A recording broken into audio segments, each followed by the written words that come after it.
Hell yeah. Crazy stuff, man. Priceless. Where were you when you wrote that?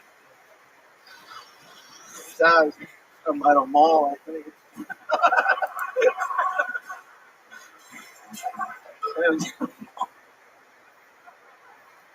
I love it. Miles, how long you been doing stand-up?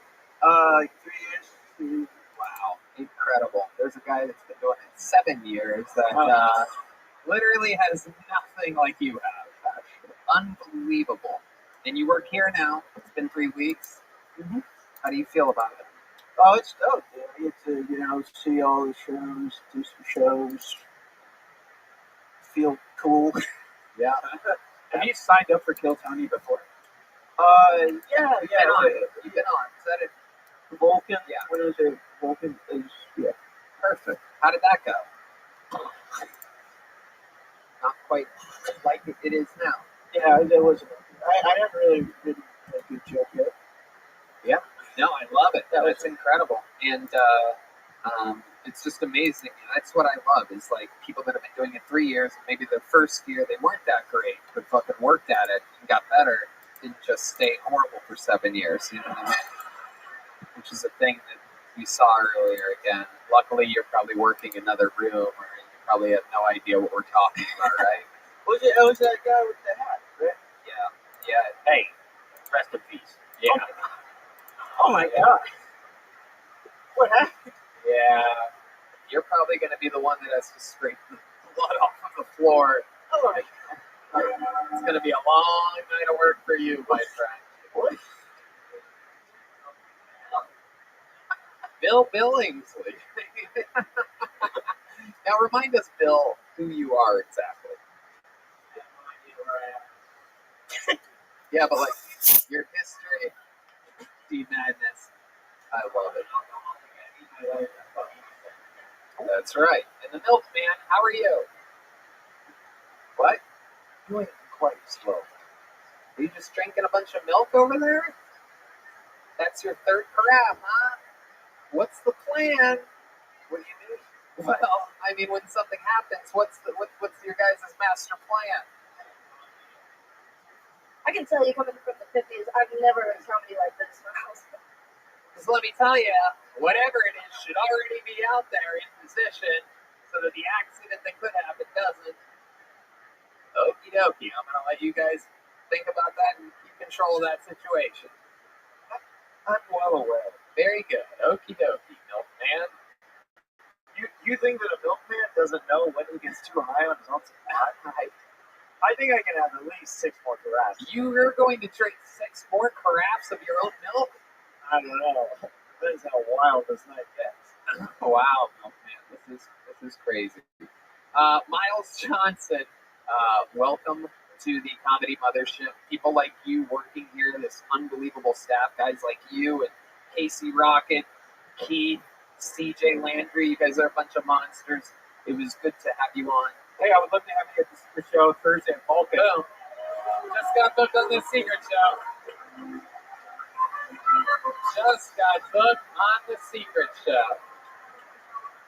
All right, and I pre-picked the female comedian that's going to represent the ladies for the night. Ladies and gentlemen, this is 60 Seconds of Stand-Up Comedy by Rebecca Rochon, everybody. Rebecca Rochon doing a new minute of stand-up comedy here on Kill Tony. Looks like a new name.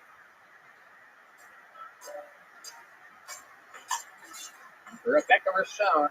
I pre-picked it, so this one should be quick, but it doesn't seem like it's going to be, folks. Rebecca Rochon. Jumping behind the curtain. Should have already been ready.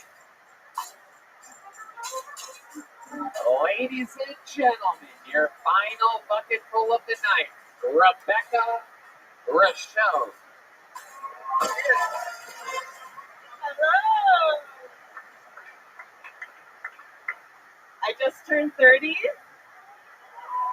I've officially expired. I'm at this stage in my life where I'm feeling really comfortable with my body and starting to feel confident in my own skin. while also feeling pressured to ruin it with a pregnancy. Parents are always trying to push it on us. They're like, oh my god, at times it's hard and it can really be thankless, but it's all worth it. And you see them sleeping in their bed all cute. And I'm like, so the best part is when they're unconscious? I don't get it. But if I did have a kid, I'd want it to be mixed because it's so on trend. I want it to be like half Japanese or something, and then like half whatever the surrogate is, because I'm not having it. I'm starting to get Botox now. Gotta do it. I think women who can move their face are ugly and poor.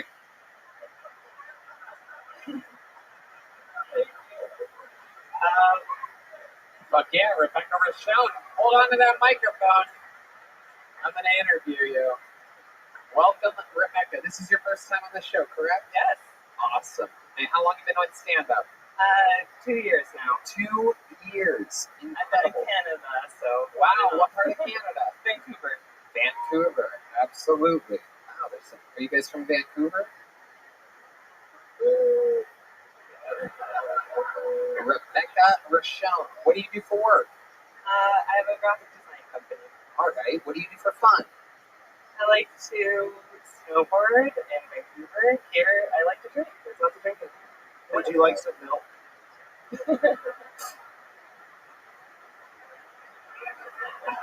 I loved your expired joke.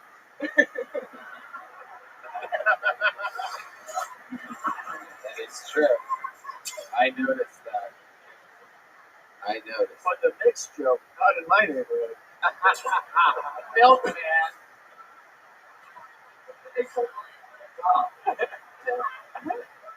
Let's just say he doesn't drink chocolate milk. Rebecca Rochelle. So you have your own little graphic design business. You snowboard in Canada and you drink here. How long are you in town for?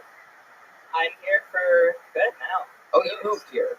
How did you get to move here? Why did Canada give you permission to do that? Normally they don't do that. They say, you'll stay here, we'll inject you with this, just be a Canadian. How'd you end up here? I came here for freedom, baby. She's not legal, folks. It's a long Actually, it was my business to get through. So. Yeah, I did it all the correct way. It was exhausting. Very expensive to get to this country, even though it's very similar to ours. Right. Very cool. So now you're in America. Mm-hmm. Incredible. Okay. So what are you drinking? What type of drinking are you doing? You say that you snowboard in Canada, you drink here. I'm interested to know what type of drinking that you're doing. Yeah, what kind of drinking are you doing? Oh my god, you're pushing that fast. I'm impressed. Yeah. It was, I'd say like margaritas, kind of basic that way. But Have you ever drank 6 carafes of milk in front of 300 people before? not yet. All right. Well, I love it. I want to time out your vomiting. I want to get Alex Spears up here to do one more joke, and when he hits his punchline, I want to time your vomit with him vomiting, so that the people can hear literally his 12th best joke, and then they just see you vomit. I don't want them to know that you had 7 carafes of milk. I'm just kidding. I'm not bringing Alex Spears back up here. Anyway, his body's cold at this point, so. His estate would not approve. Rebecca, is this true what you said about pregnancy? But that I don't want to get pregnant. Yeah. Not yet, no. I'm waiting till last. Okay. Do you have a boyfriend right now? Engaged. Engaged. He lives here in Austin as well? Very good. What does he do? He does a little of everything. Copywriting. He's, You married him for the green card, didn't you? She's like, what's his name again? I wish it was another Canadian. Yeah. Oh, he's a comedian as well. Canadian. Oh, Canadian. Right. Total different thing. Absolutely. So, Rebecca, the most interesting thing about your entire life that you've ever done? Oh my god. How many abortions have you had? Good question. I got an IUD Good. before I came here. I had to set it and forget it. I knew where it was coming. All Be right. prepared. Absolutely. IUD, a Canadian IUD? Is Yeah. it like a duck whistle? Does it make a noise or something? A free one. All right, Rebecca, a very fun performance. Yes, good job. Congratulations. Redman. Here's a Plan B doll. Check it out. Here's a big joke, though. You want to catch it? Boom. Got it. Rebecca Rochon, everybody. There she goes. Yeah. The mic stand. Rebecca. You gonna do this or what? Do what?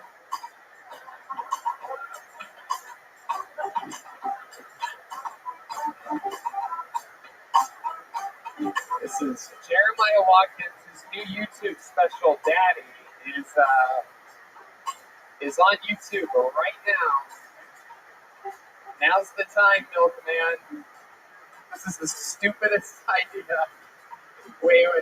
Oh my God. Oh no. Oh my God. Oh, God. Oh, God. Oh my God. No. Gallagher.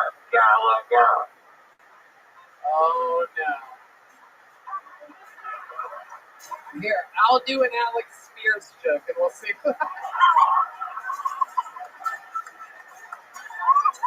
Stay over the trash can. Keep your fucking head over the trash can.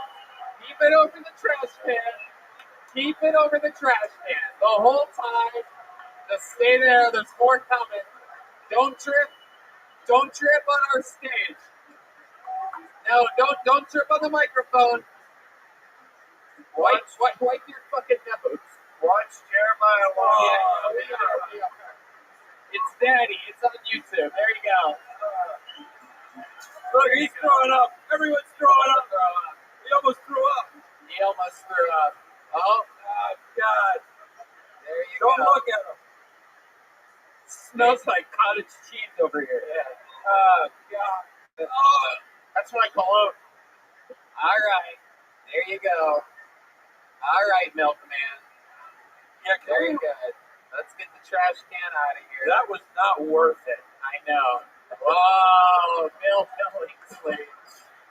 Oh my goodness. Out of all the characters.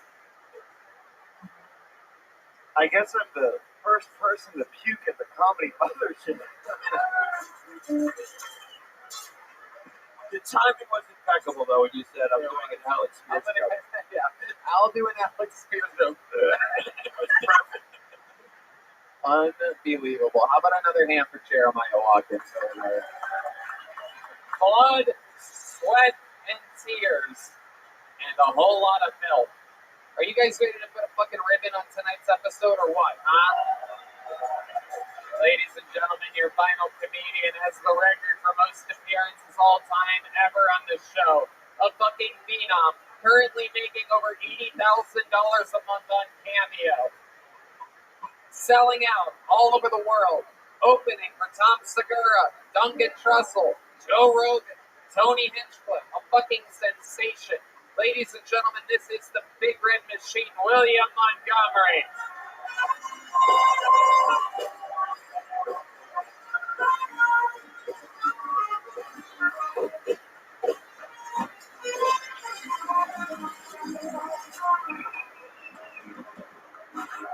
Wait, hold on. I'm about to ask a serious question. I've been back there the whole time. Why does it smell like fucking vomit up here right now? What is going? I didn't download the Oregon Trail and have half my family die of dysentery and almost drown trying to ford a river just to have 200 years later a bunch of purple-haired freaks complaining about pronouns.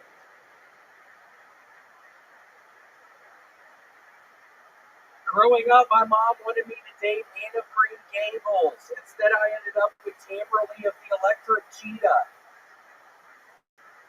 It's like a strip club right there. That's I don't know if y'all have heard, but California is trying to ban Skittles. Wait, trying to ban Skittles? They might as well be trying to ban water. Y'all know I love Skittles. Okay, and then hold on, I have a fortune cookie. Let me see what's on this fortune cookie.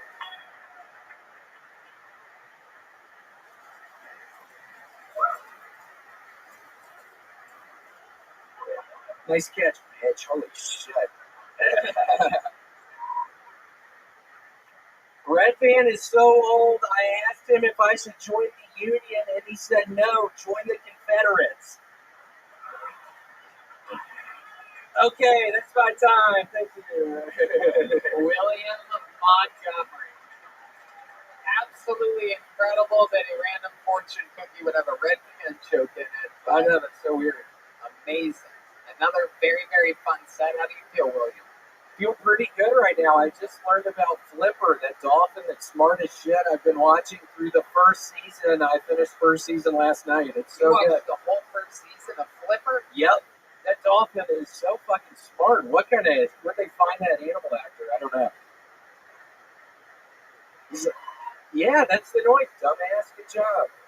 That's fucking a dolphin noise. Yeah, I love Flipper. I mean, he's so smart. It's a mammal, but a fish too. Yeah, that is incredible. So you've been watching Flipper for the past week straight? Yeah, pretty much. Past week straight, drank a bunch of Welch's grape juice. I got a bad kidney infection, and my doctor prescribed Welch's grape juice. So yeah, I've been drinking a bunch of that. That's a fucking hillbilly doctor right there. Are you What do you mean, hillbilly doctor? Why'd you use the word hillbilly? I'm trying to. Did you say that? Did you say hillbilly doctor? You look like you live with squirrels. What are you talking about? Play dumb with me, Montgomery? Are you sure it was grape juice that he prescribed? Or Yeah, Welch's brand grape juice. you're positive? Wait, hold on. I look like I grew up with squirrels? What did you just fucking say? I think he nailed it, yeah. He nailed it? Is that what you just said, dumbass? I just want to know for after this. I brought two of my fucking pistols in through security. I have them both up in the green room, so I'm trying to get this right now. You agree? Okay. What do you think about it? What do you think? I think you're great, dude. They're my favorite one. Cool, thanks. I kind of don't believe you. Fucking piece of shit. What the fuck? I've been watching Flipper. I swear it's making me smarter. How much, That dolphin is so fucking wise. how much do you love Flipper? Man, y'all know I watch Flipper almost every single day. Are you ever going to stop watching Flipper? I watch Flipper pretty much every single day. I'm probably not ever gonna fucking stop watching Flipper. I mean, literally, he's like a Judge Million of the water. Judge Million is such a wise Latina woman. He's pretty much the Latina version, fish version of Judge Million. I think that's my main attraction to Flipper. It's like a Hispanic lady dolphin version of Judge Million. You've been watching a lot of TV, huh? I have been. It's my fifth day not taking Adderall. I had a horrible Adderall addiction, and now I'm not on it. So yeah, I've just been watching fucking Flipper. I mean, he literally is such a wise little water mammal, and he's really been helping me get through it. I was taking Adderall every day. You knew that, Tony, and then now luckily I've stopped. I I want to get addicted to Adderall and then get off it so I can appreciate Flipper this much. Yeah. It's gonna take more than that, dumbass. Holy shit! It's gonna take a lot more than Flipper, Toby. But I hope you do get to a point where you enjoy Flippers. He has a lot of parables. He has a lot of stories to tell. Can you give us an example? You watched the entire first season. Can you give us a synopsis of one of the episodes? One of them, there were a bunch of people down by a lake waiting to hear him talk, and there wasn't enough food, and somebody had like a fish and some bread or something, and he ended up turning that piece of fish and bread enough to feed like thousands of these people. That was one of the good ones. There was this guy who had leprosy, which is such a weird disease. You don't see leprosy a lot on television, but yeah, he had leprosy, and he went to go see Flipper, and Flipper literally put his hand on his head and healed the leprosy. There was a guy filled with demons, and he got all the demons out of those guys. I mean, that's how holy Flipper is. I haven't gotten to the end. What? What? Yeah, I know you're not giving me a fucking spoiler, jackass. Holy shit. Wow, that is so interesting. The Flipper story that you told sounds familiar. Does it? Yeah, it might be like Swiss Family Robinson or something. I knew that was popular around when Flipper came out. It might be a Swiss Family Robinson thing. I don't know. So, what are your plans with the remaining seasons of Flipper, and are you looking forward to it at all? Yeah, I think I'm going to wait till 2024 till the ball drops and finish season 2. Milkman, I'm going to check in with you over there. Have you asked Flipper into your heart yet? I'm talking about a fucking mammal that talks to. Wait, what are you talking about? No, I haven't. I'm worried about it. Yeah, I'm worried about asking him. very interesting. Very interesting, William. It's not that funny, right, man? I don't know what's going on over there, dumbass. You did say that Flipper was in a lake. Yeah, it's a freshwater dolphin. Like the kind you find in the Amazon. Those are really smart dolphins in the Amazon. They have little eyes. Yeah, he has these little beady eyes. It's really weird. You like his eyes? Yeah, I love his fucking eyes. I mean, they're the sweet green color. They're kind of like red bands. Yeah, when I get lonely at night, I just start looking at Flipper's eyes. And I've got to tell y'all, I can't get enough of looking into that little fucking dolphin's eyes, okay? And you're sure as shit not going to tell me I can't fucking look at Flipper. Okay, I'm going to look at him. How much do you love looking? And I love looking at Mr. Flipper. And I love Skittle. And that Flipper really is going to save my life one day. When I do decide to fucking accept him into my heart, I'm going to let you all know, but I'm going to do it maybe tonight. So I'm super excited about that. And then going to heaven. I'm going to end up going to heaven, y'all. Y'all know I'm going to end up in heaven.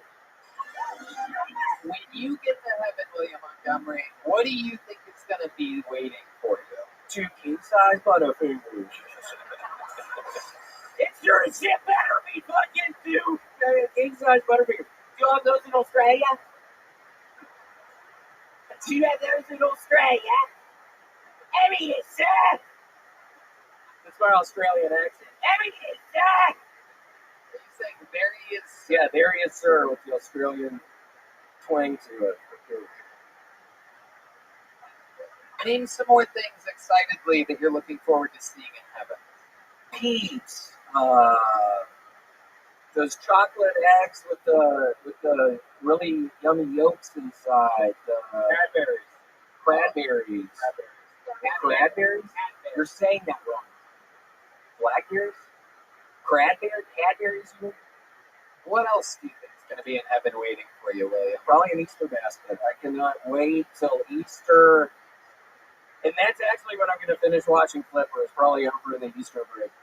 I get 2 weeks off. Okay, Milkman. My heaven may be a milk delivery when the husband's not home.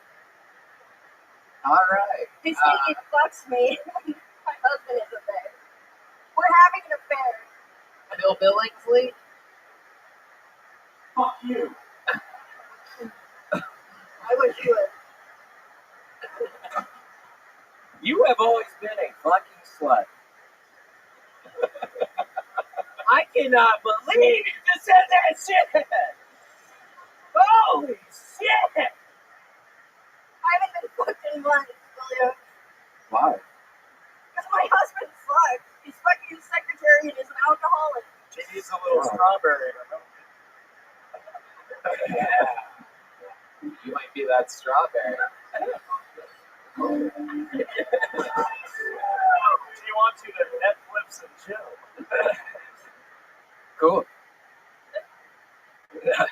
William, any parting words before we let you go? Giannis, you've seen William before, right? Or... Yeah, no, I've seen him, yeah. He looks like, don't finish that sentence. No. I can already tell. Don't fuck. I have an itchy trigger finger literally right now. And I'm not even holding the gun yet. So You look like you robbed the house like a full family and took one piece of clothes from every member of the family.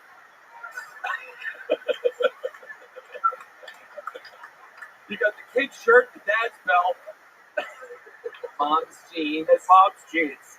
one of the children's watches, the children's the head of the great grandfather. And the special ed kid's shoes. yeah, just keep it going. What else can y'all say? I don't think we're ever gonna stop. Hold on, y'all never gonna stop. I'm never gonna stop. I love breaking into people's houses. I literally love breaking it. Ladies and gentlemen, the great, powerful William Montgomery, everybody. The big red machine himself. And like that, another episode of Bill Tony Down the Hatch. The Giannis Papas Hour, available everywhere. Make some noise for Giannis, everybody! Are you garbage? Make some noise for H. Foley and Kevin Ryan, everyone. His new special daddy is on YouTube now. I'm going to hand for Jeremiah Watkins, everybody. Her new line of clothing, which is absolutely cool as fuck, and I'm going to be wearing a lot of it very soon. Juicy Couture at JetSkiJohnson.com. One more time, Jetski Johnson, everybody. All future Bill Tony Hall of Famers. How about one more time for the legendary Joelberg Joel Jimenez, everybody. Joelberg is a band called the Mad Peaceful Band and a podcast called The Dogs of Browntown. Make sure you check it out. And how about one more time for our band? That's Paul Deaver on the horns, Michael Gonzalez on the drums, the great D Madness on the bass guitar, Matt Mueling on the electric guitar has an album out on Bandcamp.com called Sketchbook, so check that out. The guy's a fucking freak of nature. We love him. And how about one more time for the leader of the band, John Dees, everybody, right here. Catch him doing unbelievable shows all around town. He's in a band called Sketch. He plays with Gary Clark Jr. He does his own thing at the Continental Club on late Monday nights. We fucking did it. Thank you to the Red Rose, the Yellow Rose, Joe Blaster, Deep Eddie Vodka, and the Austin Security Guard Service. And, of course, Screwball Peanut Butter Whiskey. Here's the drawing from Ryan J. Ebel. It's over there. It's in the dark. But you'll see it pop up on the podcast right now. There it is. Oh, look at that. Good job, lighting guy. He drew that while you were all sitting there doing nothing. Jeremiah Watkins has no shame at all in his game. He brought pictures of himself to hold in front of himself, and he's throwing them at the guests and the audience they are literally dodging these pictures right now. Straight to the floor. Like that girl on the forehead. Straight to the floor they go. A promotional machine. Ladies and gentlemen, thank you so much for coming out tonight, everybody. Love you guys. Did you guys have fun tonight? Thank you guys. Good night.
brand new episode of Kill Tony. Give it up for Tony Hinchcliffe.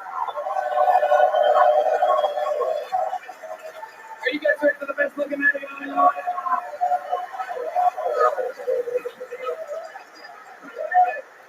Fuck yeah! Make some noise for Brian Redband, everybody. You're at Kill Tony, the #1 live podcast in the world, brought to you by the Red Rose, the Yellow Rose, fucking Gel Blaster, Austin Security Guard Service, and Screwball Peanut Butter Whiskey, which presents tonight's band, everybody. Am I right? That's the great Paul Deemer on the horns over there, Michael Gonzalez on the drums, Matt Mueling on the electric guitar, John Dees in Blackerface tonight on the keys. Oh, and this right here is the madness, everybody. On the motherfucking bass. We're going to have so much fun tonight. Before we start tonight's episode, here's a little bit more from the amazing sponsors that made this all possible. Hey, y'all, I'm going to be honest with you. I'm 38 years old, and I have never felt better in my entire life. On top of some heavy lifting, some hot yoga, some golf, some meditation, and some other new habits I've created, I'm also as hydrated as I've ever been in my entire life, and it's because of Liquid IV, the category-winning hydration brand, fueling my well-being, and their hydration multiplier is one product that you might be missing out on in your daily routine. In just one stick, you get 5 essential vitamins and 2 times faster hydration than water alone. Use it first thing in the morning before a workout when you feel run down after a long night out and on long flights. We've had a lot of long nights out here since the mothership opened up. My schedule has completely changed, and meanwhile, Liquid IV has me popping up fast in the morning, fully hydrated like it's a fresh new day. Right, man? I love it, and the flavors are amazing. They have a brand new strawberry lemonade and sea berry. My favorite's the Concord grape and the cherry. One stick of Liquid IV and 16 ounces of water hydrates you 2 times faster and more efficiently than water alone. 12 delicious, refreshing flavors to keep your hydration routine exciting. Contains 5 essential vitamins, B3, B5, B6, B12, and vitamin C. It's made with premium ingredients, and it's non-GMO and free from gluten, dairy. It is incredible. Grab your Liquid IV in bulk nationwide at Costco, or you can get 20% off when you go to liquidiv.com and use the code Tony at checkout. That's 20% off anything you order when you shop Better Hydration today using promo code Tony at liquidiv.com. Hey everybody, where are you in your mental health journey? No matter where you are, talking to a therapist who is trained to help can make a huge difference. They can help you find a new outlook on life and help you recover your energy, confidence, and joy. At Talkspace, you can find the right therapist with the right training for you. Finding a therapist can feel overwhelming, but Talkspace takes the pressure off that first step. It's very flexible, convenient, and it's an affordable way to get high-quality healthcare. At Talkspace.com, you match with a provider that's right for you, usually within a day or two. It's so convenient. There's no traveling to appointments, no missing work, or lining up childcare. You meet on your time when you're most comfortable. It's mental health care made easy. For Redman, Talkspace is private, secure, affordable, and your Talkspace therapist is always accessible to you.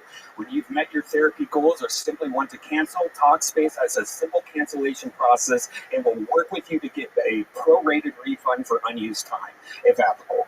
Talkspace is there for you to make your life better. Looking to renew and rejuvenate your life? Look to Talkspace. And now, get $100 off your first month when you go to Talkspace.com/Tony to match with your dedicated therapist. Go to Talkspace.com/Tony now to get $100 off. Talkspace.com/Tony.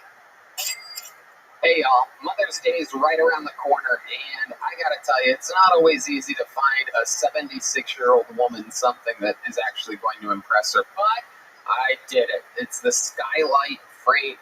She says it brings her joy on a daily basis, watching the photos cycle and seeing new ones come in. Bonus points that it's super easy for her to use, and it's super easy for us to send her new pictures. It is super cool.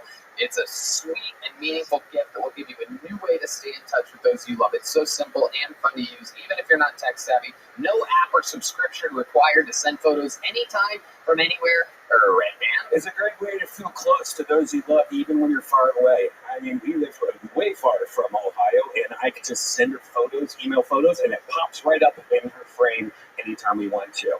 It's effortlessly to set up. It only takes 1 minute. Even for the less tech-savvy people and use it. It looks just like a real photo frame, and it adds a beautiful touch to your home.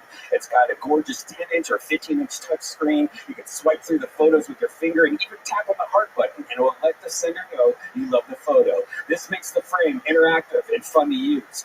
It holds thousands of photos, and they rotate all day long. You have a 100% satisfaction guarantee. If you don't love your skylight, they'll offer you a full refund. And now, as a special Mother's Day offer, get 10% off, up to $30 off your frame when you go to skylightframe.com/Tony. That's right, to get 10% off, up to $30 off your purchase of a skylight frame. Just go to skylightframe.com/Tony.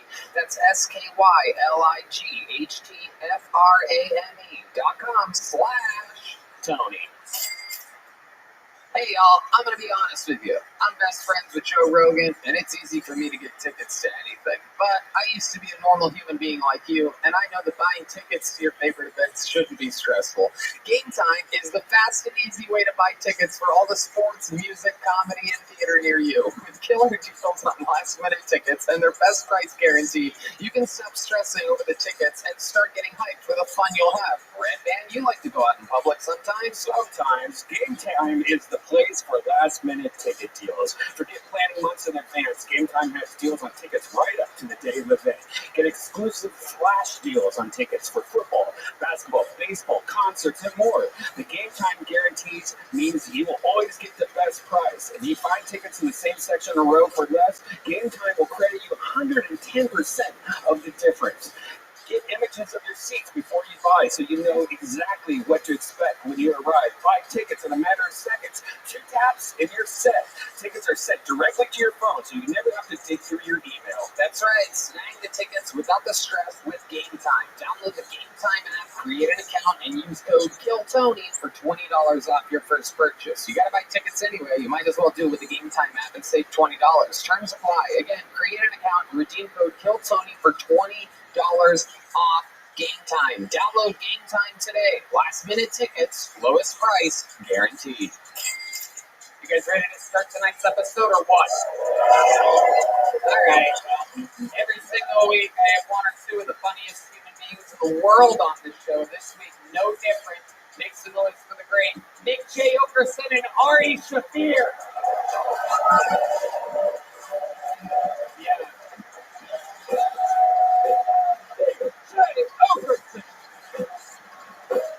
Ari motherfucking Shafir. Back again. Big J.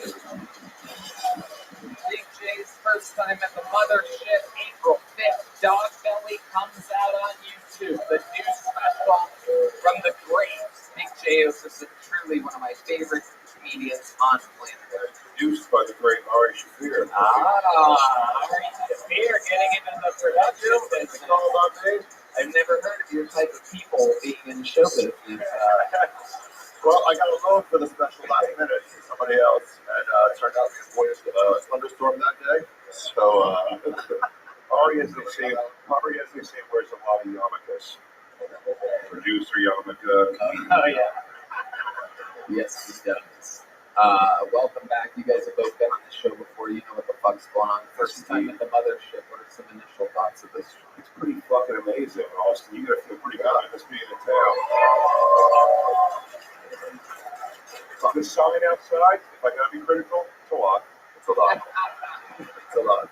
I would not say understated. Well, you've seen out front, but perhaps you don't know behind us right now, in the alleyway, there's over 200 souls that signed up for the chance, for the possibility of 60 seconds on this stage. If they get pulled out of the bucket, you know their time is up and you hear the sound of a kitten. That means they have to wrap it up then, or else they bring out the angry West Hollywood bear. And then I interview them and we find out more about them. The entire thing is improvised. Big check. Hi. Is that what's happening out back? We got dropped off and I thought that just a decent amount of homeless people happened to know me. Is that Young Comics? I sort of got, I was like, man, I am popular in the hobo community. Get away from me, you vagrants. I threw money in some. They took it. It has been getting wild out there. We They're heard like, why are you dressed slightly better than regular homeless people? very slightly. it's its own culture back there. The first week we found out there were people, making friends, laughing, drinking beers. The second week we found out that there was dominoes being played and everybody's bonding back there. And as the thing has gotten better, now there's a giant speaker to announce the name, and they cut into the show at that part and hear that. And but a fun fact is somebody was about to start their own open mic in the alleyway during the show. That's how crazy these comedians are. Is they're like, wait, there's an audience. Don't you have to call city planning for stuff like that? This is like Not in Texas, bitch. You guys like ready to what? they're siphoning off power from the Russia. They'll fucking run their hands.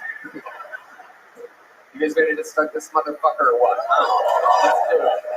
60 Seconds of Comedy is the name of the game. Going first tonight, everybody. Instead of going to the bucket, we're going to go with one of our favorite regulars. He is a big, silly goose. We watched him all transform from a broke, struggling open micer to a rich, wildly successful touring comedian headlining sold-out shows all over the world.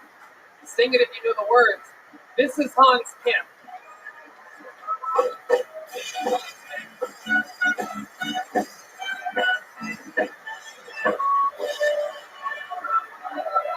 What's up? It's good to be here in Austin. I love Austin, even though it's a tiny little city. You can tell it's a small city because our airport is just a lie. Some airports have concourses A through F. We just have left or right. I was in Indianapolis this weekend, and they had a trans march for the right or whatever. I was like, I can't have sympathy for you. What the fuck are you doing in Indianapolis? We all know trans people are coastal creatures. Get to a shore, buddy. The salt air helps the transition. Why don't you identify as someone that's adapted to their environment? But yeah, these liberals, what are you gonna do? They're going crazy out here. Liberals during the pandemic, they were like, stop having fun. You're gonna kill people. So?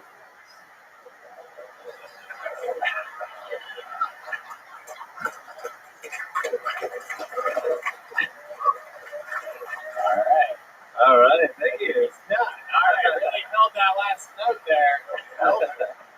Not many people end their sets with the word "so," but it's cool that you were able to give your sister a shout out and close your set with the same damn time.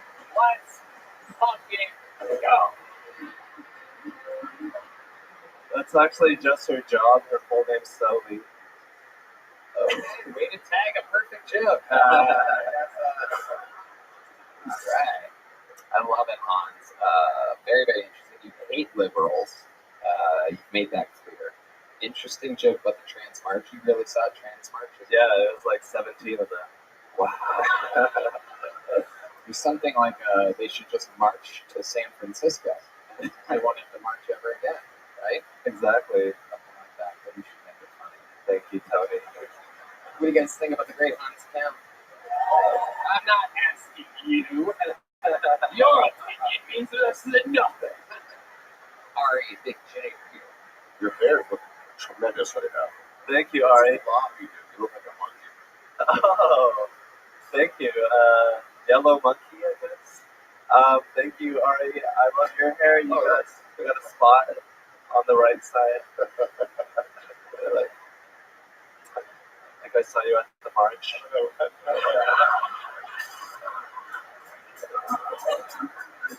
I like you have such an awesome delivery on these jokes. It's like tasting foreign foods. Like he gives you the punchline, you're like, it's delightful. It's pretty funny. Thank you, Jay.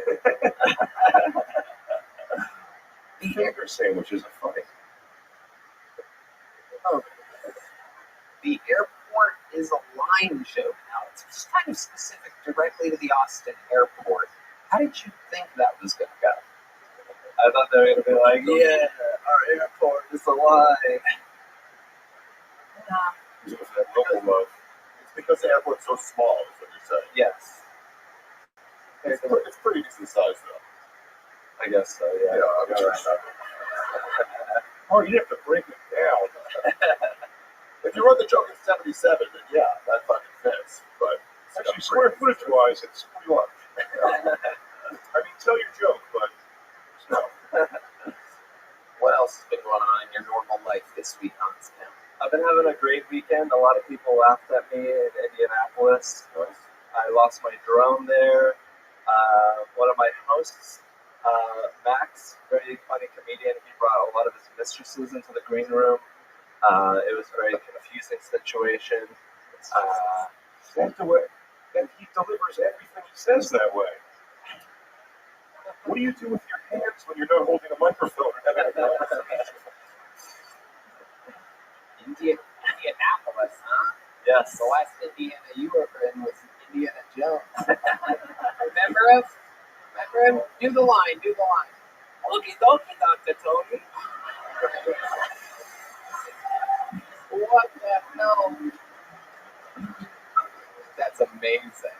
That's the first time I've ever asked you to do something over Asian before. Do it more often. You could have done that the whole time. I love you, Tony. I love it. I love you, Hans. Very, very big fan. Thank you. Fan is your brothers. All right, I can't help myself. I can't stop. Does that music always play behind you? Did you hear that? I didn't even notice. Wow, that is incredible. I don't know how you do this. Koi pond rock? That's what I call koi pond rock. Are you ready to get fucking massaged? Hans, do you ever get massages? I used to once, back when I was in Seattle. I listened to Brian Redband tell me about Backspace.com. Wow. Backpage. Rub maps. Oh, Jesus Christ. How was that? It was a great sexual experience. I had intercourse with a prostitute. She asked me for my ID, and I gave it to her. Oh. Wait a second. Hold on a second. She asked for your ID and you gave it to her after the whole thing was over? No, before. She was like, give me the money, and I pulled out $250. I was like, it's $200, right? And then she like grabbed the $250. Yeah, don't do that. Yeah. And she asked for your ID? Yeah. Make sure you weren't her brother? She was Asian. So $250. What do you get for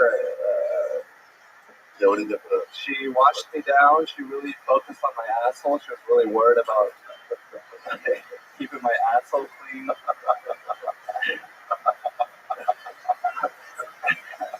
And then she laid down. I did missionary with her, and then So clinical. I love it. I love the description. You know exactly how I like it. Keep going, Hans. Missionary and then... It's not like someone with Down syndrome being interrogated. That's my appearances here. But yeah, no, she was like, oh, your big Korean dick. And I was like, is it really that big, or is it the $250 speaking? Did you ask her that? No. Oh. It's interesting the verbiage that you used, your big Korean dick, because that could be like 3 inches. Big Korean dick. Oh, condom or no condom? Condom. Yeah. Okay. She put it on with her mouth. She put it on with her mouth. Yeah. Whoa. Wow. Yeah. She doesn't need to check Redman's ID when he goes in there. She has to punch his hard.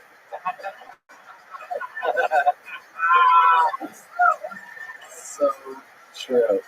Hans Kim, way to get the show fucking started, my friend. You do it every week. You're a goddamn monster. More sold out shows all over the world. You're killing it. Thank you, Tony. Hans Kim, everybody. That was on skin. That was on skin.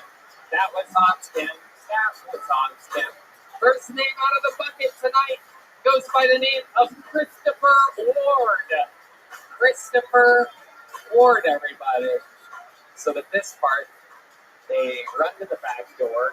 They go further here, right? It's like It's tricky. Security's a lot tighter, but technically they're closer. how about that Rogan instituted zip line right to the stage? That would be good. That would be He's got to go. Yeah, maybe do one more BMEs with that and fucking get a zip line. Yeah. Zipline sounds like Zippix, which is a toothpick with tobacco in it. New sponsor of Tony, so try Zippix, by the way. 6 amazing flavors. Yeah, you know about this. Here's Christopher Ward, everybody. Make some noise for Christopher. What's going on? So, I believe working at the customer service or in call center is the dumbest job because you got to deal with the dumbest customers, right? Anybody agree?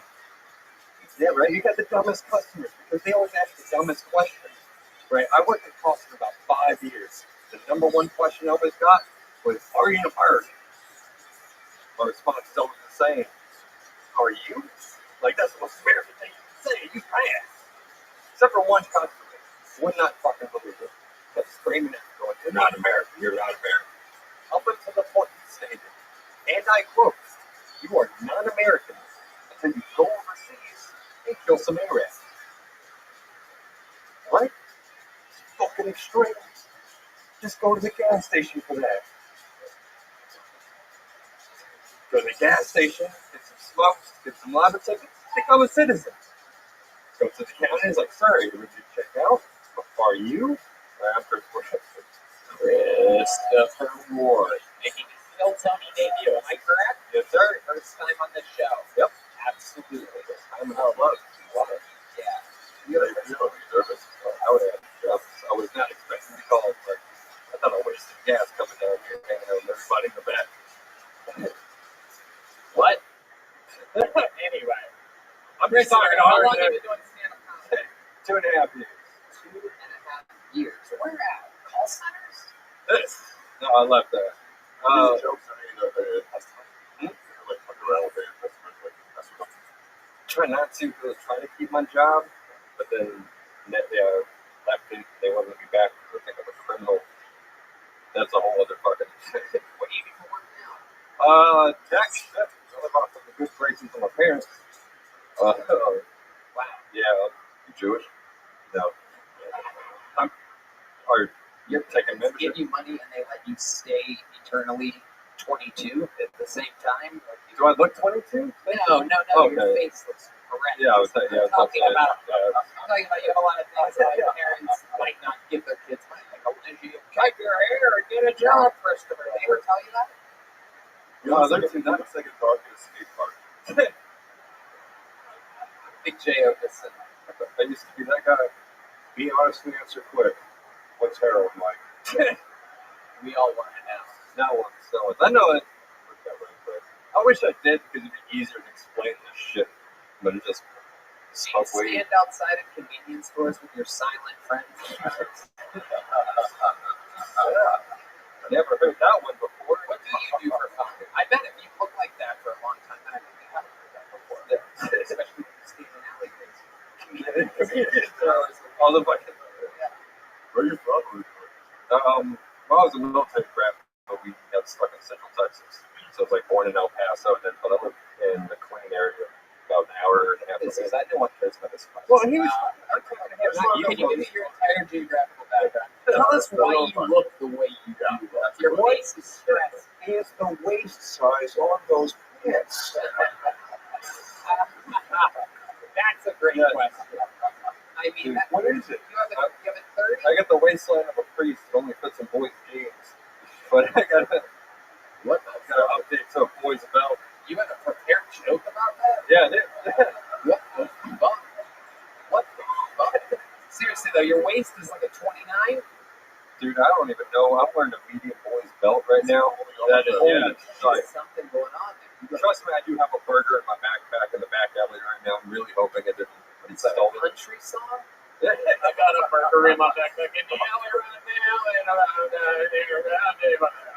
Shut the fuck up. Alright. Stop. Got a burger in the backpack. I had a burger and a backpack in the alleyway. I don't cut my hair anyway. Don't you cry for me.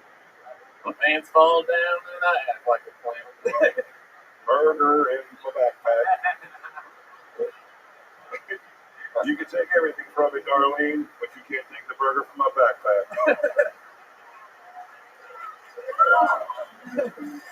Someone writing this down. Where's the burger from? Some place down the street. Some way to really give him a good plug there. Really a show business savvy. What's the name of it? What's the commercials going to do? Holds up for 3 hours in a burger. We're in a backpack. When you're in Austin, head over to Burger down somewhere. Get yourself one of the burgers and put it away for a while, and then maybe eat it later. Set it to a nice room temp. Let them pickles really wilt into the bread. How long has it been in the backpack? Were you on bump fights? What? Were you on bump fights ever? What do you do for fun? What is your story, Chris? We're trying to find out about you. Well, when I want to have a good time, I try to figure out how many cereals I try to put on my chest. Have you ever seen What? What the fuck? Oh, No. Hey, Oh, what my happened? God. what?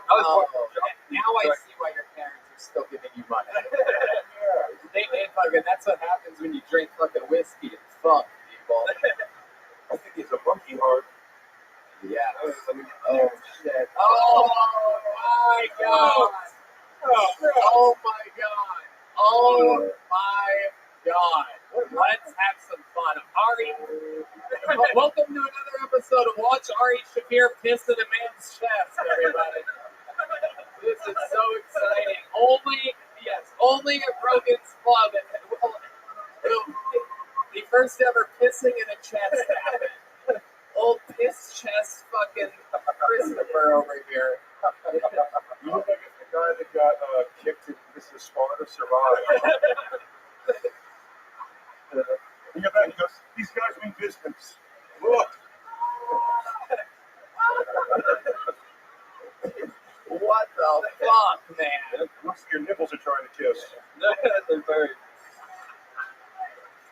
Can you get like a breast implant like right in the middle or something? Like, I can't get it fixed, but I'm scared, dude, because like they can pop back at any time. Oh, it was once out?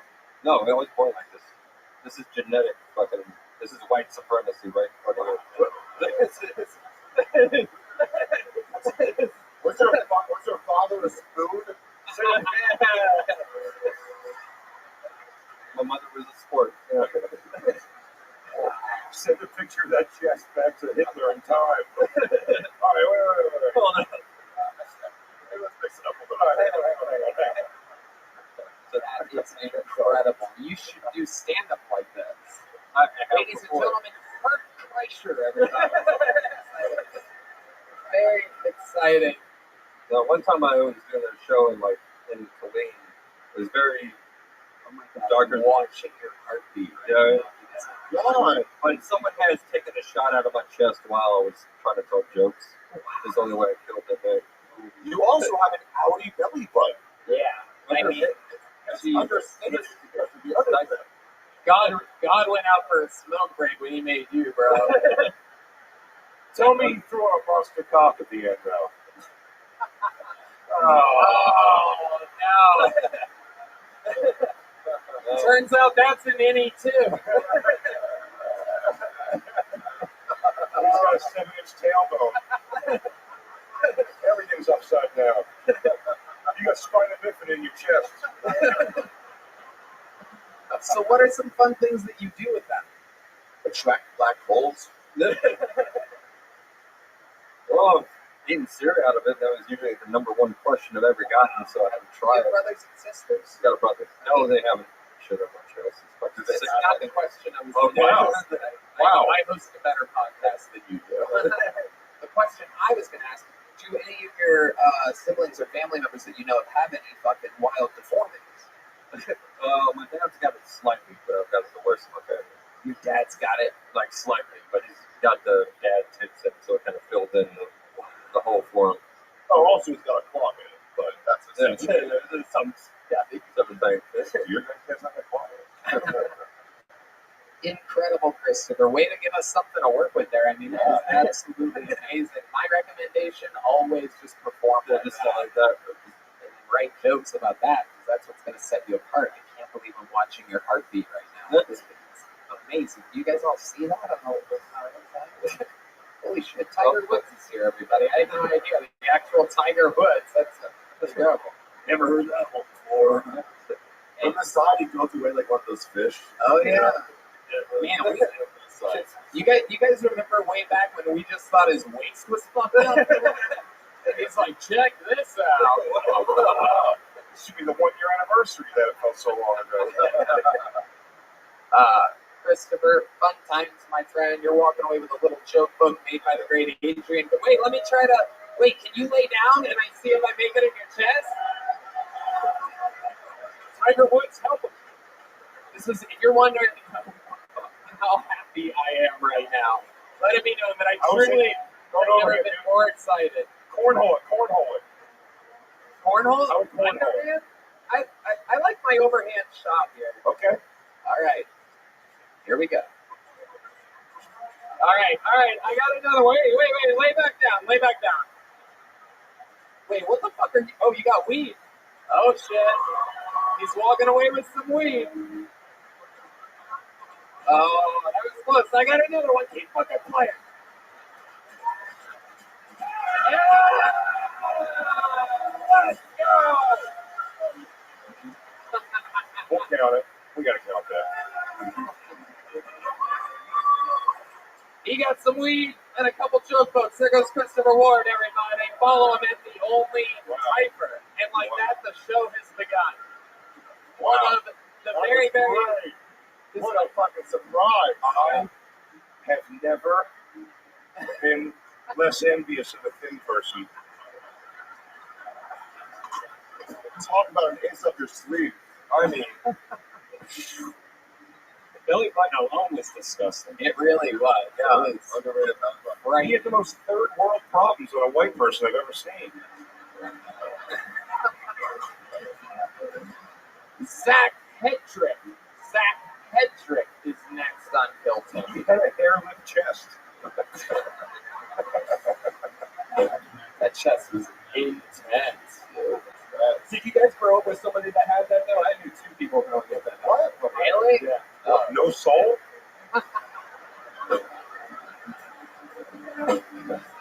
Fucking incredible. What a fun show so far. You guys get it? Zach Hedrick's going to be coming around the corner any second now. Here he comes. Ladies and gentlemen, Zach Hedrick. What's up? How we got?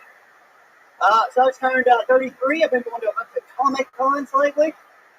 Yeah, it's been cool. Me and my friends, we went to one. We had a stipulation. We had to go as a super plus the last thing we Google searched. Like, for instance, my friend was a super PlayStation 5 was stupid. That was stupid. My costume was cool. I was a super blonde takes big black cock. That was my costume. I was going to go to a costume a few weeks ago. My friend invited me. It's called the Kentucky Comic Con. I was like, dude, I'm pretty sure that's actually called a Civil War reenactment. Yeah, the Kentucky Comic Con. You know, they just spell it with all K's. Yeah. Yeah, those people dressed in white are not stormtroopers. Yeah, they are Storm the Capitol troopers. That's, thank you. Zach Hedrick. I feel like you've been on this show before, right, Zach? Welcome back. I feel like that was better than your other sets of done. Am I correct? Yeah. Yeah, perfect. Absolutely. I like your style. You look like you're running for the mayor of East Austin right now. Yeah. How long have you been a all-gay spin class trainer for? Not long enough. I love it. Remind us, what do you do for work? I work for Amazon. Amazon. Drive. How long have you been doing stand-up? 4 years. 4 years. All of it here in Austin? No, mostly in Tampa, and Alabama. Tampa and Alabama. Man, you fucking hate abortion. Yeah. What are you running from?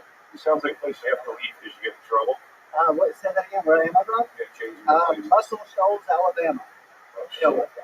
what are you running from? I'm running from fucking everything, dude. Like, wow. Child support, Nah. boat payments you knew you never gonna make. That bait and tackle shop you went upside down on back in Alabama. Yeah. He looks like he still owes a few $100 on a kayak. I'm gonna get you back, Craig. Just give me a few months. What do you owe money for? It's student loan debt. I got a ton of that. What did you study? I have a master's in forensic psychology. No, Oh my God. Oh my God. You I thought you were gonna say I have a doctorate in radical. It must be hard to find friends in that alleyway filled with 200 fucking comedians. It's crazy. This is what the guys with master's degrees look like, everybody. So imagine what's going on out there. Hey, Charles Manson, why do you kill? Have you ever done anything with that amazing degree that you have? Why is that? I got into law school, and then I just decided I wanted to do comedy, and then just my life has just sucked ever since then. That's Damn. yeah. Are you broke? Fuck yeah, I'm broke. Yeah, You still owe student loans? Still a lot? yeah. How much are we talking about? Probably 60,000. Oh, yeah. Fucking God. Worth it though, right? You gotta have an education. Yeah. At least you're an armchair forensic psychologist now. Do A you lot ever, of people can't say that. yeah. Do you ever see any cases and like try to crack them or anything? No, not really. You're not even interested in No, the. not anymore. I just gave it up entirely. You ever watch this video and see if you can figure out who the killer is before the show Yeah. starts? With a cold open? What made you want to get into that field in the first place? You have a family member killed, unsolved crime, or something like None of that? that. I just always watched forensic files growing up. Me And I too. was like, fuck yeah, let's. You must learn how to get away with things. Yeah. I just want to, I just learn how to kill people. That's the only reason. Very, very interesting. Okay, what do you Now the crowd's quiet because they believe him. Why do you hurt so much?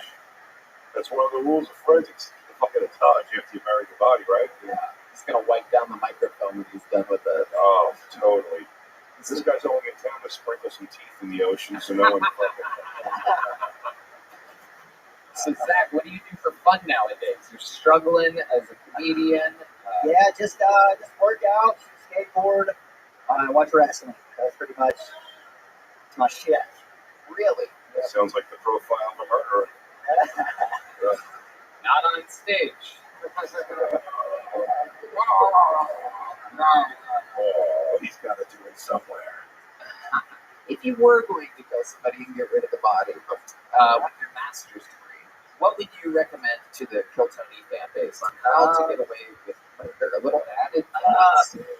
Yeah, acid, if you can get acid. Not LSD, just a tub full of acid, let it soak, let them soak, and How are you going to get it so full out? I don't, that's all I right. say burn the body, cut off the fingertips, take the teeth, Yeah. and dodge. Good. Get a wood chipper, you can probably find one of those.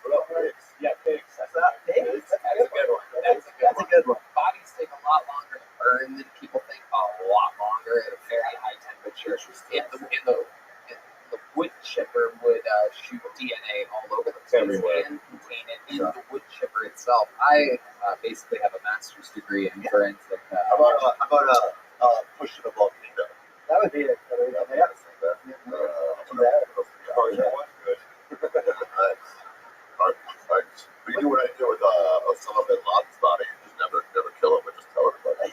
Yeah, give it back to his family. That's a good way to do it. Yeah. What's your love life like? Broke your shit, chasing Well, your we were dream? here for a couple of weeks. We got a chick the other night. It was pretty cool. How'd that happen? How did that go down? You're standing outside of Shakespeare's. She walks out. What? Yeah, just after this Nice to meet you. She's I'll media. get Taik. In the audience. She's done comedy a few times. Oh, okay. He's judging her. Yeah. She was fine. I noticed you're speaking about her in the past tense. Did you use any of your forensic experience at the end of that stuff? Yeah. We checked for local asset sales. You're clear? Yeah. All right, Zach. When you were on last time, you got a little joke book? I got a big joke. Really? I love it. Well, then you already got one. How about quicksand? Unless you have a hole in your chest and I can throw it in, I'm not giving you another one. Good luck with that. There he goes, Zach Hedrick, everybody. Rock solid appearance. We have a special treat for all of you.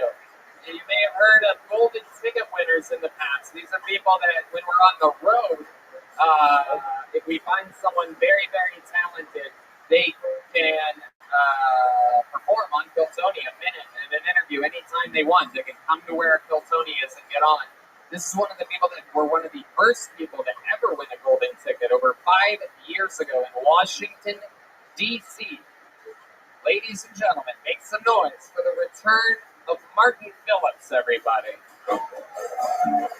Very, very interesting. Before there was Aaron Belial, before there was Michael Blair, there was Martin Phillips.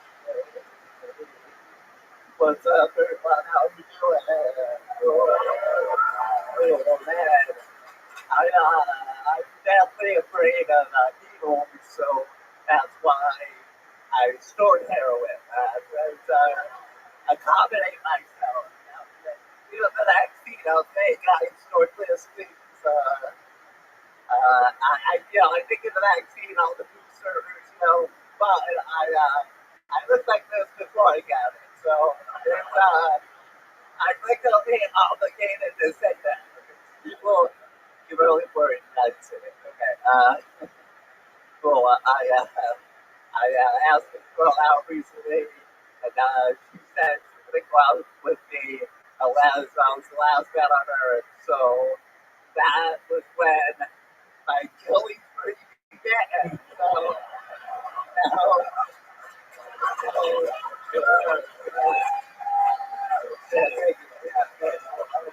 Amazing. Exactly a minute. He's done it again. If you watch his past appearances, it's just what he does.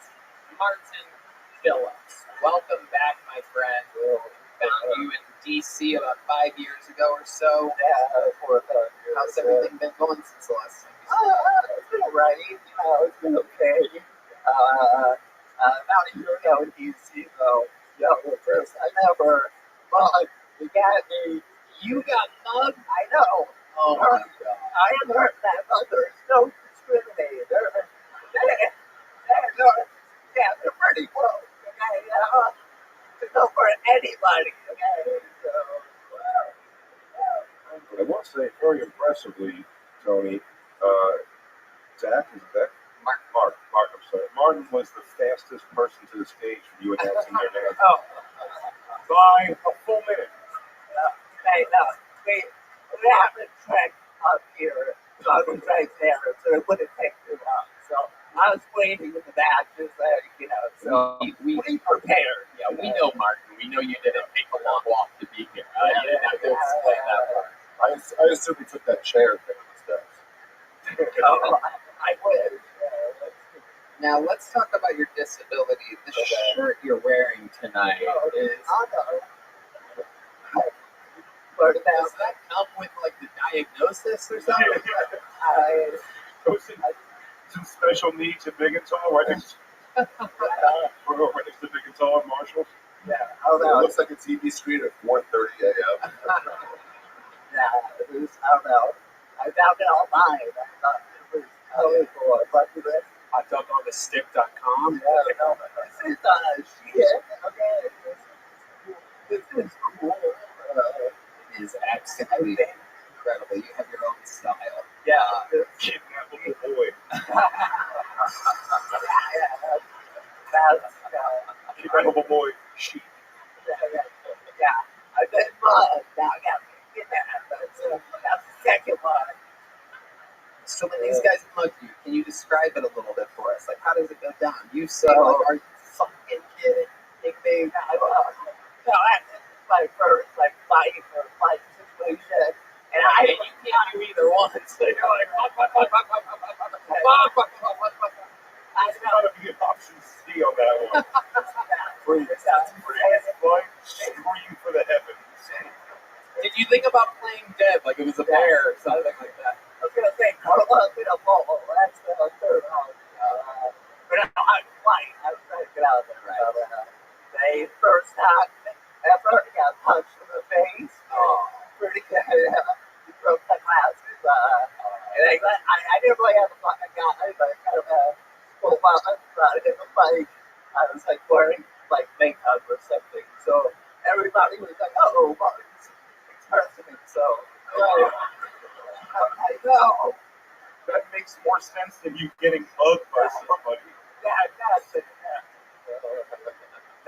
Wow. So, did you get a good look at the muggers? What did they I don't know. It's like it was dark outside. So. What did they say? I know a forensic psychologist. I think it was saying you looked at Justice Smollett. I don't know. Yeah, it was dark. I don't know. Hey, I don't know. Wink, saying it without saying it, right? I'm sorry. I was like, it was a police report. I was like,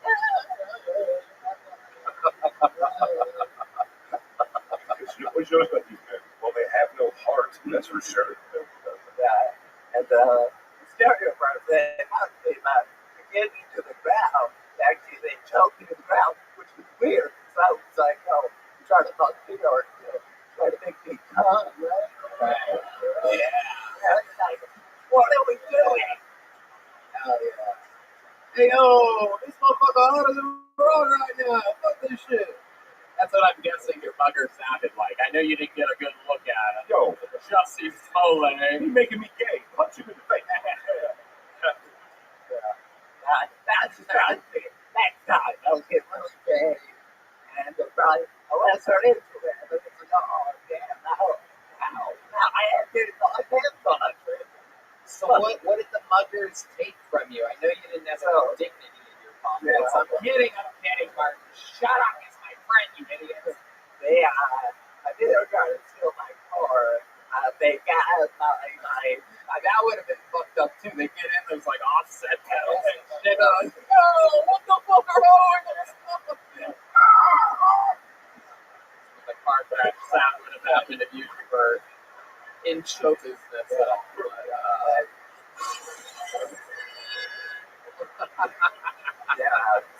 Were you wearing that shirt when you got home? Did you taking your giant lollipop and your beat up old Mets hat? I would be asking for it. Spinning hat.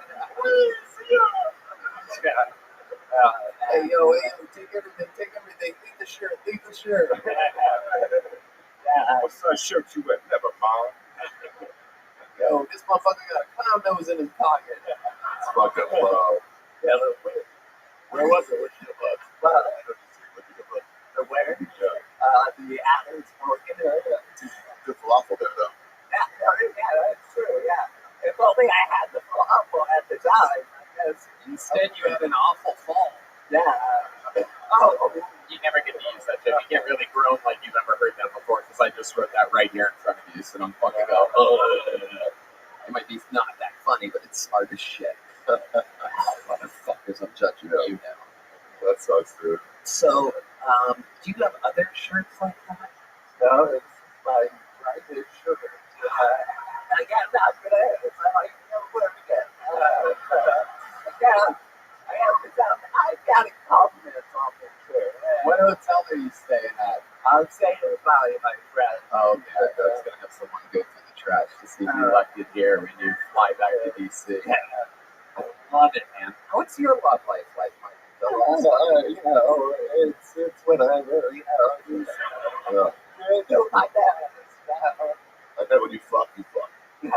Yeah. I appreciate that up there. Big J? I'd rather have Martin's entire body and afflictions than other guy's chest. Yeah, 100%. 100%. I'd rather be stuck with that shirt on for the rest of my life than have the other guy's chest. It is incredible. Martin, you're a goddamn machine, dude. I love it every time you come through to Austin, Texas, and flex on this motherfucker. That's what being a golden ticket winner is all about. You've already got everything you can imagine. You have one of these already, right? Take one anyway. There you go. Martin Phillips, everybody. A new alongside joke book for him. It's about to get stolen immediately when he hits that alleyway by somebody that just going to literally take it out of his hands. Hey, give me that joke book, bitch. Keep the shirt. That's what I got. Like, nope. Blake Alexander. Blake Alexander is going to be up in a moment here. They are getting him from the alleyway. How many of you guys like it when comedians do good on this show? How many of you like it when comedians do bad on this show? Whoa.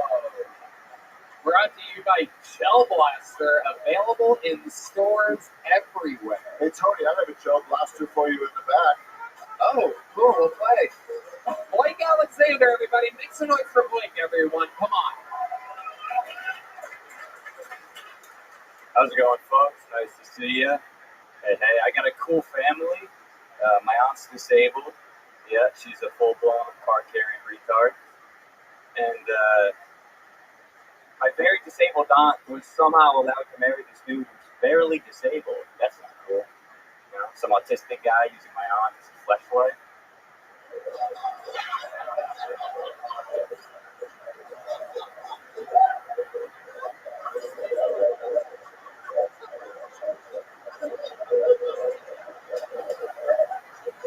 She's my fleshlight.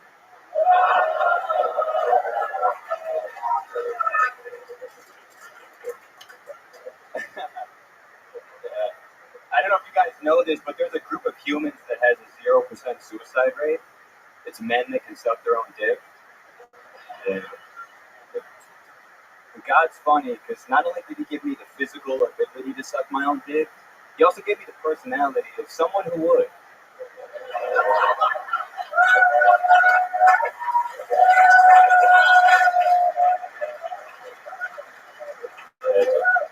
Yeah. And for anyone curious, Blake Alexander, what were you going to say there at the end? For anyone curious, the experience of self-sucking, it feels like a 0% receiving a blowjob and 100% sucking a penis. That's probably true. Blake Alexander, welcome. You've been on before, right? Never, bro. Oh, I just must recognize you as being the bad guy from Superman 4. That's incredible. Holy shit. That is incredible. You are spot on, my friend. So, Blake, how long have you been doing stand-up? 3.5 years. Where at? I started in Colorado, Boulder, and then during the pandemic went to Hawaii, did it for a couple years. And Nice. Yeah. Hawaii, the home of the great Tulsi Gabbard, one of the Oh, of the show. yeah. Legendary fucking American icon. Oh, yeah, absolutely. You ever see her on the surf and like, beat it, bitch, it's so wet. Oh, yeah, dude. He's a strong patriot. I love it. Goddamn right. 100%. Sorry, good comeback. It was funny to watch. Handicap Martin was selling all of our hearts. I don't know if you knew that, but he came out here and really started hammering retard shit. And I was going honest with this guy right up front. He was right away not having it. He was like, "You're talking about my friend Martin." Sorry, Martin. Blake has no idea what's gone on in the room before. None of these people, they don't get to listen to the show or anything, so they're all just... Your aunt was on right before you. Oh. I'm going to be on her right after this. Whoa! Boom. So, Blake, let's talk about it. What do you do for work? So I was doing some software engineering after college. That's what I went to school for, but now I'm bartending, managing at a restaurant on 6th Street. Oh, wow. How long have you been bartending for? For about 6 months now, and then food service for like a year. I just got sick of staring at a computer for 10 hours a day, like staying in my apartment and shit. So I just wanted to be in front of people, moving around, having fun. Right. Okay, so you're 6 months into bartending. How's it going? Anything crazy ever happen there? Yeah, so I mean, this guy recently, he was trying to offer me coke. So there's like this veteran. He's got an excuse. I was a Marine veteran, but after trying to buy me a shot, he offered me some coke. And I was close. I was close. It's not a veteran. Exactly, 100%, dude. Exactly, respect for this beautiful country. The wildest thing that happened is the guy tried to give you coke once Well, I mean, on 6th Street. I don't even live here. I know it goes on weekly just by going on One Star Hip Hop. hey, Michael Malice and Blair White, that was fun. They came in. Wait, what? Michael Malice and Blair White just came into our restaurant. That was a highlight. Oh, Boys. who's Blair White from LA Law? No, she's a beautiful trans. Oh. She was today pictured with Tulsi Gabbard. Who? We talked about Tulsi earlier. We did mention Tulsi. It's on Alex Jones right outside the street. I was kind of fun. Just Yeah, you're naming people that live in Austin. Yeah. That's not that big of a deal. The mayor of Austin came in once. That was nice. yeah, I got credit to stab I saw myself. Joe Rogan walk by the window. One time I recognized from across the street Gary Clark Jr. The weekend manager from Alan's Boots drops in once in a while. That's how his name's Rich. The sound guy for Nether Hour was in the other day for a drink. And the assistant manager at Latchkey was here the other day. Those are our names. Blake Alexander. So tell us more. What do you do for fun? You're away from the computer. You think you're not a nerd anymore.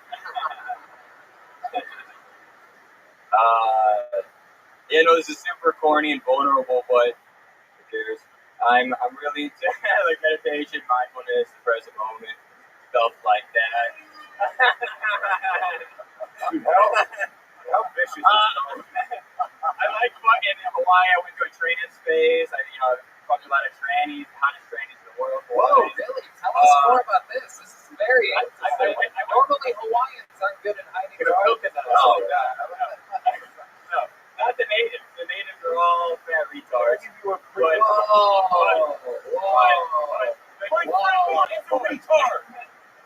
But the imports, brother, the imports. I watched an HBO documentary years ago about the trans strippers of Hawaii.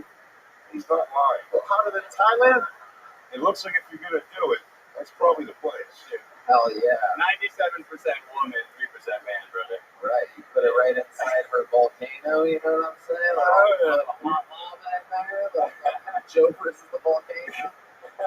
You didn't want to be full cake and you got tired of sucking your own dick. Dude, I'm telling you, brother. I broke my own seal, so. Wait, is that one of the condoms that you used? Yeah. So what was wild? Give us an example of a wild night with a Hawaiian trans. Yeah, there's this cute little Thai, and the Asian trans are the best trans in my hairless. Yeah, definitely the closest, genders. The sexes are almost the same. Have you met Hans Kim? I have. I've seen him. I've met him. Sometimes he turns into Kim Hans. Yes. Hans Kim possible. Also, I know a forensic psychologist, you can tit fuck while your balls rest in his chest. I try it. Put a little milk in a cereal bowl, you know what I mean? If you see what I'm saying. Oh my goodness. You ever go to like Cambodia or Thailand? Well, so that's the thing is I went to Thailand when I was 8. I missed my high school graduation to go to Thailand, to go to Bangkok. Yeah. Well, that's what you look at. For sure. And unfortunately, I was with family, so I didn't have the opportunity, to. Yeah. Unfortunately, you shouldn't go pay for Thai lady boys. Unfortunately, I couldn't appreciate their culture up close. So yeah, I had to revisit. So, in Hawaii. But yeah, so there's a spectrum of kind of passability for trans. I'd say kind of black is the worst, and then kind of Asian is. Whoa. Wait a second. What are you, a jury member? What's going on here? I think Latina is kind of the jewel, like a Brazilian Latina kind of jewel. Yeah. But Asian, yeah, if you're rolling dice, if you're betting on it, cute, small, cute, feminine. Let me ask you this. Yes. That's what they do at work. Do you want, this comes up a lot in this question. Do you want a small, tiny, little, shriveled up, tiny wiener? Or do you want like a monster hog? I'm not a trans at all. But just, my thing? if I'm doing it, let's go with that monster hog. Yeah, I want to see the spectacle of a pretty chick with a big fat dick. yeah, no, that's right. I don't want to, but if I wanted to, that's what I want. That's fine. I don't want that at all. I agree with that, My bro. girlfriend's here; she'll tell you, straight as an arrow. Yeah. But if I was, I'd want to swing her. Yeah, that's fun, bro. It's fun. I want to have fun. I want to try different costumes, experience life. For me, I go, if it's swinging, it's dangling. I don't really care, but yeah, sure. Let's take a ride to the end. What do you mean? Yeah, sure. The subject that we're talking about, I don't think sure is on the table. I don't think that's one of the multiple choice. There's size queen per se. There's a trade-off. As I said, it was a passability issue with some people that have the bigger. But it's like if something said like, yeah, you're like, I don't want this, but I'll drink. But it is strong, so yeah. Get the job done. It's strong. Wow. Yeah, that is incredible. Any of these ladies ever control you? Or they like dominate you? No, I'm not into that. You ever shown Michelle contest? No. But that would be adorable. They're tiny, so they're adorable. Yeah. Wow. This is such an interesting. But no, it's specifically Hawaii, like of all states, it's kind of a unique. Who has the worst transsexuals of any state? Ooh. Yeah. Do you have a prediction on that? I bet Montana's up there. Yeah, first one, I was thinking Iowa, I was thinking Colorado, like a big Mormon. Yeah. A big Mormon, like out for revenge in the second chapter of their life. Yeah. Look at some chick wearing a dress with big hail banging on. Oh, yeah. Have you been with the Texas one yet? Go to Texas? Have you been with the Texas trans yet? The old fucking HEB. The old Fucky the Bucky. You know what I mean? The old fucking, the everything's bigger in Texas. No, fucking. You heard the question all 3 times, just waiting if he's going to tell the truth or not. Yeah. What? Here? In Austin? Shit. Austin, Texas. Oh. I am gonna lie. Yeah. We had a visitor from San Antonio. More like Man Antonio. So much fun, Blake Alexander. Fun set, fun interview. You're going home with a big, cool mothership joke book, handmade Texas leather by the great Bonsai. There he goes, Blake Alexander. Okay.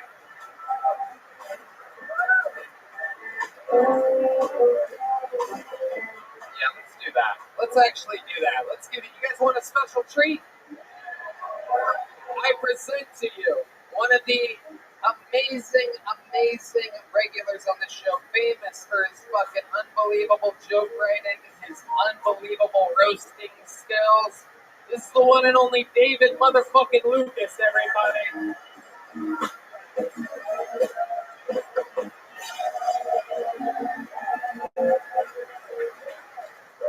Damn, I just ran up the stairs, man.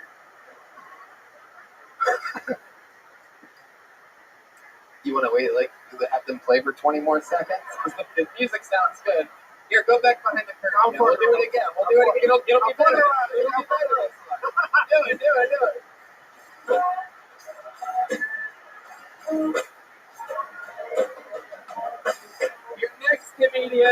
Your next comedian is a breath of fresh air, everybody. You might know him from his amazing workout videos on Instagram, where he takes pictures of what he did that day at the gym.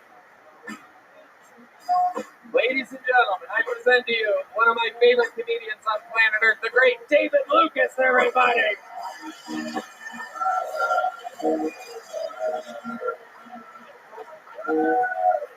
Yeah.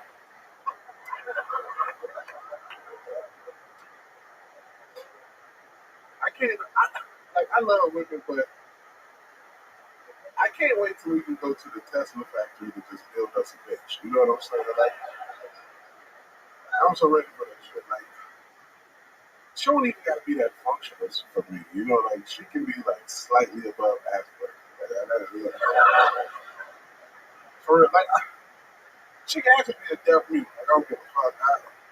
I'll teach that bitch how to stop to communicate. You know. Like 2 times for the bathroom, 3 times for food. Like, I just want a girl that's down for me, man, for real. Like Down syndrome or some shit. Like I just think retarded love would be so dope, man. Like, you ever seen how fixated retarded people are when they love some shit? Like, my bitch will love me like she love a balloon. Like, balloon? Balloon? I just want her to love me like she love the color yellow. All right, man, that's my time. Hell yeah. This episode has had heavy use of the R word so far tonight. Unspoken theme. And by heavy use, I mean David said it once. They already put something in my drink yet. You can't trust this nigga. I was like, I went there. Just enjoy the night. Man, shut your ass up, man. You got a fucking Braveheart strength in your hair, nigga. The fuck you talking about? Just go with it, nigga. I ain't true. What you doing to yourself, bro?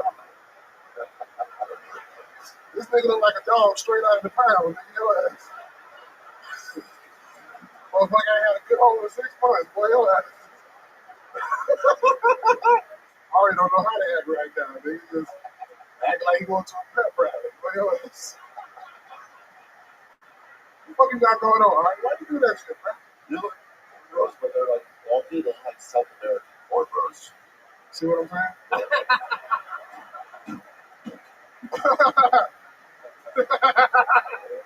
I think he did sprinkle a little something in their drink, but it turns out it was cholesterol medication. So, Tony, a nigga need to put hormones in your drink, nigga. Get the fuck up out of come on.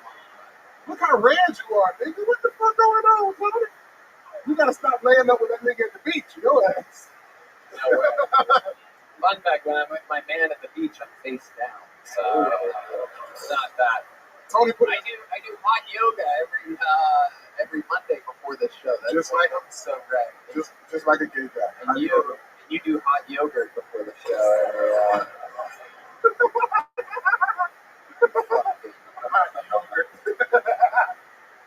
Elevated falling up those steps. They really are. No one knows the back. No, the bad guy. For a fat person, there's like exorcist steps back there. And it's a lot to get up. I don't know if vaping during it's making people sympathetic. Man, fuck that shit. It's true. I sent you back there to catch your breath, and then when I said your name and everything, you're like, my cardio getting better, but I just got a bike. oh shit. Hell yeah, I just You got a bike. fucking bike, dude? Nigga, I was riding my bike down Congress like 30 niggas bumping me. I was like, how y'all know you with a helmet on? No, they were honking because you were in the way, David. You're hanging off into the lane. That bike lane is not wide enough for you. They're not beeping because they recognize Tony, you. if you ride a bike, you won't have no seat, nigga.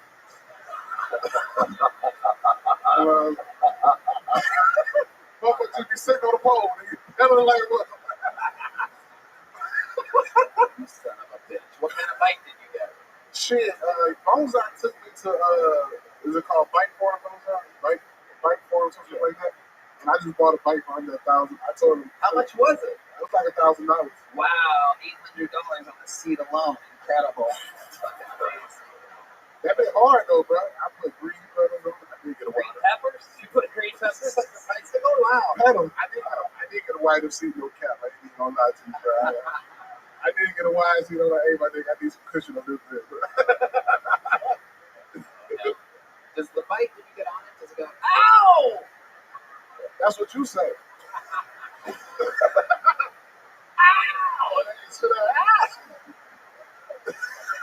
That's because there's no seat on Tony's bike. You know, see it on Tony's bike, so he go out, especially if it's a hot day outside.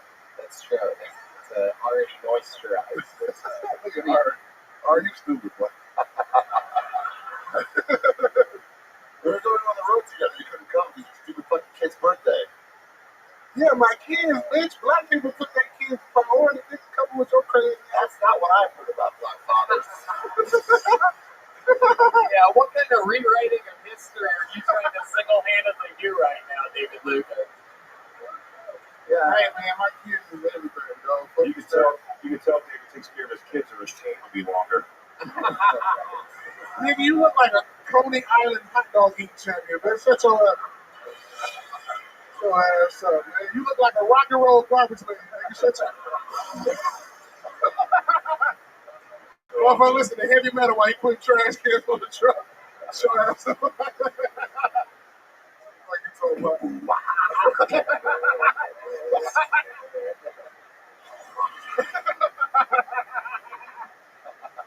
Holy shit. David Lucas. Ari, what inspired that shit right there? I'm doing it to fucking support Jay. So For what? special. He shaved his off. I'll explain it. But, that's what I always do one side of my hair like red or some kind of color. Oh. So Ari assumed I had that, but I've been running around so much I haven't been able to freshen it up. So now Ari just has it in night combs. So why you ain't spray the top, nigga? How you gonna have a ball spider with it? That wasn't up to me. We got too much money to walk around here bald, nigga. Boy, I got too much money. Boy, your special did good. You know? All them candles in the back. Who blew them out when you was there?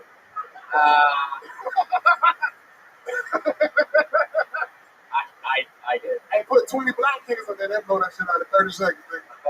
My kids love blowing out candles. Every time she go to bathroom, body work.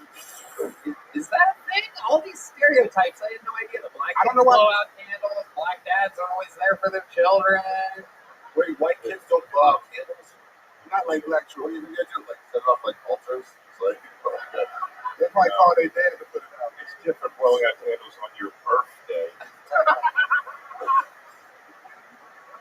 You the only nigga up here who got a birthday at dog years, motherfucker. Get your ass. You like that German Shepherd all dogs go to heaven, nigga. Speaking of dog references, April 5th, Dog Belly out on YouTube. Have to watch. Jay is that nigga, boy. Oh, you. This special is called Dog Belly. Yours is going to be Hog Belly.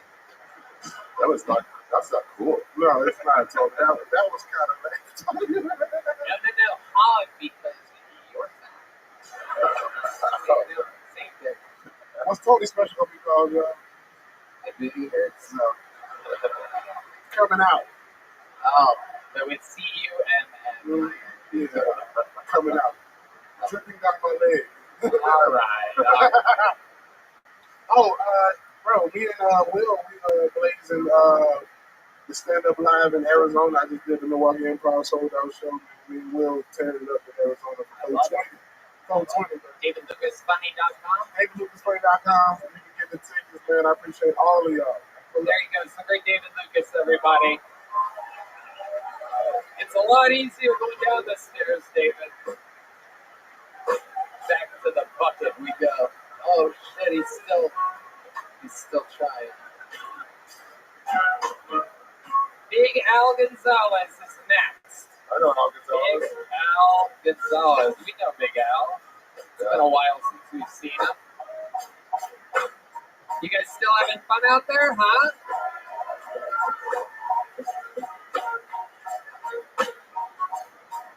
Tony, this is tremendous. What? This is tremendous. It's fun, right? Yeah. It's just so exciting. 9 years and 10 months we've been doing this show. Oh, yeah. Here he is, Big Al Gonzalez, everybody. What's up, everybody? I love it here in Austin. Last time I was here, this lady came up to me after the show. She goes, "You were so funny." I was like, "Thank you." She said, "Buy me a shot." I said, "Wait a second, that's not how it works. You said I was funny, you buy me a shot." She said, "Buy me a shot and I'll show you my good titty." I said, "Wait a second, did you just say good titty?" Like, she didn't say titty, she said titty. Now I was intrigued. Because I got to be honest, folks, I see my fair share of good titties. But I would have bought her 2 shots just to see that one shitty titty that she didn't want to talk about. Like, how shitty was that titty? Like, I've seen some pretty shitty titties. Like, you ever seen a titty with hair growing around the nipple?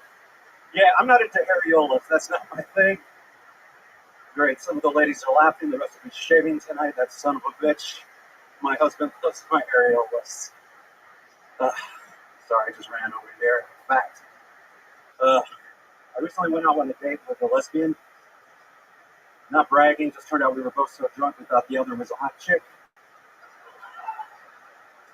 Now we're both disappointed. Thank you. Big Al Gonzalez. Now, we've known Big Al for a long time. You've been doing this show for a long time. How long have you been doing stand-up, Big Al? Way too fucking long to be waiting that early, but yeah.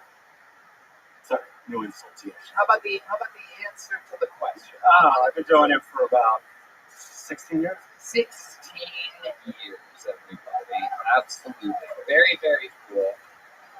And you've been on the show quite a few times. It seems like you're doing better than ever. I've been doing pretty good. Very confident tonight. Thank you. How's everything been going for you? That's been going pretty good. Sorry, I'm out of breath. This show is really showing you how out of shape. Yes, we're all fucking out of shape. So. Run up right before they have to go on stage. They don't have to run. Like if they I had to run. I was literally on the other side of the fucking wall over there. Yeah. Yeah. I think the last time I did your show, that's where a lot of people with the last name Gonzalez belong. On the other side of the wall. Yeah. Yeah, I said it. No, I'm kidding. Come on, Michael. Sit down. I'm sorry, Michael. I'm sorry. Get that, Michael. Oh, all right. So, Big Al, how do you make money? You've been doing stand-up for 16 years. Do you make a living doing this? I eat. Well, yeah. No, I do. I make a living. I've been on the road since 2017, so I've been nonstop working every weekend. So it's been pretty fun. Right. So I was working with Trevino when I moved out here. Yeah. So I moved out here back in 2015. So my wife got a job at a university in San Antonio, and so then I had to pick up and fucking leave LA and come out here. So, And which movie was? No, San Antonio. Yeah, San Antonio. More like Man Antonio. Yay. Oh, shit. So, Big Al, what's going on? So, you've been on 16 years of the game. You've been on the road.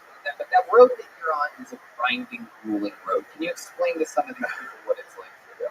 Well, for me, I was working with a specific comic, so you kind of got to adjust to working with a comic that you're working with.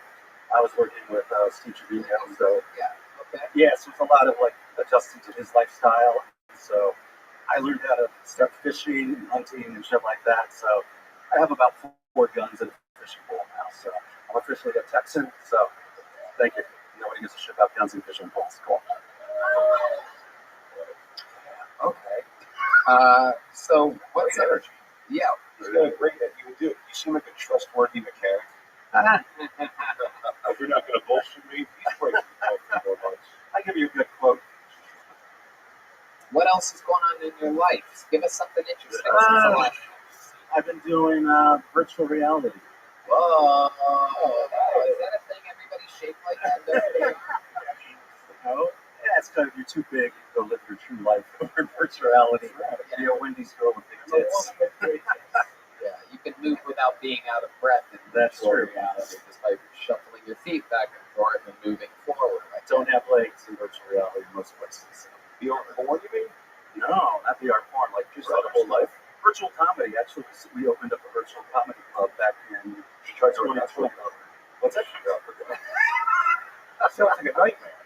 So it's great. You have like, we have sometimes like 20, 30 people. You could try new jokes out. Yeah. It's really, If you draft a suicide letter, you can do anything you want. It's incredible. Well, People sitting in the desk at home.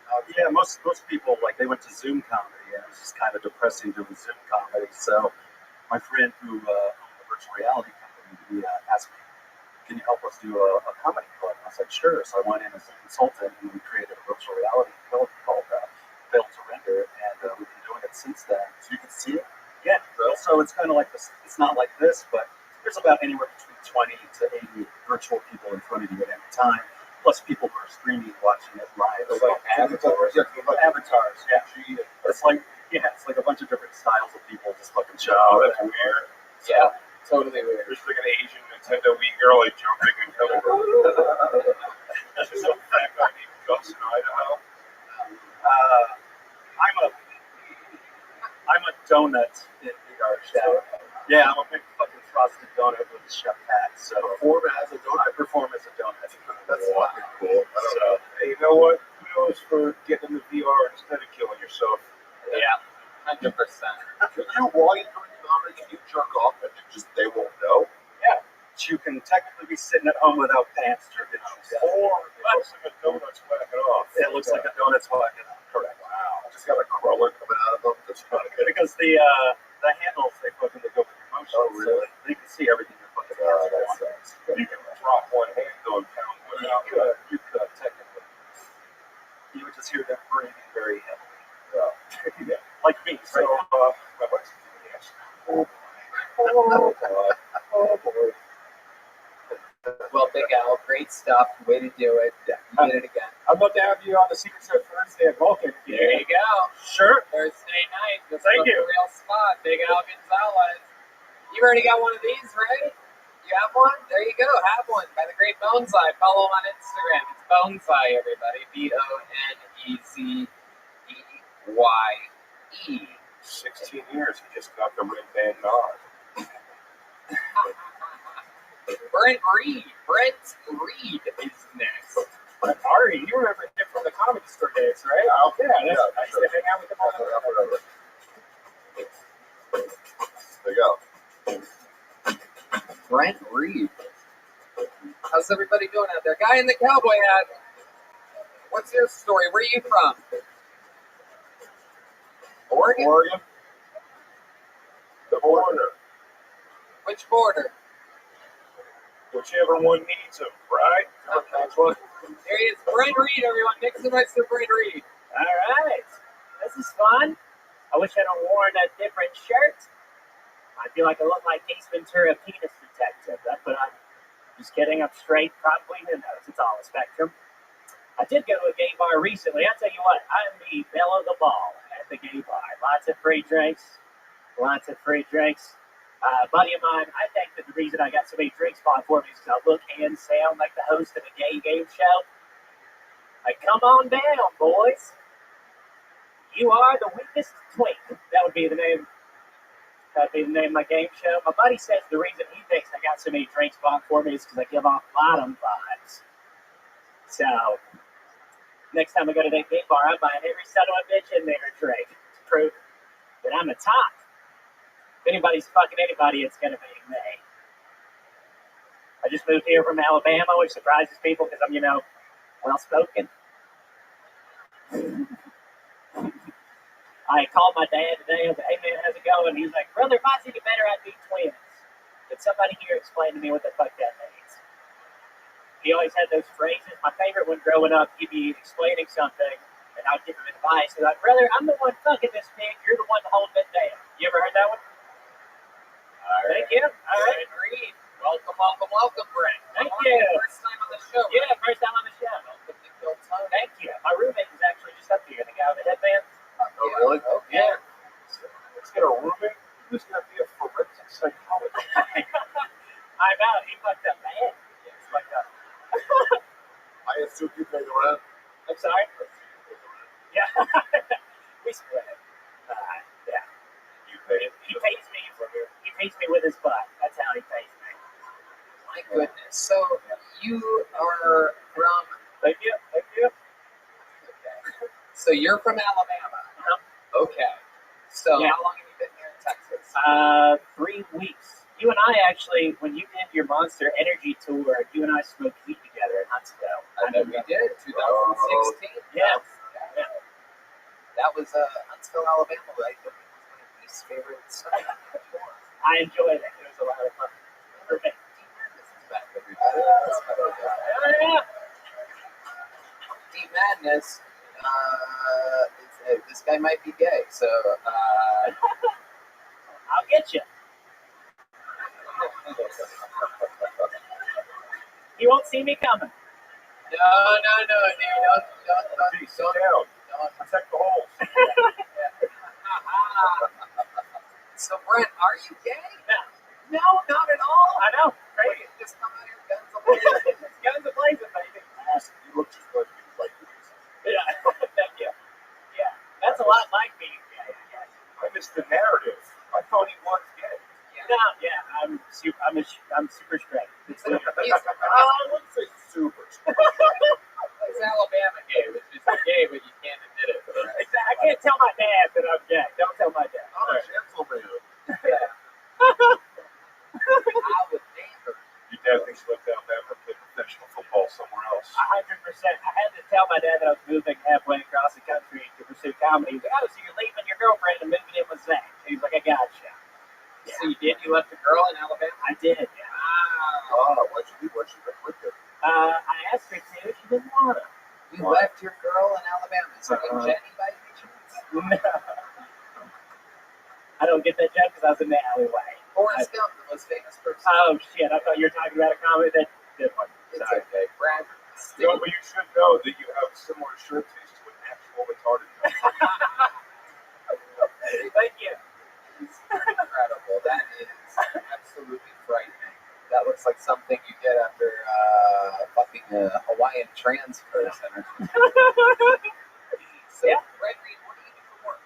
I just quit I had a day job at Amazon. I quit today. So right now, thank you. Right now, I'm just door dashing. Door dashing. Yeah. What's that when you show a step in? What do you do for fun, Gregory? I like nerd shit. I like watching movies and playing Dungeons and Dragons. No way. Yeah. They chased you out of Alabama. Yeah, I did. Yeah, I used to do a show there where we would stand up live in Huntsville where we played Dungeons and Dragons in front of a live audience. That was fucking awesome. Yeah. Even this queer's game's got books. Yeah. It was super cool. So what have you noticed? What's a major difference between Huntsville, Alabama, and Austin, Texas? What are some new habits or fun things that you're getting into? It's a lot bigger. I like breakfast at Mexican restaurants. That's cool. They didn't have that in Alabama. What do they have for breakfast at Mexican restaurants? Nothing. No, they didn't do breakfast. They didn't open for breakfast. Like in Alabama, yeah. I think that's a thing. I'm positive you're wrong. No, I've never been there. You are wrong. I don't think they did. You don't think that the Mexican restaurants in Alabama open up for breakfast? No, they don't. They super don't. You think Mexicans just start their day at noon? Yeah. So, Is that your 11:30. Is it your inherent racism to just believe they'll start working until My dad works in construction, so I've hung out with a lot of Mexicans back home. But they only do night work? Yeah, they wake up. They start like, man, I feel like I'm bombing right now. Here we go. It's okay, Brent. Well, I'll fill in the extra space. I don't need to God. panic. Thank God you're here. So, Brent, tell us something. Do you have any special skills or talents or something like that? Special skills or talents. Anything about you? I work. Even little. What? That's the track. For like 6 years in Alabama, I was a top 40 radio DJ. So Okay, can you toss to a radio song for us? Let's hear your radio DJ for all us. right. All the hits, 102.7 Kiss FM. That was Bootnik by Shit Tits. Coming up next. Coming up next is Some Shit by Ariana Grande. Thanks for listening. Yeah, I don't know. What was your name? That was just Brent Reed. It was the same. Yeah. DJ Brent Reed. in the Hey, y'all, Slappy T here. About this Friday, gonna be live in Troy all morning. We're gonna go to Denver for Weather on the Woods. No one listens to radio anymore. They don't understand what this is. Not calling his tickets, man. Big J's still on the radio, you guys. Hey guys, I'm gonna die me out. Jay's still trying to hold on. So the girl you left in Alabama 3 weeks ago, am I correct? Yes. Have you been in communication with her? Yes. Just about every day. Any reconciliation possibilities? If I ever moved back home or if she was to come here, we'd probably be good, but she doesn't want to move to Texas. Why does someone in Alabama not want to move to Texas? It's a very funny answer. She gave me several reasons. She in Alabama 3 and a Boston 0. She is. She's a very pretty lady. Sure. She's also a comic, but she don't want to move. She don't want to move. She lives in Birmingham, Probably the wrong Alabama. time to move to Austin if you're a comic. That's fair. She lives in a blue dot in a red state now. She's very political. She didn't want to move to another blue dot in a red state. Yeah. Birmingham, if you're concerned about being liberal, you should just stay in Alabama. Right. Yeah, totally. Brilliant. Not only is she beautiful, but the brains on your girl that, That's good. Birmingham and Huntsville are surprisingly liberal. Sure they are. Yeah. It cracks me up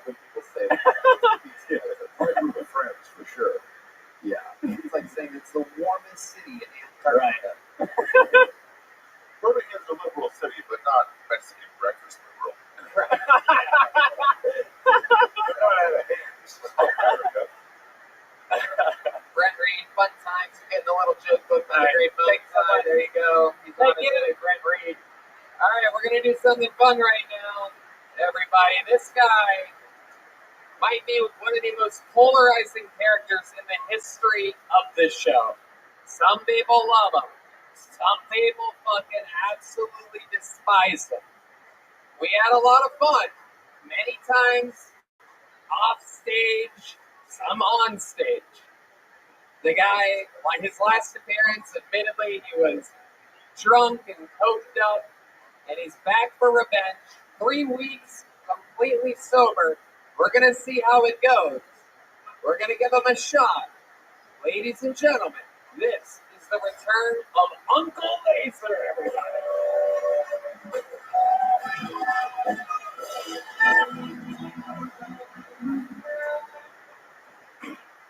Y'all's parents ever tell you that turning on the overhead car light at nighttime was against the law? I'm here to tell you that's not a real fucking thing. Okay, I distinctly remember spilling my McDonald's french fries on the ground, reaching up there when I was 8 years old, turned that light on, and my mama pulled the car on the side of the back and the shit out of it. Like the way you hit a woman. She said, you turn that goddamn light on, cops go close, they're gonna take you and your brother to CPS. Y'all gonna have to live down with the smelly kids at the YMCA. You know the smelly kids I'm talking about, the silver teeth in their mouth, the bad kids whose parents weren't there. But that's not fucking illegal. But I tell you what is illegal, Mom. Having that open container of Busch Light between your legs while you're driving, that's fucking illegal. I got pulled over the other night. Cop said, son, you know why I pulled you over? I said, because I got the overhead light on. He said, no, motherfucker, you're doing 90 and a 45 and you're swerving over the goddamn road. So he took me to jail. I called my mama to bail me out because all my friends are broke. My best friend don't even have a car. And I said, Mama, I need to come get me out of jail. She said, what they booked you for? I said, for turning the overhead car light on at nighttime, you lying fucking bitch.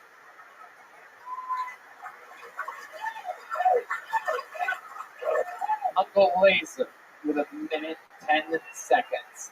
A very, very rock solid performance throughout. I thought about reading it off my phone, and then people are reading, they don't know that I know how to read that fucking good. So. Yeah, it's gonna ruin your branding if people goddamn right. Find out who you read.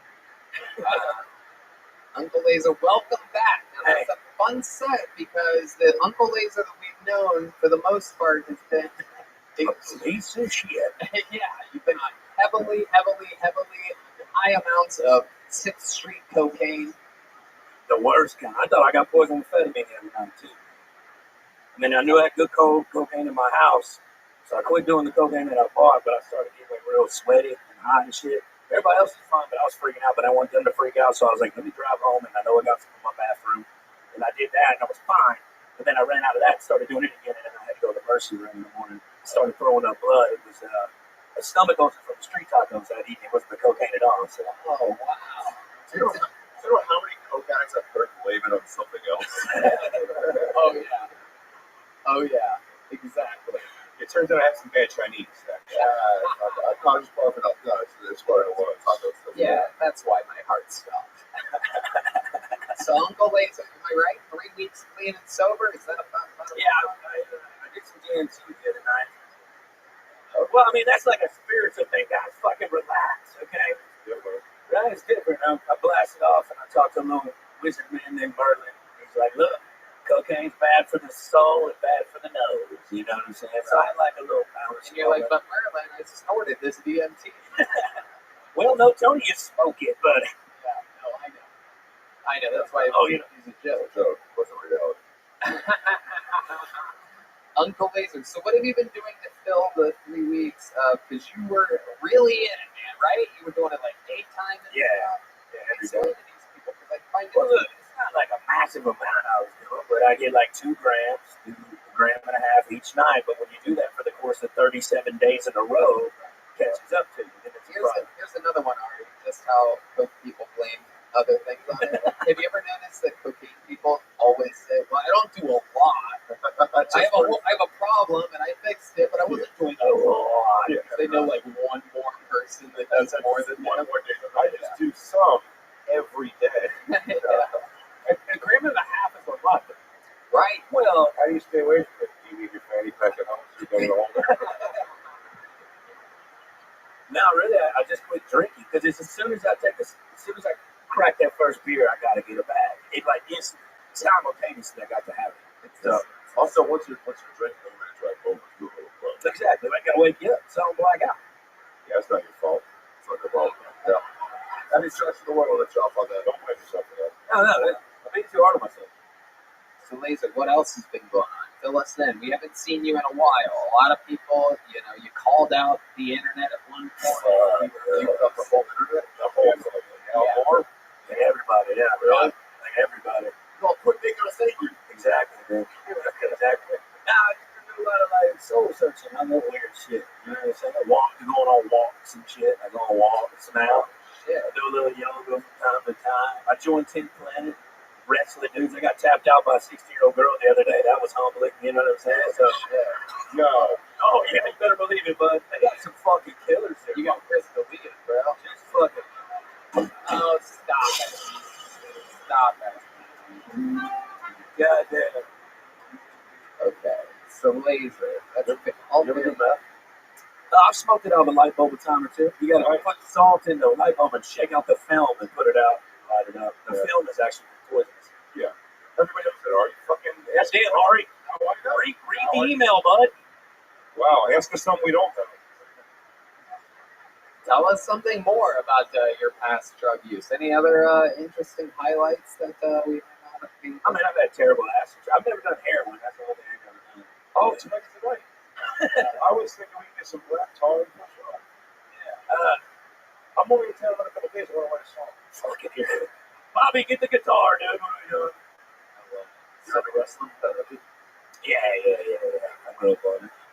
Yeah. I saw you on the UFC the other day. Yeah, it was like Cowboy Throne. He's a homie of mine. He got inducted to the Hall of Fame. So cool. He took me there. We had a fat dip in it. But they surprised me because he didn't know his kids and everybody were there. And they came out. It was a touching moment, man. It is super cool because nobody knows that it's going to happen. I was next to Daniel Cormier when he found out. Nice. It was fucking crazy. Very, very awesome. Yeah, but I didn't realize there's so many like UFC fighters there in general, like the stands. And I saw fucking Luke Rockhold like trying to choke out Tim Duncan because it was at fucking San Antonio. It was at the building where the Spurs played. It was cool, man. It was cool. That was cool. Little thing there, yeah. Was that a hallucination? Papa Smurf was screaming. Tim Duncan has been in San Antonio in 30 years. David Robinson was his tag team partner. It was incredible, dude. Uncle Laser, you did it again. And any parting words? Like, now, the thing about Uncle Laser, it's important to remember. I think, again, a lot of people have forgotten this or they overlook it. Is that, while I say he's funny and stuff and that I believe him, he's only been doing it 3 months. That is a lot less time than everybody you've seen tonight. I mean, you had someone with 16 years, 12 years, 2.5 years, 3.5 years. You're only a few months in, and you've already kicked what appeared to be your biggest hurdle. So, well, Tony, it's early. You know what I'm saying? We'll see. I'd love to have you on the Secret Show Thursday. Whoa! Baby Brian! Brian, I'd love to come to it, but Thursday I actually am performing at Hyenas for my headlining show in Dallas. Very cool. But next Thursday I'll be there. If you have me. Thursday, Uncle Laser, catch him at the fucking Secret Show. There On he goes, everybody. On coke! Come on, make some noise for Uncle Laser, everybody. Come on. We have not had a female comedian all night. Should I pull out of this bucket so we get a lady out of here, huh? Let's see what happens here. Oh, I got one immediately. Look at that. Make some noise for Emma Dallenberg. Emma Dallenberg. How fun. Dog Belly, April 5th. So, if you're watching this and you haven't seen it yet, watch Big J's radio special on YouTube. I mean, unbelievable fucking. Also, check him out on the Roast of Bert Kreischer that we did. Tony has the pills on that. Here she is, everybody. The Kill Tony debut of Emma Dallenberg, everyone. Make some noise for Emma, everybody. These people wait all night for this spot. Come on, one time, all together. Oh.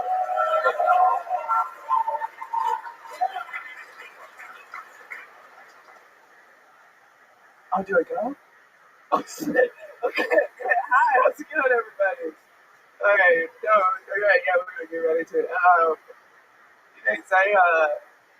I'm in love. right now. This is great, Tony. This is good. My he's 5'8", and that's why it's a little silly because I'm a big bitch. I'm 6 feet tall, and I was nervous to date him because I was like, I don't want to look so big by contrast, but I thought about it. I was like, you know what, Emma, you kind of look like a Viking, right? That pillaged him. It's kind of nice. I was like, no, is the sex gonna be weird? I was a little scared the sex was gonna be weird, but I was like, you know what? I did it, and it's not weird at all. It's actually kind of cute, right? Because it's like I'm a tree, and he's a little koala bear going for a climb. You know, it's like, oh. You go into oh shit. Sorry. All right, Emma Dallenberg. Welcome to the show, Emma. Yeah, I was around my time. I didn't see like okay, sorry. It's all good. Welcome, Emma. Thank you. It's incredible that you couldn't see a light, even though you could change one from where you're standing right now. So you have a light, you have a bulb on number 6 that you can anyway. Yeah, Emma, so cool. So good to see you. Ever since Jamie Lannister left you for his sister, you did so much good protecting of the families. I think I'm too young to know who that is. Wow. 5 years ago. Yeah. No way. I don't know. How old are you? I'm 23. Yeah, that was all of it. Yep. Yeah, she was so adorable telling her jokes, but I was like, because my daughter was talking, she's like,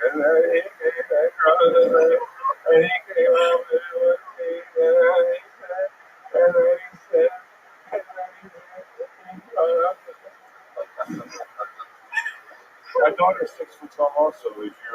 Is the new guy a black dude? No. Nice. I should have laughed at that. Okay, so this is a real thing. How long have you been with stand-up? Like 3 years. Where at?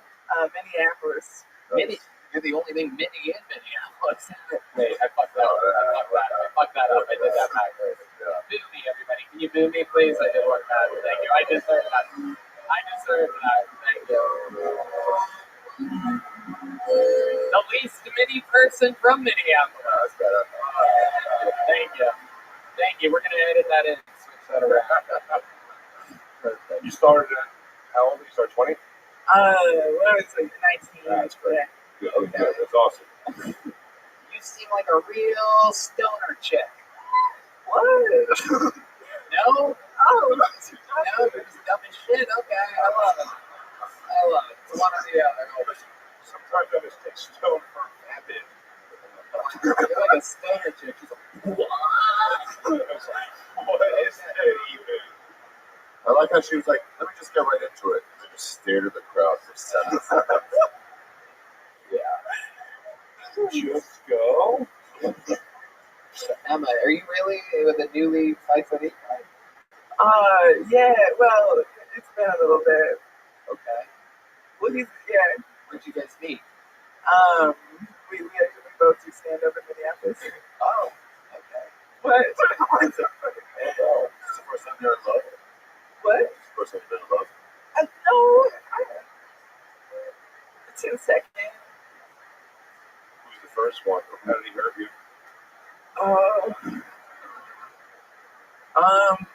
Well, we met working at Applebee's, which is first. I'm hoping for the second one.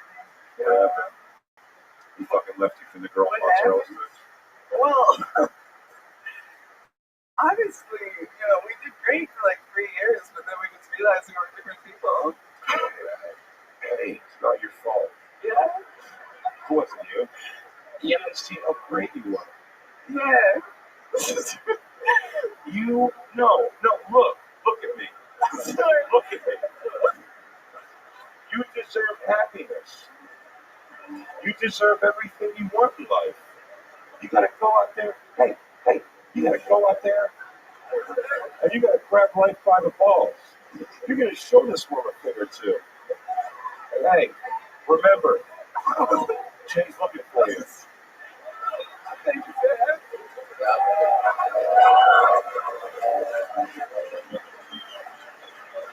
I agree. I think you should. I think you should go get your baby back. Baby back. Cemented apples. So, Emma, how do you make money? What exactly do you do? Solving murder mysteries with your friends.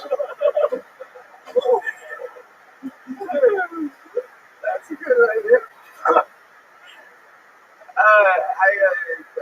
I'm a bartender at the stand-up. Okay. Yeah. You're bartending here in Austin right now? No, I live in Minneapolis. I'm just here for the week. Oh, okay. What made you come here now, exactly? I have a friend from Berlin who we were like, oh, we should meet someone in the U.S. and he loves Joe Rogan, so we were like, yeah, let's go to Austin. That sounds good. So you're on a trip with a new guy and the new boyfriend's back in Minneapolis? Well, Wow. Wow. well, it's not like that with the Berlin man at all. Oh, isn't it? No. Until he presents that weird, uncircumcised European pecker. That's a fair point, actually. Do you think your German friend would like to meet someone of the likes of the great Ari Shaffir, perhaps? Yeah, maybe he's got some explaining to do. Yeah. Ask him if he wants to meet the great grandson of 0156452.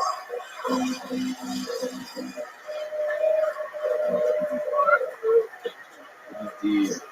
And if he does try to bug you, it's going to be in a hostile door. Yeah, we're staying, actually, I shouldn't say we're staying, but in a hostel. So there's one in locked in. There's one in us. You're going to get herpes and bed bugs. Oh, shit.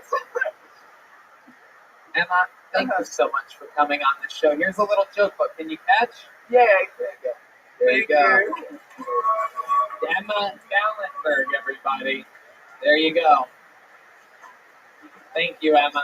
She's walking out of here with a gel blaster as well. Everybody pulled out of the bucket, leaves with a gel blaster tonight. How cool is that, huh? What's a gel blaster? Available in stores everywhere. What's a gel blaster? It's this right here. You put a little canister, these cool absorbable gel balls in it, and you blast away. You can shoot whatever you want. Some glow in the dark, some are...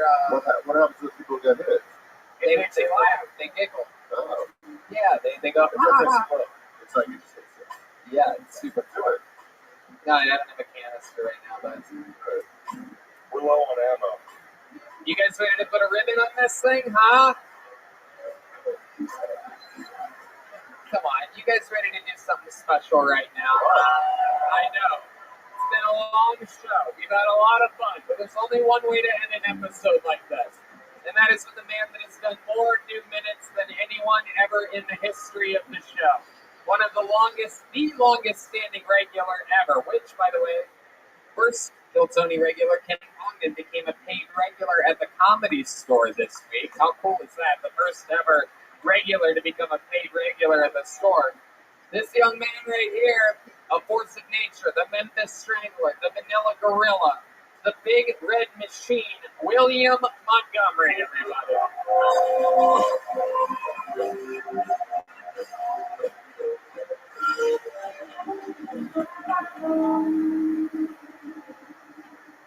Bud Light is going to have a translating on their cans, which is great because it's really going to open up sponsorship opportunities for all of us. I actually got a call from a feminine hygiene company earlier today, and they're saying they want my image on all of their dental dams moving forward. But seriously, Bud Light is going to have a trans person on their cans because they're tired of selling beer.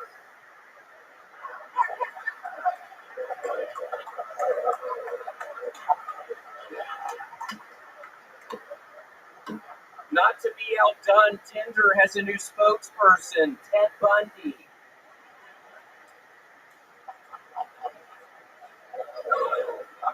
Trump is getting arrested. I mean, he got fingerprinted mugshots, and they even gave him an anal cavity search where they weirdly enough found confirmation that Aphex Twin will be performing at the upcoming coronation of King John III. Liberal parents be like, my son better not be attracted to women.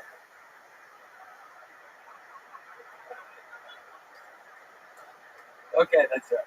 That's all good. Wow, I love that. Incredible.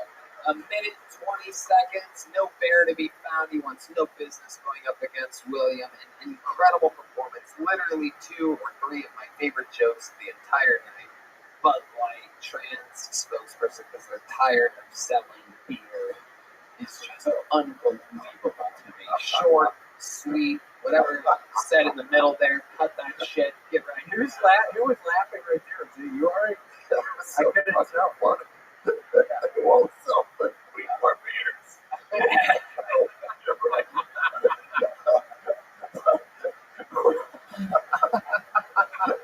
It's got fat face. Wow, he is crying. He's genuinely crying. Either he loves that joke or he just got threatened by the German guy who's waiting for him in the alleyway. Remember Bud Lights were called Americas? Ordered America at a bar. They renamed Budweiser America. Remember that? Yeah, Damn, 45 years ago. Yeah, did it go, hey, 1 cold America, please? And that didn't catch on. So now they're going to trans. They go the other way. Yeah. They are. Yeah. Trans cans says that he only speaks. Fun fact, Matt, he only speaks once every 4 months. There's 4 episodes a month, so that's about 1 every 16 episodes. And he decided right now to take a stand and say the word, it's a trans cans, everybody. Throw it a hand for the great Matt Mioling, everybody. Letting it rip. Letting it rip. It is a trans can. Wait, that's not a Which, real by the thing, way, right? when you hold the tab, everything tucks back at the top, so it kind of makes sense. I guess all cans have been trans the whole time. Like a Pez dispenser. Absolutely. You know what I love about you is when you're reading your notes off the thing, I know because you read it, it said on the paper, but seriously. But seriously, it's such a funny thing to have in a speech. Yeah, I have a disability, so it's weird you bring that up, motherfucker. Seriously. I wasn't trying to shame you. I wouldn't. They kicked me out of school in the 5th grade. Why? I'm kidding. That's a late April Fool's joke. So it happens if you miss April Fool's Day. I slept right through it. Got to bring him out in a second. Yeah, I actually had an inversion yesterday. I went to San Antonio, the Six Flags down there, and it happens, I think, to like 25 to 30% of people. It's when you're on a roller coaster and when you're upside down. Something happened to my penis, and it literally inverted back into my tummy. So that was like 25% of people. It comes out 4 people. Did it eventually come back out, or do you have to like do exercises? Huh? Huh? No, seriously, your voice sounded like such a little bitch, dude. It's hard to fucking understand your asshole talk, dude. Oh shit. He's powering up. We've seen this before, folks. When he gets passionate about something. Yeah, I mean, I'm a fucking inversion right now, dude. My thing literally is inside of me. Wow. Is there a solution? Have you tried blowing on your thumb really hard? Yeah, I actually did try that earlier, dumbass. Holy shit. The fuck, dude? You guys blown on it for like 30 minutes earlier, dude. I thought it would pop out, but it didn't. Wow. Incredible. Have you tried blowing into your butt? Would you want to? Yeah, I'll do it for you. Okay. But no, I haven't tried blowing into my butt. I think it'd be hard for me to do that. Yeah, Ari, nice suggestion. Yeah, I mean, what the fuck is going on? You're being so sweet crying about the thing earlier, but then you're asking if I can blow it to my fucking butt. What does it look like? How would I do that right now? I kind of made up someone else would blow into your butt before I met. Well, that's not what you fucking said. No, that's true. That's not what I said.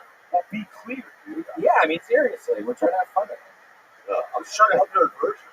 The word of the wise, don't go to the Chupacabra Cantina. I literally fell through a fucking 5-foot in diameter hole over at that piece of shit. I swear to God, I'm gonna find the owner and I'm gonna trap them in something. What? Yeah, I literally was like a 10-foot fucking fall. I was at the Chupacabra Cantina the other night, right across the street, and I fell through this fucking like 5-foot diameter hole. I swear to God, I'm gonna figure out where the guy lives and I'm gonna trap his fucking ass and stuff. But You're gonna trap? How long were you trapped for? shit, I was in there for 2 days. Oh, what? Yeah. Eye for an eye. You're gonna trap him now for several days. Yep. And you get his gold. And then what? No, I really didn't hear you. I'm sorry. I apologize. Something William notoriously loves slightly fucking with the guests every once in a while. Chill it out, William. Okay, I'm sorry. I'm on edge right now. I'm a fucking inversion right now. You gotta get it out, buddy. What is your plan of action for getting it out? I think we're gonna go to the clinic, the Planned Parenthood tomorrow. Yeah, there's a good one in Austin. I'm going to Planned Parenthood tomorrow. We thought about maybe hitting Six Flags, taking the roller coaster backwards. It doesn't work that way. I did do that. Okay. I'm not a science guy. Yeah, I did that several times. You tried it. You tried it. I tried. I did. What else did you do at Six Flags? Give us some of the things you love about Six Flags. Shit, I had a bunch of fruit by the foot in my jacket pocket. That's pretty cool. Had some Cheerios in my jacket pocket. At Six Flags, man, my thing got inverted, y'all. I have a serious inversion right now. I literally. Well, if you find out how to get your dick uninverted, I got a guy with a chest problem outside who can talk to that doctor. Yeah, I saw that guy. That was scary. Yeah, where's his heart? That's what I was thinking all the time. I can actually tell you. Question: where was it? I'll tell you what his chest taught me is that everyone's heart is not what I thought it was. I was just wrong about where your heart is. So, William, what else are you passionate about this week? Shit. Final Four? The Foursquare. Okay.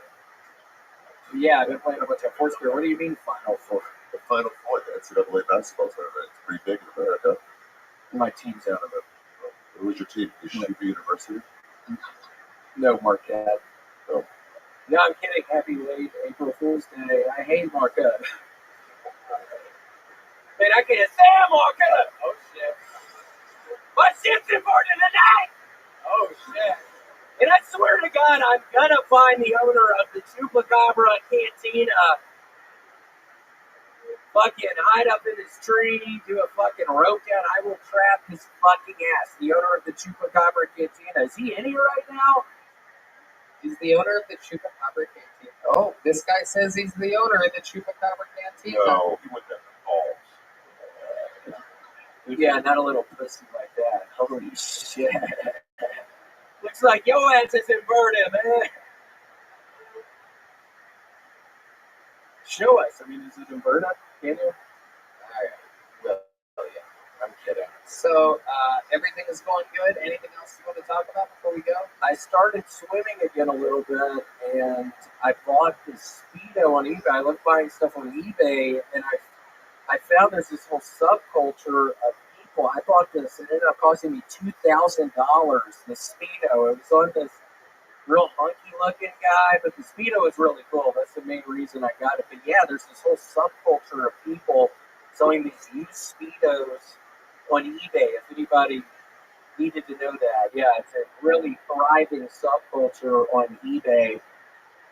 It's $2,000 fucking dollars though. So, Do you wear it a lot? oh yeah. Do you ever take it off? No. And I'm never gonna take this Speedo off. Apex Twin is literally playing at the coronation. What are you gonna wear? Shit, I'm gonna wear this Speedo. All right, William. How loud can this place get for the great William Montgomery? 1, 2, 3, 4. And how loud can this place get for my guests, Big J. Okerson and Ari Shafir? The drawing from Ryan J. Ebelt is in. He drew this episode while you guys sat there. That's Ari Shafir and Big J. Okerson. Redman is forcing me to get the phone away from Ari before Redman tweets that he loves Big Black Cock. Here's the drawing from Chris Rogers. Well, you were all here doing nothing. He drew Hans Kim in a cowboy hat. I know a guy that lives by the border that might want to buy that after the show. Chris Rogers art. Guys, make some noise for this fucking Screwball Peanut Butter Whiskey band, huh? Paul Deaver on the horns. The great Michael Gonzalez on the drums. D Madness on the bass guitar, everybody. John D's on the keys. And Mr. Trans Cans himself, Matt Bueling on the electric. Thank you guys so much for coming out. Thank you to the Red Rose, the Yellow Rose, Austin Security Guard Service, Shell Blaster, Screwball Peanut Butter Whiskey. Love you guys. Thank you. Good night, everybody.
This is Rabbi coming live from the Comedy Mothership here in Austin, Texas, for a brand new episode of Kill Tony. Give it up for Tony Hinchcliffe!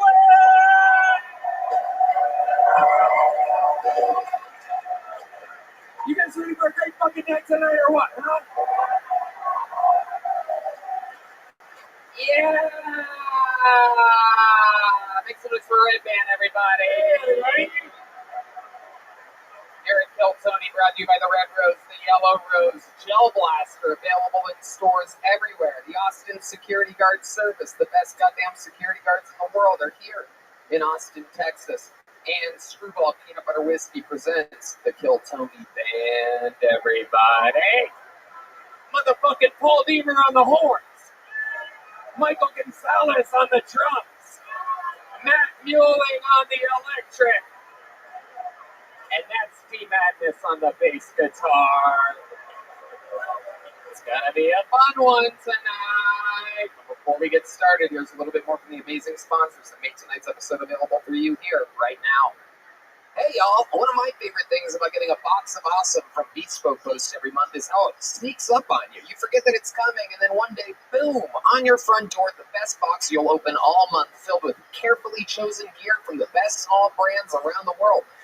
You'll never believe what I got this month. I got Carnivore, which is the American barbecue rub in the Carnivore box made by the Great American Spice Company in Rockford, Michigan.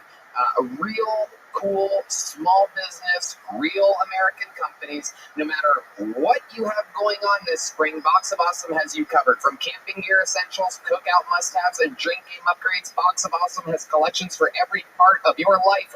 Right, man? Yes, I just got the cask. It comes with this cool little barrel, and each barrel is handcrafted from the American white oak, which has been charred to create a smokier cocktail. You make smoked cocktails. Yum, delicious.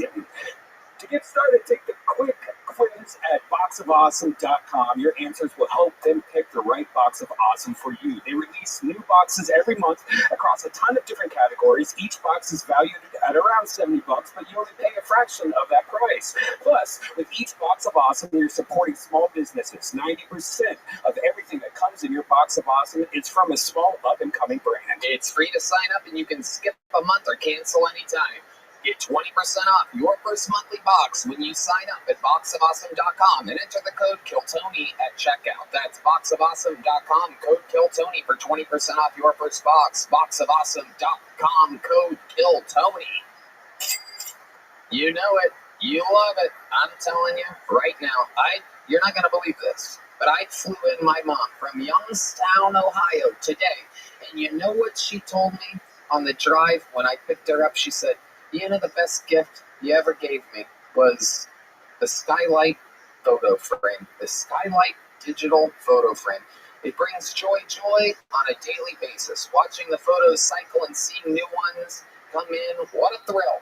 Why send pictures? I could update her. And the frame that she has of me sitting next to her bed on her nightstand shows pictures. We keep her updated. She absolutely loves it. It's a wonderful, meaningful gift that will give you a great way to stay in touch with those you love. It's perfect for Mother's or Father's Day. It's simple and fun to use. Even if you're not tech savvy, no app or subscription required to send photos anytime from anywhere. Right, Ben? Yes, especially for Mother's Day and Father's Day coming up. It's a great gift that makes you feel close to them, even when they're far away.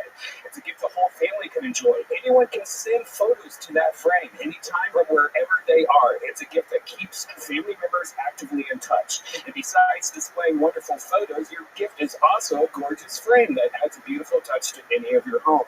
And 100% satisfaction guaranteed. If you don't love your Skylight frame, they'll offer you a full refund. And now, as a special offer in time for Mother's Day and Father's Day, to get 10% off. That's up to $30 off your frame when you go to skylightframe.com/Tony. That's right. To get 10% off, up to $30 off your purchase of a Skylight frame, just go to skylightframe.com/Tony. That's SKYLIGHTFRAME.com/Tony. I'm telling you, here in Austin, Texas, the economy is thriving, business is booming, our squads are strong, and when starting a new business or growing one, if you want it to be successful, you need the most talented people on your team. That's where ZipRecruiter comes in. And right now, you can try it for free at ZipRecruiter.com/KillTony.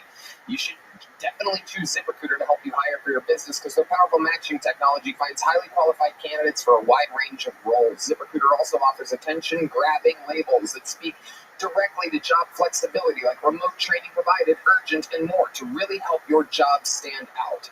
Let ZipRecruiter fill all your roles with the right candidates. Look, I just got a new comedy club. I should go here to get some employees. Right. Absolutely, and the mothership's booming, and Team Kill Tony is thriving. Yes, 4 out of 5 employers who post on ZipRecruiter get a quality candidate within the first day. See for yourself. Go to this exclusive web address. Try ZipRecruiter for free at ZipRecruiter.com/KillTony. Again, that's ZipRecruiter.com/KILLTONY. Why? Because it's ZipRecruiter, the smartest way to hire. Hey y'all, this week we're brought to you by Freeze Pipe. Smoking weed doesn't have to hurt your lungs. Skip the coughing and burning with Freeze Pipe. The pipe comes with a detachable chamber that you pop into the freezer. When you're ready to rip, the smoke passes through the frozen chamber, cooling things down by hundreds of degrees. So you get an ice cold hit every time. Red Band? We both grew up in Ohio. Do you remember going outside and taking your bong and scooping snow in it? Now you don't have to do that. It's so easy. Nice. Freeze Pipe is non-toxic. It freezes more quickly than water and stays frozen for longer. So the party never has to stop. I've been loving the Tornado Bomb. It has twin turbine percolators that spin water in opposite directions, creating a mini twister inside. It even has a Z-shaped handle that's easy to hold and pass. Whether you hit a pipe, bubbler, bong, or dab, they got them all. That's right. So go to thefreezepipe.com and press in code Tony to save 10% off your first order. Get your bong, pipe, or bubbler today. That's thefreezepipe.com and press in code Tony to save 10%. If you can smoke from it, Freeze Pipe makes it. Hey y'all, we want to take a quick second to thank one of our newest sponsors here at Kill Tony, Extra Wallet, and we love them. Extra is known for inventing the world's first trackable wallet, and now they're on a mission to upgrade the rest of your carry essentials. They make sustainable wallets, bags, and essentials that help you get more out of every single day. Extra's wallets are super slim. It's half the size of a conventional wallet, but carries over 12 cards and cash. Red Band? Each wallet has a quick card access at the bottom. With the click of the button, Extra's signature trigger mechanism snaps up your credit cards in 1 second. It has RFID blocking. It's standard in each and every wallet, helping to protect you from data theft and wireless skimming. Environmentally friendly materials like vegan Italian leather and space-grade aluminum keep Extra sustainable. The solar-powered track device lets you track your wallet's location from your phone. So if you ever lose your wallet, just get on your phone and find it immediately. With top-of-the-line solar harnessing, 2 hours of sunlight equals 3 months of charge. Wow, it's a no-brainer. Go to extra.com and check out their full line of wallets, phone cases, and trackable carry essentials, and never lose your wallet again. This month and next, be sure to get over to extra.com and use code KILLTONY for up to 25% off, as this year's Mother's and Father's Day sales are kicking off. That's extra.com, EKSTER.com, promo code KILLTONY, and make sure you never lose your wallet again. Are you guys ready to start tonight's episode or what? You guys can do better than that. Are you ready to fucking start this puppy pie? You know, I take great pride in the fact that here on Kill Tony, not only do we find amazing talent out of a bucket, but we also feature some of the best goddamn guests on planet Earth. I like to think we were one of the first to push Tim Dillon to the moon, to introduce people to Shane Gillis. I mean, we were always at the helm of these things. The second I find a fucking monster, I have him sitting right here next to me. This is this guy's first time ever guesting on Kill Tony. You're never going to forget that you are here for the Kill Tony guest debut of Sam Talent, everybody. Make some fucking noise.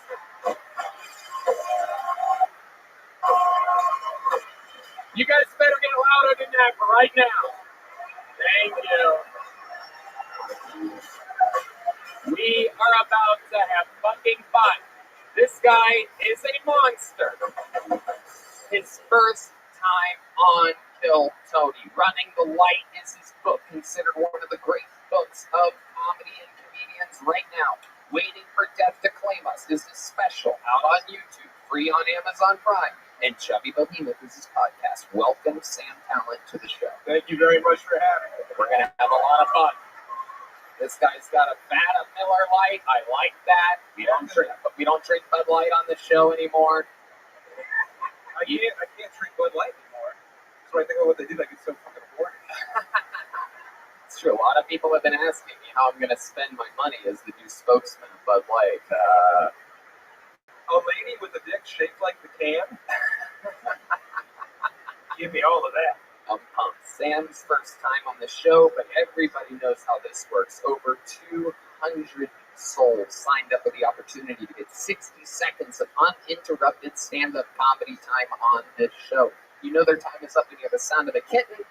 That means they have to wrap it up there, or else they bring out the angry West Hollywood Bear, which is loud and interrupts them, and hopefully they don't go that long. And then after that, I interview them for a while to find out more about them. The entire thing is improvised. You guys ready to start tonight's show? Your first comedian is one of our regulars on the show. We have watched this guy go from literally homeless in a van, doing an excessive amount of open mics, never getting paid for stand-up comedy. He's now rich. He sells out every weekend all over the world. Ladies and gentlemen, sing it if you know the words. This is Hans Kim. This is Hans Kim. This is Hans Kim. This is Hans Kim. This is Hans Kim. So, Bud Light has a new trans spokesperson, which makes sense because they've been transitioning to water for years now. I don't understand that because Bud Light is the most transphobic beer. Nobody's committing hate crimes on White Claw. When you drink Bud Light, you want to hit something. You want to hit something weird.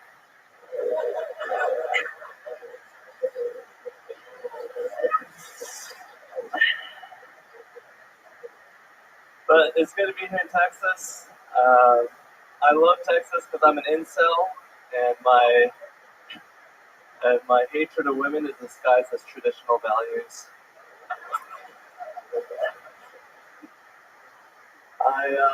It's hard for me to get laid as an Asian man, unless if I'm straight, then yeah, it's hard to get laid. But if you're gay, then it's really easy. It's amazing how much more I can get laid, all with a little change in attitude. Yes, thank you guys. Wow, a real trickle away there at the end. It'll leave us all with a little taste of confusion in our mouths. What were you trying to say there? I was supposed to be like, it's hard to get laid as an Asian if you're straight. Oh, yeah. That would have killed.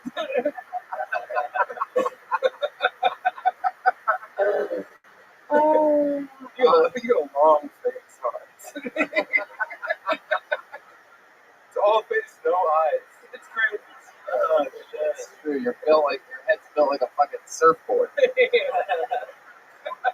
is incredible. I've never really noticed that. It's nuts. He's like 4 heads tall. How do you feel, Hans? I feel slightly body shaped. Yeah, I like that. Representing Aviator Nation, and normally that's an expensive shirt. You're famous for wearing free shirts. How'd you end up with that? I did a show at Aviator Nation. And they gave you that shirt? Yeah. Perfect. And everything was right on schedule. Yeah, this fucking show launches people to the top getting paid in shirts. Heck yeah. It is. So Hans, tell us what's been going on in your life this week. We've watched you go from broke and poor to thriving, and now the latest evolution of Hans Kim is that you're a drug-addicted diva that tells people what to do and is overly commanding in green rooms and kind of like a bossy bitch type. We've watched the full evolution in only 2 years. You were so appreciative of every spot. You were grateful before. Now people are saying that you're entitled. Explain some of this away. Well, sometimes in green rooms, you just gotta be like, hey, I don't think like Trump is like the worst. Sometimes people are like, what? Nobody's complaining about that. They're worried about what you did to the waitresses in Tucson. Yeah. No one has a problem with you thinking Trump's not the worst. We all agree with you. Actually, yeah, no, I don't know where this is coming from. I'd like to. How's the drug situation been going? I heard a rumor that you were caught chopping up lines of cocaine the other night at Vulcan Gas Company. Is there any truth to this? You're doing coke? Did you see it at first? Thank you.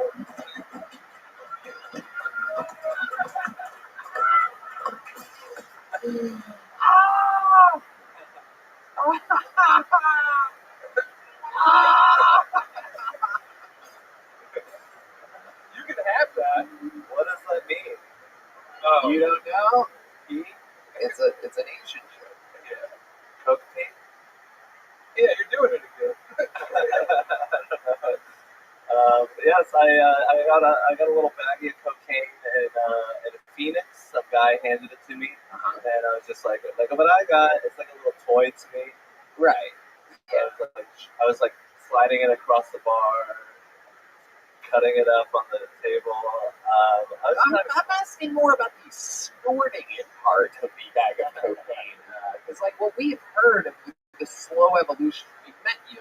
You didn't do any of these things. You were sort of like, if whatever. And then we heard that you were doing bumps of cocaine regularly. We talked about that on the show a couple months ago. And then what I heard, literally, I'm like, I'm going to bring it up on my unit. I don't ever bring these things up to you in normal life when we see each other and we're in greeters and stuff. I save it for right now. Moments like this, when not only appear in front of hundreds of people live, but perhaps millions of people when they watch this. The shock is you don't know how to explain away the fact that I heard a rumor that you were chopping up not bumps, not little key bumps, not little cutie pie pins. I heard you were doing fucking lines with a credit card. Lines, by the way. Not line. Line. Whose credit card was it? Yeah, who peed on the credit card?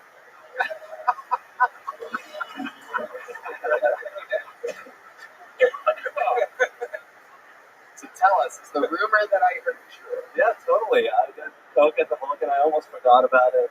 I did it. My girlfriend is like a big coke conspiracy. Coke. Doer of coke is what you're trying to. There's no conspiracy. Your girlfriend is a hot white girl that loves doing coke. She's levels above you in looks, and you are just trying to keep up with her, and it is so fun to watch. It is unbelievable. If she was doing heroin, Hans would be fucking doing a half a set of Bud Light. I want to hit something or something. I can't imagine you on heroin. Imagine his eyes more closed than they are right now. So what do you do on a night like that? You're chopping up lines, you're snorting them up your perfect little nose, and then what happens? And then I go host a comedy show. Just with a little more energy. I really don't like coke that much. I just do it to look cool. Right. Yeah. I was gonna call her a cokehead, but I was like, don't call her a cokehead. She got mad at me last time. And instead you said conspiracy theorist coke user. You're like, she does cocaine and also she denies the Holocaust. Yeah. That's a lot better, dude. Always sweet talking. Holy shit. Hans, you are always so goddamn entertaining. I fucking love you. You're an open book. You are unbelievably entertaining. I love these interviews more than anything in the world. You're so honest and real and autistic. I love you so much. Thanks for opening tonight's show for us. Hans Kim, everybody. And to the bucket we go. It's going to be Solomon. One word, Solomon. He's going to be first tonight. Hell yeah. Very exciting Really stuff. cutting up lines in the green room of Vulcan. This is what it's evolved into. I have people every week saying, I saw your boy Hans doing this. I saw your boy Hans doing that. And it gets a little bit wilder every week. We like to keep people in the know with Hans' story because we watched him go from, nothing to everything, right? He had a plethora of material. He had 45 minutes or so when we met him. Here we go, your first comedian out of the bucket tonight. We're going to meet them all together. His first time, it's Solomon, everybody.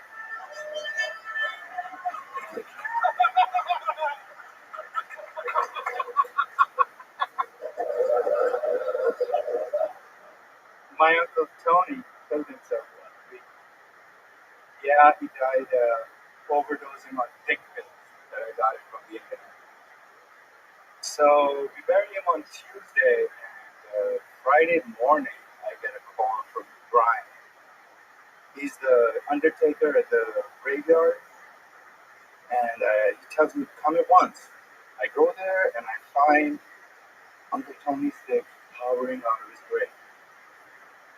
So me and Brian dig him up, turn him sideways, And this morning, Brian calls me again. Go there and find that all the dead were outside the graves and crying and yelling, some even trying to kill themselves. I asked one of them, I'm like, hey man, what happened? He's like, what happened? We came here to rest in peace and not get fucked in the ass. That dick went through my wife's mouth. Her jaw's broken. Look at her. So we had to chop Uncle Tony. All right, Solomon. No doubt about it. It's your first time on this show. I would remember if there was a Saudi Arabian undertaker on before. This is incredible. Holy shit.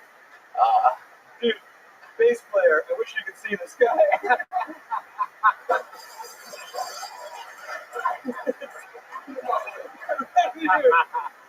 D Madness says he's fine just how he is. Thank you. Solomon. Holy shit. How long you been doing stand-up comedy? First time. First time ever. All right, very good. Welcome. And what ethnicity are you?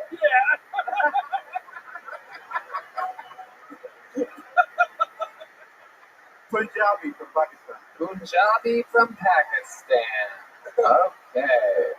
Incredible. I like the cowboy hat. You're like Keith Turbin.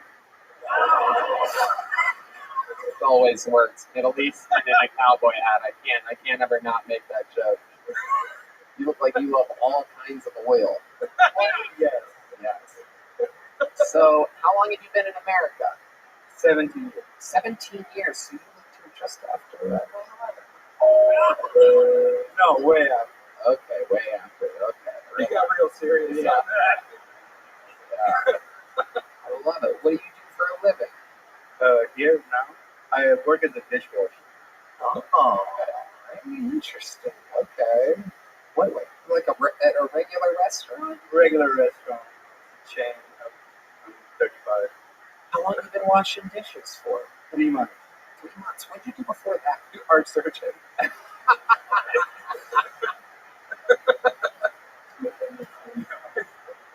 No, I ran a bar in New York. I ran.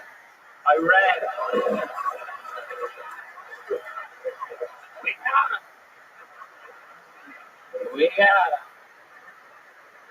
I ran a bar. Wow. Yes, sir. Dude, who dressed you? Myself. Whoa. It's fucking crazy. Yeah. It really is a wild plethora. It's like a mechanic up to the waist, and then a jacket a girl left in the restaurant that you worked at, and then the hat just says fucking tourist. When in Texas, yes, sir. Okay. It's hot topic, Jay. Those shoes are described by a doctor. Yes. All right. So Solomon, what made you want? How old are you? 39. 39. What How made, is that possible? You look either great or terrible. I can't tell, dude. what made you want to start stand-up comedy here now today live? Revenge. No, I was just having fun. Wanted to see you guys. Okay, so you know the show, Yes. and you prepared a minute. Is any of that real? You don't have an Uncle Tony. Is any of that real? Yeah. Solomon, were you in a graveyard yesterday? This morning. Where all the ghosts escaped their graves? And then one of them got fucked or something? Everyone got fucked. Yes. No one more than the audience. Sam motherfucking Talent with 2 L's. Remember the name. Solomon. My goodness. So tell us more about your life. Since all that was made up, I want to know something. If you ever wanted to do this again, I want to come up with something about your actual real life. I want to know the real Solomon. What do you into? What do you like to do for hobbies? I did hobbies. No. What are you talking about? They're like pursuits in your free time. I did a lot of theater, Shakespeare. Really? Yes. You did Shakespeare? Yes. Wow, can you give us one of the lines that you did when you were, how many of you want to see him act for us? Here he is, the first ever person to read a scene, to do real acting at Joe Rogan's Comedy Club. If he found out this was happening, he would cancel the show right now. Ladies and gentlemen, ooh, he took off his hat for this. Here you go, Shakespeare by Solomon.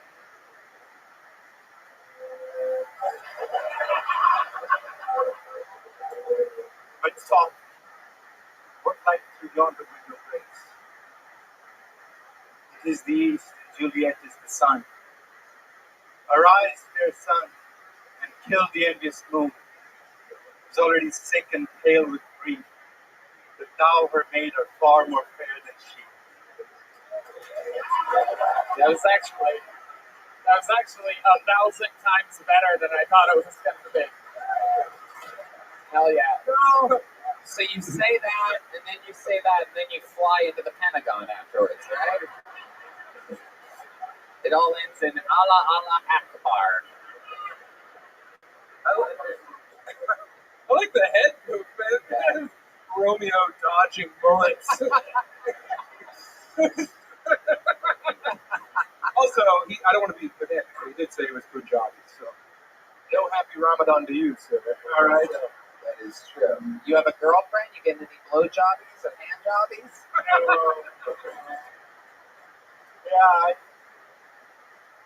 No, not at all.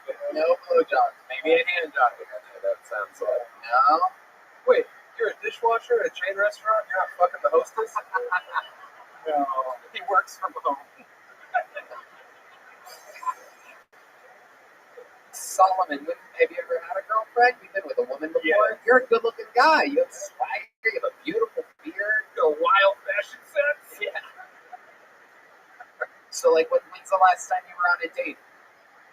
Before COVID, I did a sabbatical. Okay. A sabbatical from pussy? Wow. I had too much of it. There you go. There you go, Solomon. That's a big one. That's the one you're going to remember in the morning. You'll be like, I killed it at that one part. And also, the blowjob thing kind of scares me. Why? This is going to be amazing. Why? Yeah. No matter what you say right now, it's going to be so good. You see, people get circumcised when they're like babies. I was about like 9-year-old. Oh shit! Mom suddenly decided like all 3 brothers needed circumcision. What were you guys doing to each other? No, man. That's what she was scared when we were babies, and so she was like, all right. All 3 of you at once? Yeah. You guys were like 7, 9, and 11? No, I was 9, I was 6. Works no matter which way you say it. Yeah, so I had it chopped off, I remember, So what's it like down there? Does it look like well, a it's circumcised now, so. Right. I bet you got a little fucking magic carpet down there and everything, right? Yeah. Yes. Oh, yeah, absolutely. So you're circumcised. You got circumcised at 9. Do you remember that? Is that something? Yeah, the whole thing. Yeah. The build up to it, and then the hospital. And... Did they tell you what was going to happen? Yeah. Did they put you out for that? You were awake. They put like a local anesthetic, of yeah. course. Yes, thank God for that. I mean, unless the only way they didn't do that is if this was done in Pakistan still. Was it? Oh my God, no! Yeah. Pakistani circumcision. Holy shit! Yeah. It was not fun. Yeah, the whole summer was not fun. Yeah. Yeah, you live in the neighborhood. Everyone knows about it. So all the kids are. Hey. This is what I'm talking about. That's your first bit. I'm Solomon. I'm Pakistani. I got circumcised at the age of 9 in Pakistan. They cauterized the wound. Once you go Pakistan, you never go Pakistan. You know what I'm saying, Solomon? Can you go back? Yeah. Nice. Yeah. You should. I'm glad you did. Didn't know if you were announcing Yeah, something. so the whole thing with the blowjob is that I can't. It seems like I have the trauma from being chopped off. So. Wait, they circumcised you with their mouths? I don't know, man. The beautiful thirst. It's weird. That's how I used to eat corn dogs when I was a kid. I would bite in just enough to get the bread on the first bite. Make the little wiener. I make the little pull it off. I didn't realize that's how they did Pakistani circumcision. Solomon, I like your style. I spent too long interviewing you. Congratulations on your first time. There's a joke book. That's from the Great Bone Side. That's real Texas leather. Thank you. He makes these little joke books so good. There's little bombs on them. There's little steaming pieces of shit. They're very exciting. So, how about one more time for Solomon, everybody? Come on. Yeah, let the freak show begin, everybody. Oh, Lucas McCrary, everyone. A current door guy, a local legend here in Austin, Texas. This guy is a monster. He's killing it all around this club every single night. This is truly one of those guys that, again, everybody's going to know. He's been on the show multiple times. Very funny man. Make some noise for the great Lucas McCrary, everybody.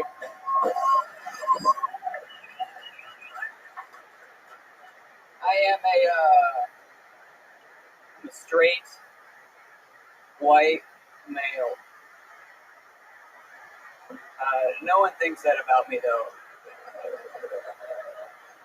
No one thinks I'm a straight white male. Everyone thinks I'm Puerto Rican, and no soy Mexicano. You know, I do feel like I have to come out as straight. My parents think I'm gay, and I get it. You know, I understand why, especially with this haircut, because this haircut's great business in the front, cum on my back.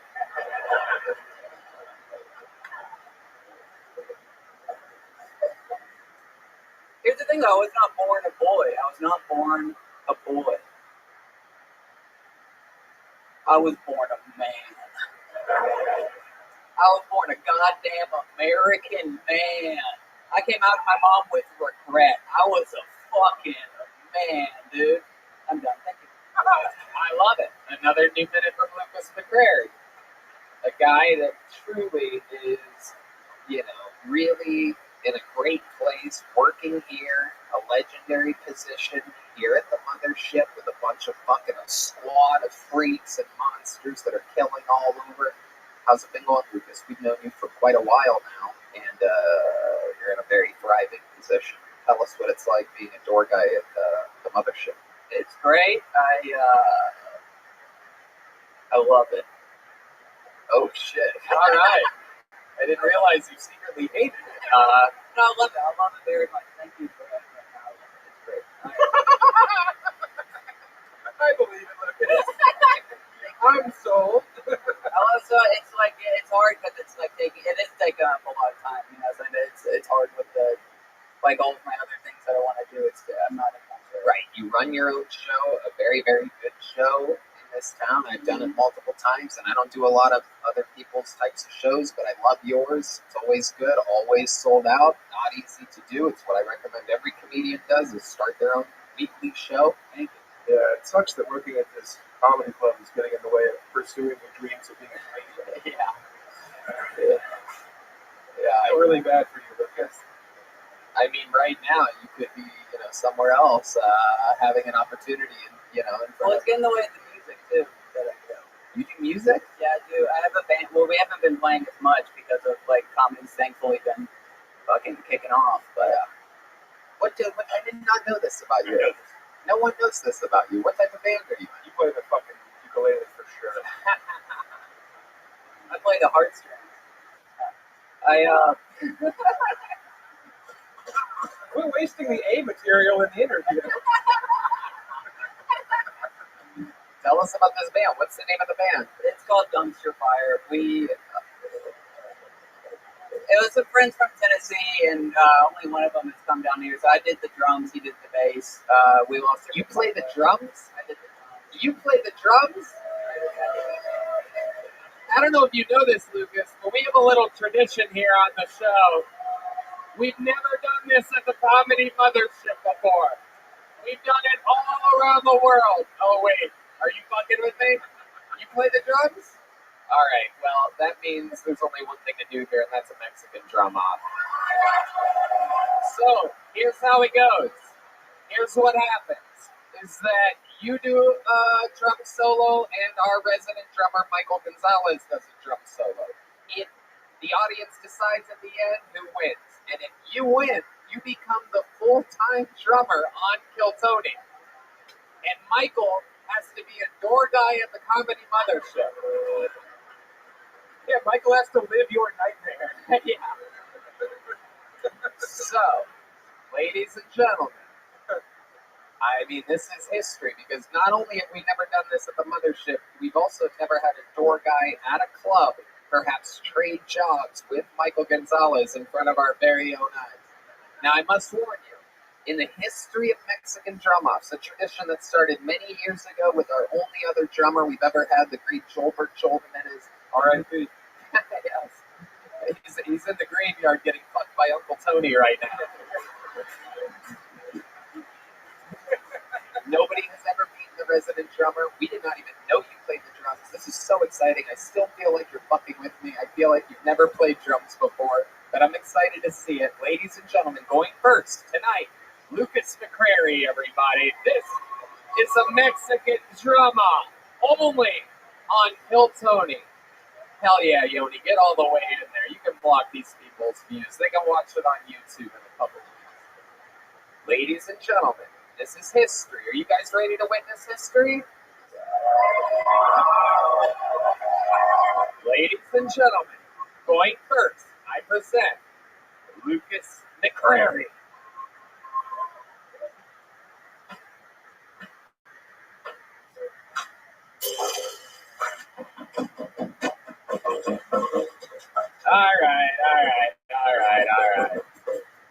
All right. Very bold, creative decision for Lucas to lie about his drum skills. Very interesting. So you don't play the drums after all. Again, interesting decision. Just for the fun of it, let's have Michael Gonzalez do a drum solo.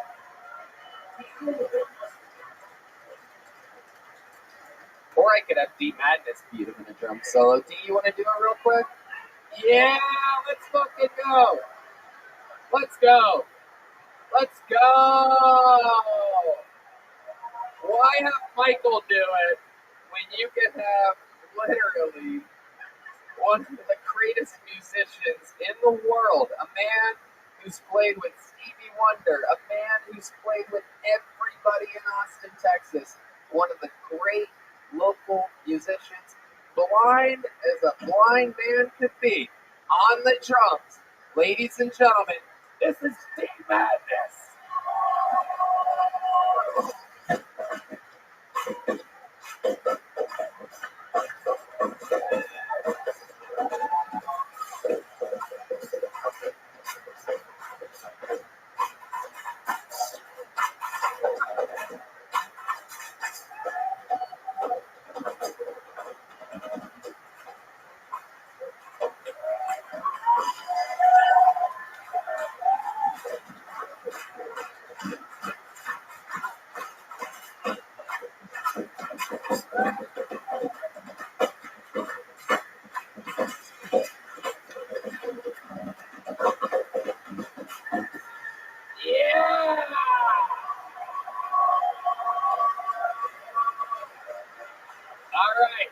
So here's how we're going to do this. How many of you have Lucas McCrary winning that?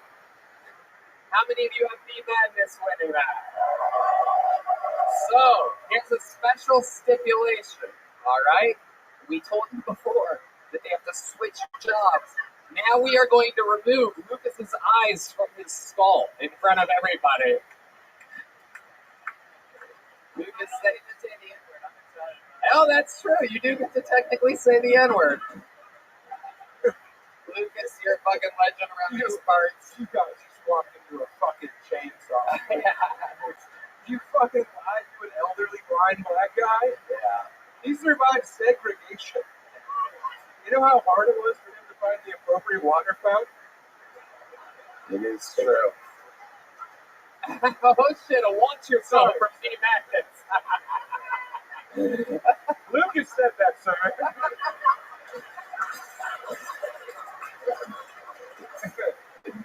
Lucas McCrary, thank you. There you go. Back to work he goes. Lucas McCrary, everybody. In 2007, I fucked so many girls who looked like Lucas. Daniel Duan.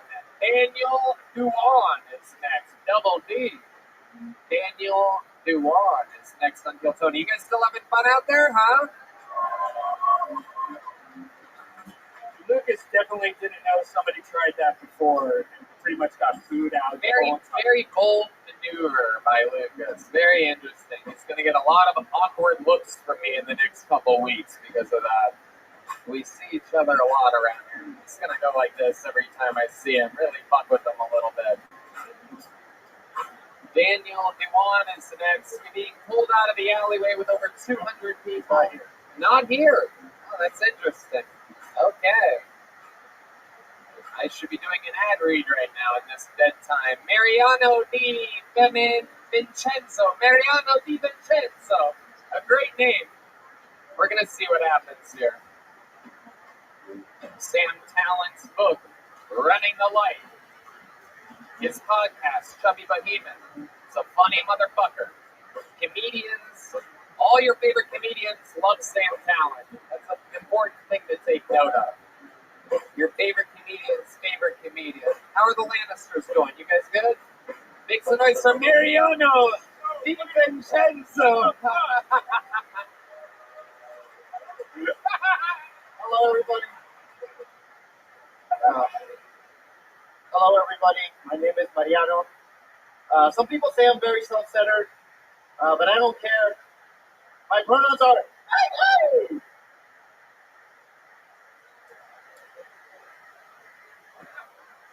Yeah, I'm not even Mexican. Well, people tell me I am. So. Yeah, people ask me all sorts of Mexican questions I can't answer. Like somebody asked me recently how I feel about Speedy Gonzalez being canceled for racist Mexican stereotypes. And as a person from Argentina, I think Speedy Gonzalez is a lot less racist. And people ask me how I feel about Speedy Gonzalez.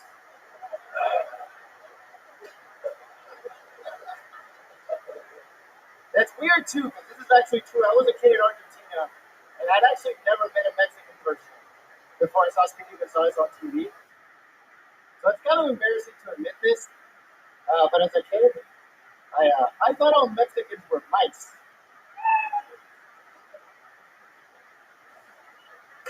All right, thank you. All right, Mariano Di Vincenzo. Okay, welcome to the show. You've been on here before, right? A very long time ago then.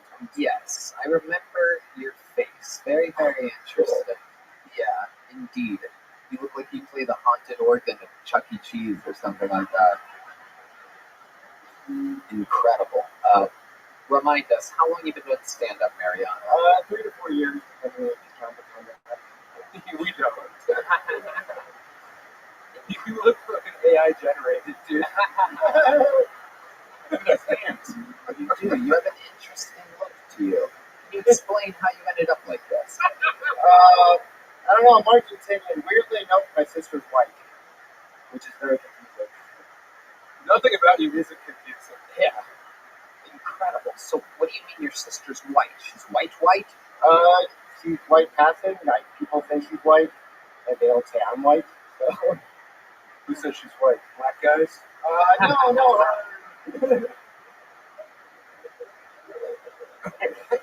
Not that I know of, but. Does your sister live here in Austin? She does. Your whole family lives here? My family lives in Houston, but just my parents. The rest of my family's in Argentina. Okay. So, have you and your sister moved down here together? We did not. We ended up here. What? Like, we ended up here by different times. Oh, you guys weren't refugees? We were not. Incredible. What do you do for work, Mariano? I sell medical products. Yep. Like what kind of products? I sell insurance to old and disabled people. Okay. Yeah. How do you end up doing something like that? So I used to work in like social services, doing like food stamps applications. I don't really care anymore. What do you think is the most interesting thing about you, your entire life? You ever almost die? You ever get good at anything? Do you have any special skills or talents? I have a soccer ball in the alley that I can't show off because I don't have enough space, but I'm getting pretty good at that. What do you do? What do you do with the soccer ball? Just like keep it up. Hacky sack. Yeah, kind of that shit. In the house. Paul Beamer on the horns. Can I ask you something? Why haven't you blinked the last 3 minutes? That's a good question. That is a question I don't know. That is a good question. And I have very big eyes. Yeah. I know that. Yeah, your lids are tired. Got that Hans Kemp cocaine in there right now. Got the old cocaine. Wet eye Mariano. So you can keep a soccer ball in the air. You saw where I was going there? One of the old wet eyes. You know what I mean, people these days? Normally it's alright, okay. It's Argentinian anyway, doesn't really. Okay. So other than keeping a soccer ball up in the air, which might be the most Argentinian answer to any special skills or talents, what else? Tell us more about you. What's your living situation like? You live by yourself? I live in a house with my brother and another couple. Oh, let's see. I feel like you live in that building where Arnold lives. You don't look like people. I don't look like people. No. You look like claymation. You do look animated. It is incredible. So your living situation is a house with 2 other people. What's the weirdest thing in your refrigerator? You see it. You see it every day. You know what I'm talking about. What is it? There's some expired hot sausages from a taco stand that's been there for, I look at it and just don't throw it out, and it's been there for 3 weeks now. Pretty smelly. But I just somehow, this is the thing I have, right? See it, don't do anything. I'm never asking that question again. So, you can take note that Tony said on this day he will never ask about another person's refrigerator. A little bit too honest of an answer there. Creepily honest. I think we all have a little hot sauce that might be over the date in our refrigerator. 3 weeks. That's yeah. Redman doesn't have anything that's not 3 weeks old in his refrigerator. Mariano, I'm trying to figure it out about you. I feel like there's something missing. I feel like there's a secret about you that you're not telling us. You watch porn? I do. What's the weirdest type of porn that you watch? Be honest. Honesty is so important, Mariano. I honestly don't watch, like, I am pretty simple with that. That's just, I just like go on Pornhub, and I scroll down, and I find something. Like what? I've watched transgender porn once, tranny porn once. Once? Yeah, once for 7.5 years. No, I mean, once to completion, that's something.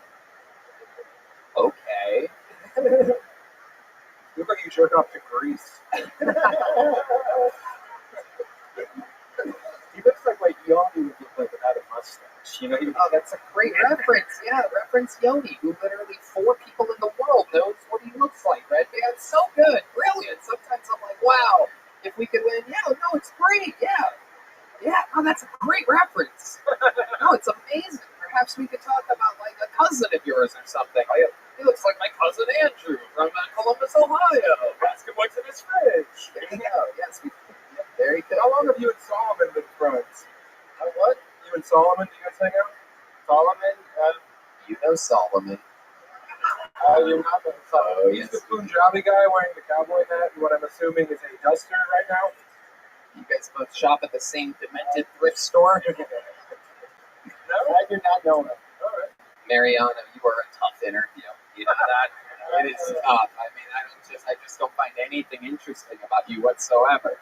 I tried my very best. Is there anything I'm missing? Is there a question I should have asked in which you would have been like, fuck, I have an answer for that? What question? I've never done this in 10 years. I'm asking you. What should I ask you? Trying to think. Get the fuck out of here. Here, take a little joke book. Here's a little joke book from the Great Bone Side. Oh, I can't even catch the joke book. Even Solomon caught the joke bug. Yeah, but if you threw it to his feet, he would have juggled it for an hour and a half. Wait, Mariano, get back out here. Mariano, come back. Mariano, send back Mariano. Mariano! I want to see if he can do that for a second. Regressa! Give me fucking Mariano back. Get him out here. Come on. Come on, come out here. Move the mic and the mic stand over there. Let's see how many times you can keep that joke book up in the air, kicking it. No. I want you to fucking try with the joke. Okay, you have a ball back there? Go get a ball. Do you guys have his ball? Get his fucking ball. There's gotta be a redeeming moment for Mariano here tonight. I had to warn everybody in the first 35 rows that everything else he's tried tonight has failed miserably. Hold your drinks. He was staring right through us the whole time. Oh man, he has cold, dead eyes. Yes. They are incredible. I wonder where his soccer ball is. I get the feeling this might take a while. Michael Gonzalez, very excited to see a soccer ball. Here he is with his soccer ball, ladies and gentlemen. This is the oh my goodness! Oh, starting with it on the ground. All right. Wow. Oh, there we go. Okay, here it is. Da, da, da, da, da.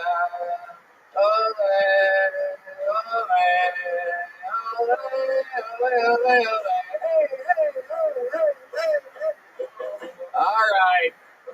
Wow, incredible. All right, get the fuck out of here. Mariano DiVincenzo, everybody. Thank you, Mariano. Very, very cool. How do I say very, very cool? That's my way of saying, please don't kill yourself immediately. I like it when people wait a few months before killing themselves after an appearance on the show like that. Alex Faircloth.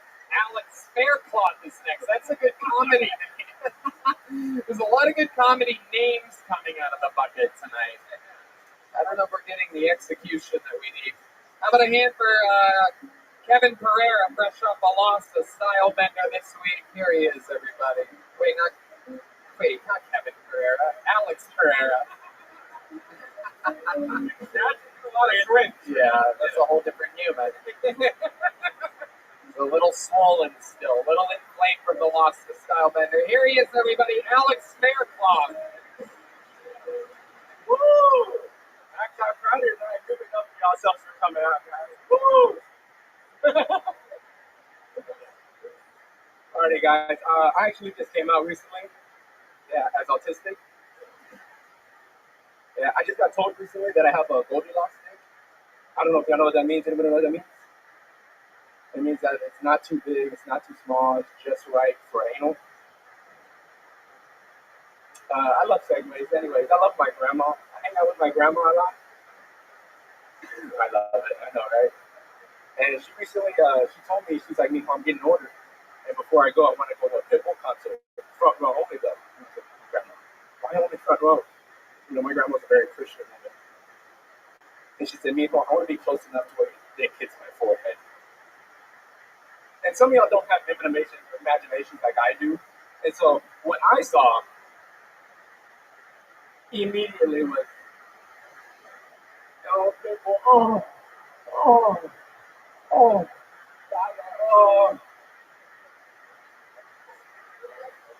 Did I lose some of y'all that day? What the fuck? Wow, that was the worst on every level. Unbelievably horrible. And a ruiner of microphones. God, way to spread AIDS and monkeypox at the same time to fucking everybody on Kill Tony.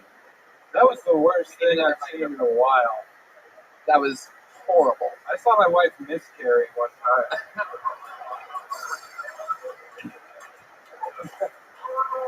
I'd rather go back to that moment. I wish you guys out there could hear the bass player when this guy's on stage. He's just back there. God damn. D Madness does provide a soundtrack that only we can hear on the show. It is unbelievable. You know it's bad when a blind guy plugs his ears during a 60-second set. He's like, I don't want any of my senses working right now. Wow, Alex, I think we all feel like your parents right now. Tremendously disappointed. I already know you're going to be a better interview than the last guy, though, so let's talk about it. How long have you been doing stand-up? I've been doing it 3 months now. 3 months. All of it here in Austin, Texas? No, I'm actually from San Antonio. San Antonio. Yeah. Okay, very good. And what do you do for a living? I'm actually working 2 jobs right now. I do cell phone, and I work at Public Right. Whoa. Well, when you're here, we don't want you in our family, dude. Yeah, we don't do that. So, Alex, let's talk about it. You're gay? No. Really? Do you know why I'm asking you that? That looks like a female version of me and Khalifa. Is that why you're asking? No. No. No, it's because you seem gay. Do you always wear muscle shirts? I guess. You guess you do? You would know I wouldn't. Do you? I just Okay. Dude, you don't need to do stand-up. You're like a handsome guy who's healthy. Like, you don't fucking need this, alright? Go sell some more fucking loose mobile phones or whatever. Okay, I have money. I don't need your help. Yeah. It's so interesting, Alex. 3 months in the game, you have nothing so far. Have you had a great set or something? Has something happened to where you're like, this is good for me? Yeah, I actually just had a great set recently. Well, I thought I did. Where at? At the Elbow Room in San Antonio. Okay. All right. What did you do there? What joke did you do there that really went well for you? Honestly, me too good the mic was really well up there. Okay. I thought I would like you throw the jokes too. Right. You know, they like comedy. Yeah. No. Yeah, you deep throating the mic really had no comedic effect whatsoever. It made everybody kind of grossed out and sad. Look at this person. Yeah. You did that to her. Yeah. She wasn't that color before you came on stage. Yeah. She had hue and pigment to her skin. And you reduced her to this. It's incredible. So you're not gay. What are you into? What type of person are you into? What type of women? Is there a specific shade or shape that you're into? Right, like dudes, for example. That's exactly what I thought. You've proved my hypothesis. Okay, Alex, tell us more about you. What do you do for fun? What I do for fun? Yeah. Well, I just stand-up comedy. Nope. Tell us something else, Alex. You can do it. I play basketball. Can you keep a basketball in the air with your feet? No. Tell us something else. No one believes the basketball thing either, Alex. It seems just like lie after lie right now. I'm a really good stand-up comedian. Shut the fuck up, dude. I'd fall all over you, bro. Okay, so let's talk about it. Basketball's out. We know stand-up's out. What are you actually good at? Good at? Disappointing my parents. That's really good at that. No. Say something just like real. Yeah. You're good at cutting the sleeves off shirts. That's about it. Okay, we're gonna keep it moving. There goes Alex Faircloth. Here's a small joke book. Here you go. There you go. Boom. Hey, give me Enrique Chacon. That's Yoni, by the way. The odds of Yoni making his first appearance 8 minutes after a Red Man Yoni joke is incredible, by the way. Give me Enrique Chacon. We're going to do him next. Oh, let's do it. Great. Angela Ramirez is next. Angela Ramirez. Yo, what's up, motherfuckers? What's up, man? I went to this brewery in Conroe, Texas, bro. These white people were so nice. They didn't even know they were being racist. Just nobody learned my name, bro. They just called me Amigo all night. And that was fine, bro. But then this motherfucker started calling me tres leches. And I was ready to walk out there, bro, but I actually met a really nice white dude, bro. I forget his name, but it was real white. It was kind of like Hunter or Tanner or Connor, bro. You know white names come with a hard R in the end, bro. And he put his arm around my shoulder, bro. And he proceeded to ask me the most racist shit I ever heard. He was like, Enrique, this is what they say whenever you make me love to a Latina that make this noise in the bedroom. He pushed me aside and he did this shit in the middle of the room.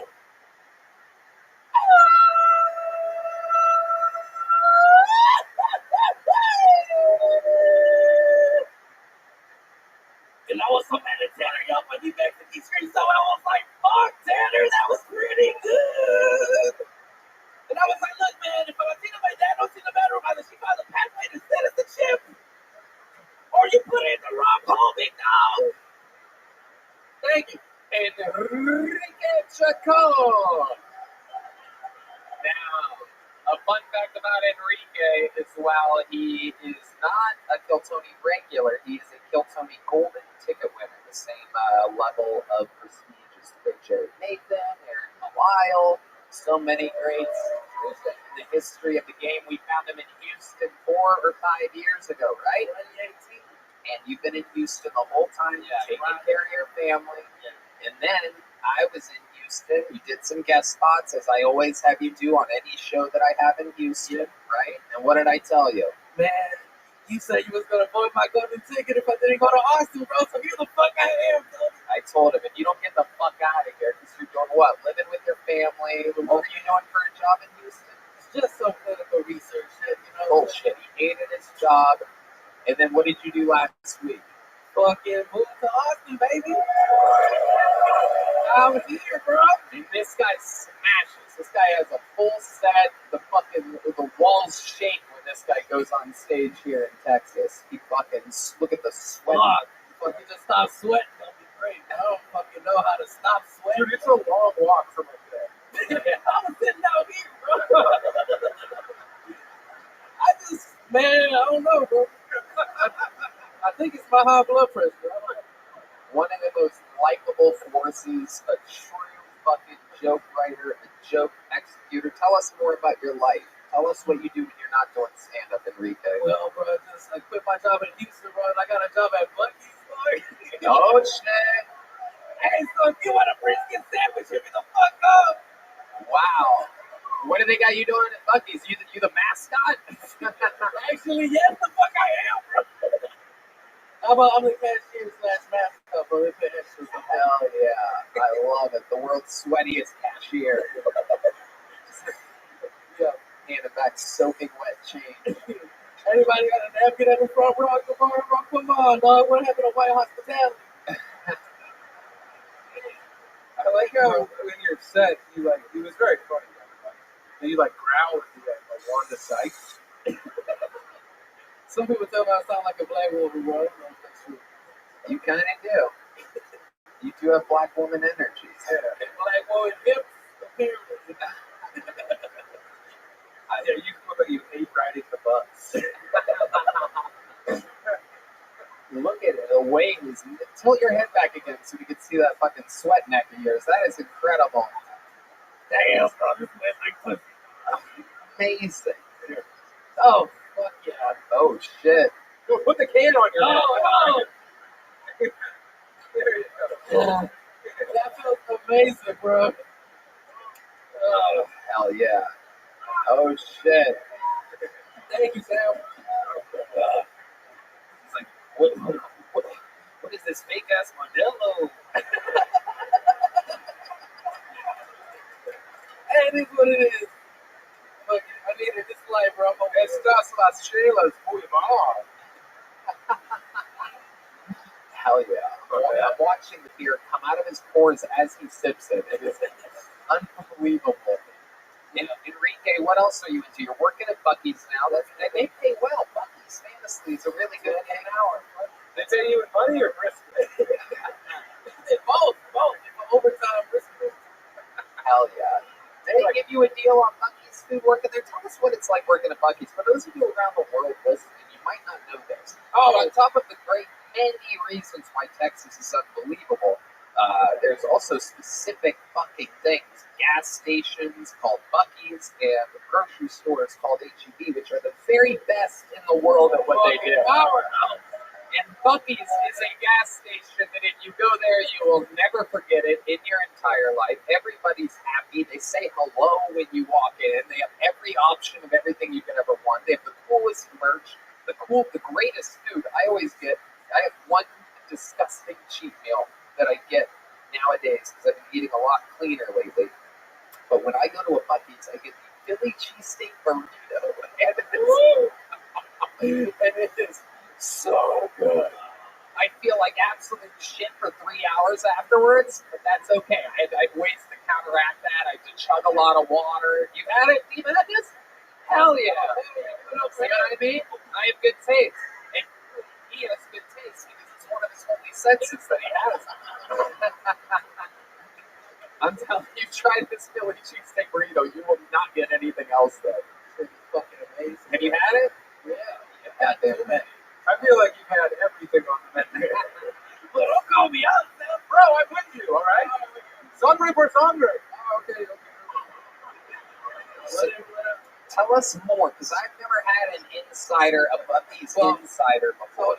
They took me to the office and set me down, and they were like, hey, we have a secret policy. If anybody steals and you report it, if they're an employee, you get $500. So we have to pay these bills, dog. So, and you know what? It gets better, but they were like, if you catch an employee stealing, it's $500. If you catch a manager stealing, that's $1,500. So I win the money already. That is amazing. Money in the fucking bank. So you're just watching your fucking managers and coworkers the whole time. Oh my goodness. I've never seen a rat shaped like a pig before. This is incredible. Look at that little dark over there. Pig is my Chinese soda. Oh, yeah. So you're walking around, you're looking, have you seen anybody stealing yet? Not yet. No, I can't say shit with the Buc-ee's outfit. Hell yeah. My business is a little limited, so I stand as a fucking cashier. You are a monster, my friend. And a very good comedian. Thank you. That's all I've been doing. The way you roll with everything, the way you're so likable, so cool. I think you're an unstoppable force, one of the newest, best Austin comedians, and the Lord knows there's a lot of spots to go around for people like you. I want to have you on the Secret Show Thursday. There's one right there. There's one right there. Oh, yeah, thank you. Ladies and gentlemen, another minute from defending golden ticket winner, Enrique Chacon, everybody. Shout out, Houston! I love it. I just love it. I think he's 25 or 26 or something like that. You're going to see that guy for the rest of your life. Yeah, David Lucas is in here tonight, so that's the sweaty fat guy for tonight's episode. I called it before. Hopefully somebody heard me. Angela Ramirez should be next on Kill Tony. I had a feeling nobody reported it. Oh, here we are, Angela Ramirez, everybody. Hello, everyone. I just moved here to Austin. I've been trying to get a job at a salon for a while now because I'm a hairstylist and I do nails and lashes and love facials. And yeah, I've had my cosmetology license for a really long time. I don't know how you know this, but all Mexican baby girls get their license at the same time they pierce their ears. They just be passing that shit out of the boca. I come from a small town, and I'm a stereotypical, small town girl. I'm so country. I lost my virginity in a truck, and I'm so Mexican. It was a lowrider Silverado. I have a cat. He's kind of a bitch. How I feel towards him is how middle-aged men towards feel their. I'm done. I'm good. Angela Ramirez. Welcome, Angela. Angela. How are you? You been on the show before? Is that your first time when you were on the show? You came with like all your cousins and everything, and they did stand up too. I remember this. Absolutely. That was great. For you've only been doing it a few months, right? Right. Have you been doing other spots since your time? Yeah, I've been doing it for like 1.5 months, I guess. Right. A lot of spots. Yes, different around town. Okay. Very good. And you live where? You said you're a small town girl. Are you living in a lonely world? Yeah. Did you take the midnight train to get here? Because it goes on and on and on. Very good. That was a reference to a song. Yeah. That's my karaoke song, actually. Sorry. I shouldn't have said that. Hell yeah. That fell flatter than your chest, Angela. That was incredible. Hey, come on. Is that true? You lost your virginity in a lowrider Silverado? Okay. What was that like? Was that in the back of the truck or the No, it was cab? actually a crew cab. I was in the passenger seat, and I got a bruise on my knees the shape of a cup holder, and I couldn't wear a dress to church for like the next several weeks after that. And how many of your cousins were there that night? Oh, I wish more of that. Yeah. Oh shit, Matt Mueller said something. Hold on a second. Matt, getting involved. Matt very rarely speaks. Let's check in with him and see exactly what he said. Go ahead. I wanted to know if the car had those hydraulics. Oh yeah, was there hydraulics in the lowrider, or did you have to do the movement yourself? Okay, I'll finish the question tomorrow, I guess. Angela, so you're looking for a job in a salon, or you found one? I actually got a job at Amazon, but I was looking for one. Heard Bucky's is hiring. Yeah, I get the feeling someone's gonna make $500 from you real quick. Get the feeling she's got those sticky fingers. You know what I mean? You steal from the places that you work at. Am I correct? Absolutely. Very good. So you were saying at the end of your set that you have a bitchy cat. What exactly do you? What were you? Oh no. Oh, okay. That was just today. He's a bitch.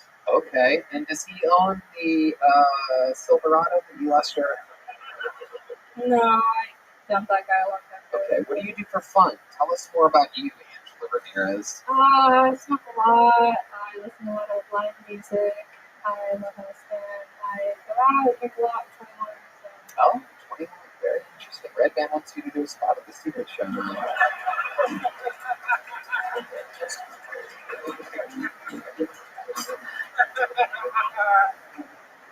So Angela, explain to us what it's like being a 21-year-old in Austin, Texas. Tell us a little bit more about that. Like, because we're all old. A lot of like drink covering. Drink cover. Drink covering. There's all the rapists. Right. Yeah, absolutely. And then, so. I'm pretty protected. I would go out with my brother. Have you caught anyone trying to roofie you? No, I'm a drink cover. I keep my hand over it. Right. Of your own roof. That's how you survive. Absolutely. So, 21, you're out drinking. You're not all slam dunks. Yeah, no, exactly. I was trying to think like Mexicans love roofing and roofing. I was trying to So think there were layers to it? Yeah, I was trying. Bricklaying, I would have kind of understood it. Men are talking. Yeah. Woo!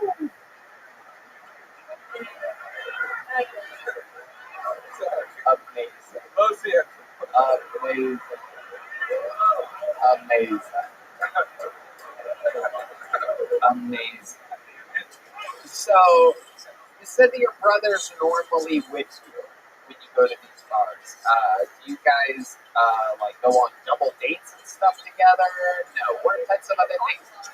He's a cockblock. Can you give us an example of the time you were out and your brother was a cockblock?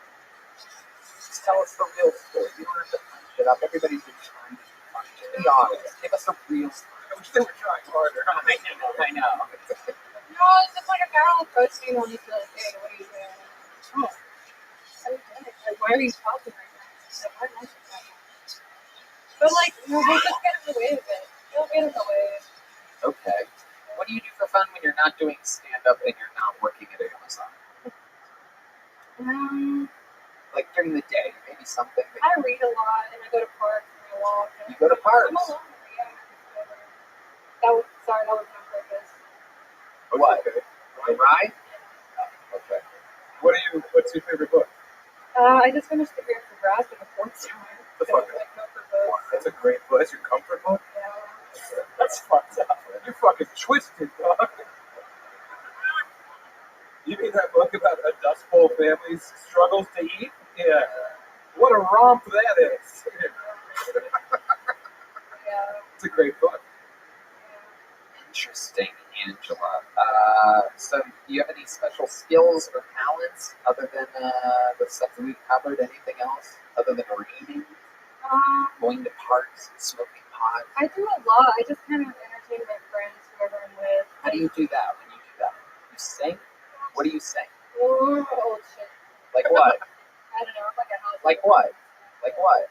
Stop trying to do jokes. Like what? Oh, what? Like a house of the rising sun kind of thing. Okay, House of the Rising Sun. 1, 2, 3, 4. Best goddamn band in the land, motherfuckers.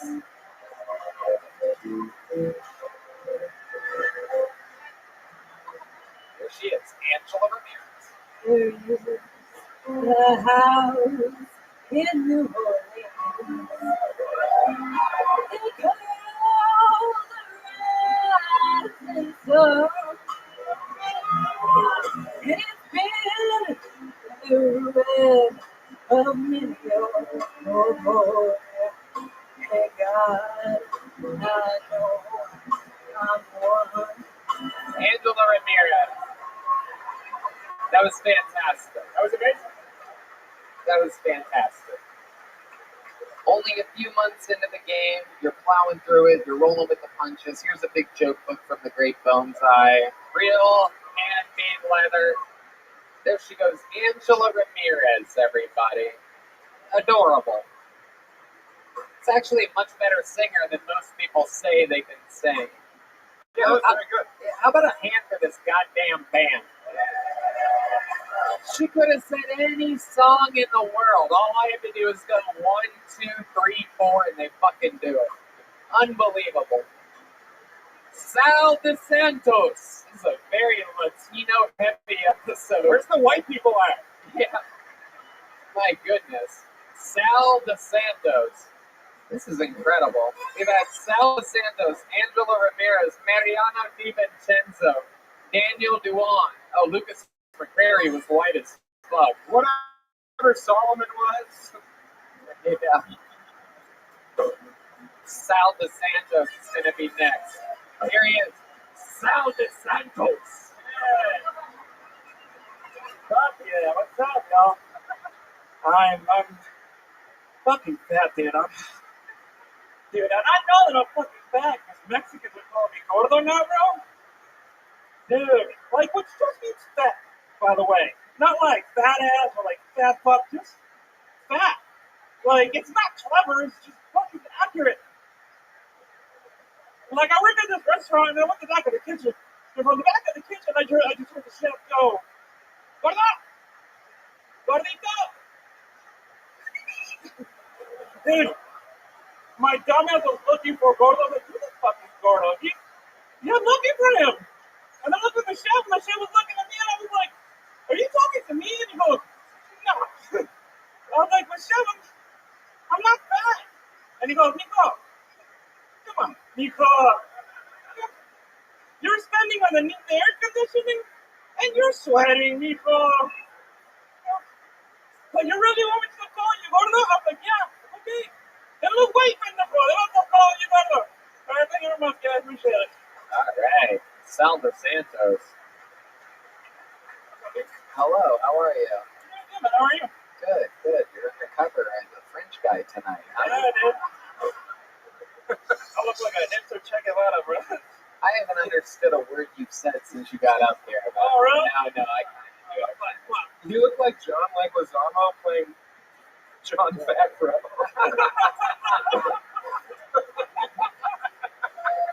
You really, really do. Couldn't get it out. That's incredible, Sal. So you're just straight up Mexican? Yeah, born and raised in Mexico City. Okay. How long have you been in America? 20 years now. 20?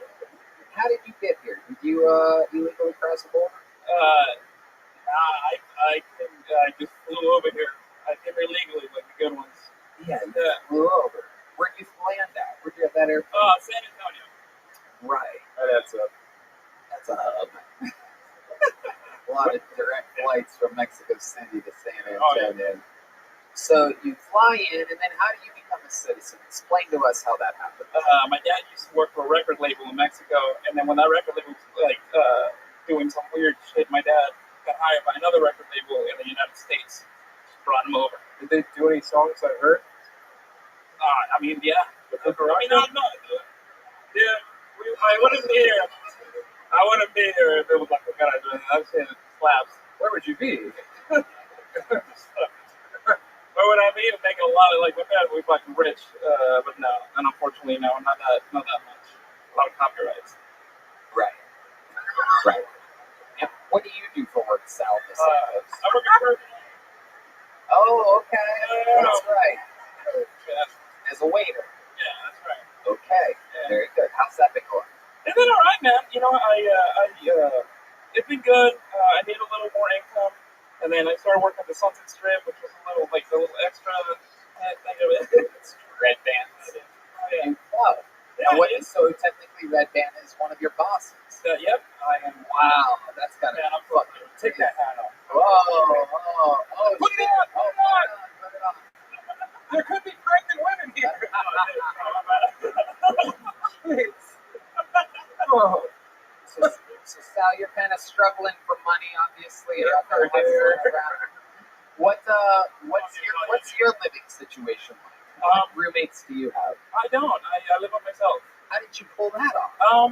Well, you know, like I always find ways to like make money. I just thought, you know what, like I'm 31. I know that if I get an apartment by myself, it's gonna make me want to work harder and do this like work. Just work hard in general. That's what I've been doing, man. Oh yeah, I love it. Oh yeah, thank you, buddy. So you live by yourself. You live by yourself. What did I miss? What the fuck did you just say? It's always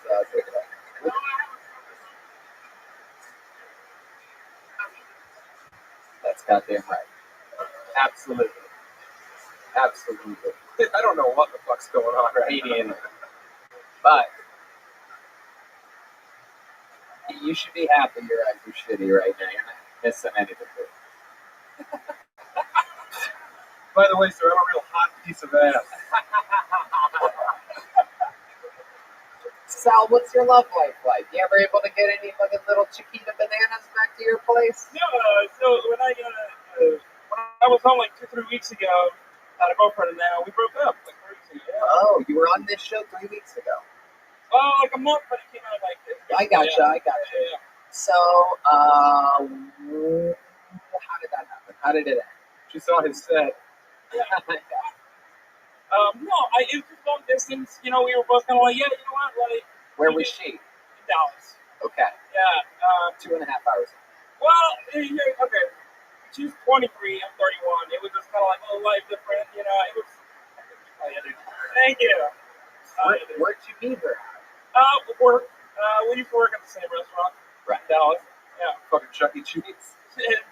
Oh, yeah. It was her birthday. Yeah. She was a rat. I like how you looked out at the crowd for that.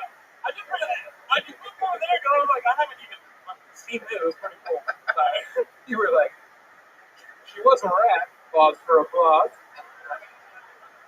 Bask in it. Back to you, Tony. So did you break up with her, or did she kind of say, I think we should put an end on this, or whatever? How'd it go? Well, we talked about it, because I had been feeling like, oh man, like maybe I should do it. We're just different lives. And then she called me, like, hey, we should talk about this, and we just decided to just end it. Yeah, she's phenomenal. A great person. I don't know why I fucking did that. She's great. Right. So now what? Have you been on any dates since then? No, dude, I haven't. I've been working, and then just trying to get better at this. Right. It was only like 3 weeks ago. I'm like, I just want to just kind of relax a little bit. Right. Yeah. Before you were in a long distance relationship. I mean, I don't know what, but you're looking at me like I gotta choose my words very carefully next. No, I'm not. That's not the look I'm giving. No, well, for like 6 months, but she would come visit me, I'd go visit her. Yeah, I'm so lost right now. It's okay. Don't worry so much, Sal. Somehow you're sweating less than everybody else was tonight. Meanwhile, you're nervous and confused. Sal, any special skills or talents that you have other than being a comedian and a waiter? I like to sing.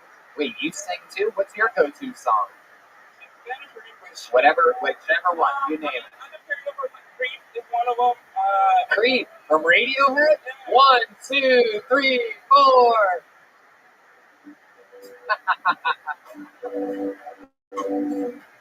How about one more time for the band, huh?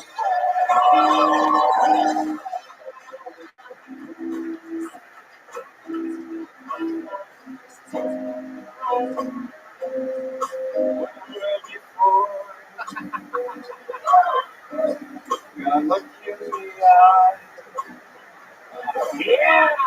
Sal DeSantos, everybody! And you guys sounded good too. Sal, thank you so much. You already have one of these big joke books? You already had one from a few weeks ago. There you go, Sal DeSantos, everybody. That song was about his career as a comedian. Absolutely.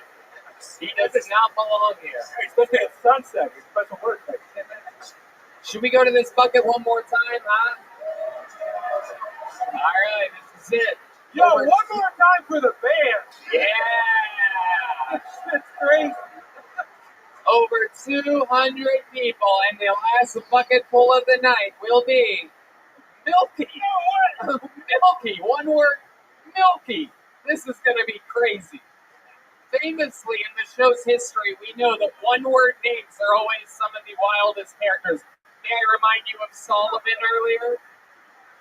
Milky is on his way to the stage, or perhaps she, for their Kill Tony debut. I would remember a Milky if we've had one. I've laughed so hard at everyone who's come out. I cannot imagine what Milky's going to do. So true. These characters here, you gotta love it. This alleyway is crazy. Milky, everybody!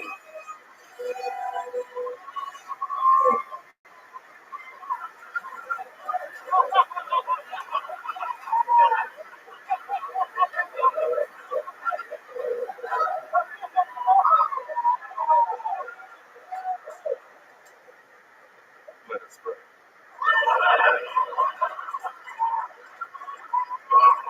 I'm just kidding, you guys can relax. I can't even get my cat to follow me without food. I do kind of look like Jesus if he was nearsighted and he had no pancreas.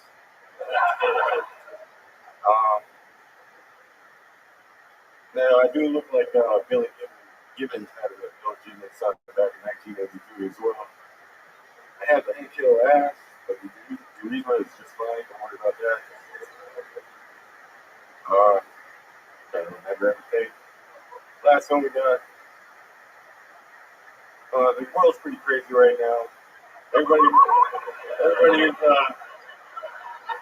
conceited and ignorant of everything going around them.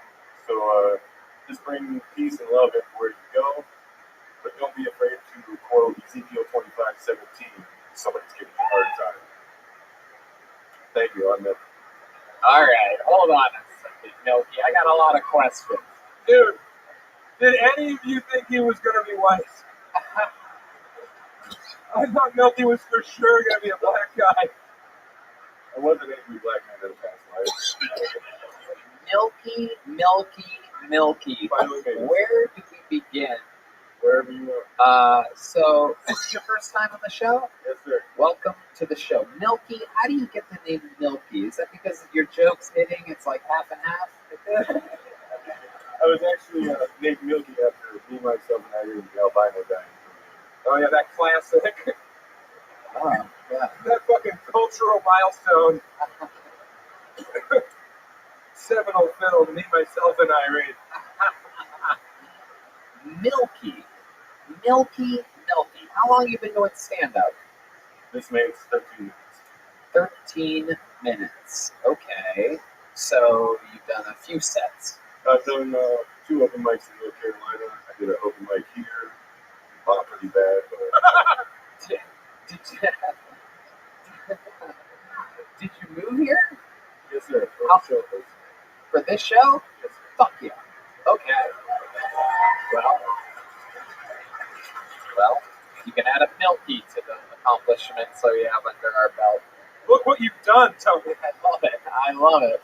It's good. I've always wanted to have the Mythbusters move here for the show, and it's a real dream come true. One of the CZ top young rising comedians in the world. So let's talk about it, Milky. What do you do for work? I cannot even. You look like you eat toads. Frog taster. I run a tavern up in Wellsburg. What? Pistol Pete's is a tavern up in Wellsburg. Wells Branch, that's here? Yeah, it's right next to the Oh, well. You ever go to the little tavern? No. What do you do? You said you run it? Yeah, I'm a band. The barman. Okay. How long have you been doing that? Wait.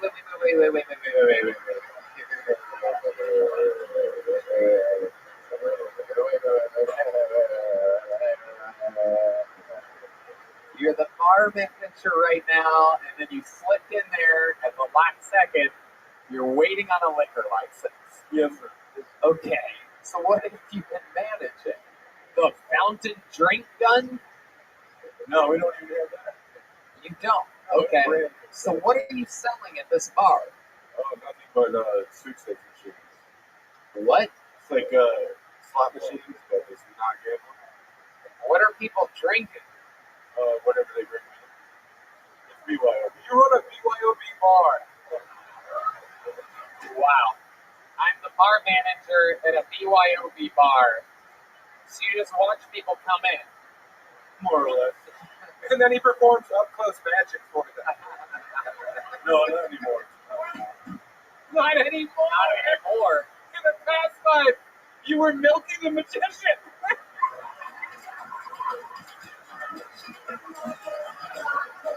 Oh, it's the greatest show on earth. It really is. It really is. This bucket has a fucking mind of its own. We are going down the Milky Way tonight, everybody. So Milky, you look like you've had a full-blown life. Somehow you And full-blown AIDS. It is true. I feel like you have like some kind of like Forrest Gump story that's like multi-dimensional, fucking different layers to it. Like you invented Sprite. Oh, zero. Somehow you fought in Vietnam at one point, right? Oh, I'm probably good. So tell us about your life, Milky. Give us some of the interesting fun facts along the timeline of the Milky adventures of Milky. I'm a natural creative artist, musician. Wait. What kind of musician are you? I'm mostly composing now, just beats and bloopers. Played saxophone before. Self-taught on the keyboard. Wow, very, very interesting. Okay, tell us more. Milky. I want to know the whole story. Give us your Cliff's Notes, if you will. My biggest passion is art. I draw mostly. Okay. Fantasy or sci-fi style. Yeah. A lot of big titty orcs. For some reason, I have a problem drawing orcs. I don't know why. Everything's got big tits that he draws. Yeah. This is a woman with big tits. This is a cheetah with big tits. This is a battle axe with huge tits. This is a claymore. A lot of people think it's a sword, but either way, it's got rockin' jokes. How close are we to write about this? You have some big tits on things? Oh, okay. Big dicks? No. All right. So other than your drawings, tell us more about your entire life. What are your parents like? What type of childhood did you have? What stands out to you? What makes you different than everybody else? What makes them different? is true. He's wearing an extra large shirt with an extra small tie. It's unusually untucked in almost a bus driver type of way. The pants match the shirt exactly. Black shoes, stepping on the napkin that young Enrique Chacon used to wipe his sweat off. Still, that napkin is soaking wet, by the way. There is liquid shooting out of it. Indeed. You're dressed like a church gave you all your clothes. So give us some more highlights of the life of Milky. I feel like I could do this for an hour and a half. Oh, yeah. Well, I feel like I've been through 2 divorces emotionally. Baby mama in North Carolina. You have a baby mama in North Carolina. How old's the kid? She just turned 13 a couple days ago. Okay. You're in communication? I'd like to be. Oh. Well, we have good news for you, Milky. We have her here, your 13-year-old daughter. Ladies and gentlemen, make some noise for Milkshake, everybody. All right, she's not here, Milky. I'm sorry.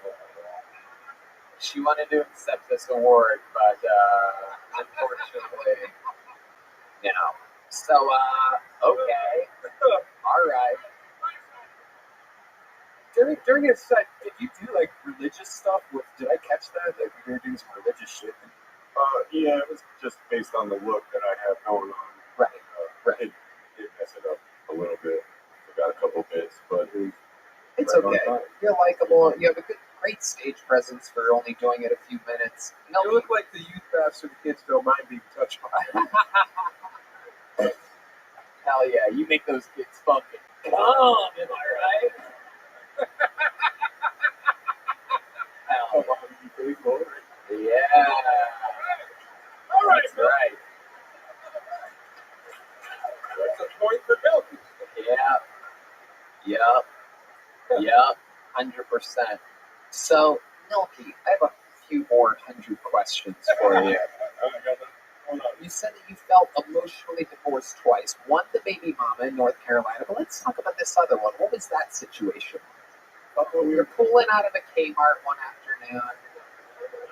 No, it was we went to that food line where we both worked in separate departments. Really? Yeah. Wow. We were together 3 years, got a house, proposed, and then just went downhill. And she lost her mind, left me with a house, so I had to sell it. She lost her mind. Yeah, she just up and left. Why do you think she up and left? Did she leave a note or anything? Oh no. Just packed her. She just gaslighting me, saying I was a problem, and she had problems. We all have problems. Absolutely. At least I hope. Right. Absolutely. We all have problems. She said you have problems. You hit her in the face and then she left. Oh, no, it's the opposite. She tried to hit me. No, I believe you. Milky, I'm on your side. Yeah, because I don't want to wind up on the list you like this.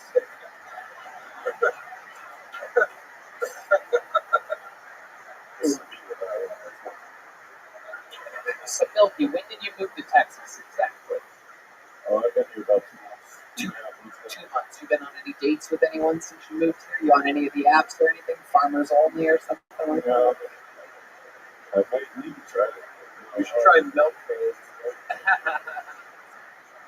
No dates? You hook up with anyone? Anybody come into the tavern, bring their own beer? No, I mean, I'm available, but I'm not really pursuing it. Right. You're just in love with the game. Sure. Wow. Very interesting. Other than running the tavern and drawing and stuff, is there anything else we should know about you or your life? How many reptiles do you have? Great question. I got an over under a 4 right now. No, you said a chameleon back. Yes. But no, I haven't. What happened? You swallowed it? No, you got a respiratory infection on this guy. Jesus Christ, Milky. Has anything gone right? I don't know. How's this going? It's going good. Yeah. It's unbelievable. I love it, Milky. And of all the animals, the chameleon, which is famous because sometimes you can't see it, which is like your daughter. So that's cool. Hey, fuck you, baby. Fuck you. Milky's laughing. What are you groaning about? Milky's laughing. That was cold enough to kill all of his reptiles. Milky, I like your style, dude. You've only been doing it a few minutes. Great interview, great stage presence. Oh, damn. Let's try that again. Throw it back to me. We're going to do this the right way. We're going to edit that out. Just kidding. There he is. Milky, everybody. There he goes. The Kill Tony debut of Milky. He moved here for this. People of different shapes and sizes are coming into Austin, Texas, pouring in to try to have their moment. One more time for Milky, everybody. Did you see the kind of cigarettes he had in his pocket? What were they? Yes. Parliament. Liggins. Wait, what? Liggins. Oh, God. Yeah. They probably could be the spokesman for them, actually. It sounded like a DJ, but maybe he smoked cigarettes. Everybody's moving here for their moment on Kill Tony, it seems, and nobody has had more moments on Kill Tony than your next comedian. Ladies and gentlemen, the longest standing regular in the history of the show. More new minutes than anybody ever in the history of the show. Fresh up of a whole nother weekend of sold out shows on the road with Duncan Trussell. Ladies and gentlemen, this is the Memphis Strangler. This is the Mid-Red Machine, the Manila Gorilla, the Austin Slaughterhouse Ballroom, the Killer Kenobi. Ladies and gentlemen, I present to you William Montgomery.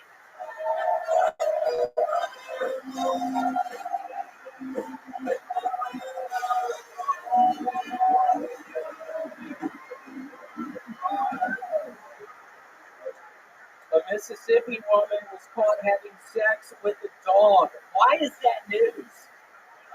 That's not my America, Texas.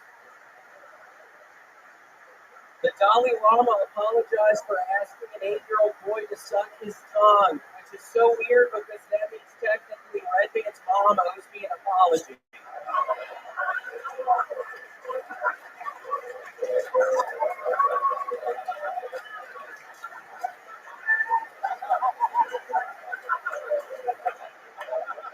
But seriously, in response, the Catholic Church asked if you could forward me his resume. I was just in Cleveland and I'm a little confused. They changed their name from the Cleveland Indians to the Cleveland Engines. So I've got some good news and I've got some bad news. The bad news is scientists are saying weight loss during middle age may increase your risk of death. The good news is Red Band's life expectancy is another 70 years. Okay, that's it. That sounds good. William, lights out, Montgomery. The golden boy, the gel blaster, the one and only. William looks like everything went right for Milky.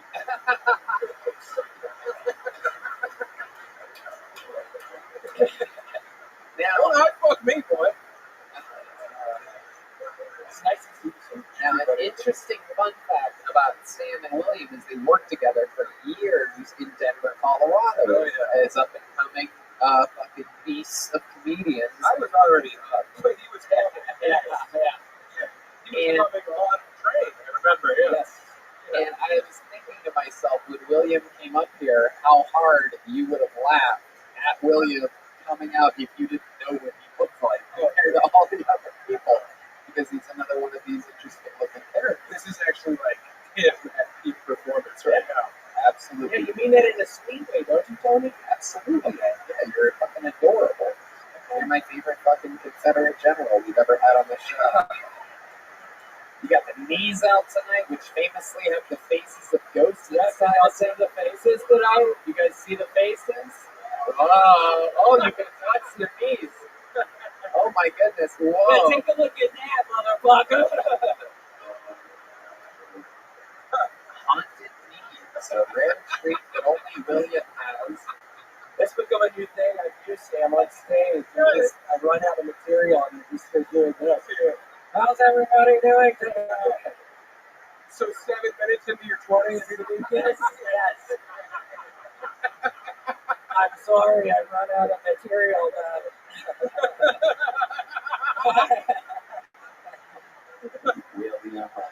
William used to fucking come to the Squire Lounge, which I hosted, and he would show up with no money and a backpack full of fucking whatever beers he found. Yuck. Oh my god, I'm so proud of you. No one saw this coming. I remember it. It scared me. I remember literally the first night I went to the comedy store to sign up for Del Tony. I had a 12-pack of PBRs in my backpack, and the door guy was like, "Let me look in your backpack," and then just pretending like we got a phone call and hit him in the flesh. But I was that close to like being kicked out of the comedy store before I even got in. And the door guy didn't believe you because you're like, we don't have an Obama phone reception in here. It is true. Back when William drank, everywhere was a BYOB tavern that he went to. He had absolutely filled Mountain Dew bottles with liquor and whatnot. And I'm loving constantly doing cocaine because I'm back doing cocaine. I was literally just doing a couple lines. Oh shit! Throwing gang signs like the biggest pip of all time. Oh no, I'll be doing cocaine tonight! Yeah, I hadn't done it in so long. I vomited everywhere, right? When I did my first live. There's vomit all in the fucking green room, Tony. I'm sorry, it's everywhere. Incredible. So, although that you went through a recovery process to get off of alcohol and cocaine, now that you've started cocaine, what's your plan? Are you going to give it up soon, or? No, I think I'm gonna keep doing it because I think I remember why I liked it so much. It just makes me real talkative, and it's allowed me to drink a little. I've had a couple Bud Lights actually tonight, so I'm gonna be partying it out. And Sam and I think, are we gonna go try to get some people out in the alleyways after this? Sam and I actually killed, what was it, 4 or 5 people in Denver? Seven. Yeah. Well, 2 of them were trans, so yeah, right. Okay, yes, 7. Yeah, we could stand outside of this bank and just fucking bang people in the head with our bags. Oh my god. We were so young then. I know. We look great though. Yeah. So, fucking William used to crash at my house because I think you were homeless. I was for a little bit. Yeah. He'd crash and we would fucking read this book and we would just read the last paragraph. Blood Meridian. I didn't notice that. Yeah, I would get all fucked up and read the last paragraph of Blood Meridian. And Sam, you might also like this. In my darkest days out in California, I would watch Martin Luther King speeches and just start sobbing in the bed. And I was like, well, something's got to change. I love Martin Luther King, but it was nightmare. It's got to be weird though, because your uncle was the one who shot him. Yeah. James Earl Ray literally is a great uncle of mine. Wow. It's not good that you know his name. You're also from Memphis. Yeah. Well, Germantown. This all checks out. William, how long? I'm from Memphis. No, you're not. I'm from East Memphis. Why would you even try to say I'm from fucking Germany? Oh, so you're from Arkansas? No, I'm not from I'm from East. Sam, you know this, man. We've been having a good interaction up here, and then you try to fucking throw me under the bus. These people, I'm gonna lose street credibility with these people if they think I'm from fucking Germantown. All those fucking pussies in Germantown. We've been having a good interaction? What, you got a fucking toad in your pocket? I'm high on cocaine right now, literally. So, I love this. How long were you in Denver for, William? For 3 years. 3 years. I'm loving this information that we're getting out of Sam about William. Tell us more, because William is the fucking Hulk Hogan of this show. I mean, an absolute superstar. Yep. We don't really get to find out anything real about his life. He tells us a bunch of fucking lies every night that he's out there. Who, William? Yeah. No. Yeah, he has this very... Yeah, I never liked Raisin Bread. I think I've said that before. I fucking hate that shit. Y'all really think I like lemon lime Starburst? I hate those fucking things. You know that joke about the Whistling album? You guys know the Whistling album? I was there the night that he first performed at the Squire Lounge. It was cool to hear you. Yeah, you won the bar tab? I won the bar tab. And it was great to hear you do it here as a new minute 8 years later. Sam, stop. That was fun to see. Stop. Stop. Seriously, stop. I don't think he's ever He's going to kidding. stop. Stops him. I'm never gonna stop.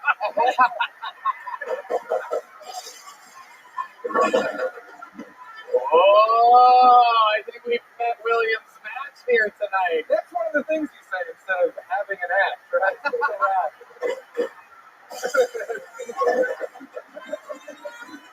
Y'all are really gonna both fucking clapping that right in front of me, you pieces of shit? Fuck y'all. Somebody get them out of here. I'm not gonna keep on going up here with these pieces of shit. I remember the first time he said that too. It was 9 years ago.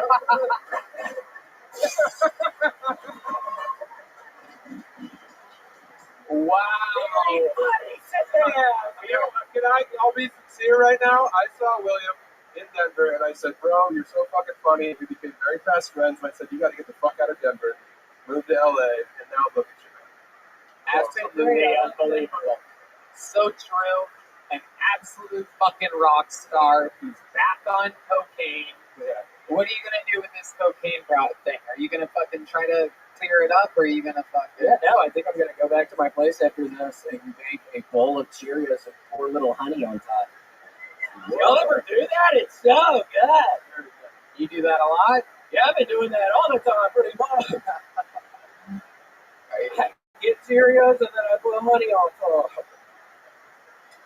I'm not proud of it. I shouldn't even drop that. How often do you do that? Pretty much every night. Why are you laughing? Say it.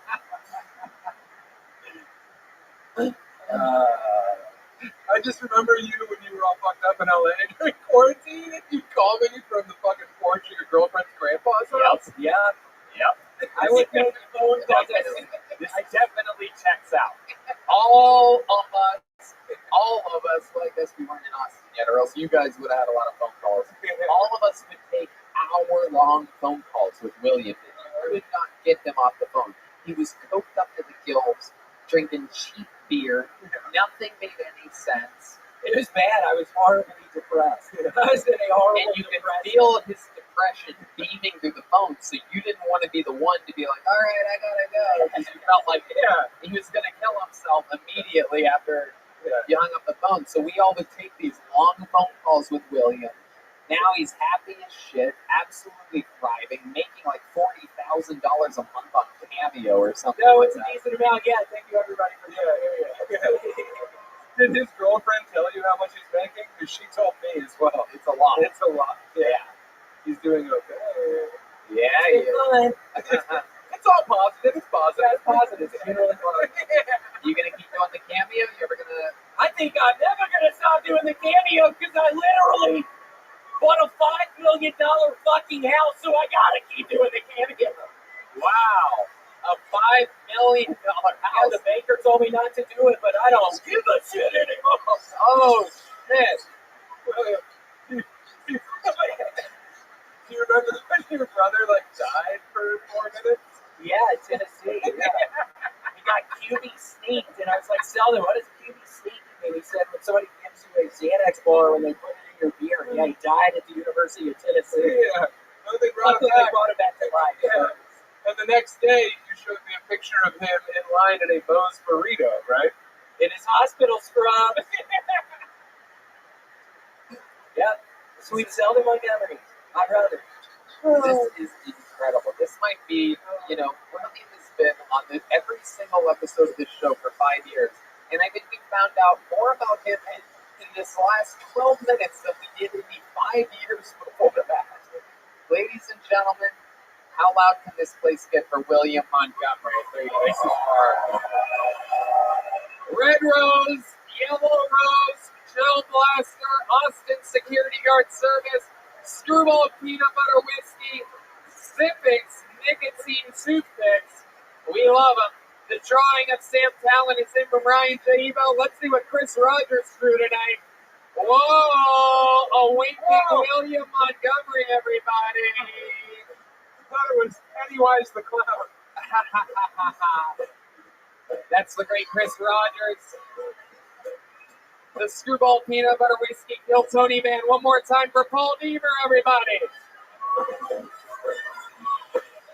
Michael Gonzalez on the drums. Matt Bueling on the electric guitar. And one more time for D-Madness, everybody. How loud can this place get? His first time on the show, Sam Talon, everyone. Running the light, waiting for death to claim us, and Chubby Bohemian. Check out all of his work. One of the best out there right now, Sam Talon, with 2 L's in that last name. Red Band, thank you guys, love you. We love you, thank you guys so much. Good night, everybody.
Hey y'all, the new Kill merch store is up and running at 1,000 miles an hour. It is our official Kill Tony online shop, killmerch.com. T-shirts, hoodies, bonsai made real Texas leather joke books, Kill Tony hats, Kill Tony knit winter hats, beer koozies, bandanas, trucker hats, McVader made posters, some Ryan J. Ebelt art coming in soon, and Kill Tony stickers come with a lot of the purchases that you make.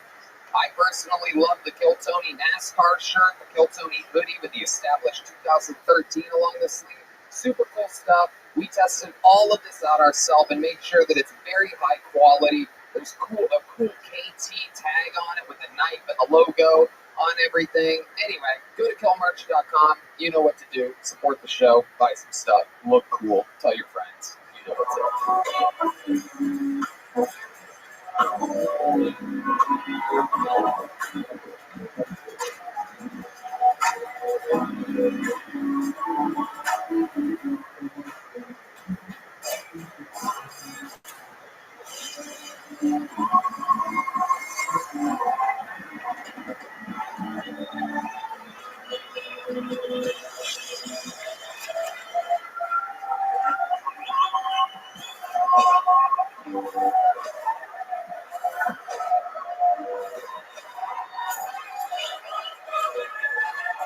Hey, this is Rabbi coming to you live from the Comedy Mothership here in Austin, Texas. For a brand new episode of Kill Tony, give it up for Tony Explain! Are you guys ready for the best motherfucking night of your lives tonight or what? Yeah, it's Red Band, everybody! Red Road, Marty, Yellow how are Road, you, Hospital Security Guard, sir. I'm so happy you're here. I have turned down playing Scrabble with people because I want my 100th win to be against you. If you want. Oh, definitely. My friends were pissed. They're like, what do you mean? I'm like, I want somebody to be my 100th win. So, are you ready to go? You should. You absolutely should. All right, then. not saying that it's guaranteed that I'm going to win, but if it's going to be against anyone, I'm going to be against you. Well, you never know. This could be the ones. Okay, you ready for me to send you an invitation?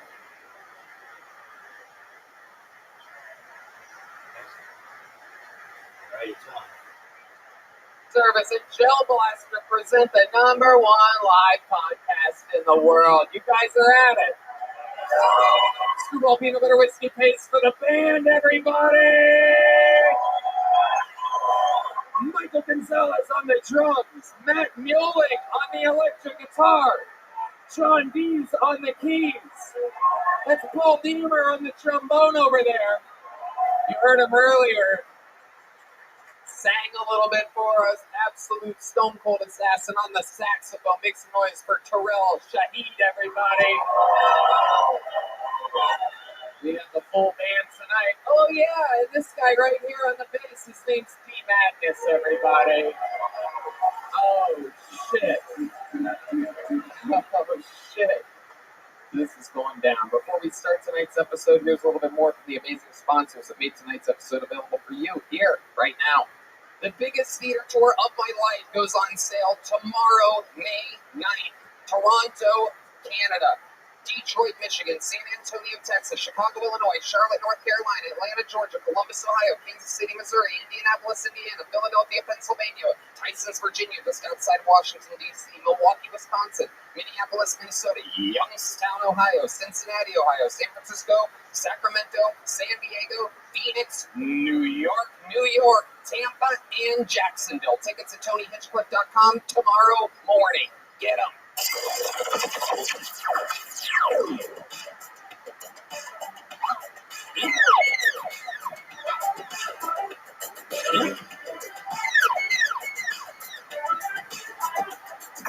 y'all, you know it, I know it. Mother's Day is right around the corner, and why not give her the best gift ever? And perhaps you were raised by a single father. It's rare, but it happens. Why don't you give him a great Mother's Day gift? The best gift ever. Skylight digital photo frame. It brings joy on a daily basis. Watching the photos cycle and seeing new ones come in is a thrill. Not able to visit your mom, dad, grandparents, etc. much? Even more reason they will love the gift of a skylight frame. It's a touch screen photo frame you can email photos to, and they appear in seconds, so mom and dad can see your favorite moments. They will love it. Right, man? Yes, we got a couple of these, man. They are amazing. And if it's Mother's Day or Father's Day, this Skylight digital photo frame is a wonderful, meaningful gift that will give you a great way to stay in touch with those you love. It's a perfect gift for Mother's or Father's Day. It's simple and fun to use. Even if you're not tech savvy, no app or subscription is required to send photos anytime from anywhere. That's a great way to feel close to the ones you love far, far away. You pretty much can send a photo from an email address and it pops up right on their photo frame, and it's a gorgeous frame. It looks just like a normal frame, and it has 100% satisfaction guarantee. That is right. So now is a special offer in time for Mother's Day and Father's Day. Get 10% off. That's up to $30 off your frame when you go to skylightframe.com/Tony. That's right. To get 10% off, up to $30 off your purchase of a skylight frame. Just go to skylightframe.com/Tony. That's SKYLIGHTFRAME.com/Tony. You can barely tell by looking at me, but I love to eat food. And with HelloFresh, you get farm fresh, pre-portioned ingredients and seasonal recipes delivered right to your doorstep. Skip trips to the grocery store and count on HelloFresh to make home cooking easy, fun, and affordable. That's why it's America's #1 meal kit. I'm telling you, when the spring sunshine is calling your name, don't call for takeout. Get HelloFresh instead. Their quick and easy meals make feeding the family a cinch, and without the high price tag, their new fast and fresh options are ready in just 15 minutes or less. Look, I'm going to be honest with you. I'm not a big family man. I live alone in an unbelievable high-rise apartment that overlooks the entire city of Austin, Texas. When I get hungry, sometimes I just want it quick, easy, and to taste fresh. This is that place. It's literally done so quickly that if I were to order and spend a ton of money on delivery, it's faster than that. Red Band, you know all about food, you know all about delivery, you know all about cooking late at night.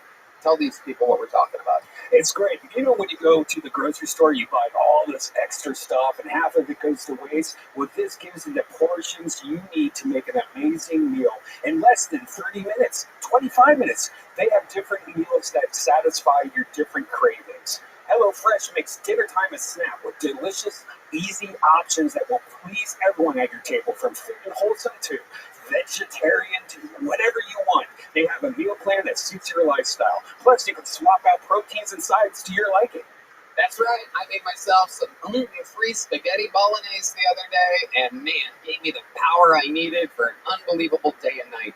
Go to HelloFresh.com/Tony16 and use the code Tony16 for 16 free meals plus free shipping. Are you listening, people? So I'll say it again. Go to HelloFresh.com/Tony16 and use code Tony16 for 16 free meals plus free shipping. HelloFresh, America's #1 meal kit.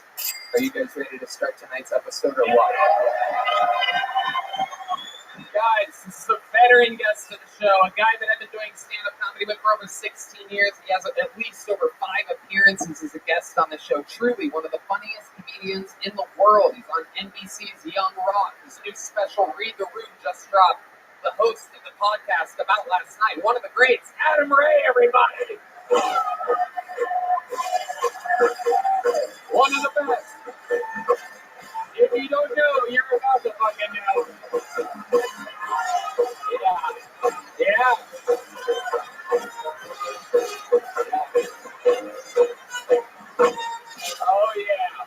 Oh yeah. This guy gets it.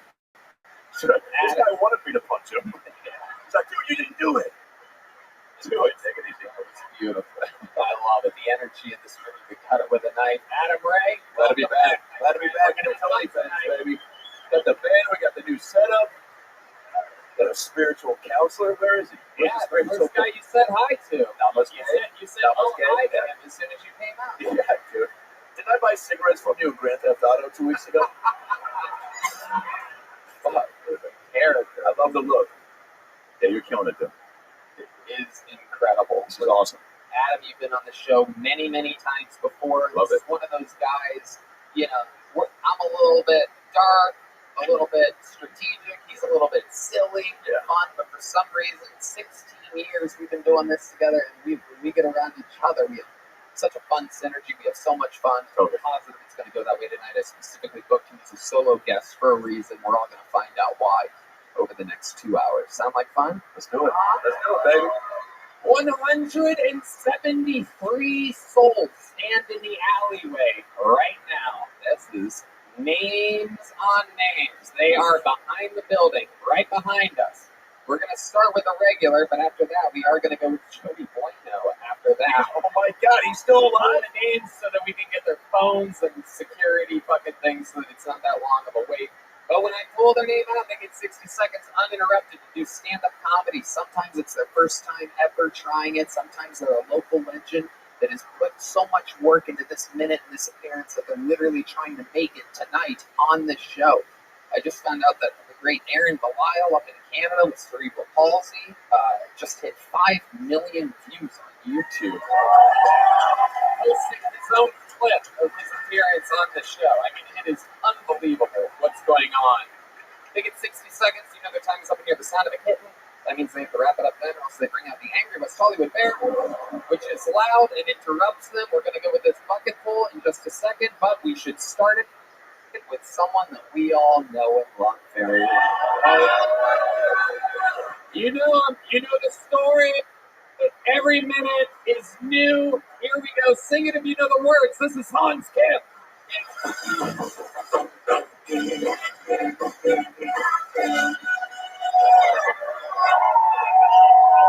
Thank you.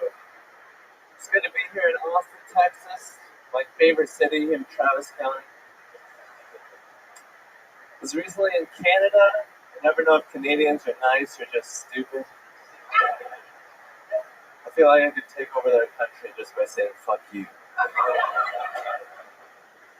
But yes, living here in America, a lot of people are complaining that our military budget is too high, which is just proof that our military budget is not high enough.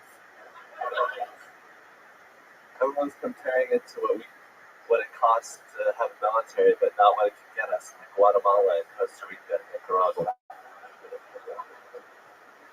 I am dating a very beautiful woman. I think she's only with me because I'm a comedian. I hate to be there when she finds out that attractive comedians exist too. I already went on her Instagram and blocked Matt Rife. Pete Davidson. Adam Ray. All right, thank you.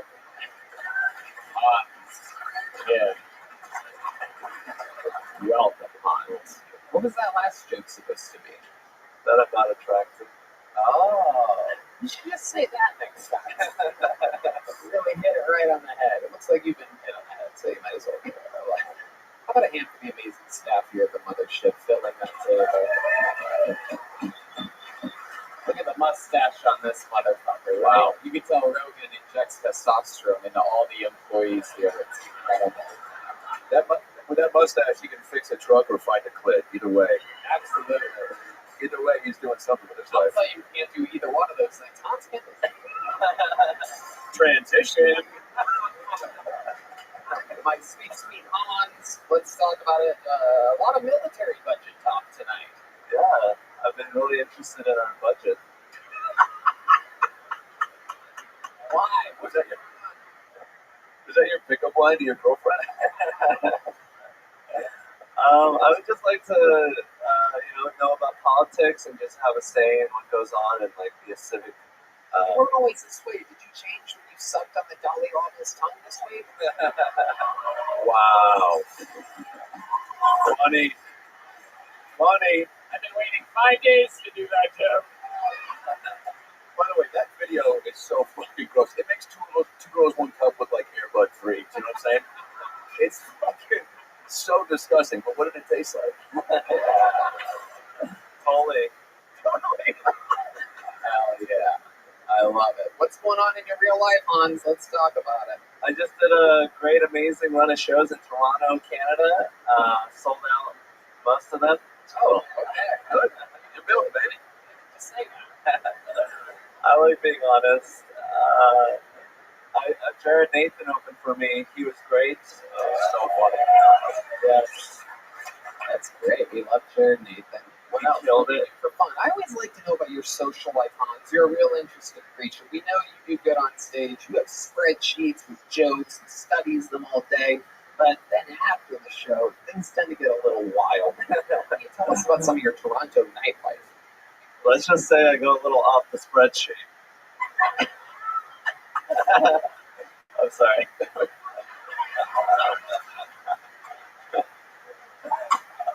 Hans, is that code for domestic abuse? What does that mean? Break that down. It just means that I go all the way off the Excel. Yeah. Just living an uncharted life. What's the craziest thing Hans Kim could do that someone in his family that knows him well would go, holy shit, Hans? I recently flew a drone without a license. Whoa! There we go. There we go.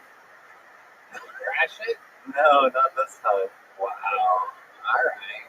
Very fun. Okay. I ate at poke in Toronto.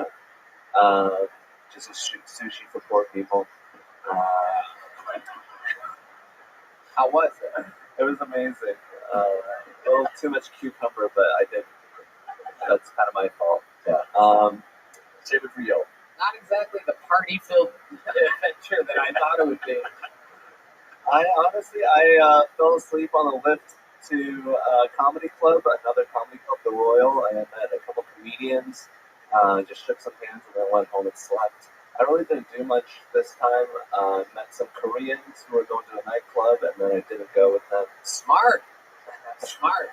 North Koreans or South Koreans? They looked like a little South Korean. Okay, very good. Now, what we know about you, a lot of the updates as of the last few weeks, is that you've had a little cocaine addiction as of late. You cocaine, but so have you been still dabbling in that, or? No, not at all. I have been clean and sober.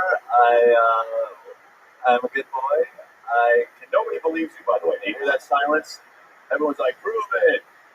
Almost went to a nightclub with some Koreans. Totally did not. But I slept a lot the entire weekend. There were some kids in my hotel room who were just making a ruckus. Oh, I don't like the way the story is starting. Please get to the end quickly. Did you complain? What'd you do? Did you molest them a little bit? What'd you do? I just stuck my head out and I was like, shut up. Oh, wow. That's the door. You're like, oh my God, that ugly guy was so mean. I do believe Chris Rogers' art over in the corner might be working on a little Hans piece over there. Oh my God. At least it's either Hans or the guy from Mad Magazine. I'm not sure, but Looks like a little handsy llama. yeah, it's happening over there. Well, Hans, way to get the show started. Thank you so much. Thank you, Tony. Congratulations. Hans Kim, everybody. There he goes. Yeah. So up next, it's going to be Genevieve. But right now, the first name I pulled out makes the noise for Joey Bueno, everybody. Here we go. 60 seconds. Uninterrupted. I have a little weight problem, guys. Yeah. The reason I lost weight, I started doing this good exercise, guys. It's called Adderall. You just do it like that, snorted. The legal blow. Yeah, it sucks. I'm addicted to sugar, guys. That's my big thing. I went to my doctor, and they're like, I don't know if you know this, but sugar is more addictive than cocaine. I don't believe them. I've never blown a guy for some Skittles. You know what I mean? I've never given a guy a hand job on Pleasant Valley for some Laffy Taffy. You know what I mean? Guys, if sugar was more addictive than cocaine, we would all have a sugar dealer. And we would call him, after a couple drinks. You know what I'm talking about, right? Hey, man, call your guy. No, you fucking call the guy. Fuck. What's his name? Willie. Wait, Willie what? Wonka. All right, hello.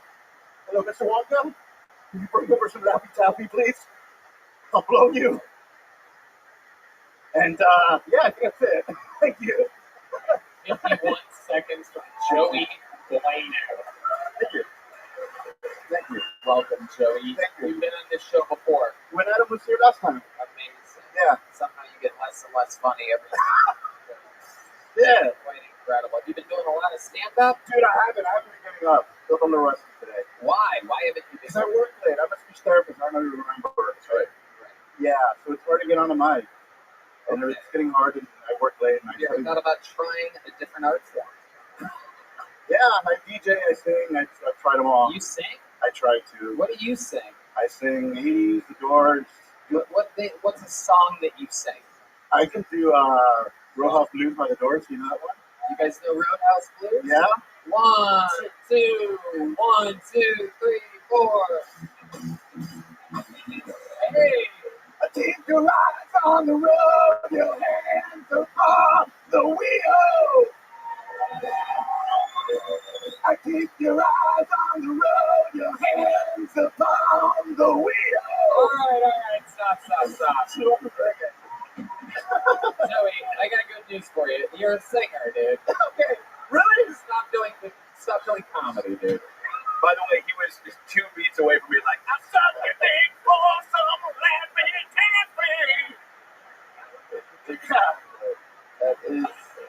It seems to be the theme of things. Yeah, man. Joey, give us something real about your personal life. We hear you talking about sugar and blow and all this shit, but to give us something in your personal life, something true to you, like a real fun, but something that maybe isn't funny on the surface, but is a part of your real life. I pee a lot. I swear. Ask the table. I'm always peeing. You look like a guy that wipes his butt after he pees. Okay. You do. Does that make sense? Okay. I think that's a compliment. I don't know, but I don't know. Dude, I'm always peeing. It sucks because I used to sit in the front of the Vulcan and I would have to do it so you wouldn't interrupt the show. Yeah. Okay. Sorry, that's not the most interesting thing. Fuck. Yeah, I'm a speech therapist too. You were here. We know all the things that we've already talked about, Joey. Right, I'm asking about anything else in the world. Peeing a lot, really. Man, I like to sing. I like to DJ. I have anxiety. I feel a lot. I hate working. There he goes, Joey Bueno, everybody. Don't sign up again, Joey. You're a sweet man, but I don't think this show's built for you. Willy Wonka is my dealer. Oompa loompa loompa loompa. All right. Your next comedian has been on the show before. One of the great door people here. Comedy Mothership. Up next is going to be Billy Ray Griffin. But right now, you get the comedy stylings of Genevieve, everybody. Make some noise for Genevieve. 60 seconds uninterrupted. What up, though? How y'all doing? What up? Hell yeah, I couldn't work for Trump. I couldn't work for Trump, and not for reasons why you think. I actually like getting my pussy grabbed. You know what I mean? Never get shit done. Come here, tiny hands. I'm not the sharpest crayon in the box, but I heard not too long ago that White Claw came out with a new drink called Lemonade Strawberry. Now, it's not alarming to y'all right now, but in all 34 years of my life, lemonade has never came before strawberry. I think it's cool that they got dyslexic people working in marketing now. You know what I mean? I bet you they happy hours be lit as fuck. Like, hey, bartender, let me get a colada pina. Take a Mary Bloody and a dry Canada. I'm gonna get out of here on this. You gotta think about life a little bit differently sometimes. You gotta have a different perspective. One day I was sitting outside on my balcony, depressed as hell, thinking about ending it all. And then a cousin from the hood called and was like, damn, nigga, you got a balcony? I bet you to be on this. Wow. Wow. Genevieve. That is what the fuck I'm talking about. We found you on the show a couple few years ago when we first got here to Austin, and it is incredible to watch you grow. You are literally the opposite of Joey Bueno. It is unbelievable. I was watching you the whole time, full connection with the crowd, not looking down, showing no weakness, not trying to remember anything or recall anything. You're doing your shit. It's a minute we've never heard before. How do you feel? Pretty fucking good. Happy birthday, big titties. Oh, shit. Oh, wow. Those are indeed big titties. I can confirm. That's why I didn't look down. That is incredible.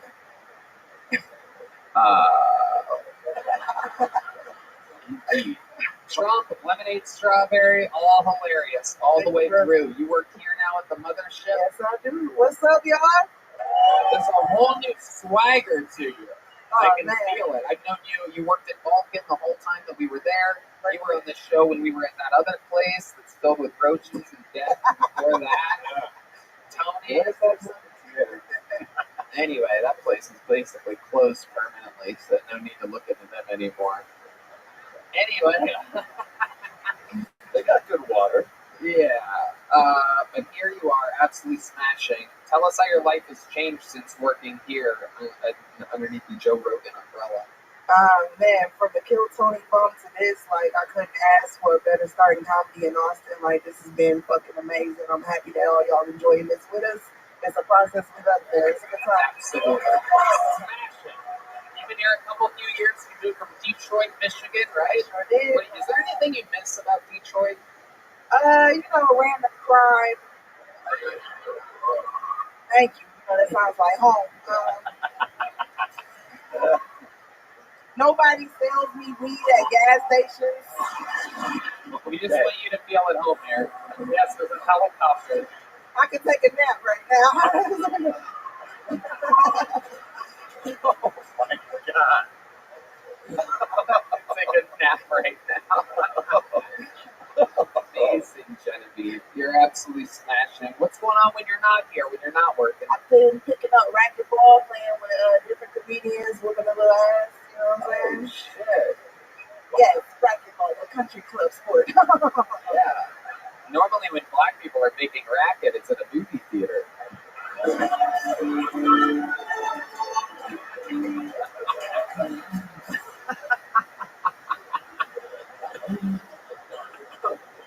I always like to check in with John Dees after I do my movie. I see his stone cold face looking back at me. Racquetball, huh? You playing with white people? Yeah, white, black people, all types of people, trans people, all types of people. Oh, shit, racquetballs. I'm slipped on my scrotum. Grab me a Bud Light. All right. Jabba go.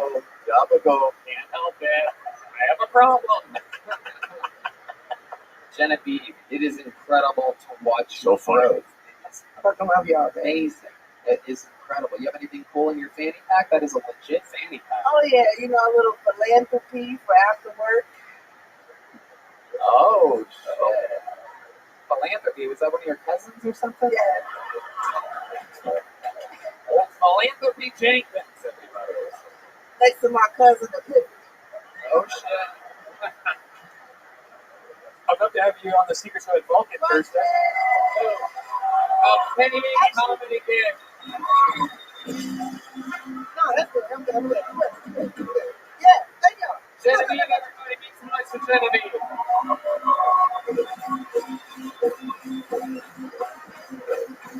We're keeping things moving today, everybody. Make some noise for your next comedian, Billy Ray Griffin, everybody.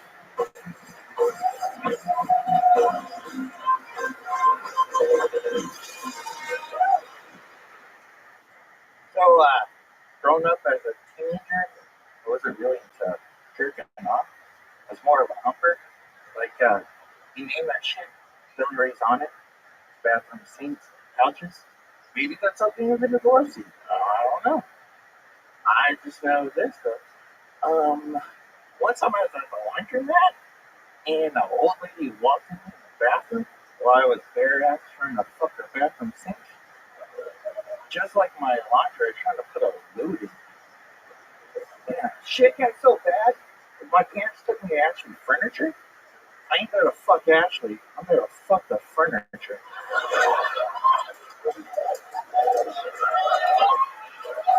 Wow. He's very confident, ending at a strong 42 seconds. Direct eye contact, the mic in the mic stand. He clapped for himself a couple times. Still, the minute is not over. I'm watching at 59 and 60. That's how long I last, but Billy Ray Griffin. That was everything that I tried to get out of Joey Bueno earlier. Like, give me something about yourself. I would be embarrassed to say. You just come out guns a-blazing right with the best. Yeah, you gotta go all out. Adam Ray, what do you think about this? I mean, are you my dad? I mean, Mount Sark's It depends. Is your mother a lazy boy? Tony. Yeah! More of a crazy boy. All right. I have literally 327 questions for you right now. You can do them all day. I got stuff to do. Okay, just wait for the questions then.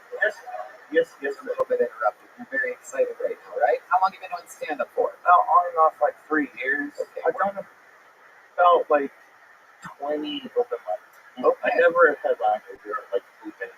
We know. Someone was wondering if you headlined somewhere. Yeah. I don't know how many hours of I fuck shit material. But I mean, I'd imagine 45 minutes in, we're really hitting a wall. Okay, so Billy Ray Griffin. Where do you do stand-up comedy? Austin, Texas? No, I just drove here from Florida today. From Florida? Yeah, today. Yeah, today. I quit my job yesterday and said, I got a career I want to do. Fuck it. Wait. Slow down, one thing at a time. I got all these tattoos on the drive over. Hold on. Yeah. So wait. I got it at your mom's house. Okay. My mom died 2 weeks ago, so that's fucked up. Yeah. No, she's alive, but you guys, thanks for being on my side. It's all good. No, it's all good. If she was dead, he'd be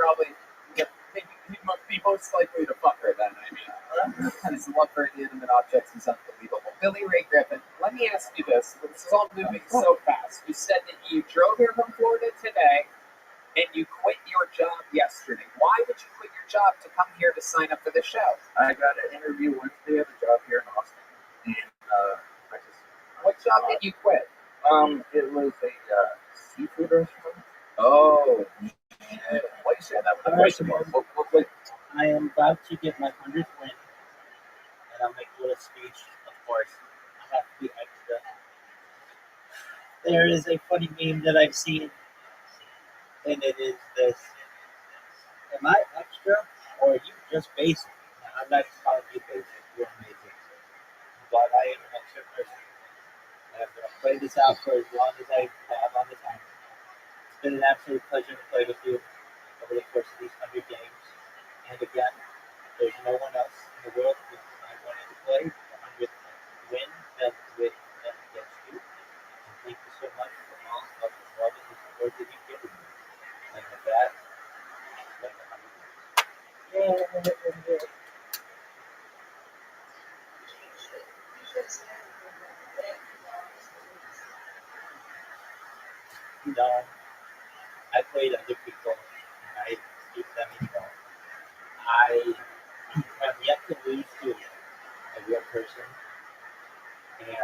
never thought I was good at Scrabble.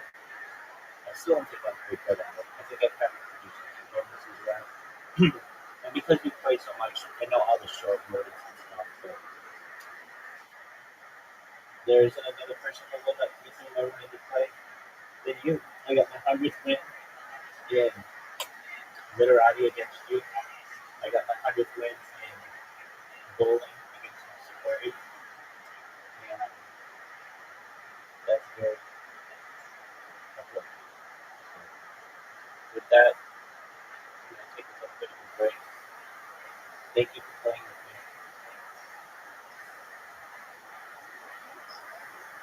Love you too. It's been fun. Wait, where was it? What was it really?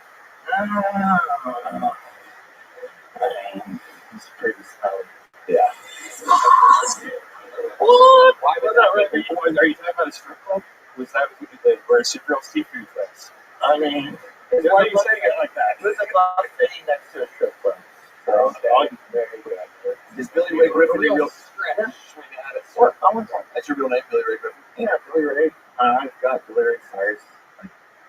Growing up as a kid. We know that. Okay.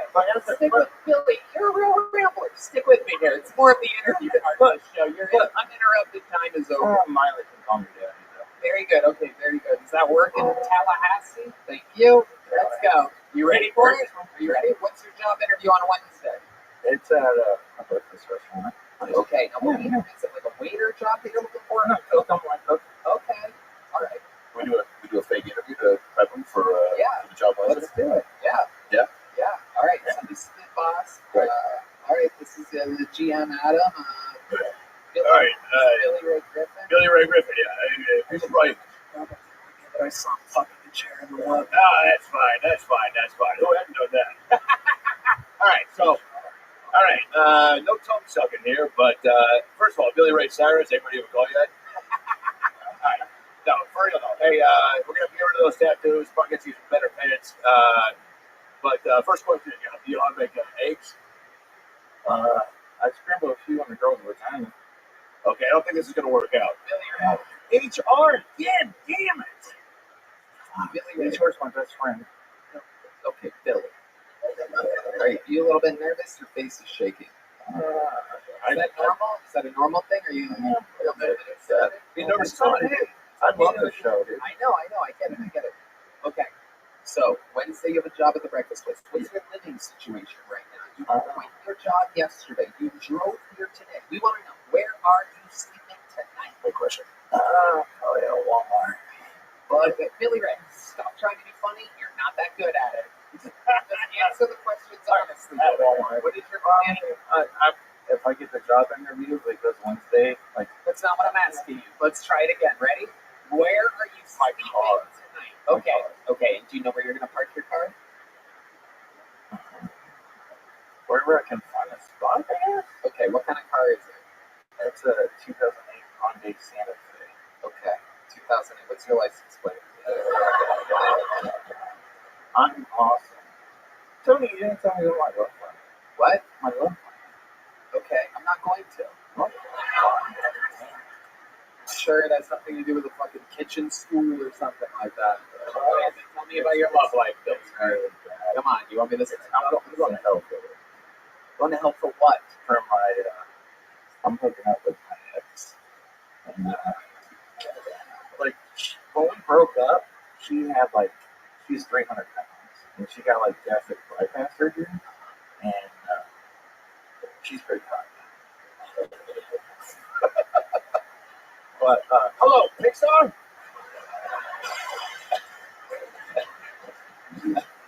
We've got the next rom-com. oh my God. But, there's a problem there, though. Like, You said that very sincerely. I love that. like no, but, when she, Billy Ray, let someone laughter happen. Do you not? Are you not present? Are you? I'm bipolar. I don't have internet, so I can watch whatever the fuck I want. Those are It's like different channels and shit in my head. Like, I got horror, I got fucking comedy. Well, some comedy. But, like, you know, sci-fi, stuff like that. Shut up. But, keep I'm bipolar and don't have internet out of the job interview on Wednesday. Yeah, damn it. Yeah. I have a lot of jobs. Yeah, that's good. You should. Yeah, you're hustling. You're grinding. Yeah. Oh, I mean, I got fired a lot. That's okay. What was the craziest thing you got fired for? This is gonna be good. This is gonna be so good. Did you hear that run? That was a hard. Oh, I worked at Cracker Barrel one time in Valentine's Day. The barrel? Yeah, I could have been. I mean, That's a fucking joke. Billy Ray just answered the question. so I was at Cracker Barrel, and it was busy. And I worked in with this one chick, and she's like, "Oh, you got fire in your ass, Billy. I'm getting my fucking ass kicked. Somebody pull it out." And she bought cookies for everybody. And there's a little table. I'm like, "No, fuck this. I'm gone." Threw my apron down, fucking kicked her cookies. I'm like, "Boom, bitch, that's how the cookie crumbles." Now I'm done. I'm not mad about that. I think that's how everybody quits the Cracker Barrel. I think that's that shot. So, Billy Ray, is that story about your ex true? Yeah. Where did she live?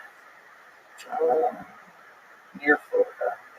Near Florida, maybe. Is she dead now? No, but the thing is, No, by the way, that's how every murder starts. The thing is, I'm going to hell. Going to hell for it. Like, she's married, but she hasn't had a dick in like 2 years because her marriage is going through like a crippling spiral. Because her husband has cerebral palsy. oh, So is that why you said crippling spiral?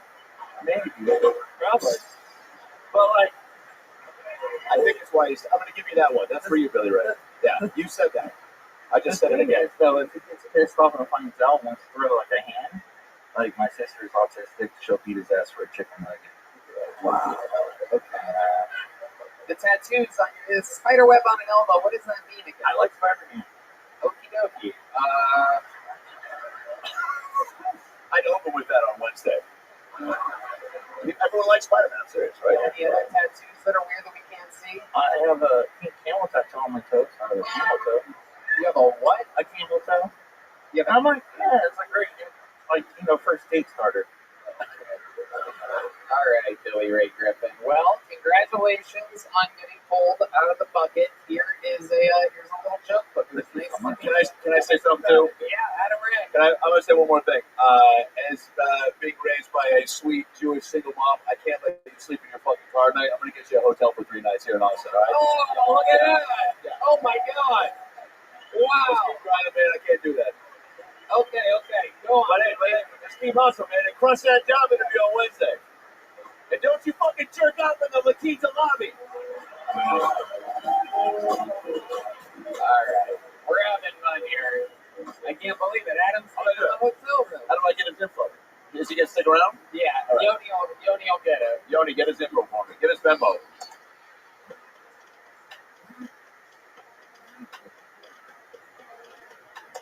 Billy, how about one more time for Billy Ray Griffin, everybody? All right, pulled another name out of the bucket. Make some noise for Brett O'Brien, everybody. Brett O'Brien.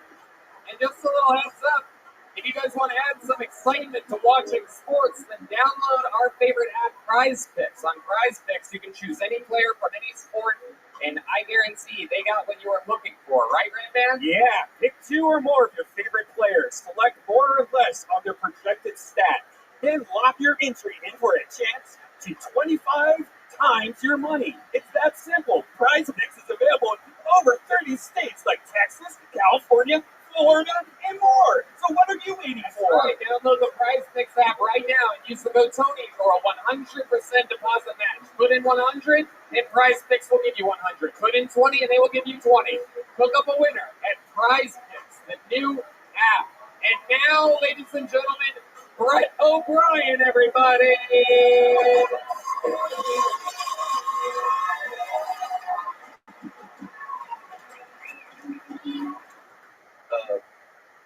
The kid who beat me up in high school is now in jail for rape. Who would have thought I was the lucky one?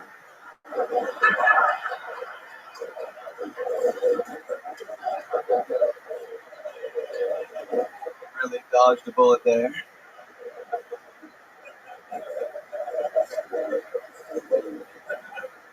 say I was a gateway kind of thing.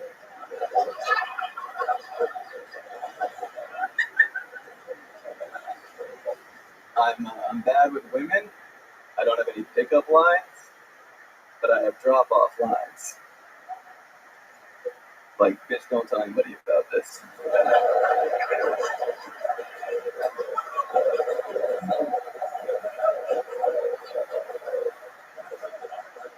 Get the fuck out of my van. You should get tested. Brett O'Brien with an unbelievable 60 seconds. Rock solid, well written, well executed. That's how you do it. That's stand-up comedy. How long have you been doing this for? Coming up on 4 years. All of it here in Austin? No, I started in Dallas for like 2, moved to about a year and a half ago. That's good. There's been a lot of great comedians that come out of Dallas, Texas. Also, one of the worst human beings of all time that tried to assassinate my career 2 years ago. But I mean, who's paying attention? You know what I mean? So you've been doing it a while. Very good. Very fun. What's the most fun you've ever had on stage? Tell us the highlight of your career. Secret show here, like a couple months ago. Right. You did this show and you got booked on that from here? Mm-hmm. What did we find out about you last time you were on the show? How many different ways did I call you Jeffrey Dahmer last time you were here? I had to. Countless. I bet. I can't even imagine. Well, good thing you didn't eat it here tonight. But you did kill, so you're still kind of like everyone. No, you asked me what my parents did for work, and I didn't know what my mom did. Oh, did you find out since then? Yeah, we found out. We called her. Did she watch the episode? She watched it, yeah. What did we find out? What she did? She's an office manager. Oh, okay. But how come we didn't know what she did? I guess a bad son. Yeah. Selfish. She doesn't care about other people. You lived with her for how long? 18 years? Yeah, it just never came up. Yeah, she would come back from somewhere and you would just go, what's up? Yeah. And she would say, oh man, today was crazy. What you just Yeah, it was always like, how was your day? And I was never like, yeah, how was yours? Wow. Oh man. Are you close with her now? Yeah, we got closer after that. So. Really? So that's amazing. Bringing people together. That's amazing, Tony. Every single one. Good for you. This is what we do. Wait, so can I ask a follow-up? What have you learned since the reconnect? Like what additional facts about Mom do you now take an interest in? She's Jewish. Oh. First of all, you looked right at me when you said that, which I am, but you shook your head like, I didn't think she looked Jewish, which, yeah. Well, okay, so is that good or bad? Well, it should be helping my career. You do have timing. I'm a Jewish comedian. Jews are famously funny, and you perform like a Jew tonight. Yeah.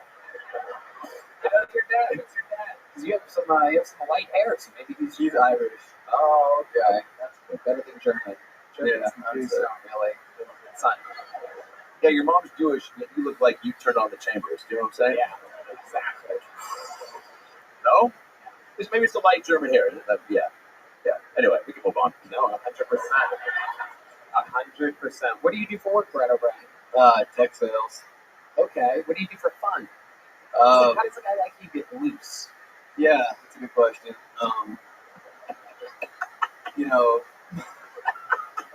I try to, not eat people. Sorry? Yeah, go ahead. Sorry, go ahead.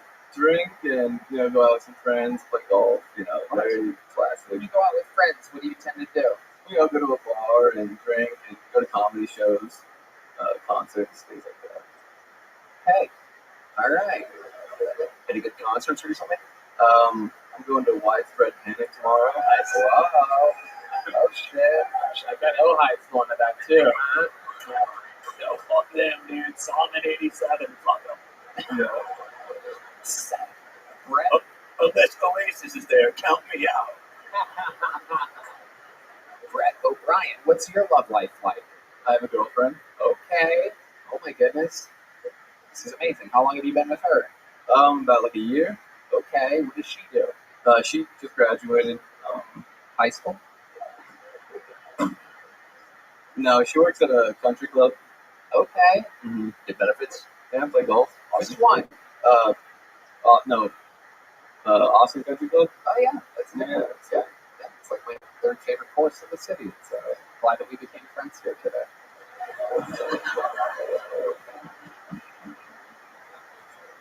Okay. Can I ask you a question? Yeah, go ahead. I really like I don't have pickup lines, I have drop off lines. That's really funny. Take are there other like alts to that you thought of, or are there other real life drop off lines you've said in your past that you're like, well, that'll make its way into the joke rotation at some point? No, I did have like some other ones, but I don't remember. Let's go back. All right, cool. Tony? Let's go back to your relationship for a second with this dude. Yes, and here's a story. Is she a park girl? No, she works for a tennis pro shop. Oh, okay. All right. She's out there kicking Genevieve off the racquetball courts right now. Sorry, this isn't exactly your domain. Okay. So, let me ask you this, because I find myself intrigued by your kind of like stiff, proper style. What do you like in the bedroom? How do you keep things exciting in the bedroom? You seem like you are strictly missionary. Yeah, pretty vanilla. Yeah. What's the wildest thing you've ever done to your girlfriend? It's okay. You can say it. You're in a safe space here. No one makes a safe space better than Joe Rogan. Come on. You're safe here. Everything is okay. I mean, with 69, I don't think that's. Whoa! Yeah, dude. Wow, listen to widespread panic, dude. It's 69, which is the square root of 1,192, so that's pretty exciting. Holy shit. You've only hit it once. You say that you're 69 like it was a singular time. It's not that sick, really. 69. It's what? It's not that cool, 69. Why isn't it that cool? Describe to us what your expectations were and what the results were on why it wasn't cool. Because if you like pussy on your face and looking at an asshole while getting your dick sucked, I promise you it's pretty fucking cool. I mean, I don't know. Maybe I'm the weird one. But I mean, looking at an asshole is fun. It's fun looking at an asshole. By the way, do you imagine him at Joey Bueno's speech therapy class doing he has a guest speaker to the kids? 69 ain't that cool. I mean, We're gonna find out though she's like 5 feet tall, so he doesn't even get to the ass or the pussy. There you go, Red Band. Thank you. All right, back to there you go. I mean, unbelievable. So tell us the expectations of the 69 and the results of 69. What were you expecting it to be like? What was different? Take your time. Answer honestly. I mean, just to be honest, the smell of an asshole directly in your nose. Oh, Dirty bitch, you said. Don't you dare say that. Wait, too sweet. wow. You said too sweet? Is that what you said? She's sweet. Oh, she's sweet. She's a sweet woman. I thought you said the asshole was too sweet for me. I swear to God, that's what I just heard. Oh man, thank goodness. She's sweet, but her asshole ain't. Yeah. Okay. What does she do? Did you already say that? Yeah. What's that? That's right. Was this like right after a shift or right after? What's this? Taco Tuesday or something like that? Like what? It wasn't like it was. I don't know. I guess you should do prep for things like that. All right. Okay, we get it. It's a fly, Red Band. Good job. You completely redeemed yourself from the 5 foot tall 69 joke. So, her butt smelled? Her butt smell. Yes. That is tremendously disappointing. You guys have a bidet or anything like that at your place? No bidet. I'm working for it. Just single ply toilet paper right now? Just some I got 2 ply. napkins from Whataburger or something like that? God damn. Damn. That's a good question. Matt Mueling only speaks once every 6 months, and he just spoke right now. His question was, say it again. There you go, Matt Mueling, guitar and ass eating specialist.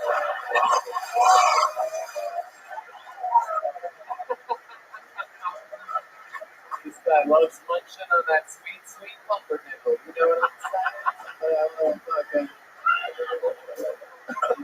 He just shreds and fucking gives heads. You know what I'm saying? So it plays the sixth string and eats the ding-a-ling. Yep. That's how it goes.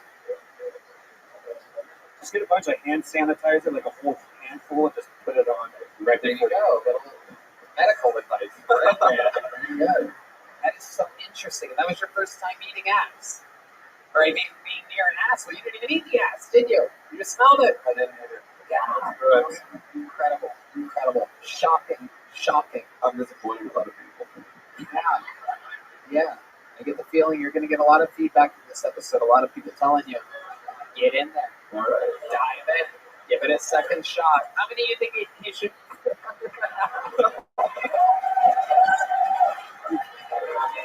Yeah.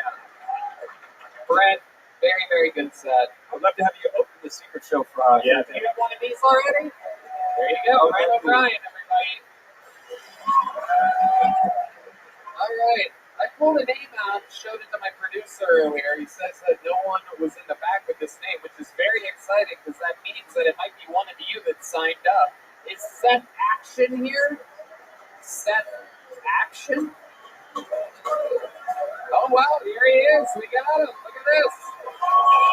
All the way to the back he goes. It's always good.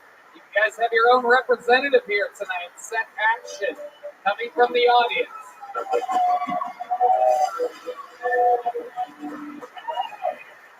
I think we should give it up one time for the man who's managed to keep this ship afloat in the turbulent yellow seas of cancel culture, Mr. Tony.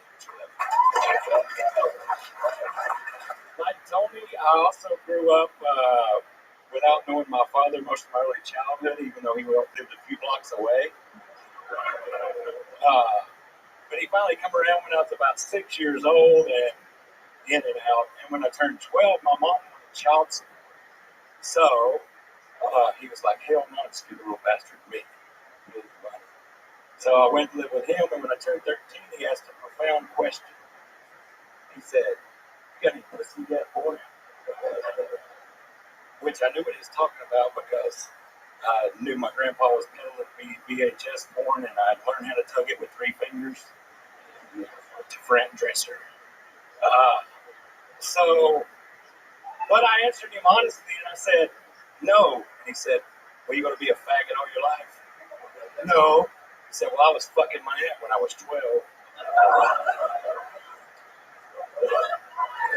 Okay. Seth Action.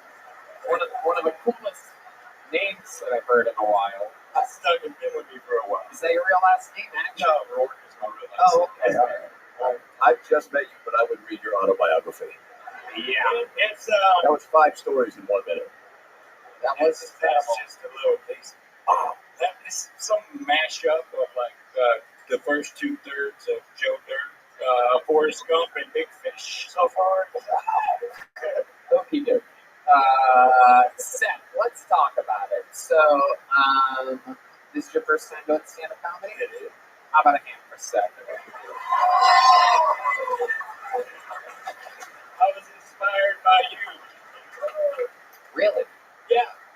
Not even knowing the show, I actually just watched your Theo Vaughn interview, and I was like, I fucking love that guy. That led me to the show, and then I watched a bunch of people come here, and I was like, shit, I can talk about real shit.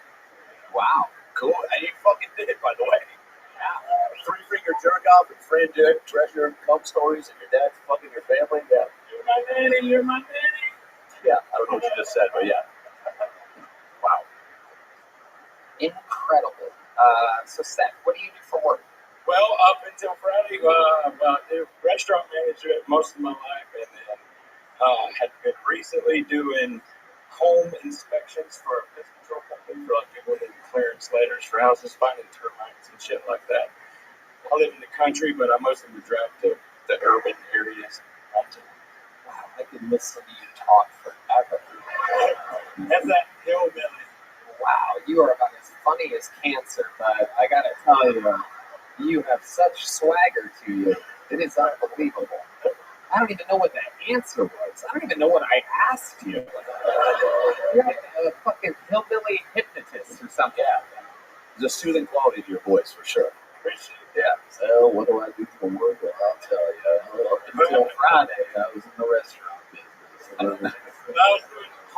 infections. Like, You can't go to the bathroom in here. I feel like it's something you might have said at some point in your life, no? Yeah. All right, Seth, let's talk about it. So, what else in your life? Have you ever tried anything like this before? No, I don't know. Have you ever been on a stage before? No. You seem so comfortable. Well, you better 8 Mile of shit if you're going to put your name in the bucket. What the fuck did you just say, dude? I mean, but I was inspired. I tried to like, you better put your 8 Mile in the bucket. If you can fly here, you can walk back. I was like, wait, what? And everybody understood what the fuck I was saying. Yeah, they did. They did. Wow, a natural entertainer discovered here tonight. Incredible. Seth, what's the closest thing to like a speech or a show or anything that you've ever done before? You ever have to give like a wedding speech? I'm ordained. I've done actually officiated weddings. I could see that. Yeah. I could see how that would be. Yeah. Composed. Yeah. My brother took me into it, and I've done several since. Wow. What's your even a lesbian? That was. Oh, shit. I knew we were going to get a statement like that sooner or later. We were like moments away from it. Even a couple of scissor gals. I even helped them fucking make it official, but I didn't look. I just said it. I closed my eyes, but I was there. I mean, fuck, we were so close. Rewriting those vowels were fun. Yeah. You are something else. What's your love life like? Oh, yeah. I guess I could give the audience some advice on this one. Yeah. Hell yeah. Absolutely. Never have one too many. And I don't mean drinks or psychedelics or dicks or whatever it is. I mean kids. Because eventually one of you is not going to meet the other's expectations.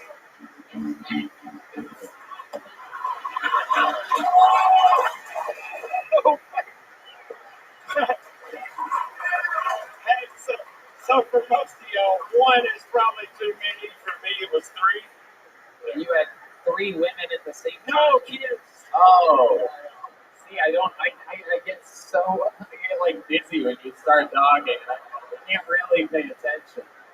Well, I gotta tell you, Tony, there's a lesson to be learned here, and that's fair. Sometimes you only get one shot, you know what I mean? When your mama makes the yeah. Seth, what do you do for fun? What are you into? What are some like hobbies of Seth? Well, choice would be take some acid and go to fucking see Roger Waters or Sturgill Simpson or something like that. What great taste do you have? Tony Hinchcliffe, Roger Waters, Sturgill Simpson, Theo Vaughn. These are all some of my favorite people on planet Earth. Incredible. You're a cool guy. Yeah, you are too. That's why I fucking want to start. What? Oh, wait, what? That felt a little threatening. What kind of car do you have? I feel like you have a wagon with horses or something. No, a minivan for the kids. I'm not Amish. Oh my goodness. Full of kids. And how old are your 3 kids? 9, 5, and 2. And I'm 40. All boys? No, I'm girl in the middle. Okay. Do they know you do that you're trying stand up tonight? Yeah, they know I come to Austin. I mean, my relationship got gotten and things needed to change, Wait, your relationship with your kids? My wife. Oh. Yeah. You're not with her anymore. Well, I mean, this all just happened. Oh, recently? How recent? Well, I mean, fucking I just got here yesterday. But things were okay. So wait. Where did you leave your wife and kids exactly? Where are they? They're in Georgia with family. Do I gotta get a hotel for you too? Oh fuck! What have I done? I was thinking about this. It is crazy to think that you and fucking Billy Ray Griffin are driving here from 2 different states at the same time. Probably pass each other on the freeway. No. I was on the damn. I got a fucking Greyhound. My wife actually. So she drops me off in Atlanta. Fucking, you talk about crazy. That pussy's crazy. That pussy's crazy is the name of your special. Don't look back.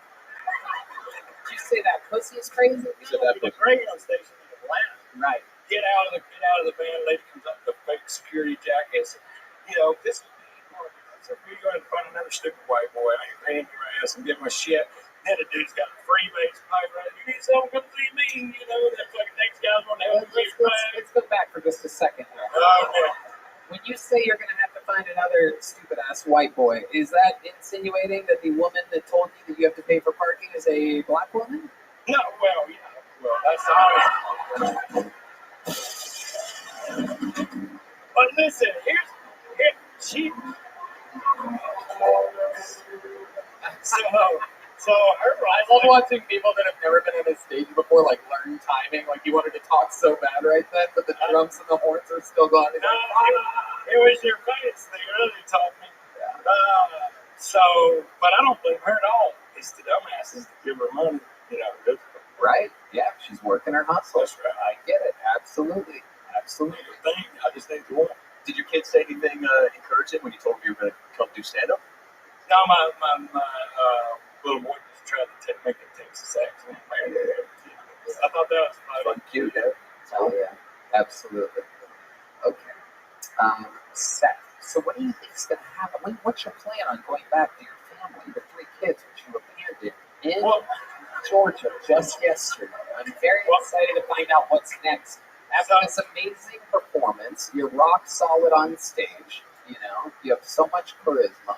Smoothest fucking sound of the night. There really is. Look in the fucking mirror and talk to God, man, you know? And figure this shit out. Oh, you're on acid right now. No. I'm sober as hell. Honestly.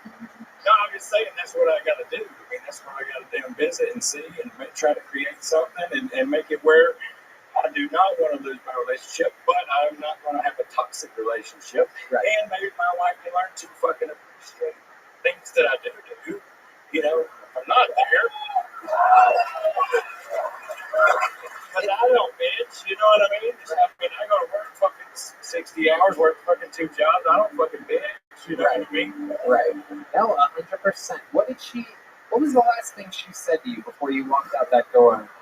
She dropped me off. Yeah. And Seth, I'm leaving you right here. She wrote a note. I wrote you a note. Don't you give that black bitch any more money.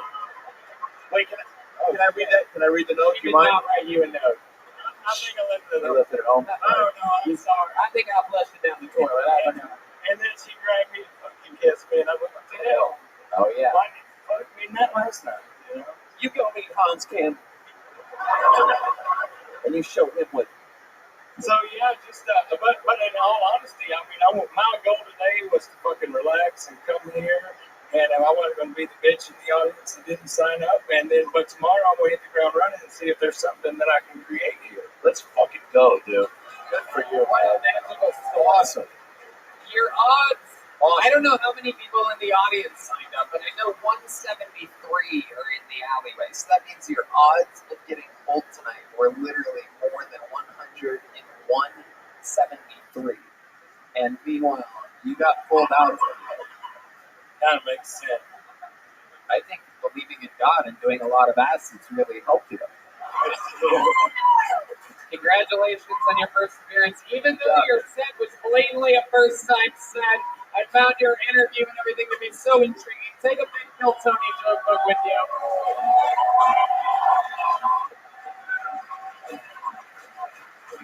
Hold it to the name under the bucket already. Already have them loaded up in the back.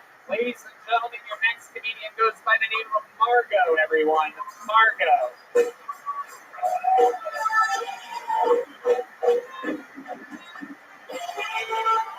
Hi, everyone. I just celebrated 3 years of continuous sobriety. You're welcome. I'm doing you all a favor by not drinking right now. I was never like my friends. We used to go out and they'd be like, "Woo, let's get shots." And I'm like, "Let's get a bottle," right? And like, "Do you want that?" I'm like, "No, I want to fuck your dealer." It's different. I recently went on a date with this guy, and he was basically like, if a dick pic was a person, he was totally trash. The whole time we're eating dinner, he's talking about how he hates Mexicans, like he's a racist. And I'm like, but you're Puerto Rican. The fuck? I thought that was basically the same thing. We go back to his place. I'm gonna get real with you guys. He stealthed me. And if you don't know what that is, it's when they take the condom off without permission, right?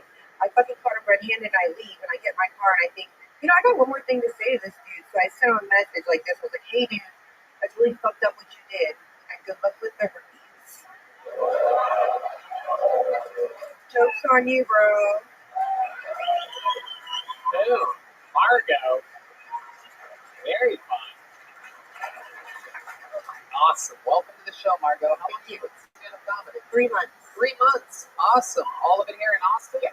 Wow. Is this where you're from, born and raised? No, I'm from San Diego, but I've been here like 10 years. Okay. What made you move from San Diego 10 years ago? My parents. Oh, everybody moved here. Yeah, my parents moved out here to retire, and I'm a single mom, and they were like, free daycare. And I was like, okay. Okay. And you talked about Mexicans and Puerto Ricans. What ethnicity are you? My mom's Creole and my dad's white. Wow. Okay. And you came out basically Mexican. Yeah. Yeah. Basically. Incredible. Yeah. My Spanish sucks, though. Okay. That makes sense. Margot, what do you do for work? I'm in SaaS sales. I sell technology. Software as a service. All right. Software as a service. SaaS. I've never heard of that before. I shouldn't have used that word, but yes, tech sales. Okay. All right. And you haven't had a drink in over 3 years, but by the color of your hair, I'm guessing you love Bud Light. Do you consider yourself a hip person? I'd like to think so. A hip mom. How old's your kid? He's 10. Whoa! 10 years old. How old were you when you had this kid? 25. Oh, okay. Wow. You've taken good care of yourself. Thank you. Fantastic. I quit drugs. It was worth it.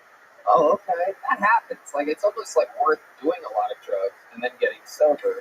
Yeah, out of vanity, I got sober for sure. Incredible. What was your bottom that you hit that made you realize that you had to be sober? Oh, okay, that's rough. Well, your kid was 7 at the time, so yeah. I'm guessing that had something to do Well, with it. I was sober for 7 years. I got sober when I got pregnant with him, and I had a 5-month sabbatical. Okay, what happened in that 5 months? I did all the drugs. Like, there were so many drugs that came out. Let's go slow. What started it? Like, what was the spark? Like, what was the first night where you're like, okay, I'm just going to have a drink? Or like, it was like 2 years of depression, basically. But my plan was just to do it for the weekend. Like, I got a sitter at a hotel. I'm like, I'm just going to get loaded for the weekend. That sounds like a plan. Yeah. Did your sitter know what you were going to do? No. Yeah, you didn't say like, I'm just going to Target for a couple days. Right, yeah. So Mama's gonna have a little weekend. So my bottom was my kid calling me and saying, I'm worried about you, Mom. And he sounded like a grown ass man. Right. Well, did he sound like that? I got my because you were so fucked up, or did he sound like you? Did he sound like Seth Action? Was he like, I really hope that you find a way to find it in your heart to come back home to me? Really, it's been a long time since you can drive anywhere, but opportunity like this, and I need a mother, and you need a son, and we can really help each other out. Yeah. One shot at this. my dad was getting pussy at his age at 13. Granted, it was my mom's sister, but it was still pussy, But you can fly anywhere if you got a credit card. So, Margot, here you are.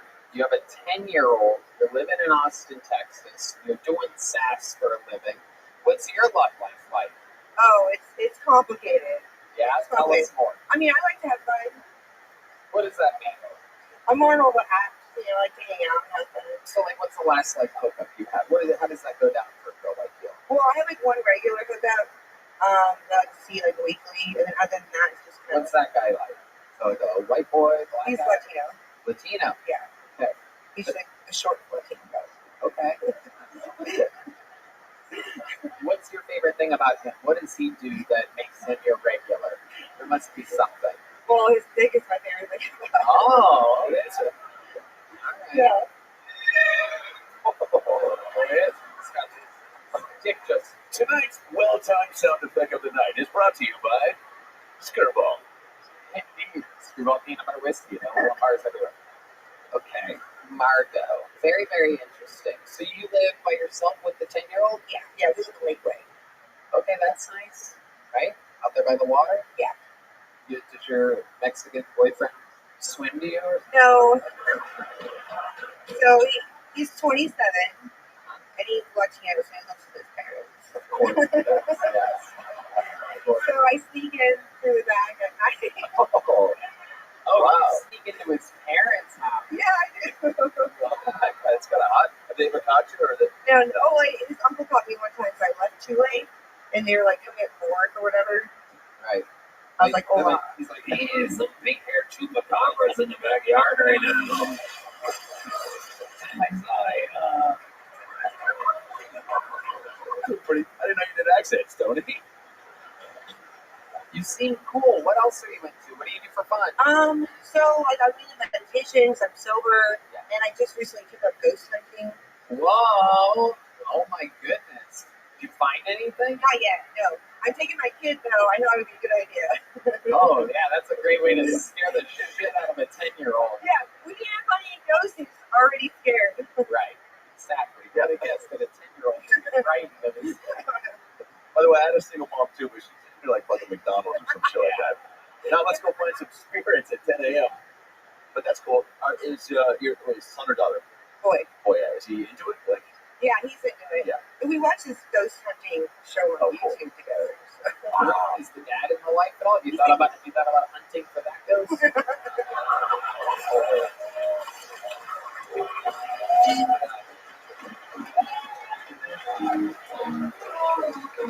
He's in California. Okay. We just saw him for spring break. He was in prison for like 10 years. Oh, wow. Damn. For what? Yeah, exactly. Drugs. okay. Yeah. So he was in prison for 10 years. Yeah, he got out a year ago, and then we just saw him for the first time for spring break. He's Mexican as well? No, he's white. Oh, wow. How much drugs did he have? 10 years? A kilo. Of weed? No. Yeah. A kilo of weed in California won't get you 10 years. No, a kilo of meth roll. Oh, wow. Look at you. Damn, that is incredible. So did he go to jail when you were pregnant? When you just My son was 5 weeks old. 5 weeks old. My God, what an American hero you are. Look at you. No, it's incredible. You fucking did it. You got your life together. You're out here having fun, taking chances. A real mom, single moms make the world go round. We did it. The goddamn American way. And you're out here fucking having fun, killing it. Congratulations. Thank you. Here's a big joke book. Why not? Thank you. I'm in the giving mood tonight. A lot of these people might not all. Yeah, we're gonna keep going. You guys still having fun out there? David Lucas didn't make it tonight. He got stuck in Florida, unfortunately. Turns out they didn't have 2 airline seats to get him back there. Piece of shit. David Lucas was stuck on the airplane watching Cool Never Been Running. He came down with a big case of fudge sickle cell anemia. But he is a movie buff. David is a movie buff. He thinks the movie Footloose is based on his diabetes. But I wish he was here. I wish he was here. I fucking miss him. I fucking miss him, dude. I haven't seen something that big and ashy since 9/11, and I miss David. I miss David. It's what I'm trying to say is I miss David. I wish he was here. Is he on OnlyFans or OnlyYams? I don't know. But I miss David. Make some noise for Adam Ray.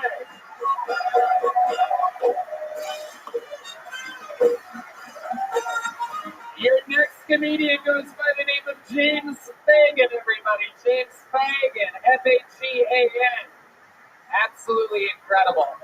Here's some exciting information for those of you listening at home that might not know, but the new Phil Tony merch store is open and pumping. That is a brand new state-of-the-art merch store. Check that out at killedmerch.com.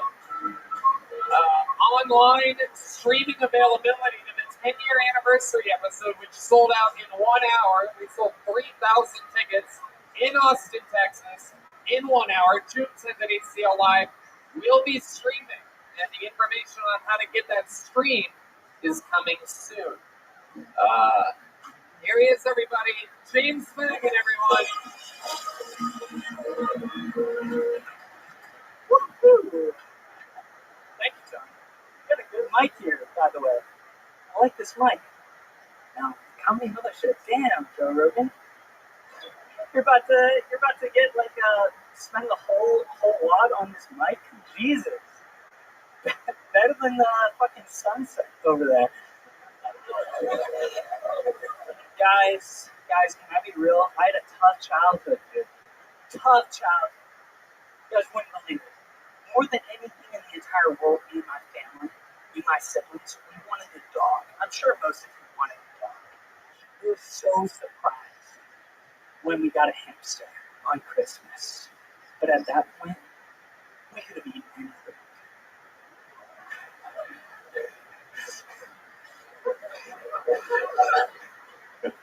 I'll do one more. I did this.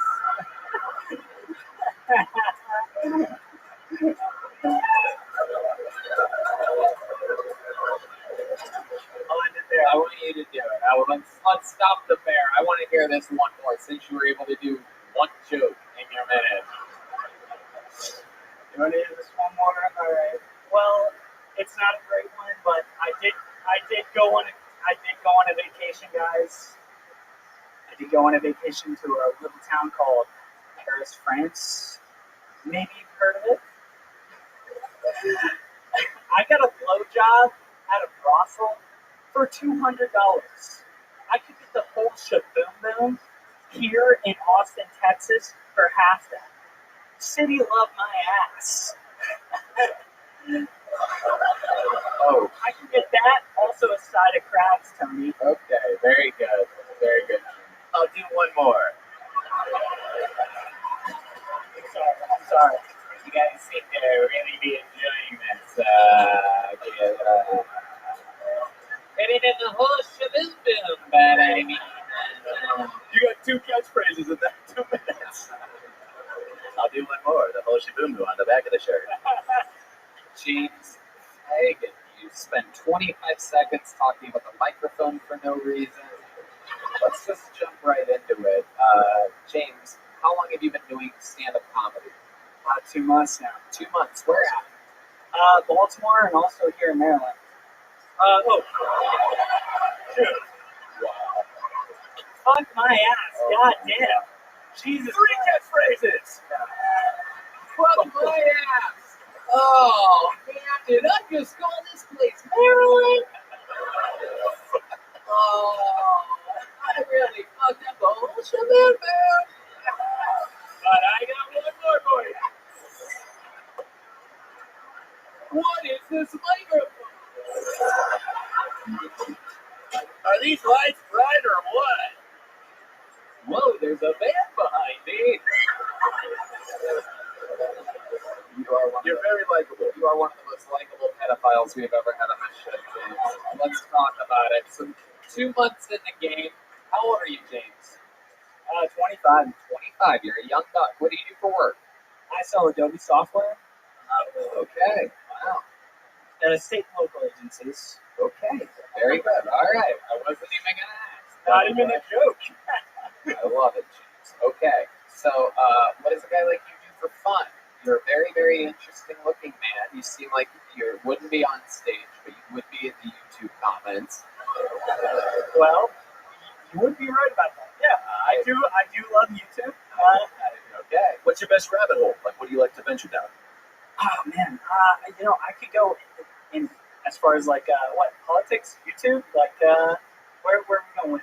I just based on this response, I'm not quite comfortable asking a follow-up question, but there is security here. But let's just So I guess I don't know, like fails or like people getting hurt or like cute animal video, like sick shit. It's very unorthodox. It's gonna be weird if I say it. Go ahead, James. Just say it. But I'll do one more. Give us the whole fucking shit. Dude, I watch like PewDiePie videos. Yeah. No, you don't. Fuck off. It's a guilty crutch. Like, get the fuck out of here. All right, no one cares about that. Yeah. What do you do socially? Like, what do you do to hang out with other humans when you're not in front of your computer? Oh yeah, when I'm not getting. I just picked up bowling. I've been. Welcome back to No Shit. I played tennis. since I was a kid. My dad used to force me to play tennis. Right, because you didn't want to leave the house, right? Yeah, because I wasn't white. I mean, What? I wasn't that white. What do you mean you weren't that white? You seem literally white as fuck. Who wants to take a racket and throw it up against like another person and throw these balls at other people? Oh, you never even found out how tennis works the entire time you played it.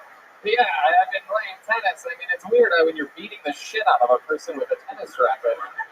I'm like, how come the score isn't getting any higher? I need my shaboom. Dad, I can't do the shaboom boom, right? Wow. How do I throw this at you? Who told you you were funny? Who did that?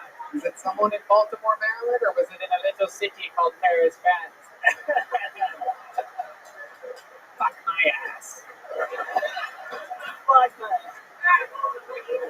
So, yeah. You close with your parents? Oh yeah. Did they know that you're doing this? Probably not. You make them laugh, like when you guys are hanging out. Do they find you funny? My parents don't find me funny at all. Probably much like you as well. Oh, you're very funny. You are. Well, you're the only one that's told me. I'll get you a hotel.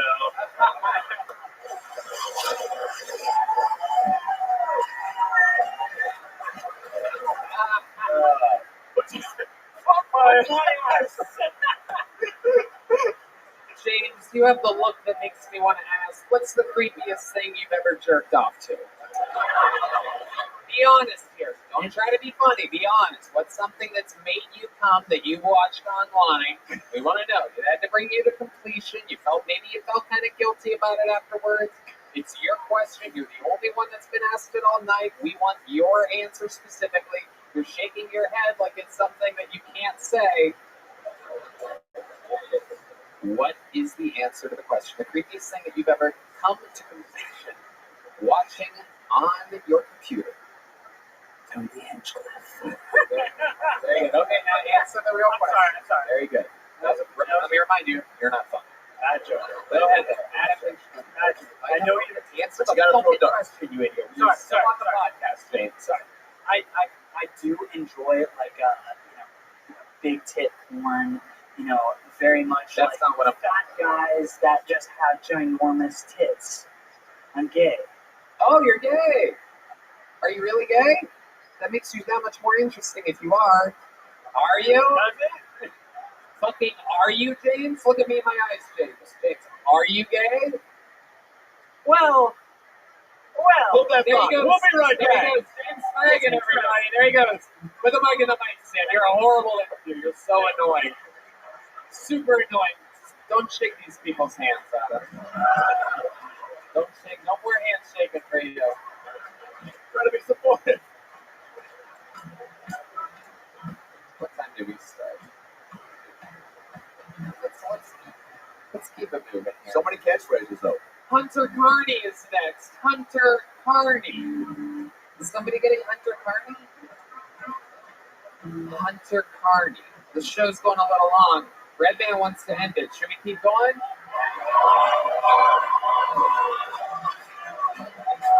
It's also a good chance for me to tell you that I can't tell you why, but I will tell the fans watching around the world, all of you that complain about not being able to get a ticket to Kill Tony, we're not doing the road. So that's something to keep in mind. To see the show, you have to come to Austin, Texas. This is a business decision that I made with my own brain. I'm going to do stand-up. I'm announcing a huge tour the second half of this year.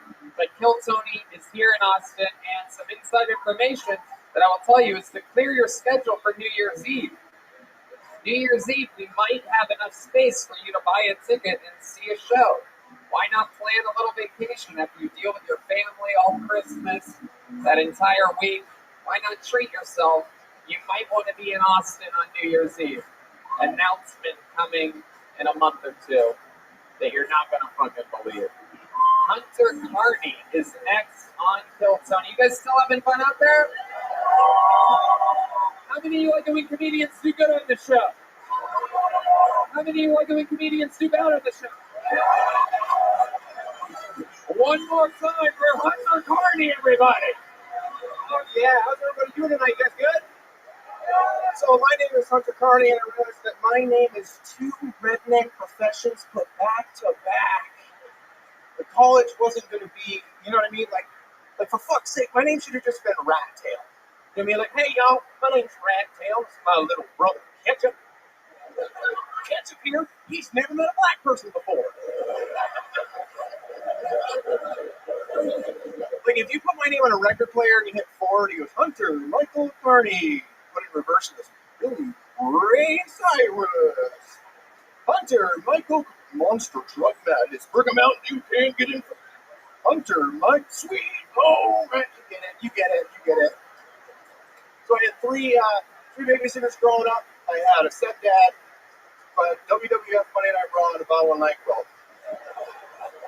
We'd be watching wrestling, and we'd be watching wrestling, and I'd be like, we change the channel. My stepdad would say no, and I would say why, and he would say, because Stone Cold said so. Ladies and gentlemen, it's Hunter Carney. Thank you guys so much. Hunter Carney. I like it.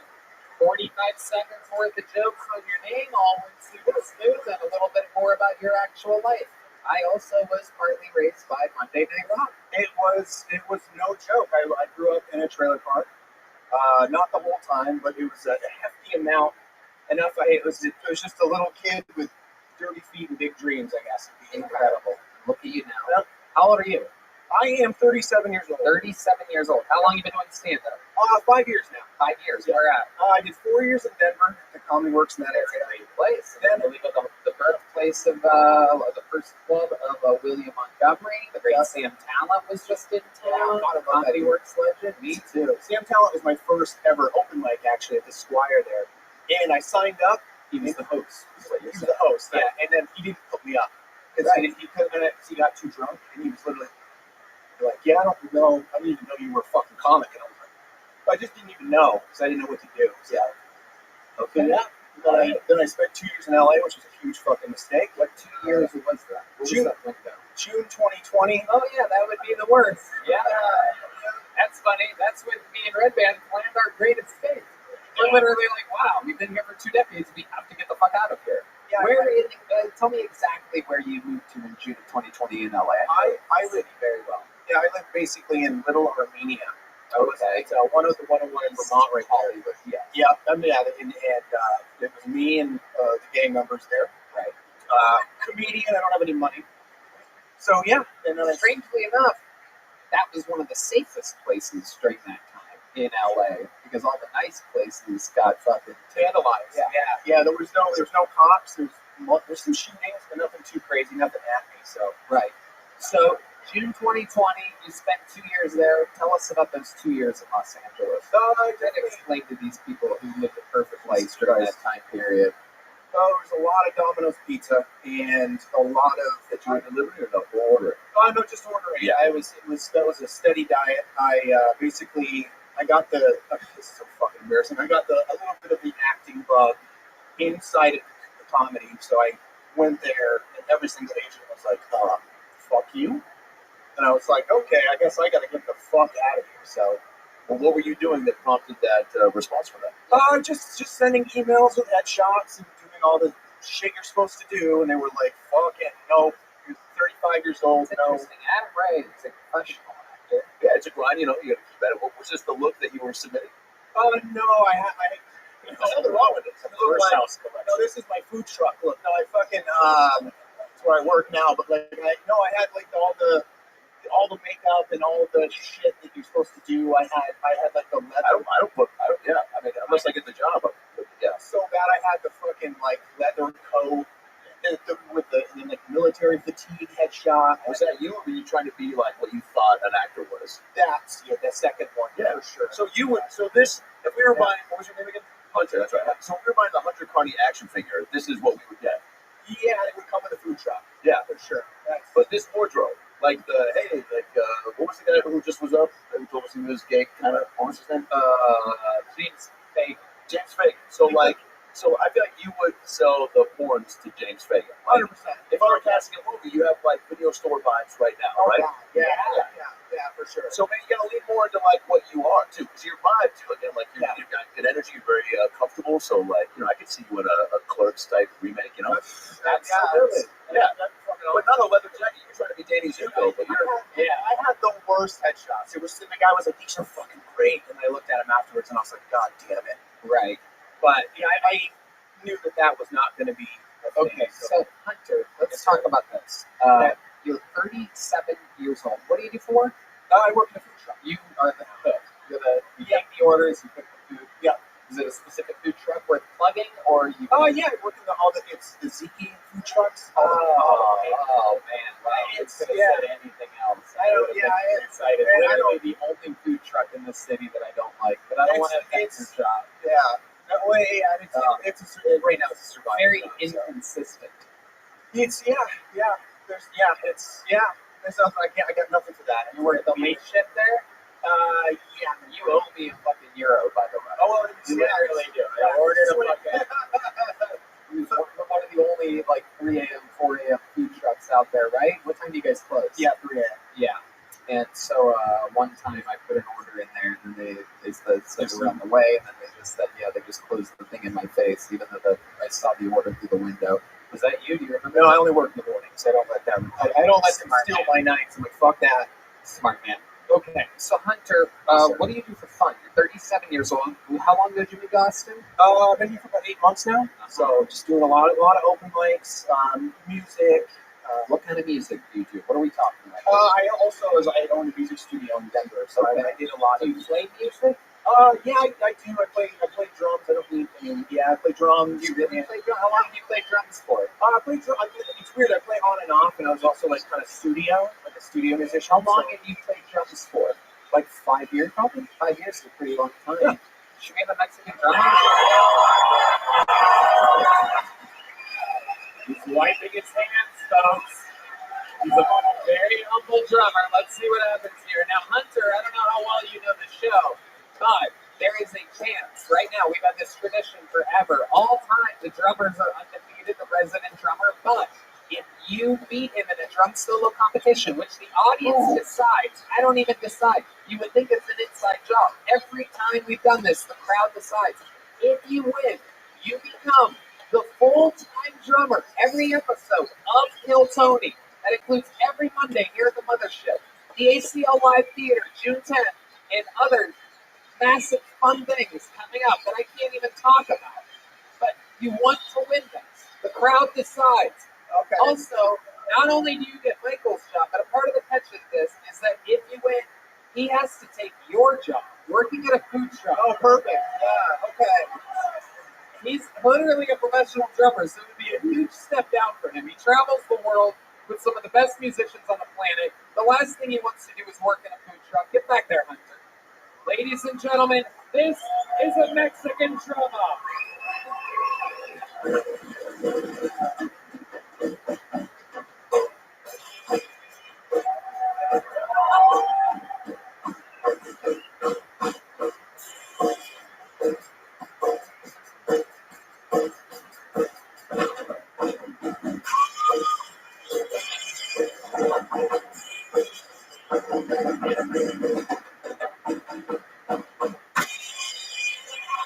Hunter Hardy with his attempt at the drummer.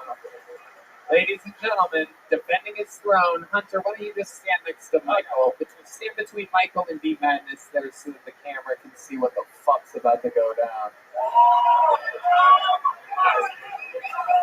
That's fine. Ladies and gentlemen, defending his throne, undefeated all time, the reigning, defending Kill Tony drummer and the backbone of the band with a little drum solo for you, hoping to come out with another win tonight. This is Michael Gonzalez.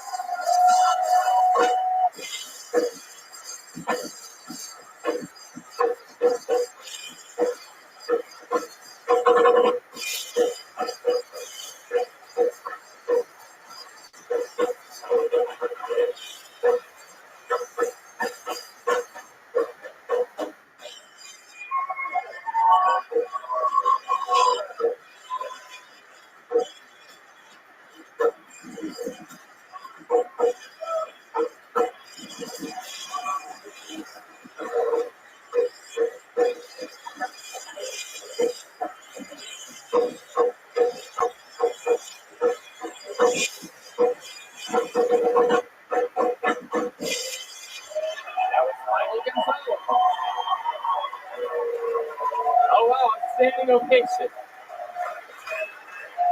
All right, well, Hunter, I have good news. In this part, you still have a chance. How many of you have Hunter Carney winning the Mexican drum-off? They don't yet. Oh.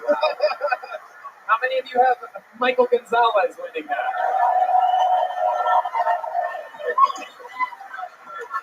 The tradition stands, still undefeated.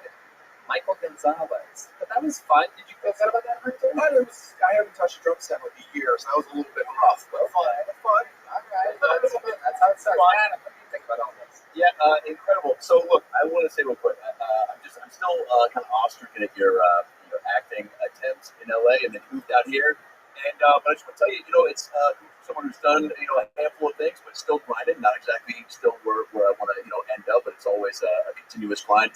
It's all about opportunities, right? So I'd love to give you an opportunity right now to audition for a film that I'm actually working on right now. If you guys would like to see Hunter's live audition, yeah, a live audition. It sounds awesome. awesome. If we could dim the lights, put a spotlight on Hunter, and Brian, could you give me some like Schindler's List end credits type sweet? Hell yeah. Just some real sweet. Hunter, the audition though, it's you have to improvise a monologue, okay? And there's three things. This is the film. It's the James Pagan story, the comic who was just up here.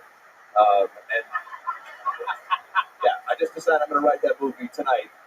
And you have to do a little monologue, right? You can pull from wherever you want. Hopefully you were hearing some of the tidbits James was sharing. And I want you to, that's fine, even better. Improvise the whole thing. Just think about struggle and strife and from rags to riches. That's what the story is. But you got to include three phrases for me, okay?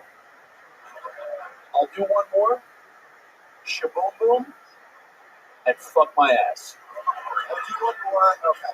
I'll do one more. Shaboom boom and fuck my ass. And then whatever else you want to say about anything, dude. And you got to do it to the audience like they're the camera. And you got to fucking mean it, Hunter. I want to see some real passion in you. Yeah. You have to get into the headspace.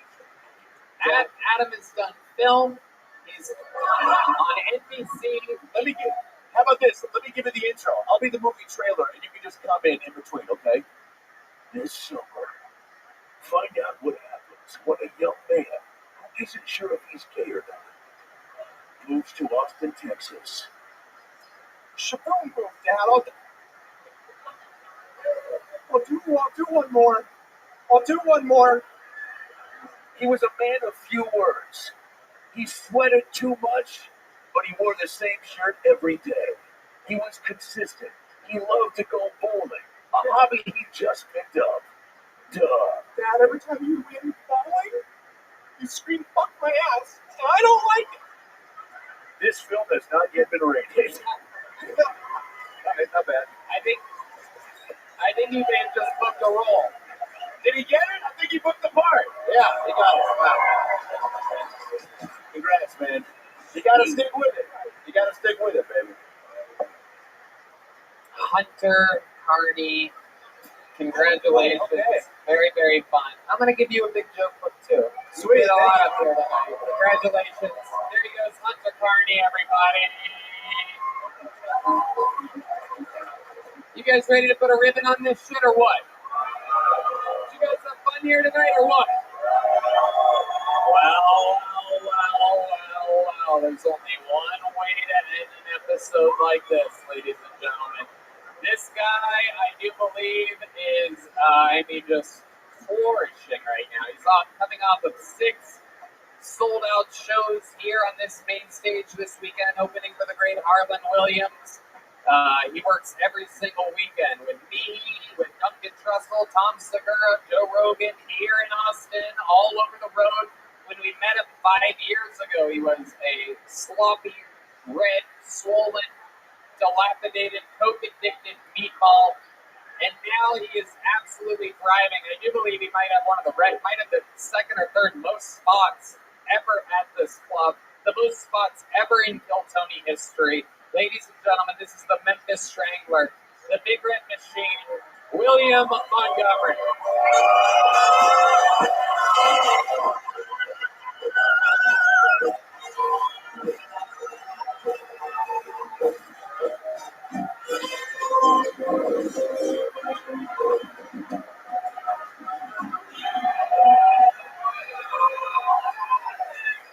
shut it down. The other day, they added another letter to LGBTQ and then added a mathematical sign. I'm sorry, are we talking about sexual orientations or my Wi-Fi password?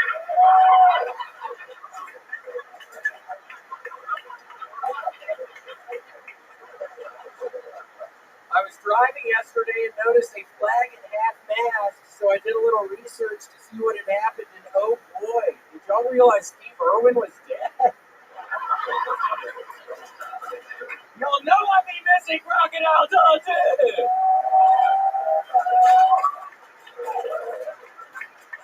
So I'm coming out with a new television show. It's pretty much just like Shark Tank, but the sharks are actual sharks and the tank is filled with water.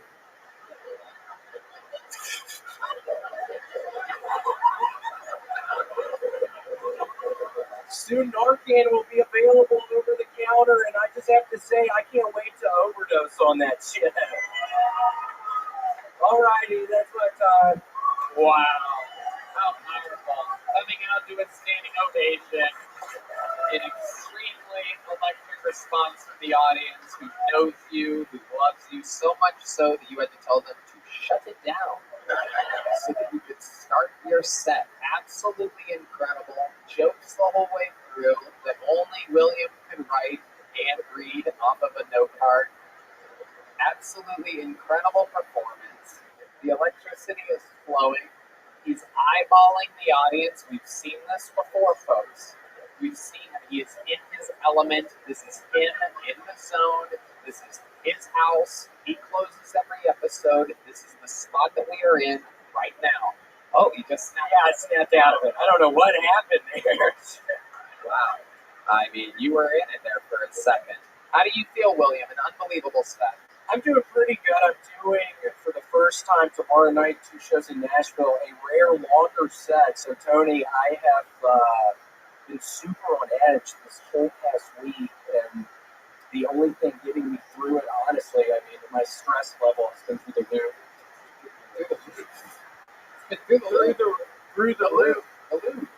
Tony, it's in a little city called Paris, France.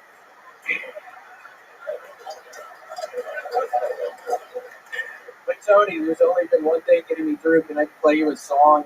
I wrote a song that's really just helped me get through this past week. The anticipation up till tomorrow. I mean, amazing. For a guy that has done more sets on this show, brought to you by the Red Rose and the Yellow Rose and Joe Master, than anybody else. Be careful at the fucking Yellow Rose. I almost got stabbed there the other night. Oh, wow. No, I get it. You are a wild boy. Now, we have seen more sets out of you than any other human in the history of the show, and somehow you come out guns a-blazing every week. This is special. You've literally never played music for us before. This is unbelievable what's happening. Are you going to sing as well, or do you just play the keyboard? Well, no, Tony, again, I am just so horribly on edge about the coming shows tomorrow night, and the only thing... 2 sold-out shows in his hometown of Nashville at one of truly the best comedy clubs in the world. All right.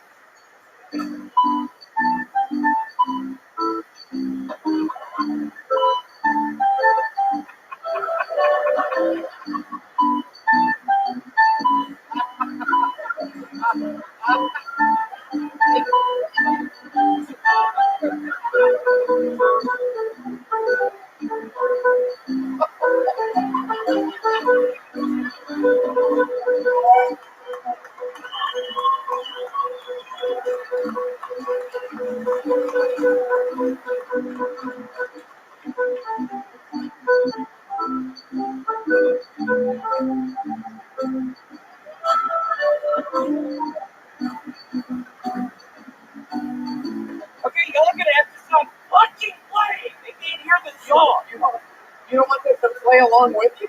No, I've spent a lot of fucking time on this song. You can't hear it while they're playing.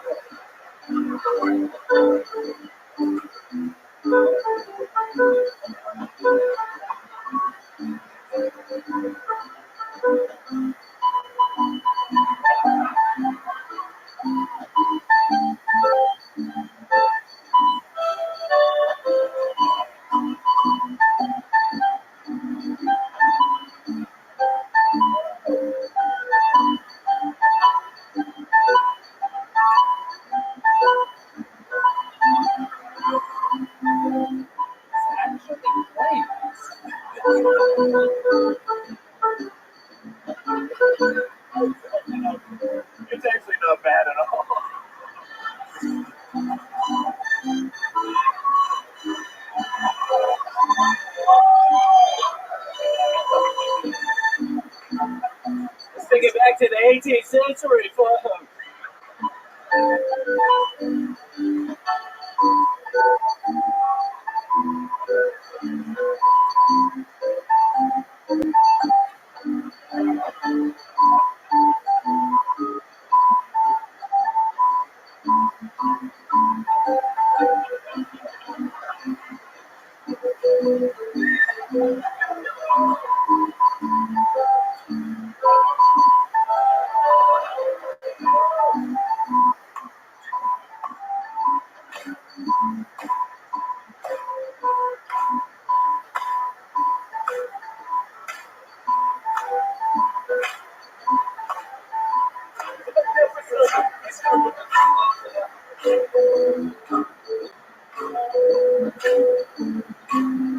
Headlining, so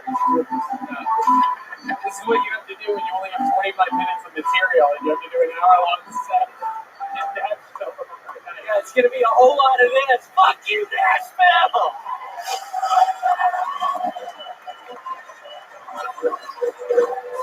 Oh my god.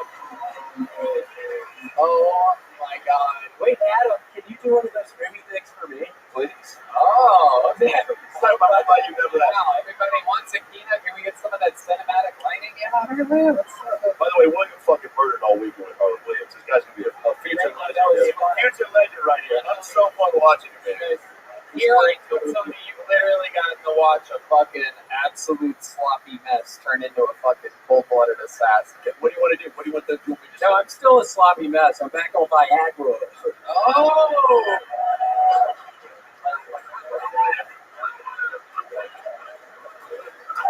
Can we dim the lights on William again? Get a little spotlight action going? What are you guys doing? I'm back on Viagra, dude. I'm a penis thing. This summer, one man was looking to fix his penis thing. Y'all know I need help with my thing. He needed help with his thing, and help was on the way. There's something really wrong down there with my thing. Nobody could quite identify what was wrong with his thing, but he was determined to solve the mystery. Yeah, I mean, it's getting to be a real problem. There's wards, there's TMI. He's talking. Go ahead. But I'm optimistic now that I'm back on Viagra. The glass was half full because Viagra had saved the day, and hopefully his relationship. But who knows?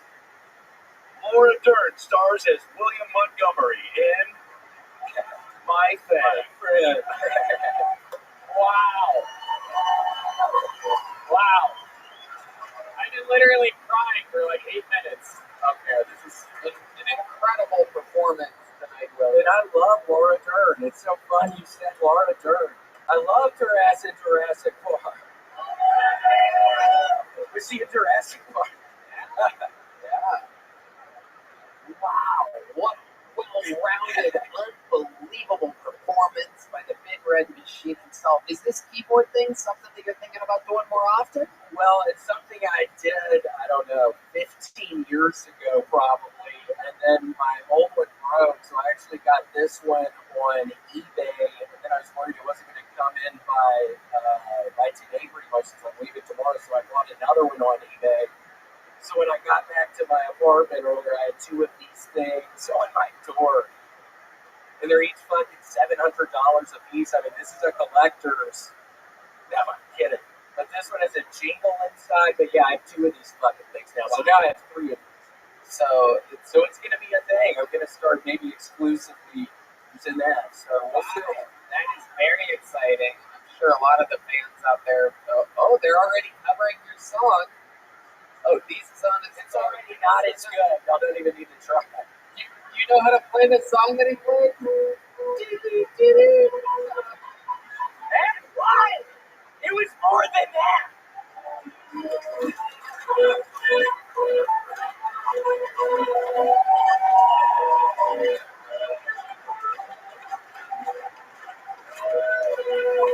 I can't even try. Come on, it's William, you think they're ever gonna stop? I don't think they're ever gonna stop because they're not as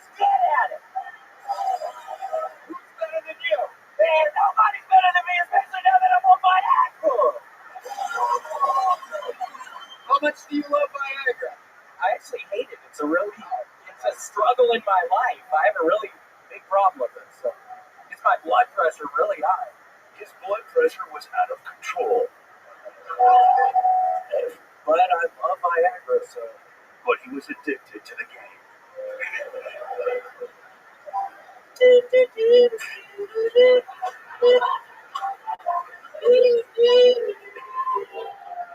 Stuck in my head. How about one more time for one of the by-far legends of Kill Tony, William Montgomery. Crushing, healthy, touring, selling out. How loud can this place get? For my guest, I tried to warn you, Adam Ray.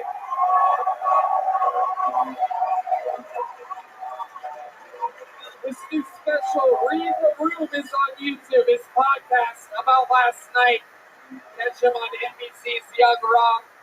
How about one more time for the goddamn best damn man in the land, the Kill Tony man? Sorrel Shahid. Paul Beaver on the horns. Michael Gonzalez on the drums. D Madness on the bass. Sean Dees on the keys. And Matt Mueling on the electric guitar. The drawing for Brian J. Ebelt is in. The great Adam Ray this episode. And let's see the drawing from the local artist Chris Rogers Art, Austin's own, with an unbelievable picture of him with lines of cocaine. Incredible. Local legend, follow him at Chris Rogers Art. Thank you again to our newest sponsor, Prize Picks. Get the app Prize Picks and you can have a lot of fun. Go download it today and play with us. Make sure to use promo code Tony when you sign up for an instant deposit match. Thank you to the Red Rose, the Yellow Rose, Austin Security Guard Service, Joe Blaster, and of course, Scribble Peanut Butter Whiskey. Love you guys. We love you. Thank you so much. Good night, everybody.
Hey y'all, the new Kill merch store is up and running at 1,000 miles an hour. It is our official Kill Tony online shop, killmerch.com. T-shirts, hoodies, Bonsai made real Texas leather joke books, Kill Tony hats, Kill Tony knit winter hats, beer koozies, bandanas, trucker hats, McVader made posters, some Brian J.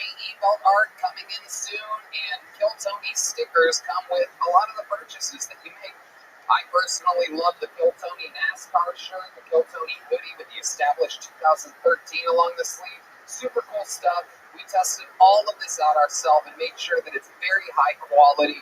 There's a cool KT tag on it with the knife and the logo on everything. Anyway, go to killmerch.com. You know what to do. Support the show. Buy some stuff. Look cool. Tell your friends. You know what to do.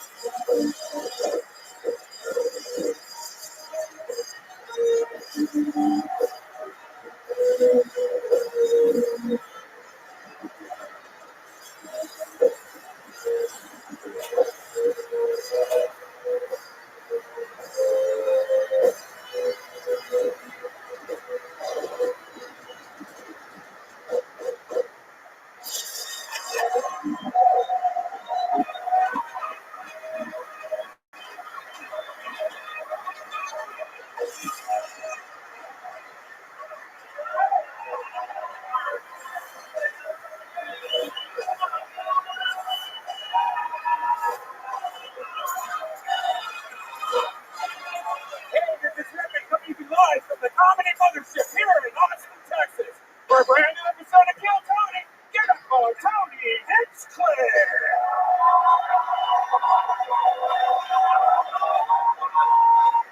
Who's ready to have the best fucking night of their lives tonight? Yippee! Make some noise for Red Band, everybody. Hey, everybody. Kill Tony brought to you by the Red Rose, the Yellow Rose, motherfucking Shell Blaster, Austin Security Guard Service, and Screwball Peanut Butter Whiskey. How about a hand for the fucking band? Am I right, people?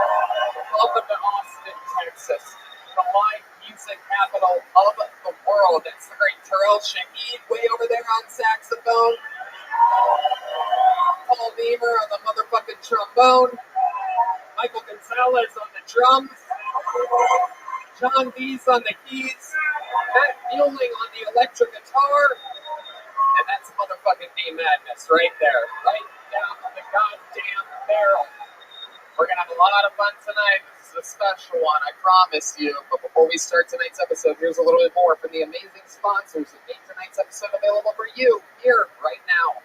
Hey y'all, it's official, it's announced, it's out there. My largest stand-up tour of my entire life. All the biggest theaters in all my favorite cities. Toronto, Canada, Royal Oak, Michigan, San Antonio, Texas, Chicago, Illinois, Charlotte, North Carolina, Atlanta, Georgia, Columbus, Ohio, Kansas City, Missouri, Indianapolis, Indiana, Philadelphia, Pennsylvania, Tysons, Virginia, just outside of DC, Milwaukee, Wisconsin, Minneapolis, Minnesota, Youngstown, Ohio, Cincinnati, Ohio, San Francisco, California, Sacramento, California, San Diego, California, Phoenix, Arizona, New York, Clearwater, Florida, and Jacksonville, Florida. Tickets available at TonyHinchcliffe.com.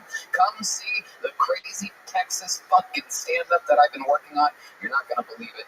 Let's have some fun.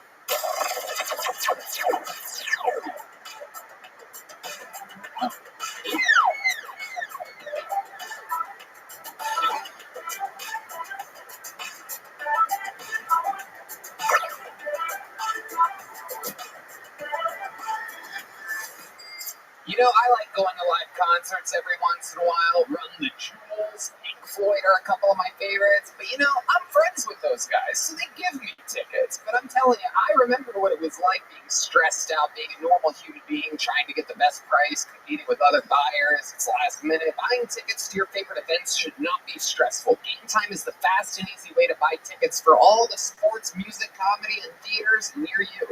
With killer deals on last minute tickets and their best price guarantee, you can stop stressing over the tickets and start getting hyped for the fun you'll have. I have looked through this Game Time app, and there are so many cool events coming up. Some playoff games, some unbelievable concerts coming to town. One of my rap favorites, Wacotron, is coming to Austin soon. Austin City Limits, the Austin FC soccer games, the Australian Pink Floyd show, which I've seen numerous times, is coming back to Austin really soon. That's super cool. Red Band, you know a little bit about this. Game Time is the place for last-minute ticket deals. Forget planning months in advance. Game Time has deals on tickets right up to the day of the event. Get exclusive flash deals on tickets for football, basketball, baseball, concerts, and more. It's the fastest-growing ticketing app in the country for a reason. You can get images of the seat before you buy, so you know exactly what to expect when you arrive. Snag the tickets without the stress with Game Time. Download the Game Time app, create an account, and use code KILLTONY for $20 off your first purchase. Terms apply. Again, create an account and redeem code KILLTONY, all one word, for $20 off. Download the Game Time app today. Last minute tickets, lowest price, guaranteed. You know, the economy here in Austin, Texas is absolutely booming. Tourism is flourishing. Small businesses are growing. Whether it be a taco truck or handmade leather products made by Bonsai, all these companies are thriving. Whether you're starting a new business or growing one, if you want it to be successful, you need the most talented people on your team. That's where ZipRecruiter comes in. And right now, you can try it for free at ZipRecruiter.com/KillTony. Right, man? ZipRecruiter's powerful matching technology finds highly qualified candidates for a wide range of roles. Got your eye on one or two people who'd be perfect for your job? ZipRecruiter lets you send them a personal invite so they're more likely to apply. ZipRecruiter also offers attention-grabbing labels that speak to job flexibility, like remote training, provided, urgent, and more, to really help your job stand out. ZipRecruiter fill all your roles with the right candidates. 4 out of 5 employers who post on ZipRecruiter get a quality candidate within the first day. See for yourself. Go to this exclusive web address to try ZipRecruiter for free. ZipRecruiter.com/KillTony. Again, that's ZipRecruiter.com/KILLTONY. ZipRecruiter, the smartest way to hire. Hey y'all, while the economy is booming here in Austin, Texas, we know that in a lot of places in the beautiful United States of America, it's not quite the same. People are trying to cut costs, and a lot of people spend over $100 a month on streaming services like Netflix, Disney Plus, Amazon Prime, you name it. But since they started using ExpressVPN, they've been able to cut back and save so much money every month. Here's how they do it. All those streaming services like Netflix actually have thousands of more shows than you think. You just don't see them because they give you different shows depending on the country that you're in. So what you see on Netflix here is completely different to what someone in Italy or South Korea sees. I use ExpressVPN. I use it every day, and it's easy, and it protects my data. And by using the ExpressVPN app, I can change my location online. ExpressVPN has over 90 countries to choose from. So every time I run out of stuff to watch, I just switch to another country and unlock new shows. And on top of that, I can even use ExpressVPN to get discounts. Some services cost less than other countries. For example, if you buy Netflix from Argentina, it only costs a fraction of that price. And at less than $7 a month, ExpressVPN pays for itself and much more. It's a no-brainer. So if you want to get way more shows and save money while you're at it, go to expressvpn.com/KillTony. Don't forget to use our link so that you can get 3 extra months free. That's expressvpn.com/KillTony. expressvpn.com/KillTony. You guys ready to have some fucking fun? Are you ready to start tonight's very special episode? Tonight's 2 guests, 2 of my favorite human beings on planet Earth. One is literally our most utilized guest in the past year, one of our favorites, a bundle of energy out of New York, massive podcaster. And joining him, sitting in between us tonight, is a KillTony, a legend. She has only done 1 set ever in her entire life. She got a double standing ovation on the 5-year episode of KillTony. She's joining us on panel tonight. Ladies and gentlemen, it's Ian Fidance and Joy Hinchcliffe. My mother, everybody. Put your fucking hands together. Here we go. She's got a cell phone, everybody. Look out. Joy Hinchcliffe, 76 years old. Ian Fidance, one of the funniest human beings I know. You know, from being Ian with Jordan, Hi Guys with Zach and Nico, Ian Fidance is back again. Hello, Ian. How are you? Hello, Tony. I'm fantastic. I'm very happy to be here. I know. We're going to have a lot of fun tonight. Yeah. We have a lot of water. I got a lot of water. You guys pay for it. I'm taking as back at the hotel. Rogan charges the comedians $8. And Joy Hinchcliffe, grab that microphone, say hi to this second time ever on stage. Kill Tony 5-year anniversary. The next night she sat in between me and Dave Chappelle and judged the roast battle, and tonight is her first time. She watches every episode. People that know the show tend to be the best guests. How do you feel? Very happy to be here. I'm very happy. Woo! We're going to have fun.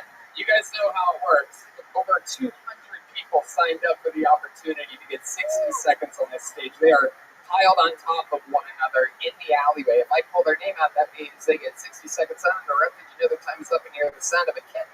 That means they have to wrap it up then, or else they bring out the angry West Hollywood bear. In order to speed up the process, I'm going to pick the first name now. It's going to be Michael Ridley. But to start the show, everybody, while they prepare Michael and get him out of this castle, we've learned it takes a minute and a half to get anybody out of the alleyway or anywhere around the building. So I have three pulled. The going first tonight, one of our regulars. You know him, ladies and gentlemen. You love him. It's the one and only Hans Tim, everyone. This is Hans Tim.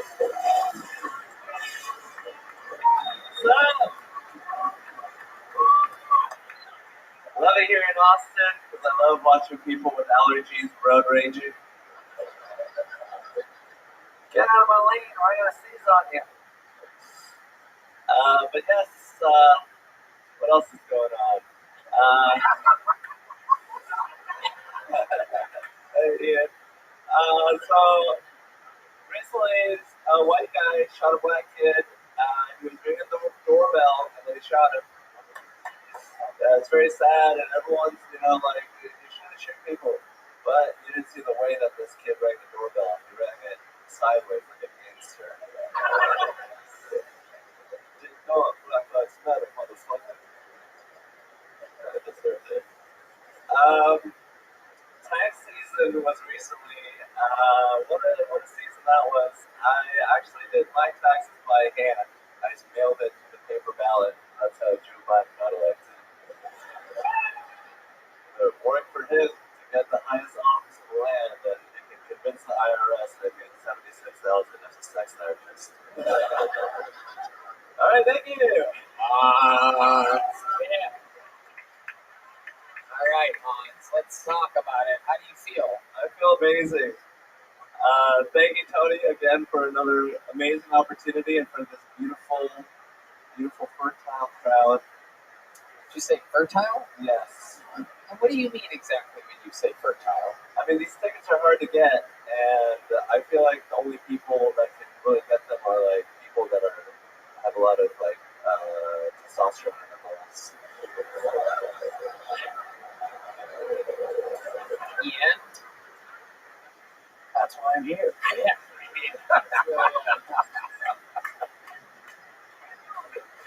The only way that people can buy tickets quickly is if they have testosterone in their balls? Yeah. It's a social event. You want to be seen, so it's like people that are getting social things. It's going to be like, like that guy right there. Are you pointing at random members of the audience? Wait a second. That guy knows what I'm talking. He's got big testy balls. Hans, are you back on drugs again? I'm done drugs. Oh, well, I can tell it's a little scrambled Asian brain up there.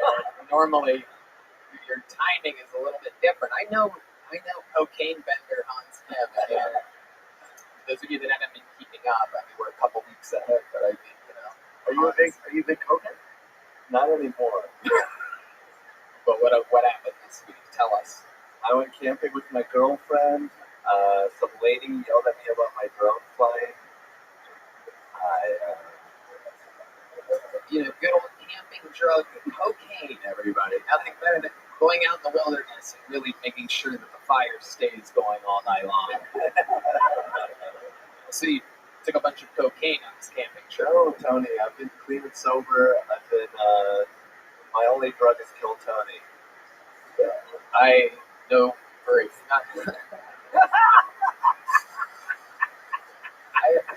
a witness to told me they saw you snort a line of something off of a green room table somewhere this week, and I don't think it was a line of Kill Tony. Good old powdered KT, you know what I mean? I need another minute.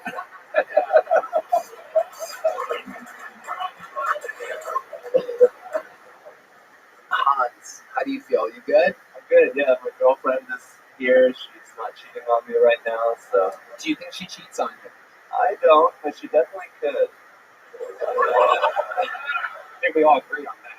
Yeah. I mean, again, for those of you that don't know, Hans' girlfriend is a couple levels of better looking than him. Where is she right now? She's hopefully in the back, not having sex. Wow. Is that sexually active? Do you think that there's a slight chance that she could be? No, I just think she's very attractive. I think she's very beautiful, and I don't see how other people don't want to stick their dick in her.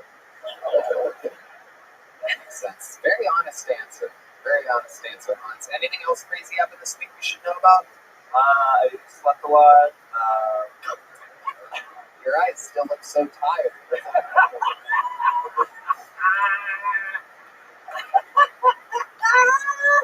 You look exhausted.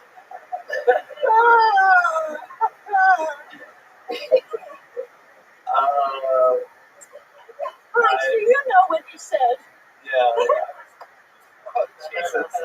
Shades of Joe Rogan over here. The mic dropper, Joey Hinchcliffe. We need a Joe Rogan pillow. Oh, my goodness. Look at you. Just crushing and moving on. That's where I get it from, folks. Okay, Hans, another fun week. Way to get the show started. We love you. Thank you, Tony. There he goes. Hans Kemp talking about tax season and road rage. I already pulled the next comedian, but the comedian after this comedian is going to be Chad Mitchell Rogers. But right now, we're going with Michael Ridley, everybody. Your guy here at the mothership. On the show, here he is. Flying in its oldies, baby. Yeah. So, I just got booked for my first movie, guys. Give it up for that. Yeah, I'm Filipino and features an all-Filipino cast. Give it up for that as well. Yeah, it's titled Crazy Poor Asians. Just my family arguing after a funeral for 2 hours straight. Yeah. So, I don't know if you guys know this, but I definitely look like Wayne's World if they cast it with Asian people. Except it's called Wang's World. It's just me and Garth, a Japanese guy with long blonde hair. And I look over, what do you think about that, Garth? He's like, oh, God, oh. You can only say his first name. He's a fucking Pokemon. White people, make some noise. I need to get something off my chest, you guys. I need to apologize to you. It was me, guys. I was the person who sold Mac Miller that last bag of Coke. It was for Hunter Biden. I mixed the bags up. I mixed them up. I'm sorry, guys. Me Chinese. Me play joke. Me accidentally put fentanyl in Mac Miller's Coke. Thank you. Michael Ridley coming in very compelling. Yeah, what's up, Tony? How are you, my friend? I'm good, man. I'm living my motherfucking life. Very fun set. You've been on the show a few times before. You seem like you're more confident, stronger than ever. You feel that way? Yeah, dude. Austin is like totally evolved me into what I am now. I'm just getting better and better. I'm so grateful for this fucking place. It is quite the energy you have there. Yeah. Remind everybody, you've been on a few times. What the shortest version of your story? You're from where? I'm from fucking Newport News, Virginia, y'all. It's Virginia? Yeah. Yeah, from Newport News, Virginia. It's a pretty. What part of China is that in? The black part. Really? It's a rough. Yeah, it's like they call it bad news. Yeah, it's rough. Wow. Yeah. Incredible. So what was growing up there like for you? In 2013, I got charged with 17 grams of weed, and I went to jail for how long? 26 days. What was that like? What were some of the highlights and lowlights? What really surprised you about going to jail? I was the only Asian person in jail. What? You were the only Asian in Virginia prison? What the fuck are we talking about? I knew that. Like, I knew I was the only person in jail because as soon as I walked in, somebody was like, "Hey, I ain't never seen no Chinese man in Newport News City jail before." See? That was kind of And there was That's what I'm saying. yeah, there was no gangs to join. I was just a man on my own. You know what I mean? Did anybody try to claim you? Did anybody try to claim you, or are you like the kid that didn't get picked on a team? And So they fucked with me because they were like, hey, yo, go talk to Asian. He's doing the words. He'll write a letter for you. I was trading handwritten letters to the judge for like packs of ramen. That's amazing. But dude, nobody put money on books. All my friends are pieces of shit, so I was just sitting there. Dude, they feed you at 5 p.m. That's dinner time, and then they starve you from 5 p.m. to 5 a.m. Like it's like legal starvation. So how they beat that is prison industrial complex. They charge $8 for a bag of Lay's. You know what I mean? Like, wow, yeah, it's fucked. Jail was horrible. I can imagine. I mean, you must have been thrilled when you found out that there was ramen there. Yeah, I was high. I mean, you're like, look, I mean, I'll suck your fucking dick right now for one of these. You got that fucking chicken? What? Chicken? You got that chicken powder pack? Yeah. What was that? They got rid of the spicy ramen. Like I like the spicy ramen, they got rid of it because somebody fucking took the powder. I was like, why is there no spicy ramen though? Well, somebody put the powder in their hands and they fucking right into the CO's eyes. Oh, yeah, they used it like that. Oh my god! Like a trick from. Ramen does, bro. Did you teach them that? That's like a trick from Three Ninjas. Yeah, it really is. Really spicy, I said.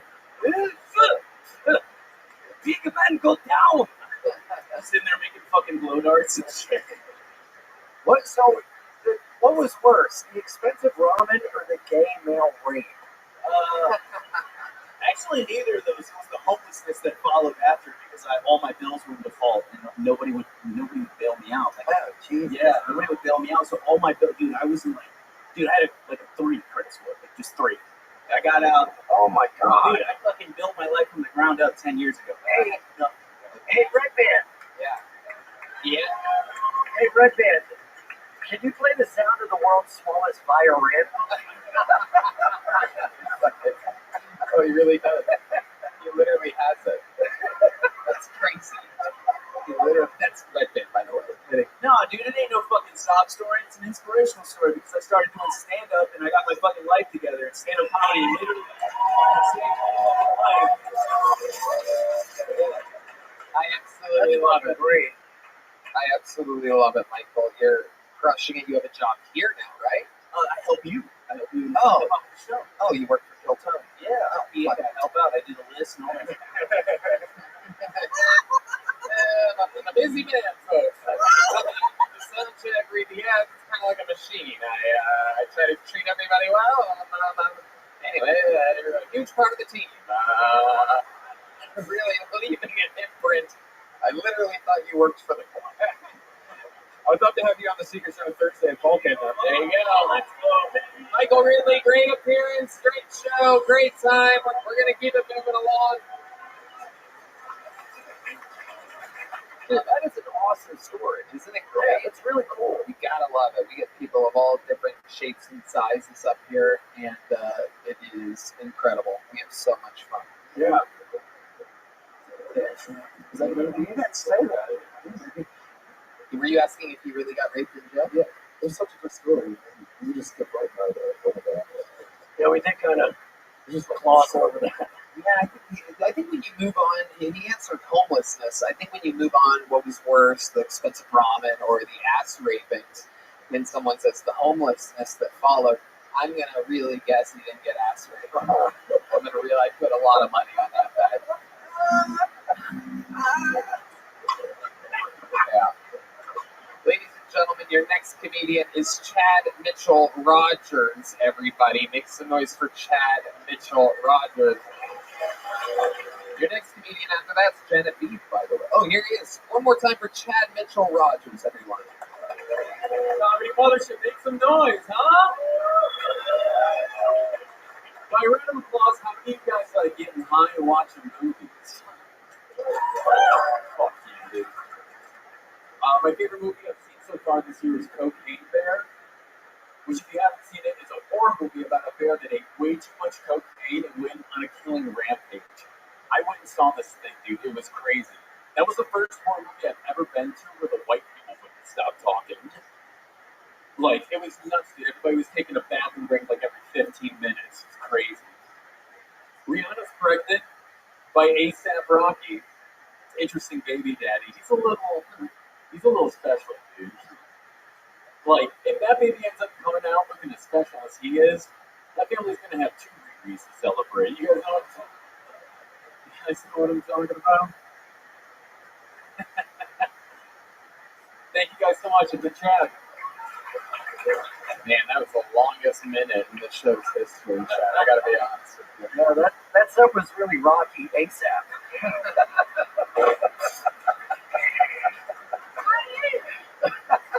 My mom loves the end. I love your mom. I love it. Magical booking. So I actually said to Tony, "Where's the kitty cat?" she in 55 seconds, she goes, "Where's the damn kitty cat?" She's a gangster. Youngstown, Ohio. 76 fucking years old. So let's talk about it, Chad. You've been on the show before. I don't forget a fucking creep like you, dude. So remind me, what do you do for work? How long have you been doing stand-up? I've been doing stand-up 2 years. I'm a bartender. Right. And what's exciting about your life? Give us something. You did the show one time before, right? Yeah. And you've thought about it. It's been, what, a couple months, few weeks, whatever. And so did you think of anything like, man, I wish I would have said that. That would have been entertaining. Like, that would have been a cool thing to say on a live podcast. Yeah, I have something that's really interesting about me. I only have one testicle. Oh, wow. I mean, I watched you drop the ball with your set, but to find out.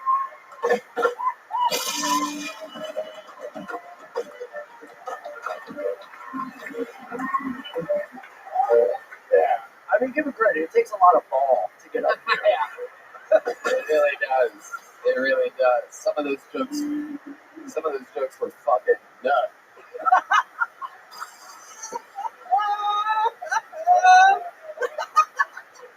I'd be interested to see what else you have in that sack of I mean, it is incredible. He gives off the vibe that he lost both of them, doesn't he? Yeah, yes. Well, he dresses like he did. Yeah. Okay, tell us more.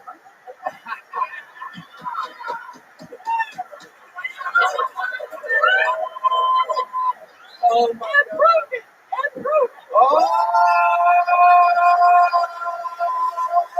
Let's fucking go! Yes. Holy shit! Yes. Oh shit! She's starting to loosen up, folks. Yes. Oh, This is like Batman and Robin the Cradle. Amazing. except her weapons aren't only half loaded.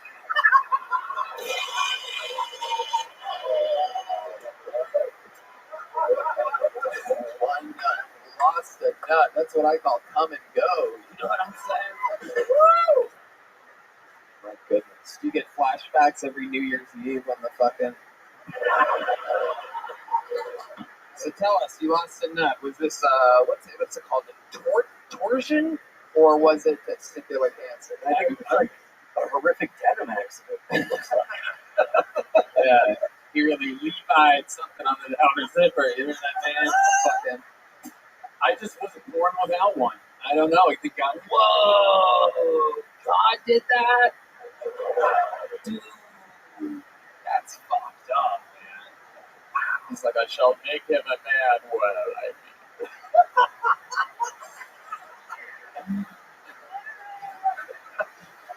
Well, you're really disappointed right now. You would have guessed for a guy born with one nut that you've been preparing for this your whole life.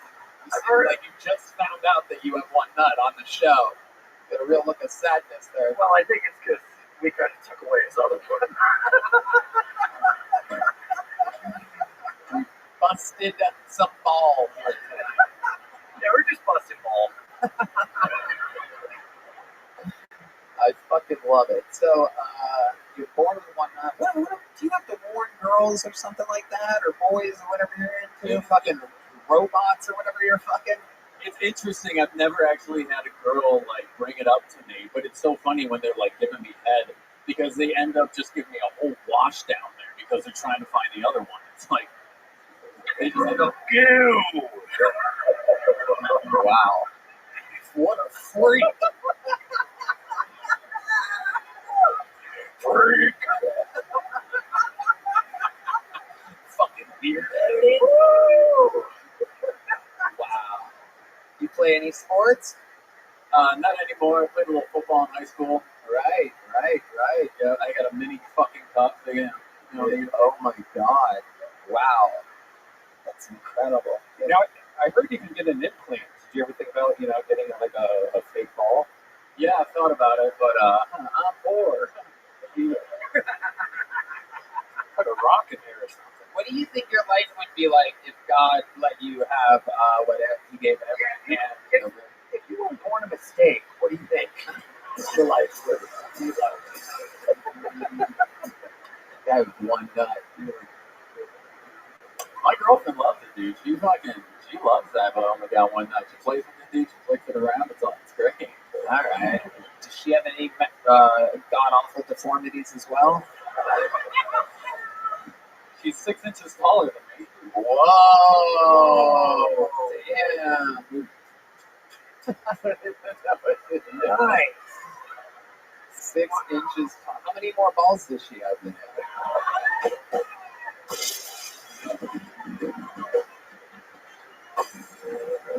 Which is halfway to how many balls you have.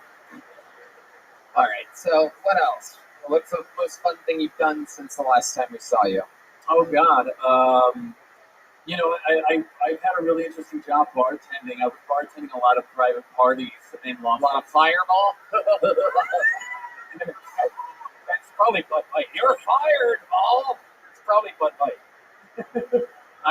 Bud Light is the official drink of men born with one ball.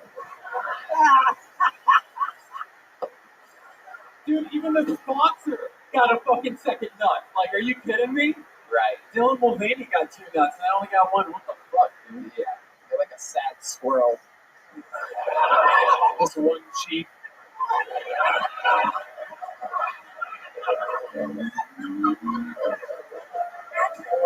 Killing it with my mother. All right, man. You already have a small jump bump, right? No, not a small one. You got a big one last time? Well, my friend, congratulations. There's always a first time. What the hell is that? There he goes. Chad Mitchell Rogers. Ladies and gentlemen, pulled her out already. I do believe she was on last week. Employee here at the club. Make some noise for Genevieve, everybody. Genevieve, the return of Genevieve.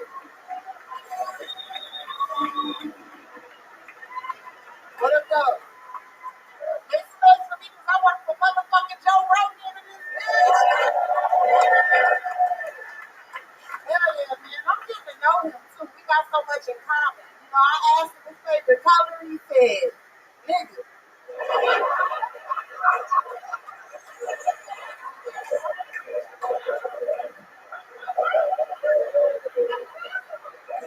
I was like, it's negro, Joe. Look at your Spanish. It's kind of hard being high all the time. I was praying with my family the other day. It was my turn to pray. I'm like, Lord, thank you for this food. Oh, shit, we not eating. I was so high with a friend one day. He gonna ask me, he was like, hey, how come birds fly, but flies don't bird? I was like, why am I not tight? She's passing shit. And then I realized I was looking in the mirror and I was not. I've been trying to be able to thank you for that. Genevieve. Been watching her for years since we moved the show to Austin, Texas. Watched her at the first venue that we used to perform Kill Tony at in Austin. It unfortunately burned down in a massive fire. And then we went to Vulcan. She was on. She got a job at Vulcan. We moved to the mothership. She got a job at the mothership. We just got pulled out of the bucket 2 weeks in a row. It's a bad fucking literally, 1 in 400 or something like that? Something wacky. Incredible. How's life going? Amazing. Happy to be here. Happy to be here with y'all. Hell yeah. You're killing it. Absolutely killing it all the time. There's multiple rooms at this super club, and I'll be walking around going from one thing to the next. I'll see you on stage doing great. You were on the show last week. Is there anything that we haven't covered during these interview portions about your life or anything that we should know about? Let's see. I was really trying to not do this, but I would like to try to play on a song. What? What kind of song? What do you play? Michael, maybe, I don't know. Let's see what happens. You play? What do you want to do? You play piano? John Deese doesn't love sharing his instruments. I mean, this is one of your own, John, so it's a real good chance to, it's a real good chance to support your people, man.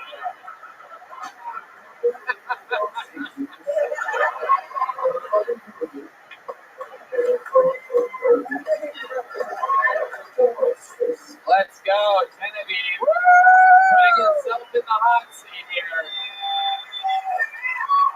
Austin is the comedy and music capital of the world. We're moving some stuff around. Pick the one spot next to D Madness, so it's a little bit tricky. This is a You know you're not looking at anything. oh shit! Put that mic down, you fatty bitch! Oh my god! Oh my god! Mom, that was not nice. Mom, you can't reach your hand out to shake his fucking hand. Oh my god! You can't make fun of him. She goes, you know I love you. You can't make fun of him for being blind and then taunt him. Jesus Christ! Oh shit! Oh my goodness! I'm gonna have a new fucking mixed blind little brother. I can already see it. Joy Madness over here. We got the best band in the world, Genevieve, sliding into position here.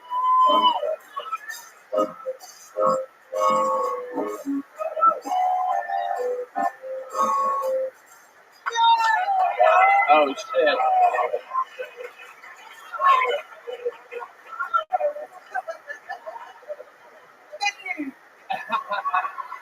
Oh, look who's back.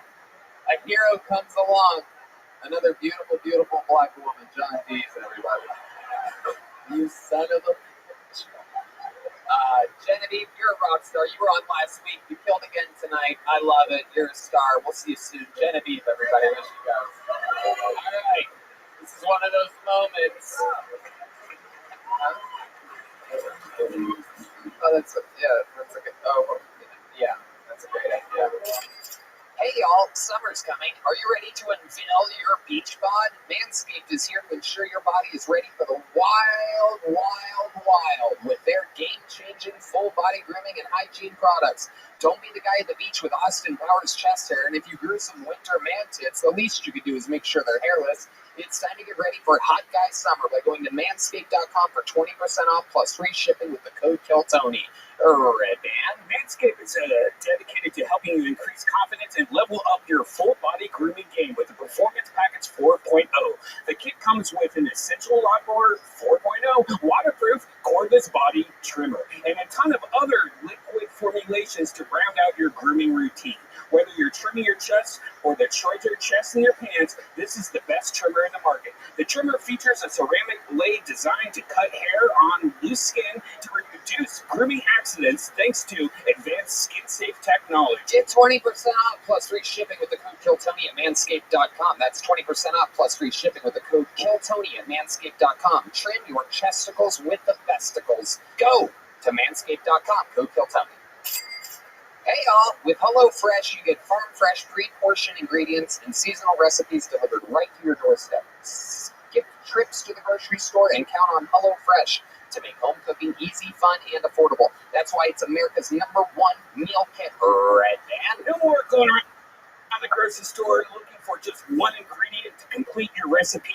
HelloFresh takes all that hassle away by delivering fresh, pre-portioned ingredients so you have exactly what you need and helps you cut down on food waste. This May is HelloFresh is celebrating Asian American and Pacific Islander Heritage Month. Try limited time authentic recipes created in partnership with a bunch of chefs so you can enjoy a cultural taste right in your own kitchen. Guys, I love HelloFresh. I use it all the time. It's amazing. I've lost a lot of weight because you're not getting all those extra bullshit from fast food. I agree that HelloFresh is the future. It's unbelievable. I love it.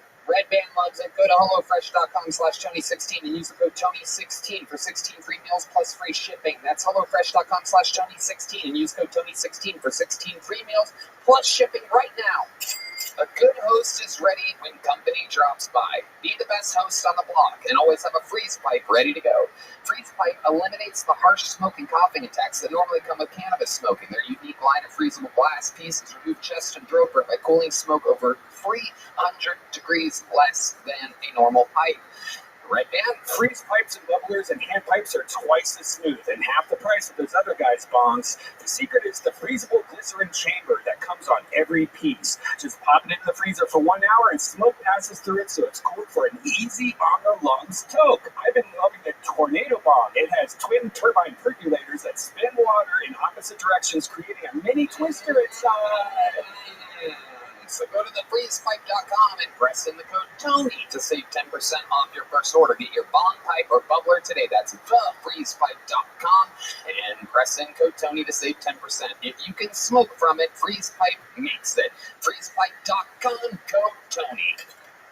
This is one of those moments where I'm going to bring up one of the regulars on the show. Tim Warner is going to be after him. But you guys are in for a treat. This guy back from the road. He actually hasn't been here for a couple weeks in a row. He's been getting stuck in fucking Florida and all around because he's touring everywhere, selling out Phoenix, Florida, everywhere. Make some noise for him. Brilliant joke writer, brilliant roaster, Kill Tony Strong, David Lucas, everybody.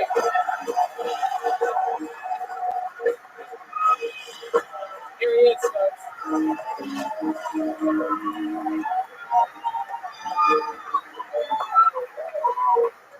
Yeah. I want to get married one day, but women, y'all just lack accountability. Sorry. Like, women will cheat on men and then find some type of way to blame the man. You know what I'm saying? They're like, I cheated on you because you're never home. Bitch, I work 18 hours a day so you can make these stupid ass muffins, bitch. What is that? And you cheat on me with an unemployed motherfucker? Ain't that a bitch? Like, seriously, like, imagine being 38 and blaming your irrational behavior on the zodiac sign. I was a bitch because Mercury's in retrograde. Like, girls would literally not date you because your zodiac sign don't align with their zodiac sign. Like, I can't date Scorpios. The last Scorpio I dated beat my ass. And like, no, I really can't date you because you're a Capricorn. It's like, bitch, I can't date you because my titty's bigger than yours. But who said anything about that, bitch? I think y'all. The one, the only, the man, the myth, true heavyweight king of Kill Tony. Tony, your boyfriend was Turks and Caicos, nigga. You red as a motherfucker. You look like you had to win from Turkey and Cocoa. Look at this nigga, boy. Your ass got a Yellowstone shirt on, nigga. I know you ain't got no brain, you fucking sissy ass bitch. What the? You got a Yellowstone shirt on. Don't that nigga like you work at the White Ridge? You're wearing the camouflage, I'm not as fat as I look jacket tonight. Trying to blend in with the bricks behind you. I fucking love it. Tony, new red pants, though. Look at those. So the fucking people can see those ice cream cones coming out. Look at those things. How do you keep balance? Tony, how do you and I have the same ankles? Tony, you look like you drive limos for gay niggas, nigga. Shut you. You know, man, that black shirt on trying to hide his femininity, nigga. Yeah, my limos are more stretched than your skin. Miss Hitchman, how you feel having a sassy ass daughter? You son of a bitch. You son of a bitch. I really like it. That nigga steal your clothes. Hey, did Tony steal your clothes in middle school? That nigga. Caught that nigga going to prom in some high heels, bitch. Oh my god. Yeah, she went outside and caught you laying in the backseat of her car, nigga. I don't even know what that means. That means you was getting fucked. Oh. Guess what that means, nigga? I love it. I love it. Great set tonight talking about horoscopes and women and shit. What is your actual Capricorn. Capricorn bread?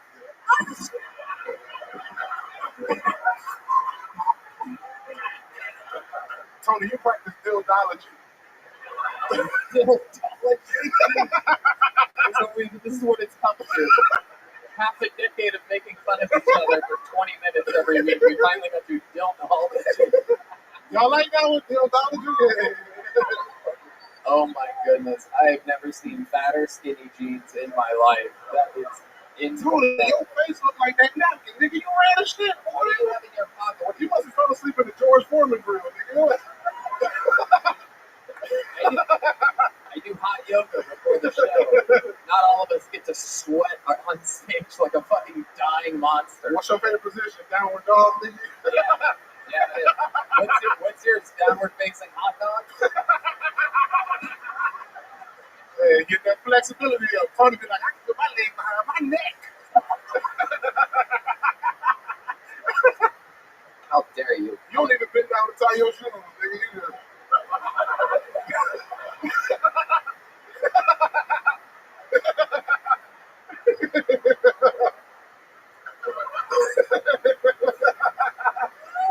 You can take a page out of my book right now. I ain't trying to be flexible, nigga. I'm a man. My knees should hurt. Boy, you over there talking about back posture and shit, nigga. Keep wiping the sweat off of your forehead. Oh my goodness. My mom has some actual tissues. Look at this. Absolutely incredible. Be careful, Mom. It gets everybody here pregnant real quickly. I can't get her pregnant. Them eggs just scrambled, nigga. Oh yeah, they are for sure. They are for sure. I have a 58-year-old sister. I'm 58. Yeah, I have a 58-year-old sister. White people different, bro. My mama had me at 21, nigga. Yeah. My mama was, when I was in high school, my mama was getting her GED, nigga. And now you're getting your KFC. And tonight, you're going to get a BBC.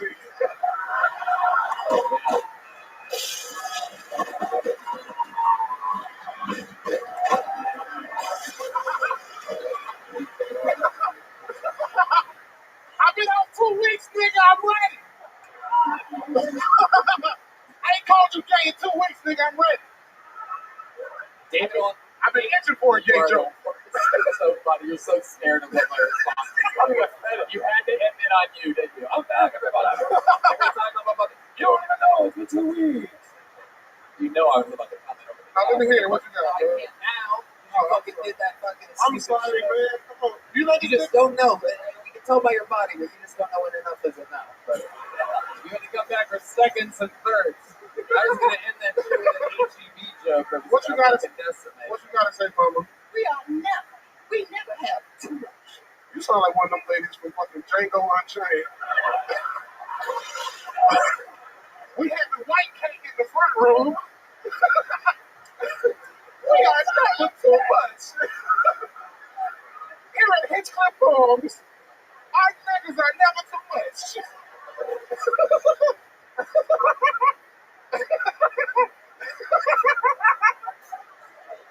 And we would pay top dollar for someone like you, David. Baby, you got that money anymore? How's the road been? Everything been good? Everything been good, man. Me and William, we burning Phoenix, bro. I got fucking Portland coming up. Fucking Addison Improv on May 24th. Houston Improv May 25th. Me and the Will got some more road dates coming in the fall, bro. We coming to Tempe Improv. We're gonna run it at this, bro. William is one of the best comedians that people don't know it, bro. Because I know, it's crazy. He went on stage with a synthesizer and got a standing ovation. I'm like, what the? Like, nigga, I've been practicing 10 years. Welcome to the synthesizer on stage. It's unbelievable. You guys, he's a murderer, man. I couldn't be more proud of the work that everybody that's part of this show is doing. You Absolutely, man. Prime example, unbelievable, fucking cold-blooded assassin. Absolutely. David, thank you for everybody. There you go. David Egos. Where'd that name go that I pulled? Shit. Oh, it is. Smells really good. I didn't even hear that. She was out here killing it. Ladies and gentlemen, make some noise for your next comedian, Tim Warner, everybody. And then we have a golden ticket winner, and then Bobby Sandu. I forgot Bobby Sandu 2 away. Ladies and gentlemen, one more time for Tim Warner, everybody. Oh, wow. This is dope, man. I am fucking 6 months clean today. This is amazing. Wow. Wow. Dude, I had to quit. You know what I mean? Like, you ever think you were good at something and realize you're not? You know, like, I've had to quit. Like, a lot of people, when they go out getting fucked up, they do an Irish goodbye. I don't know if you're familiar with this, but it's like you're hanging out with your buddy Tommy, he just leaves. Like, where'd Tommy go? He just left. Oh, what a dick. I never did that when I got fucked up. I would do a Polish goodbye. And that's where you tell everybody around you to fuck off, and then you stay. Fucking pass clothes.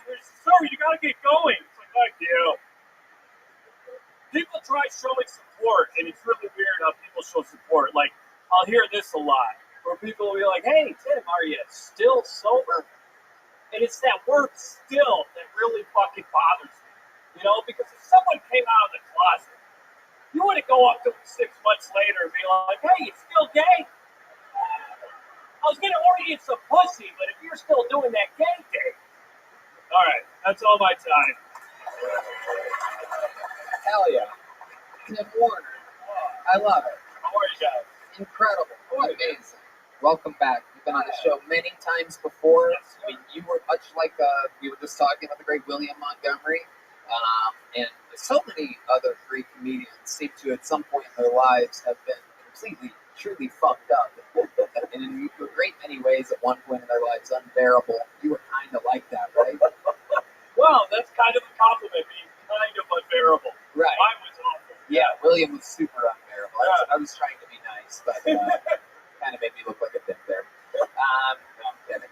But now everything is going great for you, right? What's shaking? Oh, you look fantastic. You literally look 7 years younger than you did. Thank you. 3 years ago. I say that too. Thank you. That's a weird thing that these sober people can do. They go full go back to buttons over here. Yeah, I'm trying to make up for all the fucking time I lost being a mess. Yeah, you guys can't imagine what the piece of shit he looked like just a few years ago. What do you think about this guy, Ian? I've known Tim for years. I've been back in New York, and I can vouch he was insufferable. No, it's so cool to see you doing well, man. It's really awesome, man. You know, I saw you earlier today and we talked, and you have a call about you. It's really beautiful to see. Thank you, dude. It's fucking. It's great to see you, dude. It's been fucking years. Yeah. So great to see you. Yeah. Used to do a lot of pinball and shit. Oh yeah. That's right. Time cigarettes and pinball. All right, I guess you guys can catch up about this later. I liked your jokes, man. I think the setup on the Irish goodbye thing was a little long. I think everybody knows what an Irish goodbye. You guys all know what an Irish goodbye was before you explained it, right?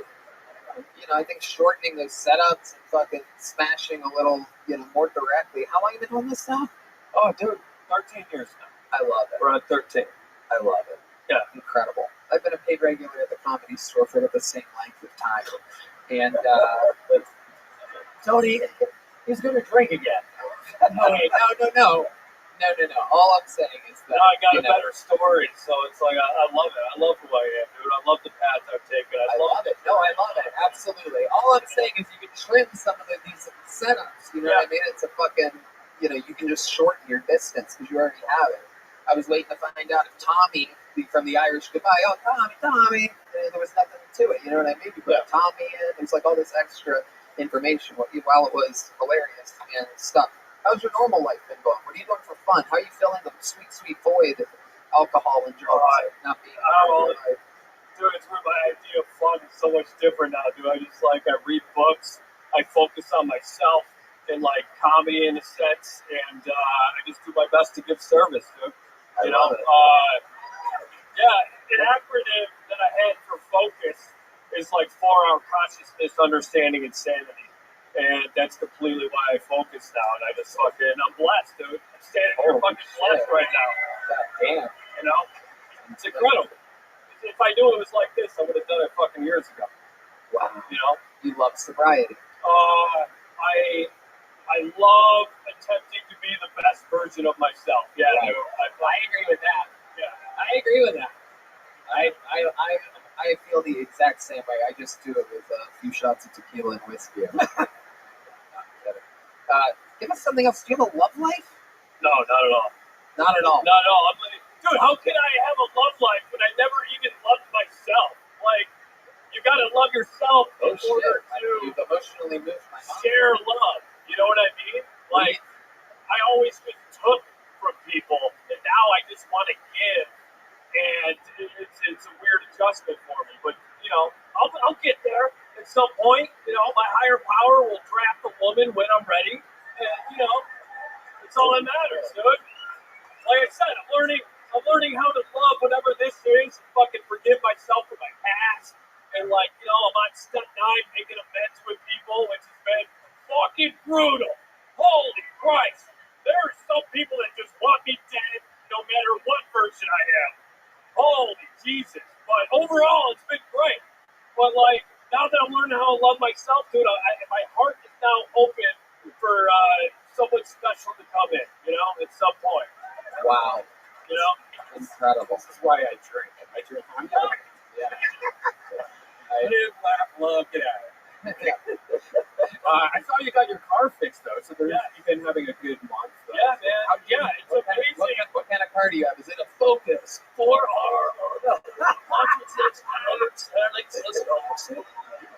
It's a Kia. Keep it awesome. Now I feel like I have to have an acronym for golf. No, you don't. Yeah, I got a Volkswagen Golf. Oh, and it's fucking brand new. God only loving family. Beautiful. Oh, wait, no, it's to you. I was thinking of the sport for a second. All right. I love it. Fantastic. Red Band. I'd love to have you on the Senior Show Thursday if you want. Yay! You got it. There goes Tim Warner, everybody. Thank you, Tim. Bobby Sandu is on deck, but I have a special treat for you guys. A golden ticket winner out of San Francisco, California. She was one of the original golden ticket winners. She's batshit crazy, but somehow has the ability to completely destroy often. I'm always actually quite surprised, but she does it time and time again. It's been a while since she's been on the show. Austin, give her a big welcome. Nicole Tran, everybody.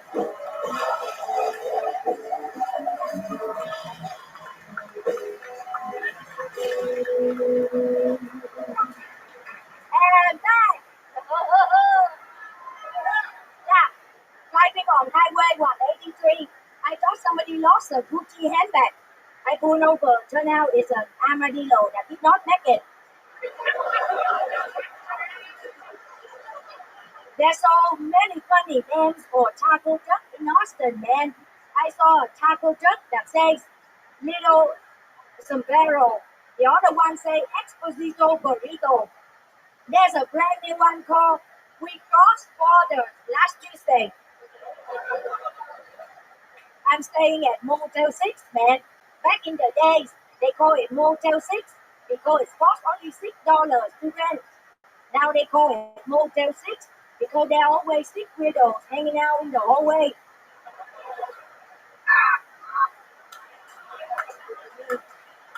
They don't call it shoe repair shops in Austin. They call it Shoes Hospital. I'm sure they save a lot of souls.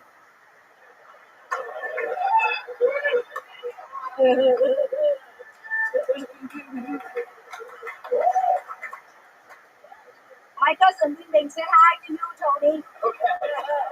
Is that the end of your set? I didn't know you were done there.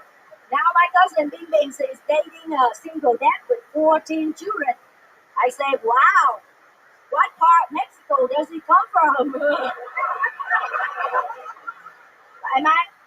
Tony, my cousin Bing chicken escaped and started living in a park with a duck. Now her chicken has developed a quack problem. A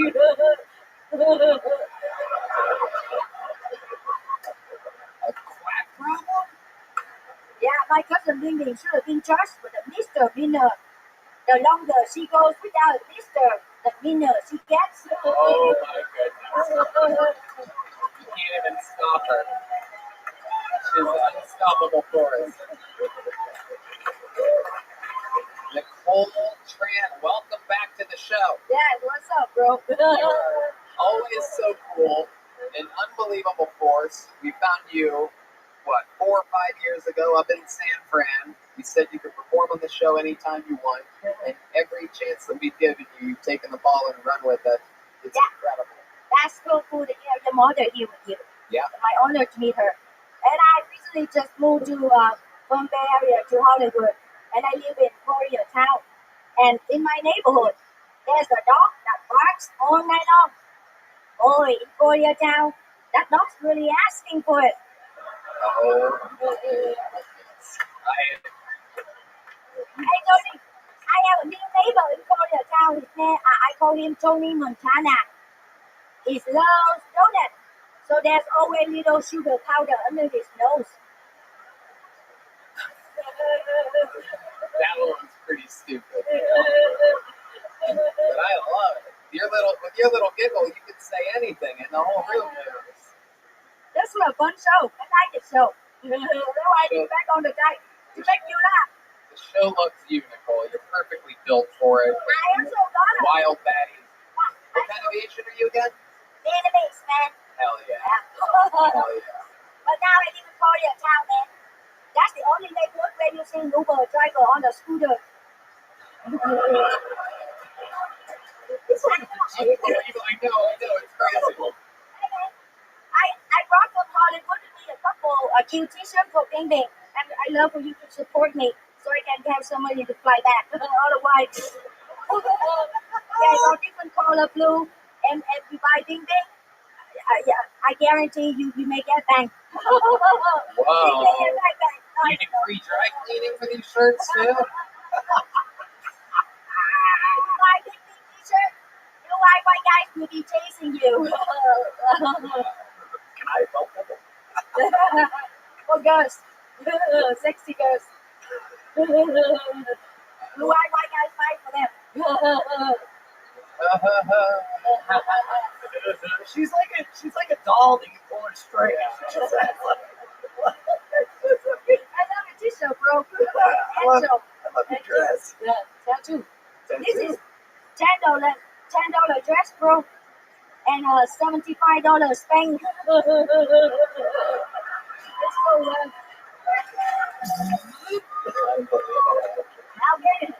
How can you get a glass figure at middle age? No way. $5 shoes, bro. West Hollywood. Bobby Lee, you are so funny. Every time I've seen you, ever since I started stand-up at the Comedy Store 16 years ago. I have a song for you. You have a song? Yeah. Oh, shit. Someone tried this earlier, but I've seen Nicole Tran shoot her shot in the music game. I'm very excited to see what you got for us here tonight. Ladies and gentlemen, you want to set up the band or anything? Yeah, just go singing. All right, ladies and gentlemen, Kill Tony, Golden Ticket Royalty. This in Austin, Texas, for her first set ever at the Mothership. This is Nicole Tran. I'm a yellow girl in Texas. I just fly in tonight. I meet a blue-eyed cowboy. I might decide to stay. My green card expired. I need to find a man. The only way that I'm happy is only takes my hand.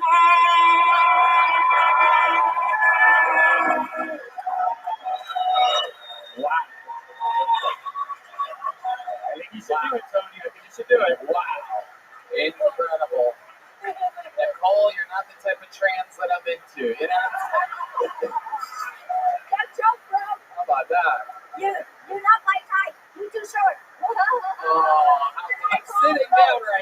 sitting down. How dare you? I love it, Nicole. You're an absolute superstar. We fucking love you. Like, the offer still stands anytime you ever want. You live up in, what is it, Sacramento? And North Hollywood. They call North Hollywood no hole. I driven there late at night. I see plenty of hole. You son of a bitch. You little Okay, I have Instagram follower. If you can follow me, I really appreciate it. What is it? Nicole Tran Comedy. NICOLETRAN Comedy and no space. I think people would have spelled it better if you didn't spell it. I think everybody would have found it. NIDOR. What the fuck was that? Okay, sometimes people cannot understand my name over the phone. My name is Tran. Spell it for me, please. Sure. T like Chiwasaki. R like Roshiko. A like Rashiwa. And N like Nancy. It's a lot of anagrams in this episode tonight. Very heavy. Nicole, I'm going to ask you something I don't think I've ever asked you before I let you go. I'm curious to know, can you sound like can you do an impression of a white woman?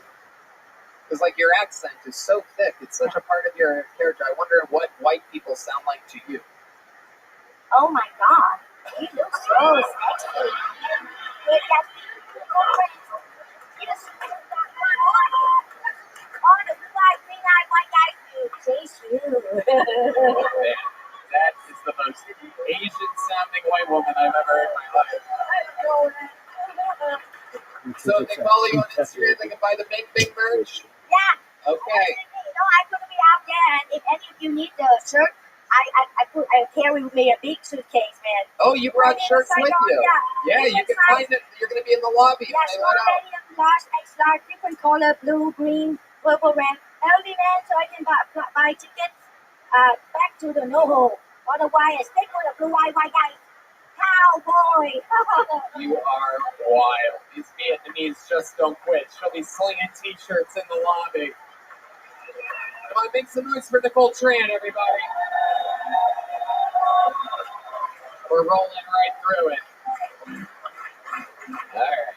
The comedian after this one is going to be Air Jordan Frescas. That's a fun name. But right now, I pre-picked so that we could get him out of the alleyway. Your next comedian goes by the name of Bobby Sandu, everybody. Bobby Sandu. Here we go. Bobby. Here he is, Bobby Sandu, everybody. Come on. All these guys wait all night for this. Make some noise for everybody. Equal opportunity. Bobby Sandu. My parents are Indian. I'm also Indian. I couldn't get out of that one. You know what I'm saying? They got me early. Part of being Indian, you get special abilities and shit, you know? One of them is you can't swim. Don't ask me why, I have some theories, but I'm not very well educated. My parents, they wanted me to study, get a BA, MA, but I got into MDMA. In saying that, I do have a theory, I reckon the darker you are, the more pigment in your skin, the less buoyant. Again, that's just anecdotal, you know what I'm saying? We hasn't been too many studies on that shit. But back where I'm from in Australia, we got this show, Bondi Rescue, and I go on about this Bondi Rescue thing. None of you cunts have heard it, so it doesn't matter. But the people drowning on that show are always Indians. The other day, there it is, the rare appearance of the West Hollywood Bear at 1:17. Hello, Bobby. How are you? That was your set. Hello.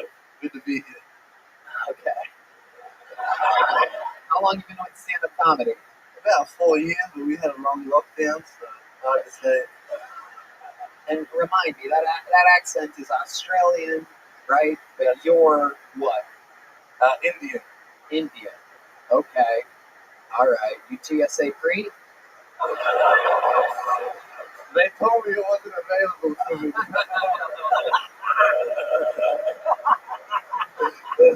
Welcome to another episode of I Fucking Bet They Did.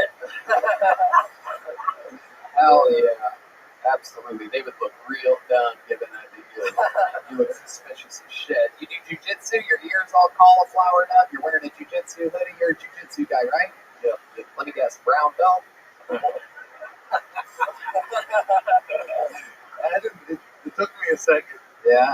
If I remember, you're a bodyguard, like at nightclubs and stuff like that, and you beat people up. I've done a bit of that, yeah. Right. You enjoy that? Not here. I'm not allowed to work. I'm not working in Australia. Not in America. Right. Right. You're not allowed to work in America. I'm on a tourist visa, so I didn't have to do tourist things. Wow. But I bet you like making money when it appears in front of you. Well, you know, I got a little fanny pack to fund stuff. You know?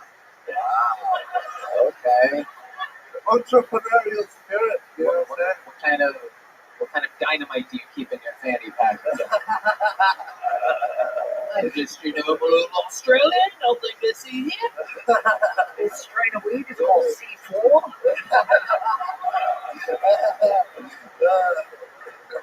Can you point me to where the marathon is?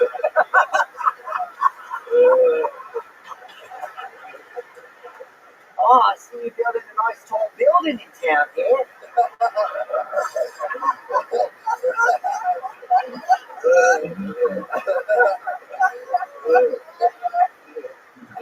Doing the didgeridoo over there, dear? The sweet, sweet Australian sound of the didgeridoo, the world's worst instrument. There you go. There it is. Redman's got a real one. Okay, Bobby. So how long you been in America, the greatest country on planet Earth? This is my third trip. This is a 6-month trip. I came in February, so I'm about halfway there. Okay, halfway there. So what are you doing? What are you doing touristy? What are you doing for fun? All I care about is jiu-jitsu. So I'm trying to be as good at jiu-jitsu. Okay. Where are you out? Are you at Eddie Bravo's or Gordon Ryan's or what's going on? Gordon Ryan's main nemesis team, BT, which is split down. Oh, I'm not supposed to be hanging out with you. Yeah, I don't think I'm supposed to be. I heard you hooked up Nicky Ryan with some tickets the other night. That was David Lucas. He did his fishing show on Gordon Ryan all around. I don't terrible. Yeah, no, that's my home. Fair enough. Yeah. You starting shit? No. You wanna fucking do this?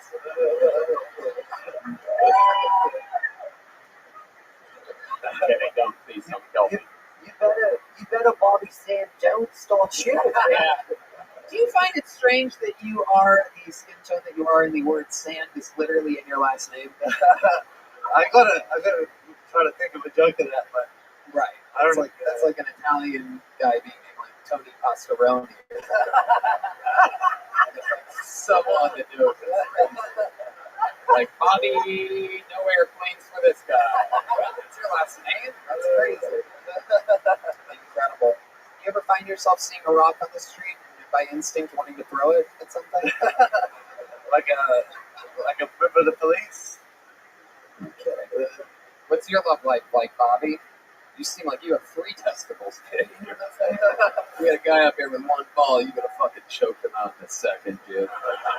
You would have found it completely unacceptable. What's your love life like? You seem like a tall, good-looking dude, right? Not really much happening, but I am looking for a green card, so, you know. I mean, these girls, they must love your accent, right? I should get out of the gym more. Yeah, you would be sweating, Chris. What are you doing? I'd imagine there's a lot of pubic hair down there. It's like literally cock blocking it probably. If your erection isn't longer than your pubic hair, then do you even have a dick? You know what I mean? And I can't even imagine what's going on down there. That chia pet is just out of control. You have fucking Australian fucking fertilizer down there. You know what I'm saying? You shave your pubes and quit worrying about the brown belt and get that pink belt, brother. Know what I mean? Yeah. I hear you. All right. Bobby, fun times. What'd you talk about up here?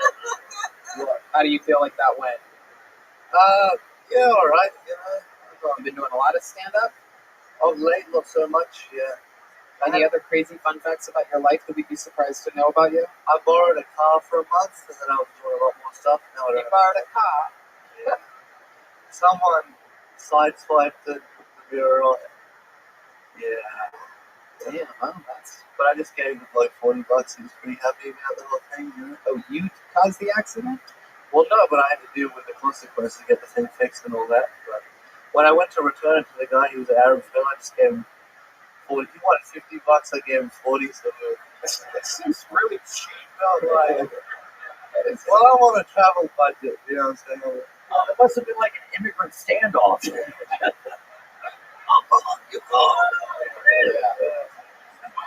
What ethnicity was the guy that you borrowed the car from? I made sure I only had $40 on me too, just in case. Right.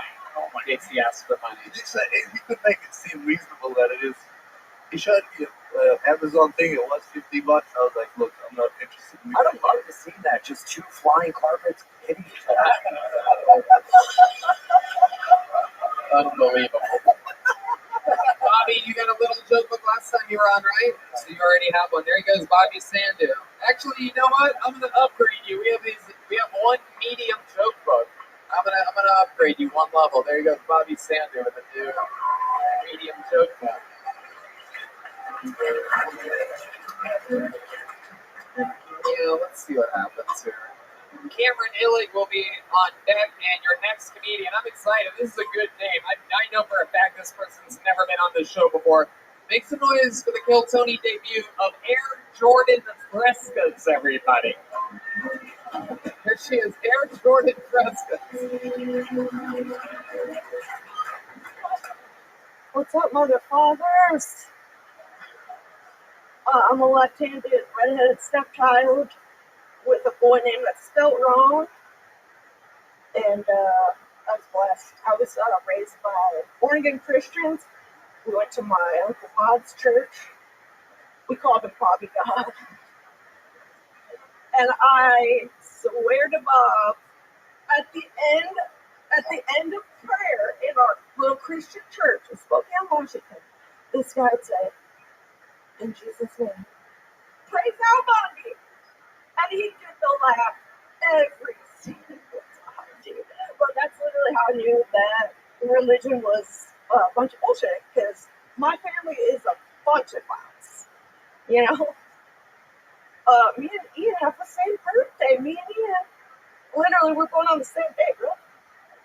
You're not left-handed, though, right? Okie dokie. Air Jordan Frescas. Holy shit. Welcome to the show. I don't know where to even begin with you. You look like a genie that came out of a can of Mountain Dew. Holy shit. I didn't realize the bride of Chucky had a meth addiction. This is incredible.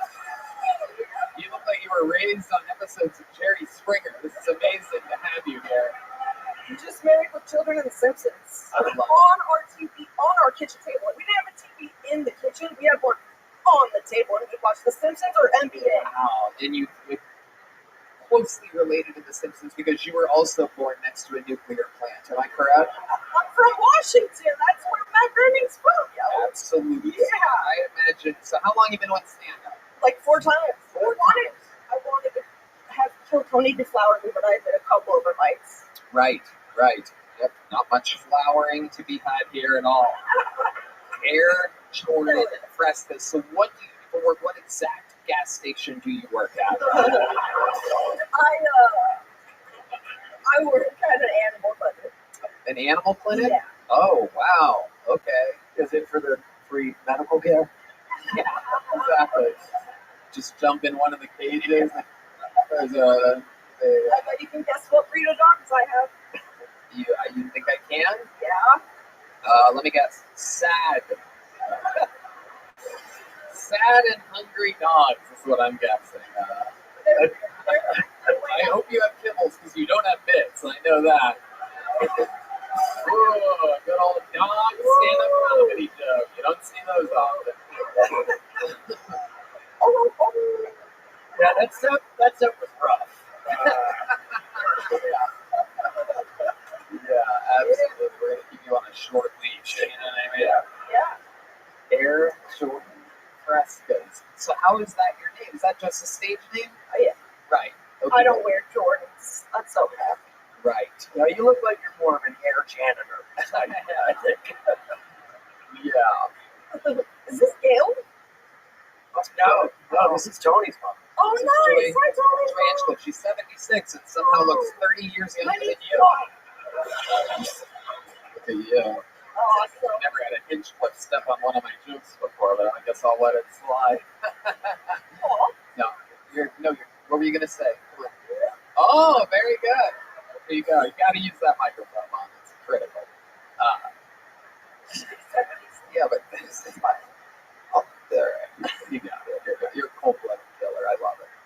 Air Jordan Frescas. I have 1,000 more questions for you. Should. I'm the most interesting person in that fucking alley, dude. Okay. It's all a bunch of boring whites. I love it. I didn't realize the Undertaker went trans. This is very exciting.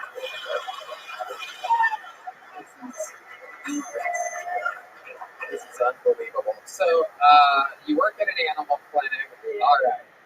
We got that. But tell us, what does someone like you do to enjoy yourself? You go to like a local dive bar? What's going on? I don't drink, even though my birthday is New Year's Eve. I don't drink at all.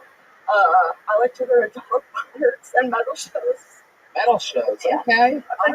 My dog's played fetch with Marilyn Manson. Right. Or rather, he played fetch with her. Now that you mention, I kind of see she's like a big Jamie Okerson. Yeah, no, we're cut from the same cut for sure. Like, I'm a boy. Yeah, you're cut from the same leather jacket.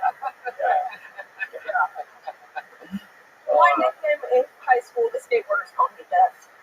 Oh, wow. Thanks. I was like, ask me how many milligrams of antidepressants I'm on. Oh my god. That was unbelievably hilarious. I don't know if you were trying to. I thought you were going to ask me right away, but Okay, I will. That's a good setup. How much antidepressants are you on? I'm on the highest dosage of Effexin that you can be on. I have to take 2 different pill milligrams. And so every time, it's equal to 225. So every time I'm at the pharmacy, they're like, you have 2 of the same medicine. You don't act like it at all. You seem completely normal. Thanks. I've been smoking weed in the alley. Weed is the only way. Kiltony and weed and my dogs are the only thing that got me through the pandemic. My husband used the self-checkout with his dad's gun. Are you serious? Yeah. Are you serious? Yeah. Oh, okay. That's the most interesting thing about No, the most interesting thing about me probably is that my aunt died of flesh-eating bacteria. Your what? My aunt died of flesh-eating bacteria in 1999. Of flesh-eating bacteria. Flesh-eating bacteria. Yeah, only like a few people a year die of that in the U.S. Is she a frog? No, she was a big, fat, obese person. Okay. All right, We're going to take a step back here, believe it or not, ladies Oh and my gentlemen. God, step back from that list. Hold on, relax. Air Jordan Frescas, all right, focus right now. Relax a little bit. You ready? We're going to talk about something. So let's talk about what happened with your husband. I have to know more details. So, like, is that were you guys together? Were you in the house? What's in the trailer? What's going on? So it sucks when someone shoots himself in the same trailer. Well, You think a house or a city or a... No, he was staying at his dad's house because he was getting clean from opiates. He was clean for like 4 months. He was on opiates for like 20 years. Right. And he was staying at his dad's because that's the easiest way he can figure to be like away from stuff. And his dad had his guns unlocked in the house, and these are like old school white dudes that know nothing about going to the hospital. Right. And I've worked in a psych ward for years. Right. So yeah, it's sure you did. You were working. Yeah.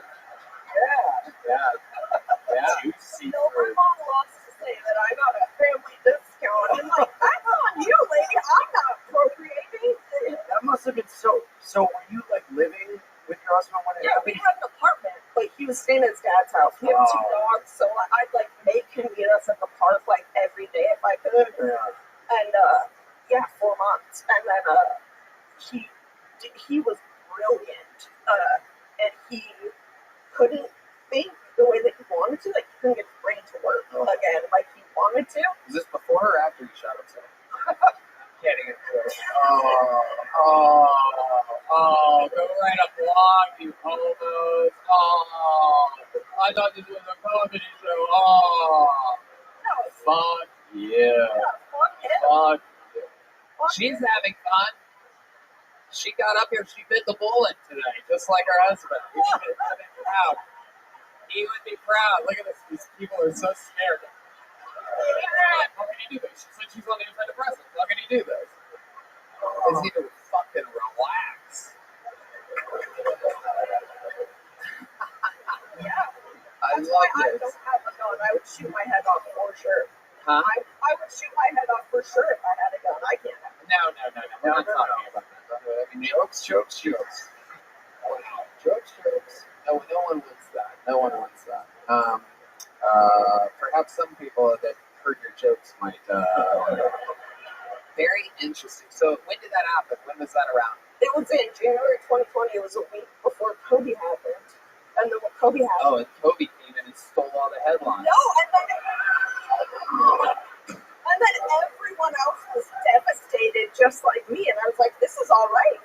Who says lightning doesn't crash twice? That was lightning was the name of Kobe's helicopter. I don't know if you guys knew that. Just one sad symbol on that. All right. Okay, so 1 week later, Kobe happens, and then the pandemic. Hell yeah. And much like your husband, he never missed a shot either. He had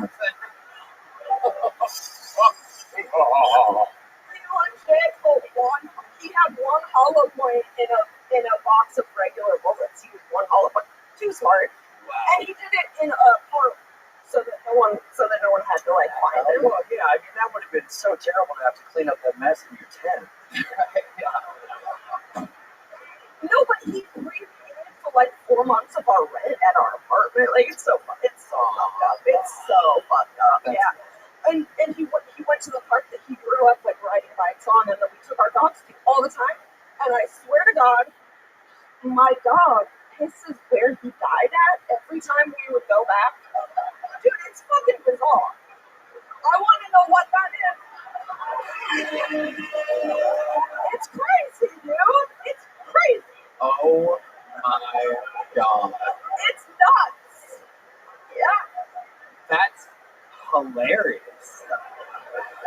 What kind of dog is it? I have 2 pit bull mixes. 2 pit bull Yeah, yeah. mixes, of course. Oh. They always say it's not the dog, it's the owner.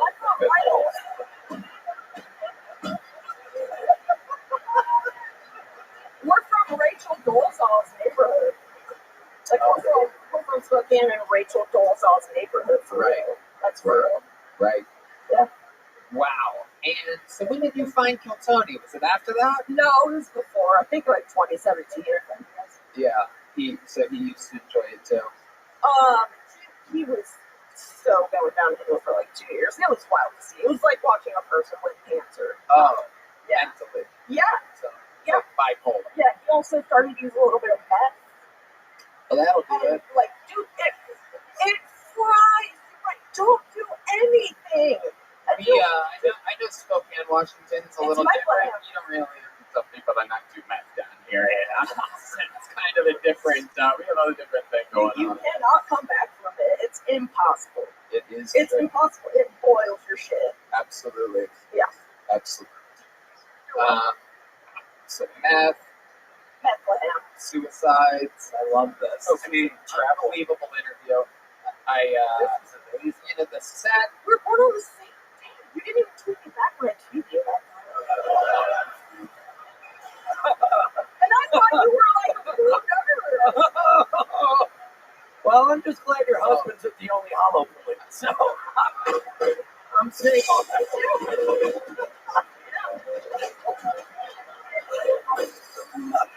Air Jordan Frescas, your set was absolute trash, but your interview, your energy, your honesty, unbelievably fucking entertaining. Have a big joke book. Air Jordan Frescas. Pretty magical part of the show. When shit gets weird, that's when we fucking try to steer a ship right into the wind, baby. You guys having fun out there? Make some noise for your next comedian, Cameron Illig, everyone. Cameron Illig. Here we go. How's it going? I'm new here. I just moved here in December, you know, and I hadn't really met my neighbors yet. So I thought I'd go over. He just had a baby. So I went over there and I was like, is it a boy or a girl? Congratulations. And he said, we haven't actually decided his gender yet. And I didn't know what that meant. Okay, I just said, hit him over, I'll figure it out. I feel like this is something a doctor should have done, I feel like, but I can do it. They named their babyless gender Arrow. It's not a real name. It's not a real name. I just know. I hope when the Native Americans find out about this baby, they don't have to change its name to the Washington football team. I feel like that's gonna be a weird birthday. I don't know. Oh, thank God. Okay. Cameron Illig, this is your Hill Tony debut. Well done, my friend. Very, very, very good set. How long have you been on stand-up? About a year. Wow, that's such a short time. You have incredible stage presence, well-written material, greatly executed. Where you been doing this at? Hell's Kitchen? Idiot sandwich. I started in Gainesville, Florida. Okay. Yeah. Then I did Orlando and Jacksonville. Okay, is that where you live? I live here now. Nice. Yeah. How long ago did you move here? In December. What do you love about Austin, Texas? So I like Florida. It's just more homeless people. I don't know.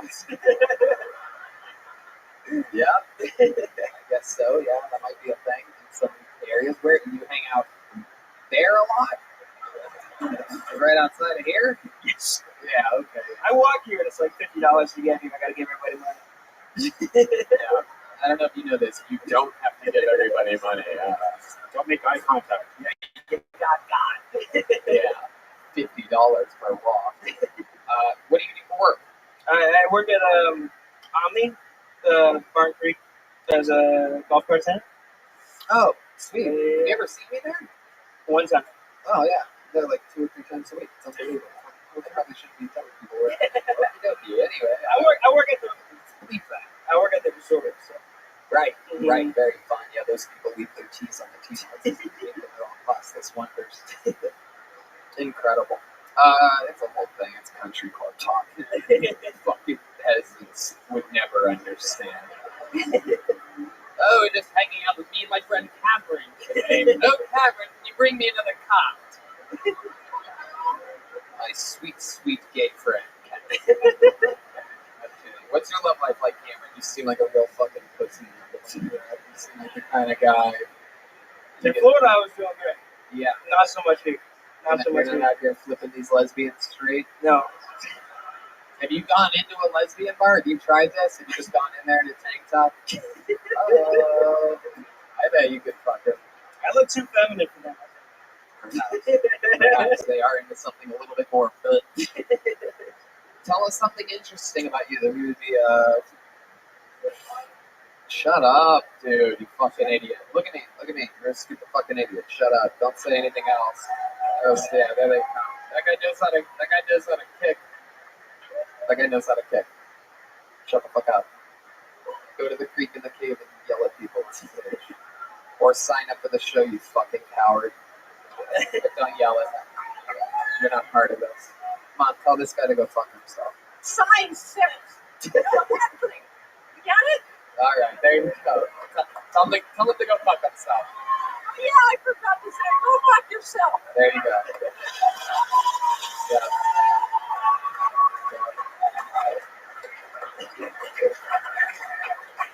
Cameron, I'm sorry. I feel the need to protect you out here on the street. I don't want the fucking little pussies yelling at my sweet little fucking chocolate factory helper guy.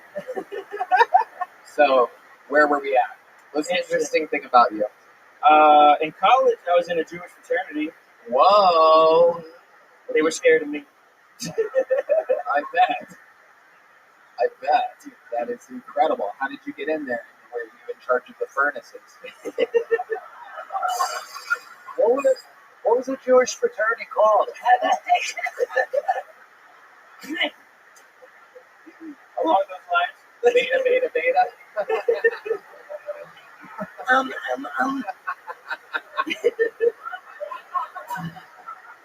Alpha Alchi. All right. Okay. How'd you end up in an all-Jewish fraternity? I I just knew some people, honestly. Wow. It's incredible. I had a record of everybody that's good. What was different with the Jewish fraternity than the other fraternities? Did you notice? It was just lamer. What was the hazing? You had to balance a checkbook? No, I had to get Yeah. Yeah. If you think the Jews would give this boy the checkbook about it, I got news for you. I've seen better balancing on David Lucas going up the stairs. Which is a hassle. We had to get David one of those chairs that you sit in and it just takes you down. It's incredible. No, I had to get circumcised. Yeah. No. Cameron, what else? What are you doing in Austin for fun? For fun? Yeah. I just fucking playing golf, dude. Honestly, I just play golf. Other than that, what else? There must be something. Nightlife or something like that. You seem like a real stiff. I'm trying to figure out I go a little stiff. the wild side of Cameron. No, just going out on 6th Street, really. That's all I do for fun. I mean, really, that's it. Zilker. Have you ever asked anybody since you moved here in December if there's anything cool you should see or do that's in the city?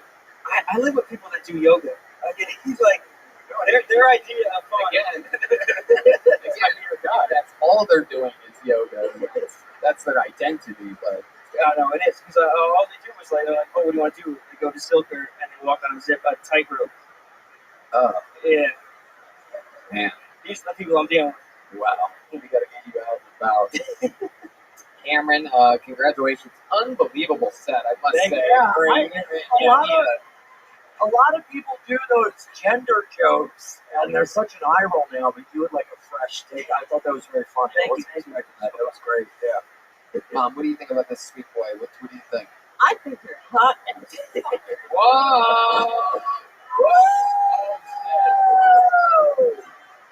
Joy, joy, joy, joy, joy, joy, joy, joy, joy, joy. She said 5 kids. You could drive a golf cart into that place. It's fucking ready. She is ready. 4.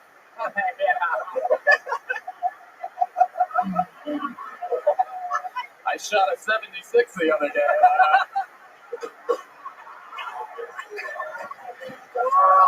It was a hole in one, but it felt like 18.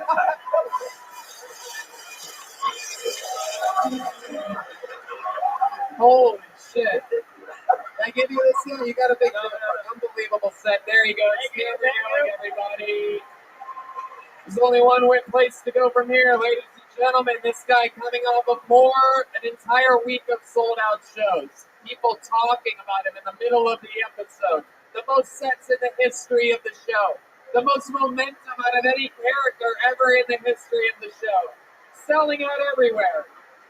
Opening for all the greats. Doing his own thing.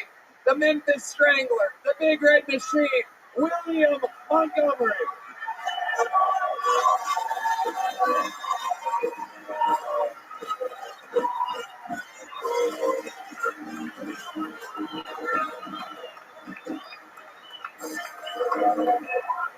Tony, first off, I was standing back there. Why are you talking about your mama like that, man?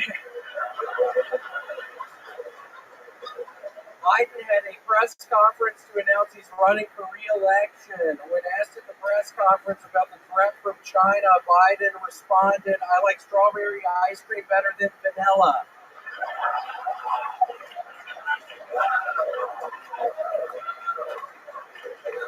SpaceX launched the largest rocket in history yesterday, and it exploded 2 minutes into the flight, with the explosion being described as a rapid, unscheduled disassembly. Weirdly enough, back when I was drinking, I too had a rapid, unscheduled disassembly when I ran into a fucking group of people at a school.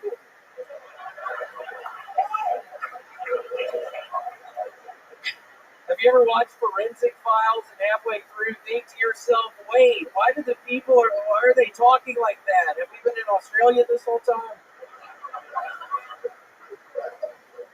I'm disappointed that nothing is being done to address the problem of women saying they identify as men and then dominating a men's sport.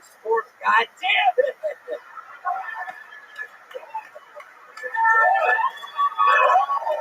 I'm sorry, I'm on a bunch of spice right now.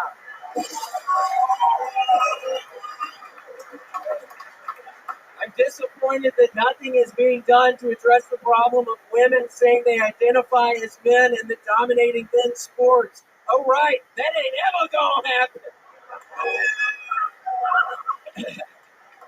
Okay, that's my time. Wow. Holy smokes. The Big Red Machine, the Memphis Strangler, the Vanilla Gorilla, the man, the myth, the legend, the synthesizer, swinger. Tony, I am nervous out here right now. I don't think I've ever met your sweet mama. I think you did. It was back in your drinking days, and I think. Oh yeah, I remember Red Band was there. And I was hot up in that fucking hotel. Oh, you son of a bitch! How dare you? How dare you?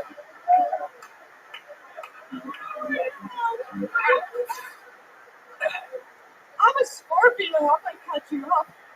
Whoa! What the fuck does that mean? My mom's talking about witchcraft. Tony, do something about your mom, man. Wait, what? Do something about your mom. What did she just say? Just roasted you, dude. You just got roasted. Some weird horoscope joke or something like that. I don't know. No, I don't remember. You're killing it. You're doing great. So, William, how did this week go for you? An incredible set. What was the Forensic Files show supposed to be? So I was watching Forensic Files the other night, laying in a hotel bed, and halfway through I'm paying more attention, and I'm like, why are they talking like that? What is that accent? And I was like, oh, they must be in Australia. This is an Australian Forensic Files, and that's just... Why did it sound Australian? Because they were in Australia.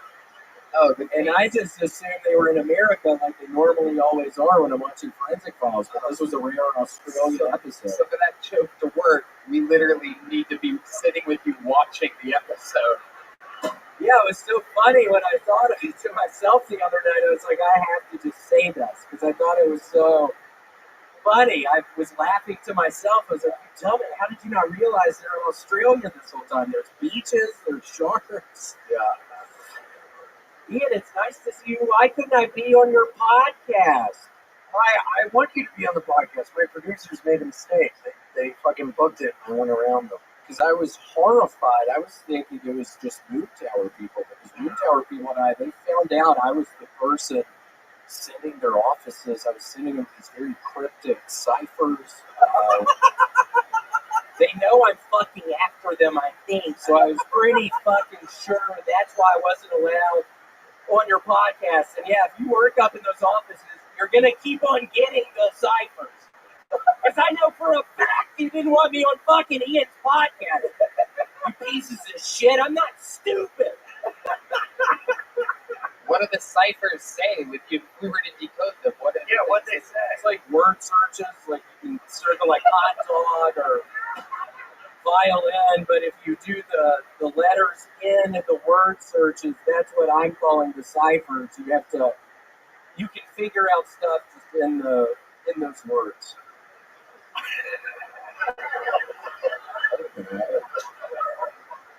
What else has been going on? You sold out Phoenix, Arizona this week, a 700-seat comedy club. Hell yeah! It was fun with David and his opener and somebody else. It was exciting to be the only white guy in the whole crew of the comedy show. Right. It was fun. It was a lot of fun. What was going on in the green room? Being the only white guy in a green room, what was that like? What was going on? I was smoking a bunch of weed, and at one point David had said, okay, come back out there after my set, we'll roast people together, and I felt really good about my set, and then I get real high, and I think, wait, David's specialty is roasting. What the fuck? Is he setting me up for a trap right now? Like, what the fuck is going on right here? So that I was horrified about going up there, but I was texting him, and he was looking at his phone, so I was able to communicate. And I didn't have to go out there, so things were pretty good. Hell yeah. All right. So you just didn't do it. Correct.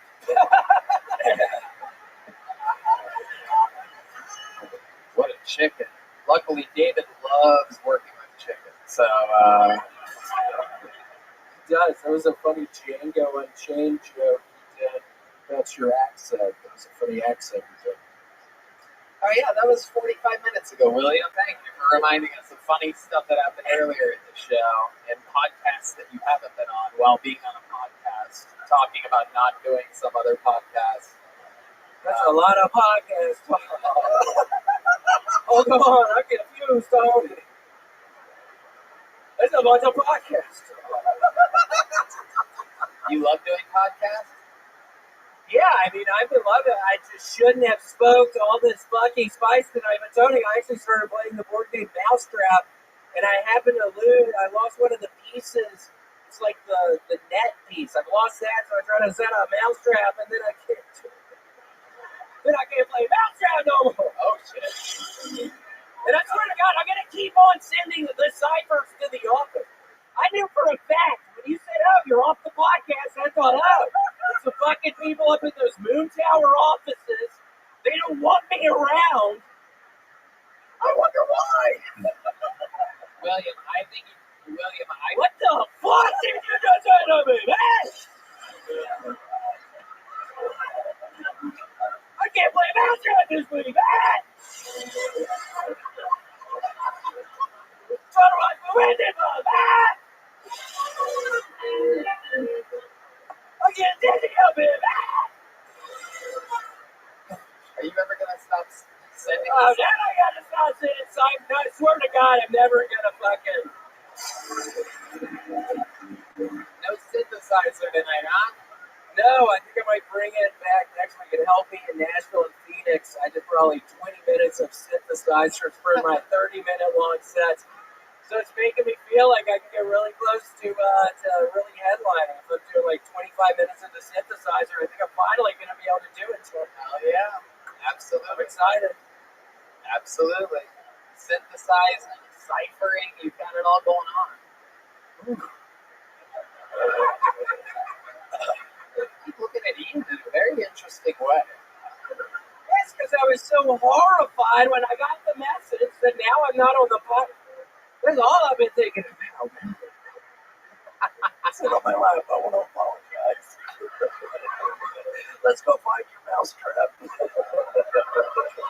You want to find your mousetrap? I want to find my Mousetrap. Would that bring you a lot of joy if we found your mousetrap? Yeah, if we find my Mousetrap, I mean, it'd be so excited. How excited would you be if we found the net, the missing piece of your mousetrap? I'd finally be able to play Mousetrap again. I'd finally be able to play again. And you love mousetrap. And I love it. How much do you love it? Man, you know I love Mousetrap. You're running out of energy, aren't you? You're like a little sleepy baby right now. Yeah, I'm really tired. You're a little tuckered out, huh? I'm really tired right now, Tony. Mom's here and she's been making me nervous this whole time. We're really Why is that? Hello. I didn't remember meeting you before. I didn't meet you. Yeah, I didn't think you did. No, I didn't meet you. I wouldn't forget it. Yeah, she wouldn't forget. She would still trapped. Yeah, I took your Mousetrap piece off. Oh! It was her! What a twist! What a twist! Joy got here today and took the time to sneak into your place and steal the net from your Mousetrap board game. I heard somebody fucking up in the apartment earlier today. Was that really your ass fucking up there stealing my shit? It was. Oh my God. Well, we might have a problem after the show. I'm gonna. What would you be willing to do to get your Mousetrap net back? Yeah, talk slowly. I don't know. I mean, maybe you could come back over to the apartment later. I think not.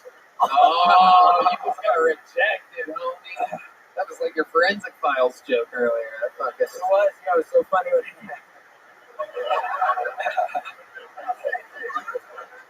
Ian and I both rejected you. I'm so sorry. Wait, what just happened? Yeah, I thought that's what was going on. What happened? I feel like we're in Australia right now. I don't know what's going on. William Montgomery, ladies and gentlemen. The drawing for Brian J. Ebelt is in of the Joy Hinchcliffe and Ian Finance. All those prints are RyanJEbelt.com. KillMerch.com is up. Brand new Kill Tony merch. State of the art stuff. Super cool. You're going to love it. KillMerch.com. Guys, how loud can this place get? For my guests, Joy Hinchcliffe and Ian Finance, everybody. Unbelievable. 76 years old. She birthed Tony and has now killed Tony. Unbelievable. Chris Rogers Art over there, local artist, drew David Lucas, everybody. Look at that. A little anger in his eyes. That's David before he eats his breakfast. A starving David Lucas. How about one more time for the best damn band in the land, the Kill Tony Band, brought to you by Screwball Peanut Butter Whiskey. That's the great Terrell Shaheed on the sax, Paul Beamer on the horn, Michael Gonzalez on the drums, D Madness on the bass, John Dees on the keys, and Matt Muelling on guitar. Thank you to the Red Rose, the Yellow Rose, Gel Blaster, Austin Security Guard Service, and all of our other amazing sponsors. Shout out to Boneside for making the best joke books. Those are also available for sale at killmerch.com. Love you guys! Thank you so much. Good night, everybody. Thank you.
New Kill merch store is up and running at 1,000 miles an hour. It is our official Kill Tony online shop, killmerch.com. T-shirts, hoodies, Boneside made real Texas leather joke books, Kill Tony hats, Kill Tony knit winter hats, beer koozies, bandanas, trucker hats, McVader made posters, some Ryan J. Ebelt art coming in soon, and Kill Tony stickers come with a lot of the purchases that you make. I personally love the Kill Tony NASCAR shirt, the Kill Tony hoodie with the established 2013 along the sleeve. Super cool stuff. We tested all of this out ourselves and made sure that it's very high quality. There's a cool KT tag on it with the knife and the logo on everything. Anyway, go to killmerch.com. You know what to do. Support the show. Buy some stuff. Look cool. Tell your friends. You know what's up.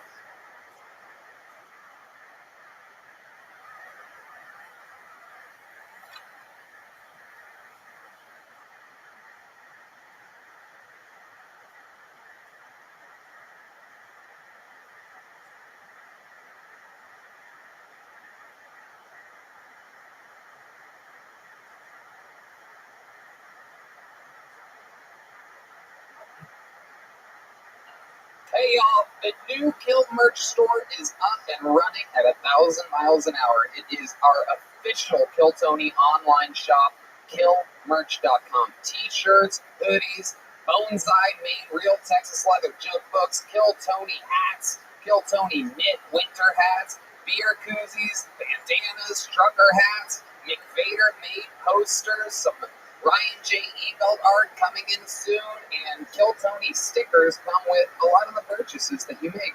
I personally love the Kill Tony NASCAR shirt, the Kill Tony hoodie with the established 2013 along the sleeve. Super cool stuff. We tested all of this out ourselves and made sure that it's very high quality. There's a cool KT tag on it with a knife and the logo on everything. Anyway, go to killmerch.com. You know what to do. Support the show. Buy some stuff. Look cool. Tell your friends. You know what's up.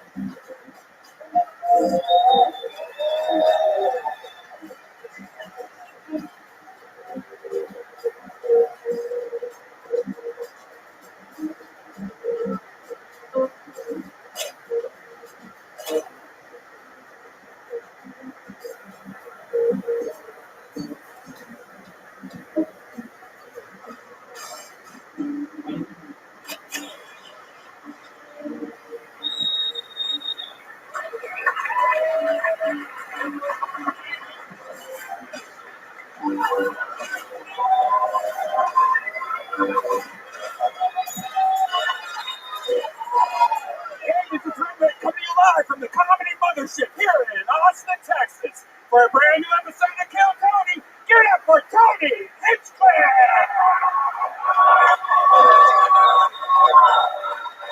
You guys ready to fuck some shit up tonight or what?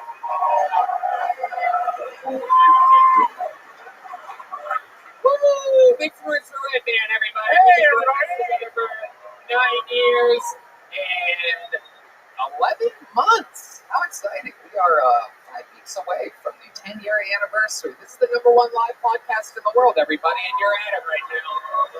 Brought to you by the Red Rose, the Yellow Rose, Austin Security Guard Service, Gel Blaster, and Screwball Peanut Butter Whiskey, which presents the Kill Tony Band, everybody. Paul Deaver on the horns.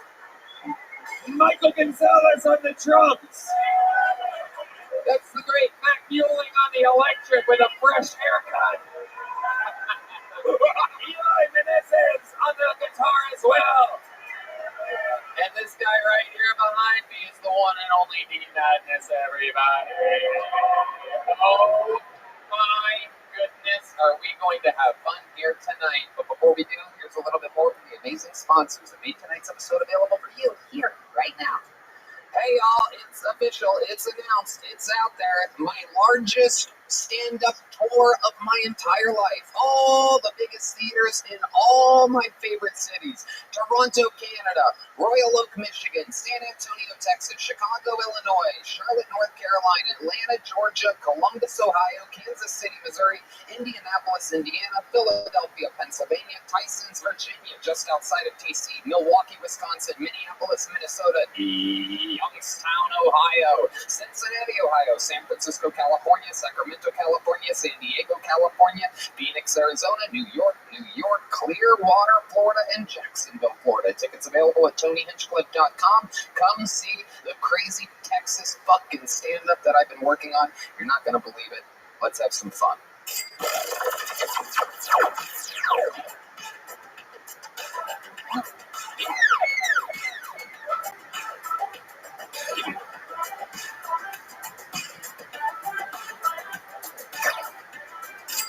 Hey y'all, we're having fun out here in Texas. It is springtime and it is warm. We're having a lot of fun and there's a lot of active days happening here. Not so much for Red Band, but you know I stay healthy.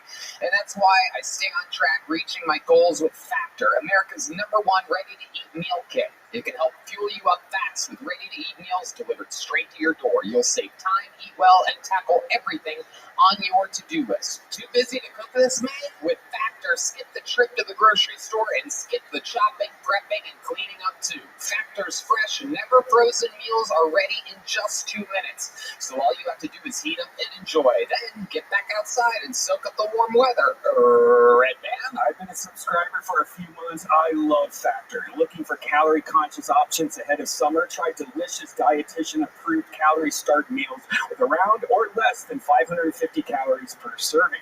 Need an extra boost of energy to support your wellness goals this spring? Try Protein Plus meals with 30 grams of protein or more per serving. We offer delicious flavor-packed options on the menu each week to fit a variety of lifestyles, from keto to calorie starts to vegan to veggie to Protein Plus, prepared by chefs and approved by dietitians. Each meal has all the ingredients you need to feel satisfied all day long while meeting your goals.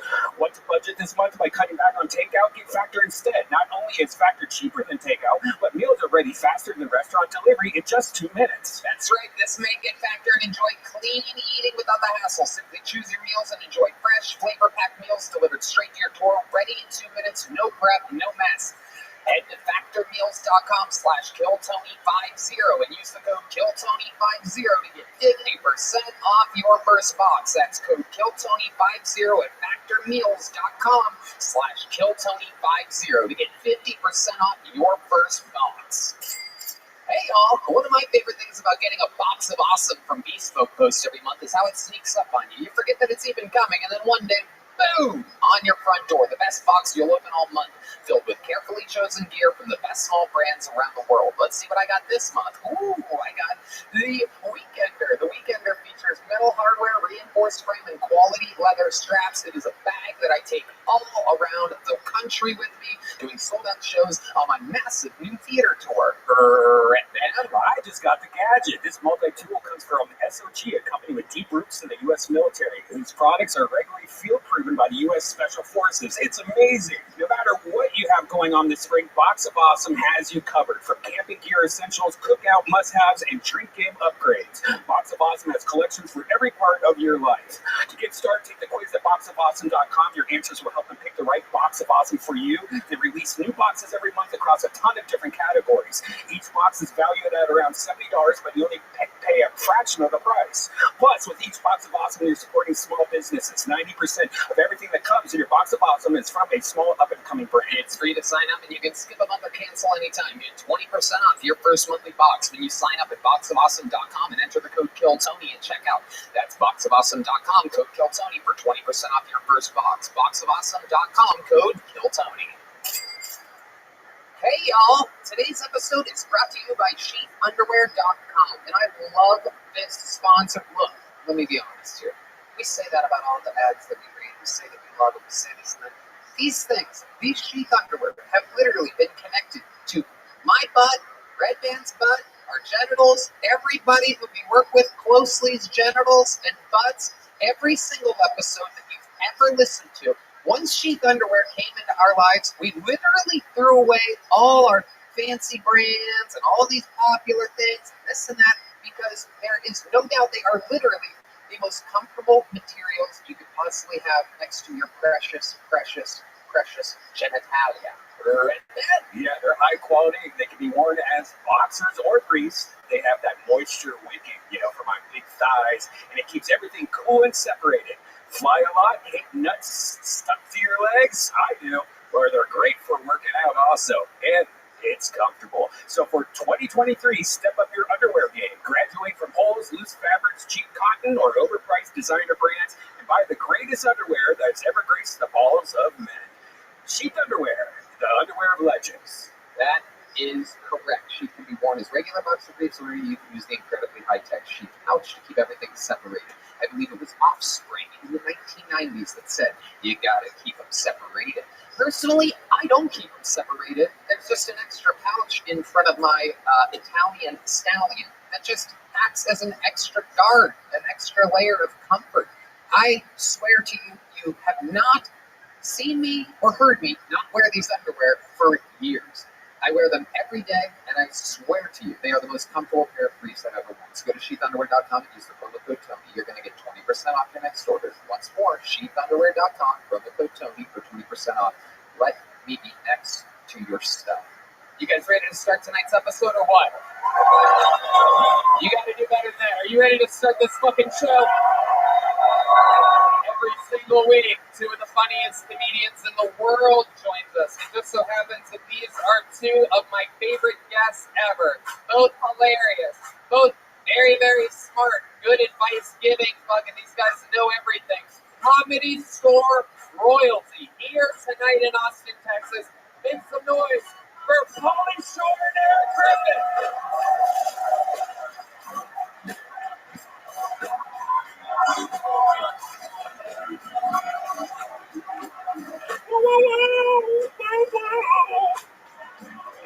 The son of Mitzi Shore, Pauly Shore. Pauly Shore. Encino Man. Guest House with Eric Griffin. Pauly Shore and the Crusties. Available now. Griffin with Griffin, one of the best podcasts out there. And they're both in the movie Guest House, which was directed by Pauly Shore. Yeah, are we allowed to take these home? Yes. Are they allowed to take it? Because then you guys take a picture, these will put on your Instagram, and tag everyone, tell them we'll be here the whole week. Thank you. Okay. Everything's sold out already, Pauly. We don't plug shows here. You're not in LA anymore. They can scaffold the side and come in through the roof. There's like an air raid upstairs. Okay. I guess I need to take an edible. Sorry, my timing's a little off. Right? It's okay. We'll ease into it. It'll get easier as it goes on. Eric motherfucking Griffin. Yeah. One of the legendary guests. Literally. A fantastic weekend, and thanks for everybody that came out. Hell yeah. And this has been a beautiful experience, and now we're back at one of my favorite things to do. Yep. Yeah, Tony. Right next to me, too. Don't you like me, too, right? Well, you know what I mean? Okay, Pauly, let's relax a little bit. You need have some water or something. Pauly Shore and the Crusties available now. He's doing shows here Wednesday, but they're already sold out. Griffin with Griffin is Eric Griffin's podcast. But most importantly, these two guys are two of the most utilized guests in the history of Kill Tony. You guys know how it works. Over 200 souls are in the alleyway right now, plus the people in this audience who signed up for the chance to get 60 seconds on this stage. Uninterrupted. You know their time is up. You hear the sound of a kitten. They have to wrap it up then, or else they bring out the Angry Ghost Hollywood Bear, which just interrupts them. And then I interview them. We have some fun. We find out more about them. They're literally a guest on a podcast live in front of all of us at the same time. It's all improvised. You guys ready to start tonight's motherfucking show?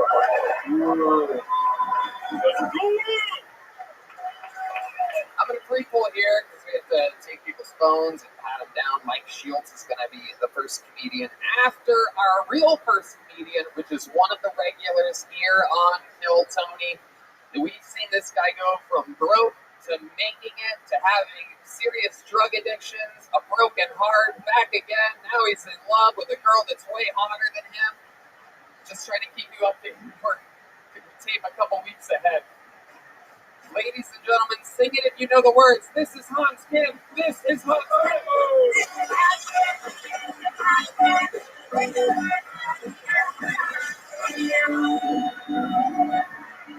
Hell yeah! It's good to be here. Happy Asian American and Pacific Islander Heritage Month. I owe this month my entire career. A little less than 2 years ago, Tony plucked me from obscurity and gave me the career of my dreams. At this rate, the entire Asian population will be on the side of 2 billion years. But yeah, good to be here.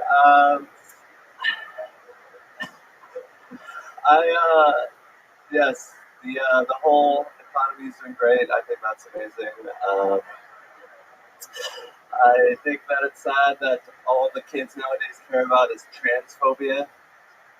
Back in my day, we could entertain ourselves for hours with just a little bit of homophobia.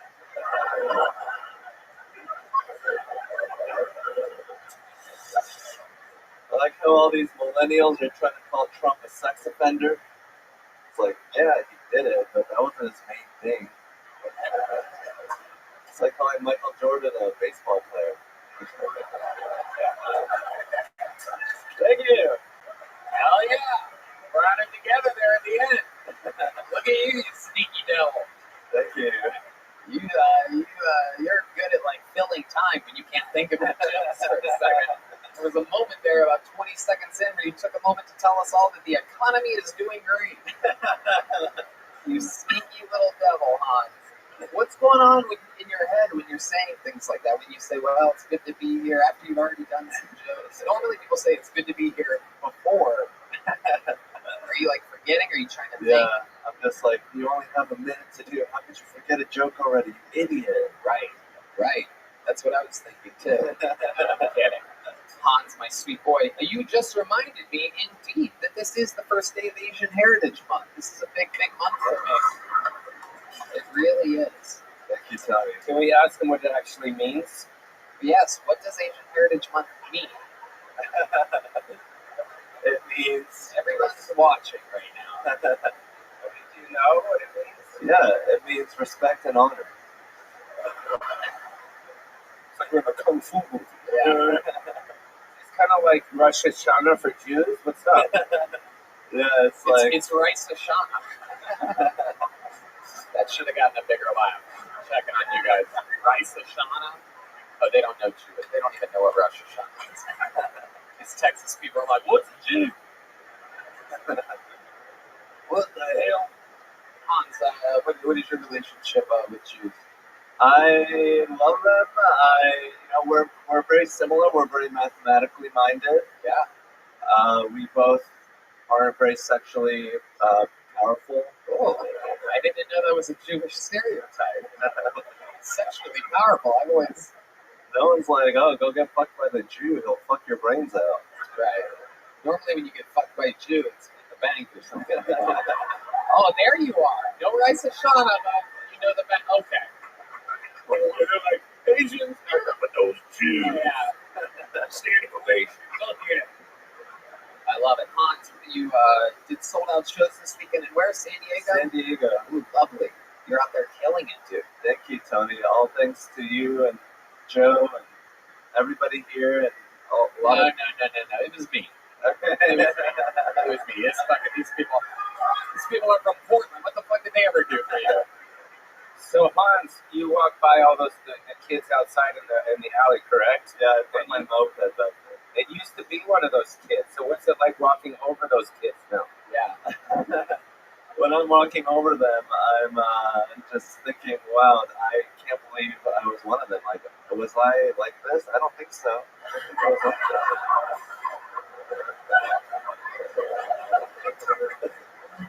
I was like that. There's Tony's influence, right? Goddamn right. All my people are filled with a strong, confident backbone. Hans, what else? Anything crazy happen? I took my girlfriend with me to San Diego. Oh, thank you. Wow, how did that go for you? It went not that well. Yeah, tell us about it. She slept a lot. She only saw one of my shows. Yeah. And then she got mad at me. And then I don't know why. It's either because I was playing Catan or because I was... Well, you're also like an Austin 6.5. Thank you, Gary. But like in San Diego. You probably got a taste of a real Asian man out there, huh? Oh, wow. Fresh off a naval base or something. Yeah. She wasn't sleeping. Yeah. All right, Hans. Well, All right, we love you. I love it. We do. We love you. You're so great at getting the show started. Congratulations on another fun set. We'll see you again next week. Hans, thank you, Tommy.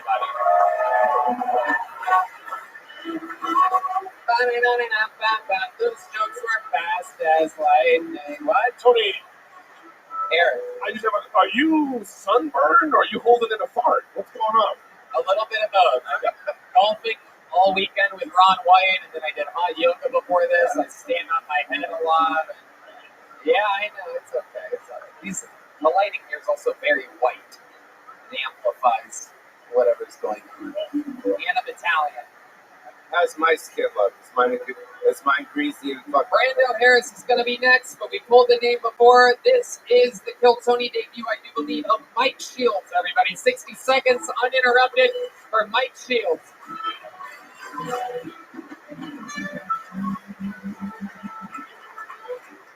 So I've been trying to take better care of myself, trying to sleep more, eat right. I've been feeling pretty good. But if I get too good, I try to put myself in check. And the best way I found to do this is by playing Call of Duty, because I'm old and I suck at it. And I found nothing better to tether my ego balloon to the ground than by getting called a bitch by a 6-year-old after he shoots me in the face and then immediately screams for his mommy to get a status check on his chicken nuggets because he's hungry. And I can no longer play with a microphone because apparently you can get recorded for the things you say there. But I have to vehemently disagree with this kid's mom because I think she's blowing things out of proportions and not looking at it with the correct level of perspective. Because I've seen the documentary on Jiro the Subway Guard, so I can say with confidence that her little angel getting called a smug little cunt is definitely not the worst thing that's ever happened to the first grade. That's my time. All right, 53 seconds of Mike Shields. Hell yeah, grab that microphone. I'm going to interview you, Mike. You're one of the funniest goddamn accountants that has ever been on the show. How long have you been doing stand-up for? Actually, it's my first time up in 18 years. First time in 18 years? That is incredible. How long did you do it before you stopped for 18 years? About a year and a half. A year and a half. Where was that at? In Chicago. So what made you stop for 18 years? I started moving around, working with, and just get to. What do you do for a living? I actually do consulting with an accounting firm.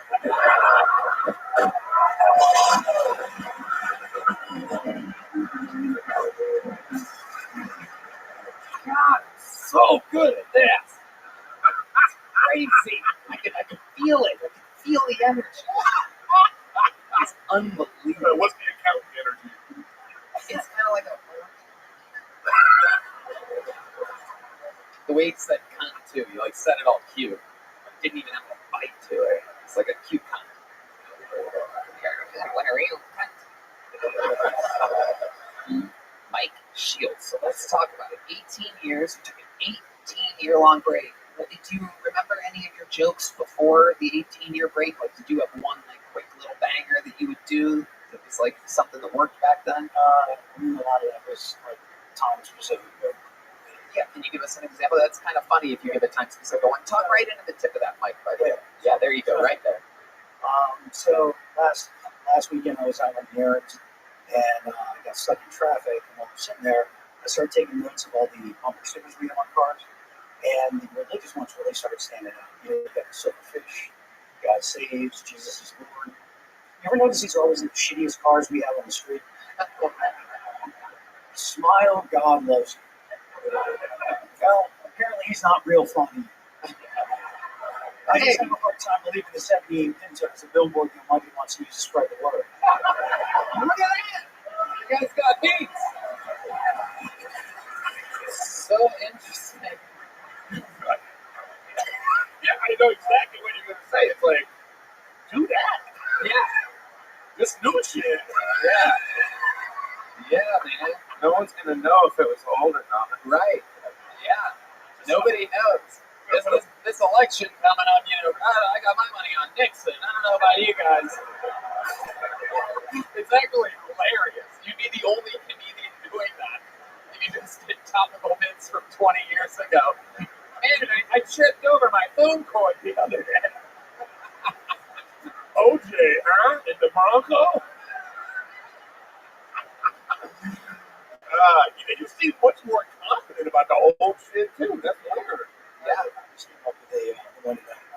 Oh, you're not prepared. All right. I love it. I love it. So, First accountant ever over here. So you're an accountant, you're back at stand-up. What do you do for fun? What's the wild side of Mike Shields? There's not a lot of this. I'm sure you're already guessing. Right, but I want to know. There must be something. There must be something you get out there. I got married last year, so we do a lot of reorganizing the house, which is, it looks like throwing away shit that I used to own.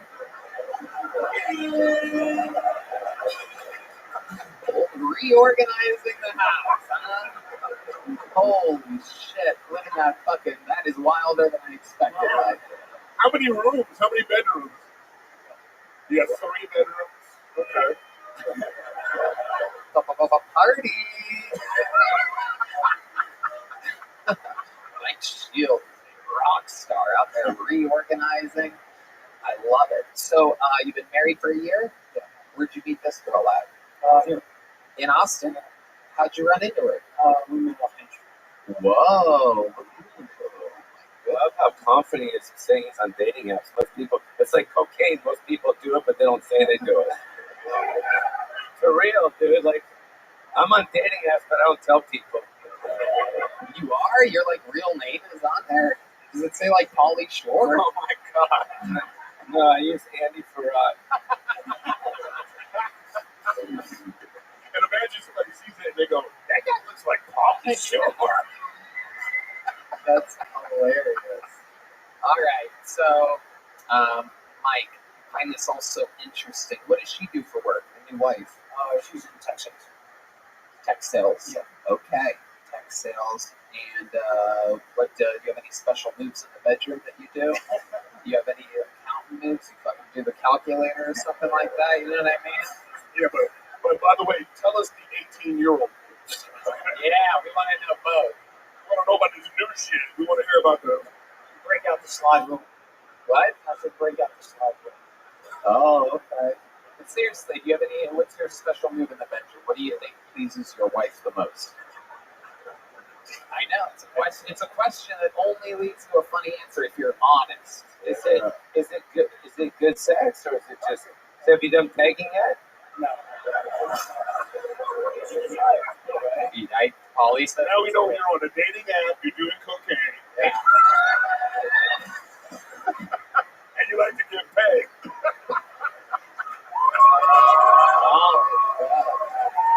I'm going to go back to my original question, though. I'm going to go back to it. Do you have any special moves in the bedroom that you think pleases your wife the most? What is your go-to move?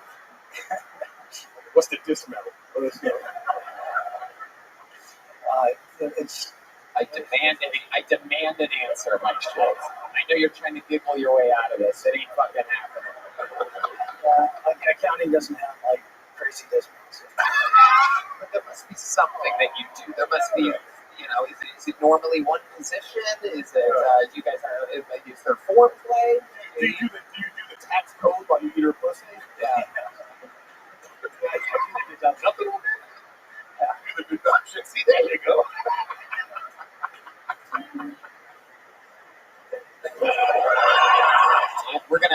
I will keep you up here all fucking night until you tell me something that you do in the bedroom that you think pleases your wife. Come on, Mike. Say it right into the tip of the microphone. Stop letting Pauly and Eric bail you out.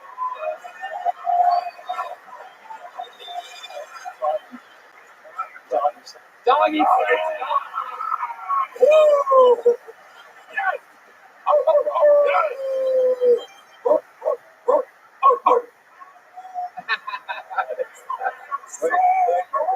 When you're doing her doggy style, do you squeeze her boobies from behind? Now we know Pauly does that. Yeah. Mike Shields, congratulations on your return to stand-up comedy. You're going to leave here with a medium-sized joke book and grab one of those gel blasters over there by the great people over at Gel Blaster. Made in Austin, Texas. Available all around the world. Make some noise for your next comedian. I do believe that this is another Kill Tony debut. His name is Brando Harris, everybody. Brando Harris.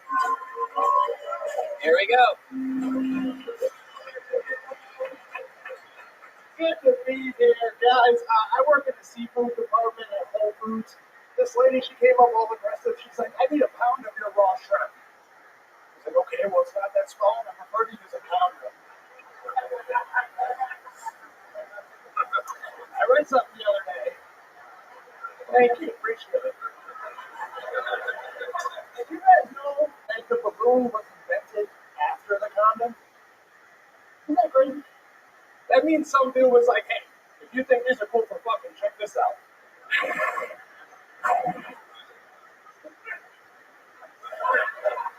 Happy birthday.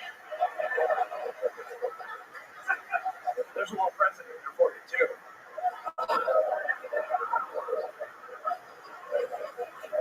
Guys, I got a buddy, and he sells coke to me. He's my coke dealer. And he sells a lot of coke to white women. And he tells me whatever he does, he cuts it with flour. I was like, dude, why? I just want to prove the point that these bitches ain't got no movement. allergies. Thank you guys. Appreciate it. Brando Harris making his Kill Tony debut. How are you, Brando? I'm doing good. How are you? Fantastic. How long have you been doing stand-up comedy for? About a year and a half. Where at? In Chicago. Okay. We're just visiting from Chicago right now? Yeah, I got to town today. I love it. How was your flight? It was short, 2 hours. Quick. Nice. Coach. Okay. Absolutely. So, what do you do for work in Chicago? So I work in the seafood department at Whole Oh, you really do? Oh, I thought that was just a setup. No. Okay. Incredible. You love it, huh? I fucking hate it. Right here? All right. Maybe another half a step that way. There you go. Perfect.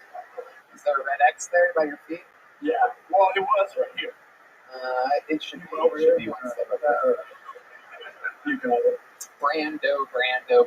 So a year and a half in stand-up comedy. You're talking about balloons, condoms, seafood department at Whole Foods. Yeah. How long have you worked in the seafood department at Whole Foods? I worked in seafood for like 2 years, Whole Foods for 4 years. Okay.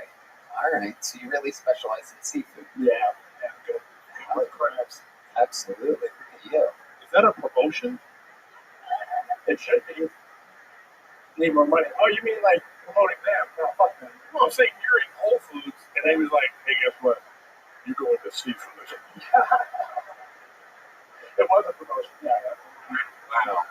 Nobody wants to work smelling like fish, so. All right. What do you do for fun?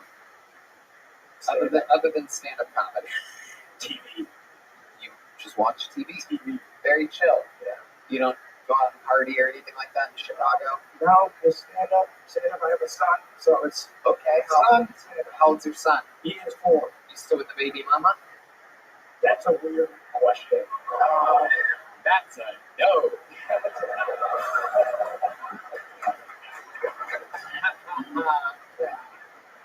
How long was she in the picture?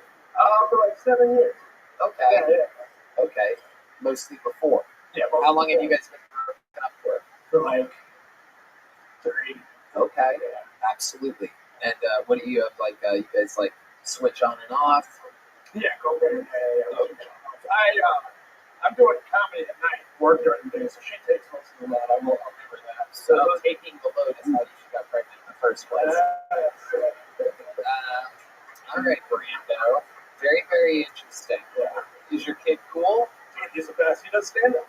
Really? Yeah. I took him to an open mic, and he has a joke. Can I share it with you? Absolutely. I got a picture of a little kid saying this, but he says, why did the Triceratops go to the doctor? Because he was horny. Whoa. I don't know what a Triceratops is. It's a dinosaur. Molly, you were making movies with Triceratops.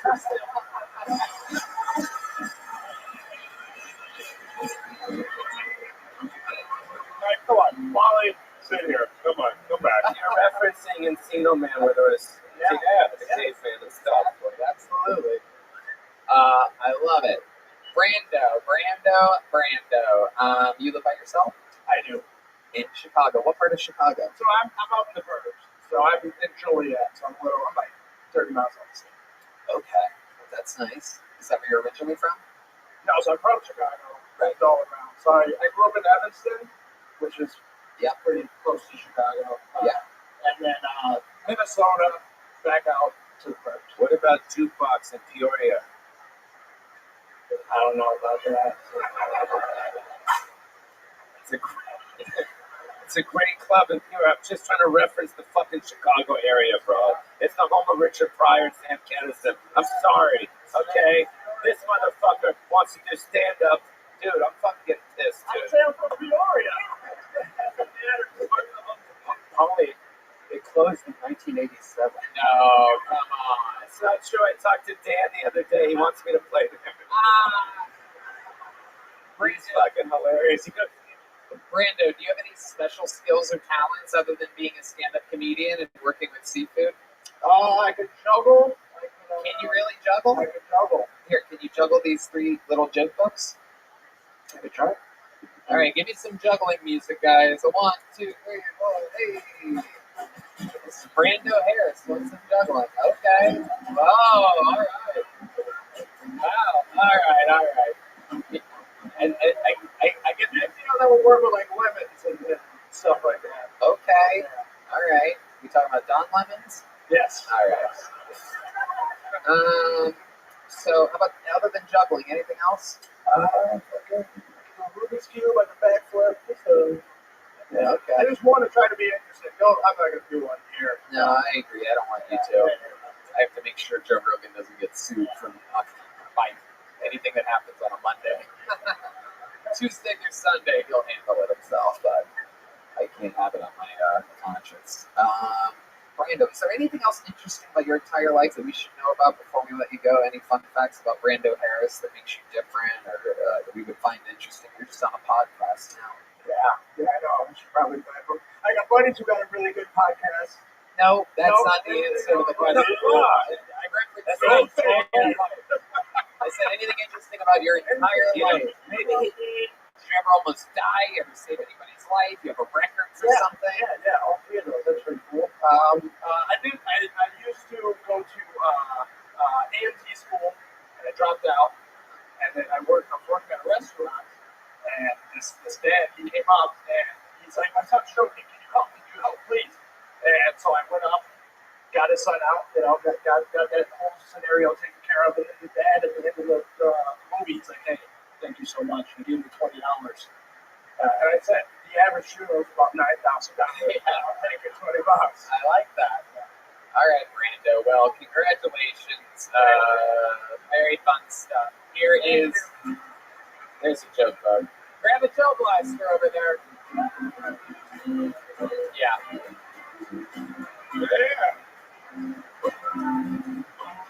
One comic and then Charles Adams Jr. But before we get to Charles, you guys are in for a very special treat. We have the return of one of the greatest golden ticket winners in the history of the show. He's been gone for a few months. He is an absolute fucking monster from Toronto, Canada. Ladies and gentlemen, golden ticket winner, the one and only. Make some noise for Jared Nathan, everyone.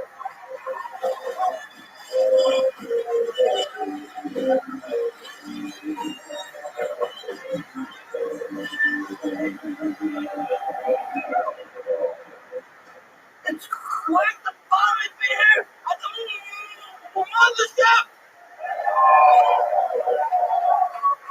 As you can tell, it's not my first time in space.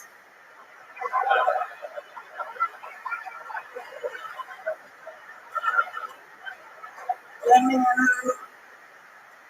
me let in a little secret. I've been abducted by aliens. Shut it. I have been poked in the ass before.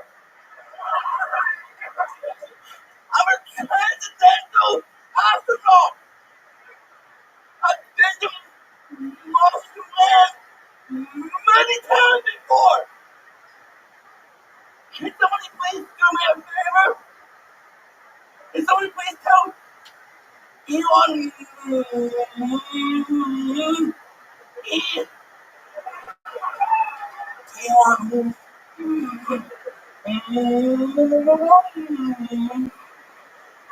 motherfucker. What? You say this morning?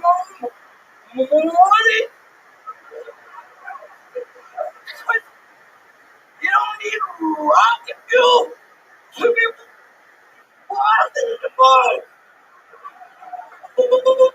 Buddy. Yeah. Jared Nathan, everybody. Wow. Hell yeah. God damn, really struggling with the M's tonight, huh? My goodness. Motherfucker. Absolutely. I love it, Jared. Welcome back to the show. Oh, how we have missed you. You are one of the legends of Kill Tony for How's Life been going for you? Like, it's fucking wonderful, Tony. Yeah. I've been great. Yeah. Tell us about it. I've been doing a bunch of shows in Toronto. And you're selling tickets. I'm selling tickets because of kill Tony. Because of you. We gotta kill fucking Tony. That is correct. I have a monthly in Toronto every last Tuesday of every month. Yeah. I love it. How much time do you do usually when you go on tour? How many minutes? I do 25 to 30 right now.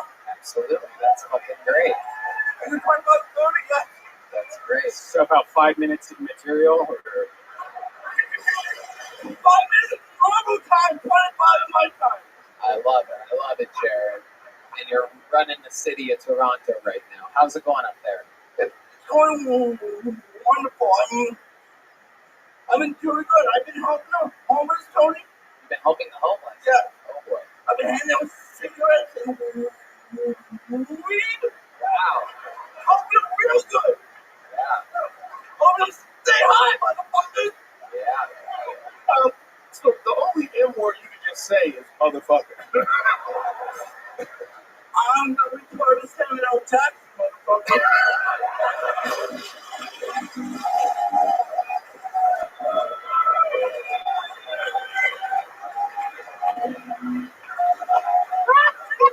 Samuel mentally ill Jensen. I want to see that Avengers movie. You know what I mean? Oh, yeah.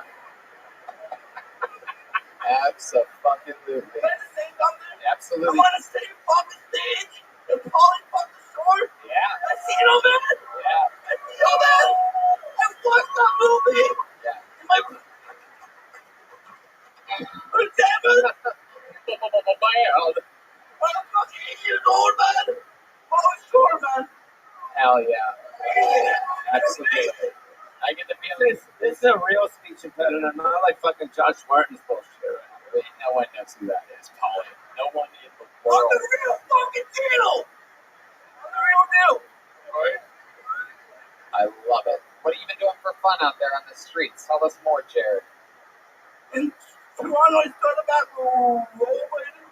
You're rollerblading? I'm rollerblading. Oh, shit, dude. With a helmet on my head. You We're fucking... not in the state. I mean, is that even necessary? Right. I mean, a helmet at this point, like, you know what I mean? Yeah. Yes, it might even improve. Yeah. You know what I mean? Like, Bumps his head, comes back like, I'll tell you about this Elon Musk.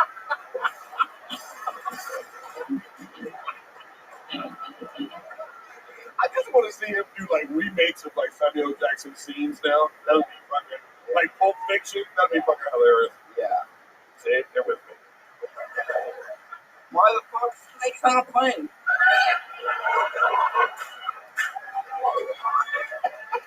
Jared Nathan, you are a goddamn saint. Look at you, sweating bullets, working it out, living your best life. When did you land in Austin? What? That's called Motherfucking Wednesday. Wednesday. Okay. I've been here a little bit. What have you been doing in town? I haven't seen you around. I've been doing some Snack on the Sunset Strip. Okay. Oh, you're a Red Band's fuck. These are the types of comedians that Red Band's able to fuck. I'm kidding. It's hilarious. Walking a lot. You've been what? Oh, you've been walking a lot. Okay. I went canoeing on Lady Bird Lake. You did what? I went canoeing on Lady Bird on Lake. Lady Bird Lake. Oh my god. I have a good case though, Tony. You have what? I have a good You have case. Okay. All right. I learned how to canoe at Camp Robin Hood Okay. back in the day. All right. That's Shout out. That's a camp. In Toronto.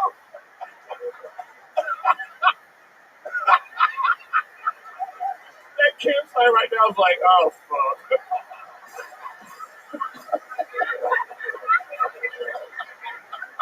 Shout outs to Robin Hood Camp. Is that like a regular, like, just outdoor camp, or is it for special? It's outdoor camp, but they have a huge special needs population. Oh wow! So it's just the whole fucking camp of fucking. You want me to say it? Yeah. Retard? Yeah. Tony, it's an art pack. I think it's an art pack. I use it every night when you're not here. Alright. I don't need your pass, but I'll take it anyway. Now I have video proof of it. Alright. If everyone from every race could give me the pass to say what I want to say. Thank you. I love you too, Jared Nathan. What else has been going on? Tell us more. I can't get enough of you. I've been doing some music. I've been recording some new music. What kind of music have you been doing? You gotta be fucking kidding. And you want to do a little rap for us right now? You guys want to hear Jared Nathan rap a little bit? Ask for the beat. Oh shit. Boom, boom, bang. Doing my thing. Here we go now. I choke on a chicken wing. Now I'm gonna run with a winner pen. So I'm holding a rock with a spray. I play when I rock. Here we gotta go. Hip, hip, hop. Clap, clap, clap. Yeah. Oh, hell yeah. Oh my god. This is like an M&M couldn't say the letter M. How does somebody go viral? Yeah? Extra Comedy Festival. Go check it out on Instagram and on Spotify. Wait, what's the name? Extra Comedy Festival. Wow. Extra Homosexual. That's a hit. That's a hit.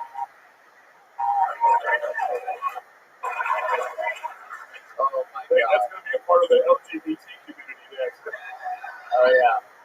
The LGBTQR.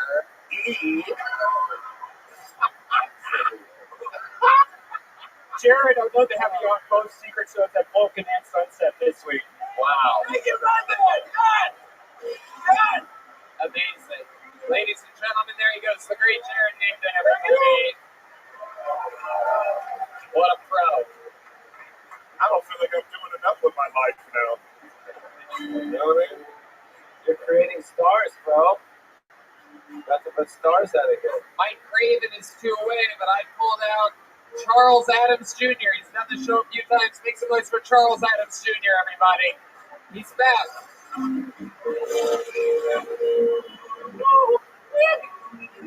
God damn. Hey, cut this shit off. What's up, man? How you got that thing? I'll say, all right, it smells good. It's fucking good. I just saw a homeless lady take a shit in the alley. And one of the comics stepped in, and I was like, oh my god. So, like, please, don't be calling my name. Got this innocent back there. Something, that's some real shit. Speaking of shit, I ate some ice cream this weekend. Her name was Strawberry. I met her at this strip club, butt naked. Man, we went to the New Orleans birthday party. And, you know what that shit? I took some Molly.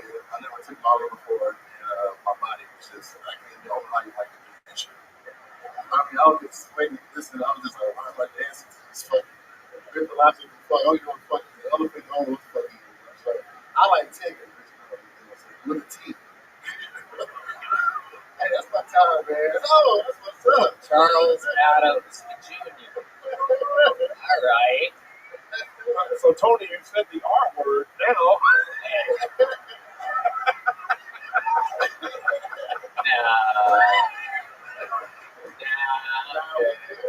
We're good. We're good. Only with my windows rolled up. That's a safe place right there. Absolutely. That's how I do it as well. These goddamn comedians. Charles Adams Jr., you've been on the show a few times before. Welcome back. My fourth time, yo. Yep, I love it. It's been a while since the last one. You've been at all the venues that we've done here in Austin, Texas, right? Yeah. Yep, absolutely. So how long have you been on stand-up again? 13 years. Wow, 13 Austin, years. motherfucking Texas. Yeah. Born and Yeah. Sorry. Yeah. Yes. Absolutely. Charles Adams Jr. So remind us, what do you do for a living? Well, I just got a promotion. Now I'm a college and career counselor in high school. Okay. Wow. And what fuck them kids? You know what's out here. You know what I mean? What was the party that you said that you went to this week? What was that? Eeyore's birthday party. What is Eeyore's birthday party? Yeah, shit. They know, man. All the women got hairy little arms and shit. It's attractive. Hell no. Yeah. What was that name, Alice? Okay. All right. The local legend.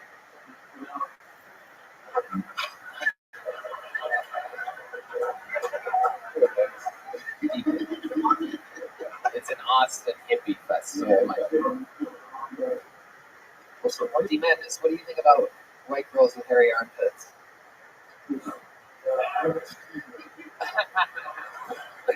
Most of them work at Whole Foods.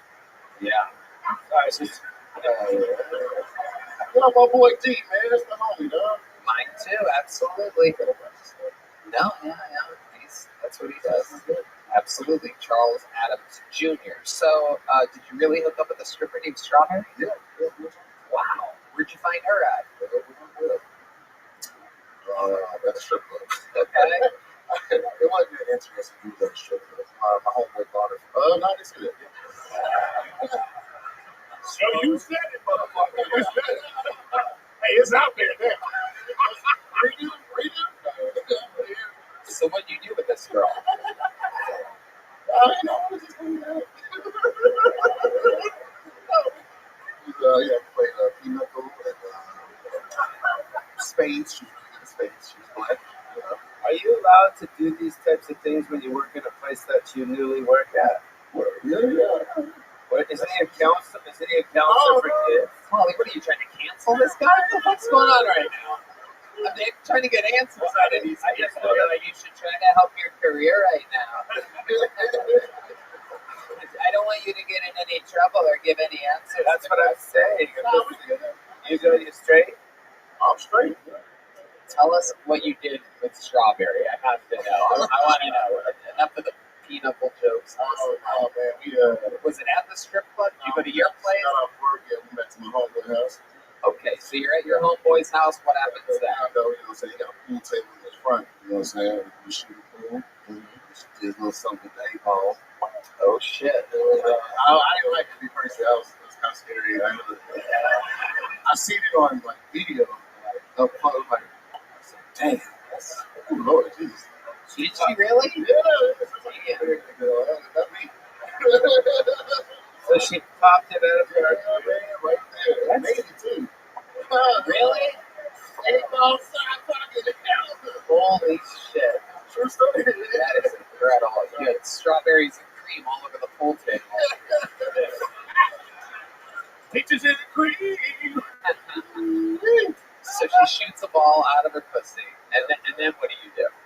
You're like, The ball? I touched it, you know. Playing out. maybe help.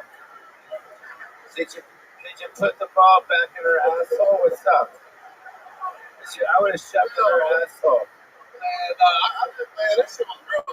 I roll over TV. Wait, that's gross? So you draw the line at the 8-ball going in the asshole. No, that was it. All right, I'm done with this shit. Wow. What's the Eeyore's birthday party next day? Right. And then, so like Eeyore's birthday party, big hippie fest here. What do you do at a place like that? What are you doing? Smoking some pot? What's going on? That was so I tried some miles. Yeah. I ain't never did that shit before. I was just like hanging out. I was like, fuck out there. Let's go on a trip. Right. Panic attack after that. I was like, God, this is stupid. Yeah. I was like, yeah. So like when you say panic attack, like what exactly was happening? Were you like crying? Were you passing out? Were you nervous? It was just like, Were you doing that? Were you doing strawberry. Oh yeah. You were having I was done. I was like, you were having flashbacks of Strawberry. Flashbacks. Wow. Charles Adams Jr. Before I let you go, what else? Since the last time we saw you, what's another big thing that's happened, or something we don't know about you, or something like that? You know what? Ever since we've been doing Kill Tony's Real Talk, and now we can book a lot. Yeah. And, a 20-minute sets outside of Austin. Just did a show in Killeen. Nice. Sold out, motherfucking crowd. Hell yeah. It's tight, man. And I got some merch now. And I'm just selling it. I love it. I love it. I'm with you on that. We just opened up killmerch.com this week. Business is booming. What's your merch site called? Just Charles Adams. CharlesAdamsJr.com. All right, it's like a serial killer name, bro. $25 a shirt. Look at that. Can't beat that. May I make a suggestion? Yes. 8-ball. When this episode drops. No! With 1 cubic hair on it. You know that's nasty. Charles Adams Jr., you already have every size joke book that we've ever had, right? So grab one of those gel blasters. Enjoy yourself. One more time for Charles Adams Jr.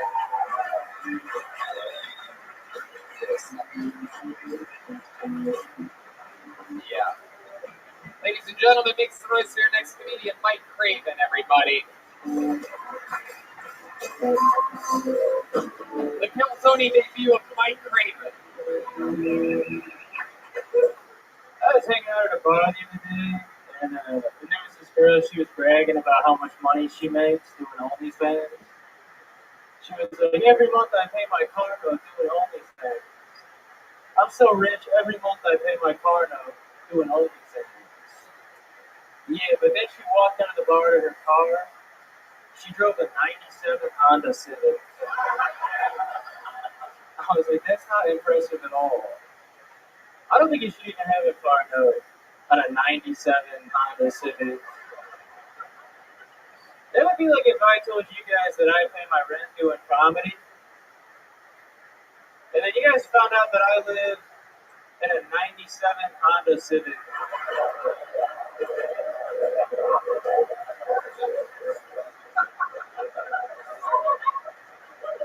Which is not true. It's a 99. Alright, thanks.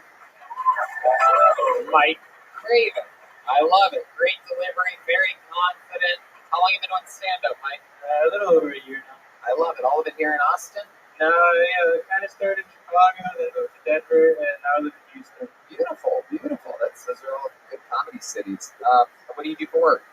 No, I like drive for DoorDash a little bit, but my wife works. So. Okay.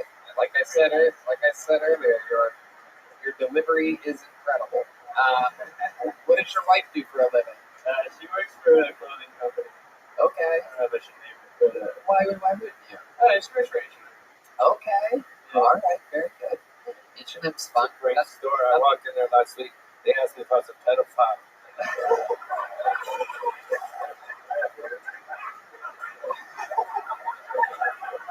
Oh, wait. That was Urban Outfitters. Sorry. That's good. That's so good. I love it. What does your wife do for H&M? She's a visual manager. Okay, so she's like kind of like what? Like a designer of like the layout of the store. Exactly. You got it. Yep. You've named it one before, probably. Something like that. Something like that. Forever 21. Yeah, Stupid. So dumb. Okay, so you are the rare male gold digger. How long have you been with your wife? We've been married about 2 years now. Let me ask you something that Mike Shields wouldn't give me an answer to earlier. You've been married 2 years. You seem like a very sort of mellow guy, but I bet in the bedroom you get a little wild. Do you have any special moves or tricks that you do in the bedroom to keep your wife completely satisfied? Is there like a special finishing move that you have or something like that? It's pretty boring, to be honest. It's pretty white guy sex. I eat her out a pretty good bit. There you go. That's what it looks like it. Yeah. Hell yeah. She watches the show, so she'll be hyped that I talked about that. I love it. What's the longest you've ever gone down on your wife, you think? Just a ballpark. I feel like I got like a tight 5 minutes. Whoa, that's 5 minutes. When you go down or you put your fingers inside of her vagina simultaneously as you lick your clitoris? Jesus, Polly. I'm just saying. Dude, why are you getting mad at me? The way you said it, like a professor. Like, it's like a fucking guy teaches a class on eating pussy. Like, all right, well, welcome to Professor Shore, the clitoris, as you can see. Help the guy out, bro. Yeah. Paulie makes it seem like he has the gynecologist stirrups in his place. Yeah. Baby, put your feet in the stirrups. I met you on a beach. What do you think? He's got one of those lights right here. He's got like a miner's light. Just saying, that's how girls like their pussies. Now, ladies, right? See, that's all I'm saying. Oh, I'm just shit. trying to, That'd be a fucking softball, bro. hell yeah, dude. Paulie Shore teaching young comics how to make women come. If you Google Leonardo DiCaprio, Pauly Shore, pussy, I taught him how to eat pussy too. So you can't do it. You can't do it because you got your shit in the pouch. But when you leave this establishment, You taught Gilbert Grape how to eat. That's incredible. That is unbelievable. I'm a giver, bro. Hell yeah.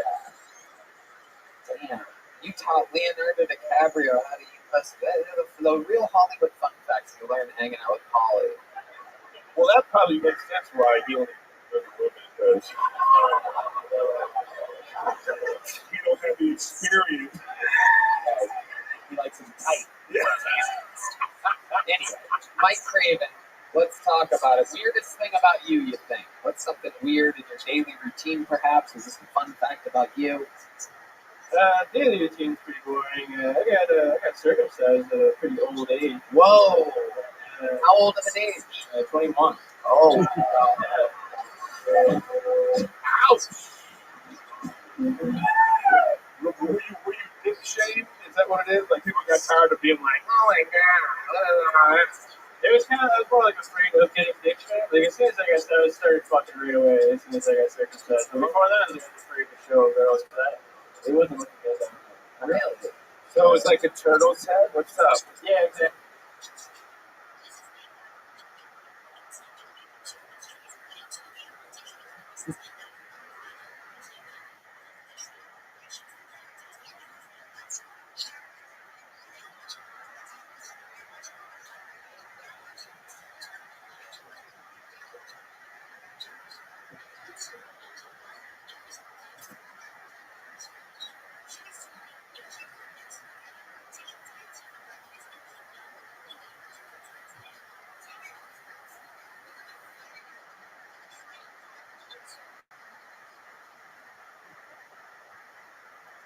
Exactly, yeah.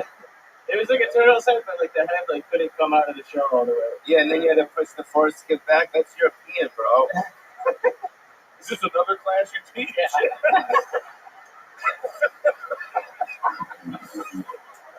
I once circumcised Brendan Fraser myself.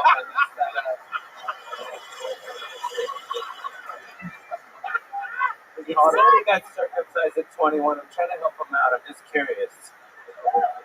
I love it. So you were 21. What was the recovery for something like that like? Is that a couple weeks? It sucks. Yeah, it was like a month before it was like not painful anymore. Yeah. Because like when you sleep, if you're a guy, I didn't really know this. You while you're sleeping, you get hard like 10 times a night, and each one of those was like incredibly fucking painful. Oh my god! So it would wake you up. Yeah. Was it worth it? Yeah. Yeah, definitely. That's the most excited you got all night. The dick is spectacular now. So, were you doing risky stuff? Were you trying to, jerk off and stuff, before it was completely healed? Yeah, definitely. Yeah, that's not very fun. Right. You're just like, ow, ow, ow, ow. Yeah, just pushing through the pain for the reward. So when girls get fake boobies, they put peas on their chest to you know what I mean, right, ladies? Did you put peas on your penis? Frozen peas. Frozen peas. Frozen peas. I was trying to think of what the fuck, why would frozen peas on it? I apologize. I missed the word frozen. Thank you. Did you put frozen peas on your? They weren't frozen. It's just kind of a food king. No, I did not. I'm curious if you ever wanted to be a ventriloquist? No. Yeah, you don't because really. when you talk, you don't hold your own. Yeah, I got circumcised at 21, you know what I mean? It hurt really bad. I don't know. Kind of boring in the bedroom. You must be terrible at eating pussy if you don't want to get around. You feel like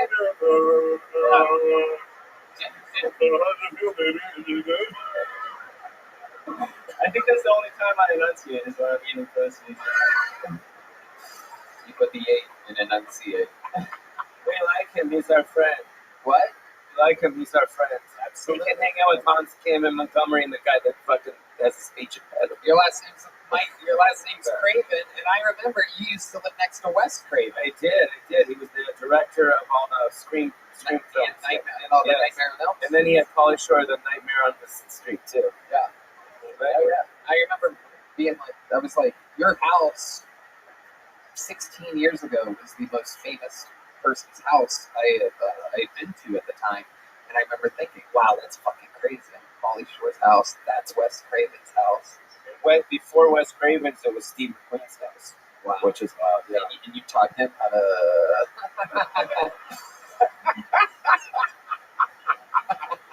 That'd be a weird bus tour. I still don't understand how.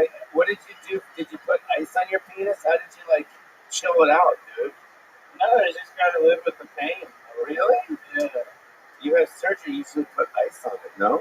That would work, but yeah, because it would like shrink and that would kind of fuck with the scar a little bit. I think. So yeah, no ice. I put ice on my penis after sex. Yeah. A rock and roll, dude. Mike Craven, here's a medium joke book. There you go.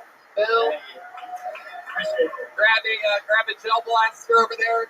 Grab a gel blaster, Mike, over there. He's cool. One of the most fun things you can possibly do.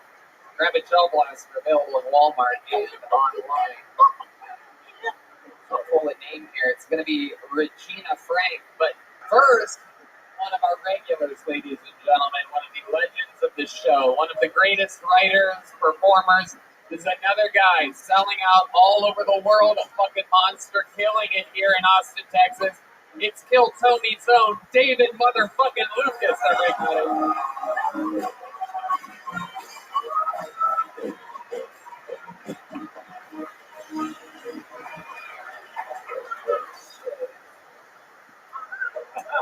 Yeah. I think that gay and trans men are born through C-section. For real, because if you born natural, then your first interaction in life is eating pussy. You know what I'm saying? Like when I came out of my mom, I was eating the fuck out of pussy. Nigga, I don't know. That's why I'm straight, man. Like I love it. Like I loved it so much that I was crying that it took me out. I was like, hey man, put me back in this stinking motherfucker. What did you do?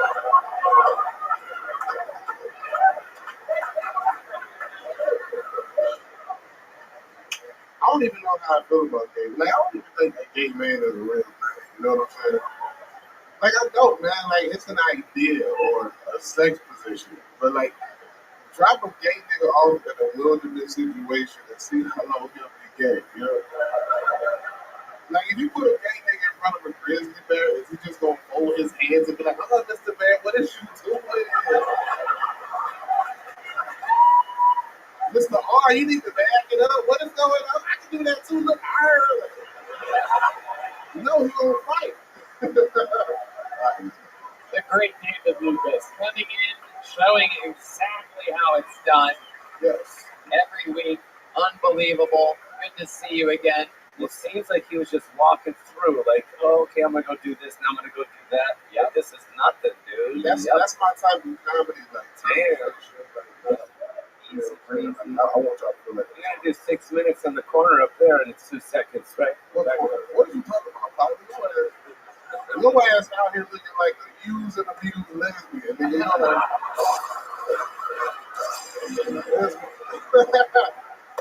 motherfucker a lesbian that been through it. I'm just saying, what I was talking about is you're like flowing from here to here, and there's actually a lot of people know that there's 2 rooms. Joe's starting another room up there in the corner. It's a 4-seater. This nigga's like one of them lesbians with 4 children.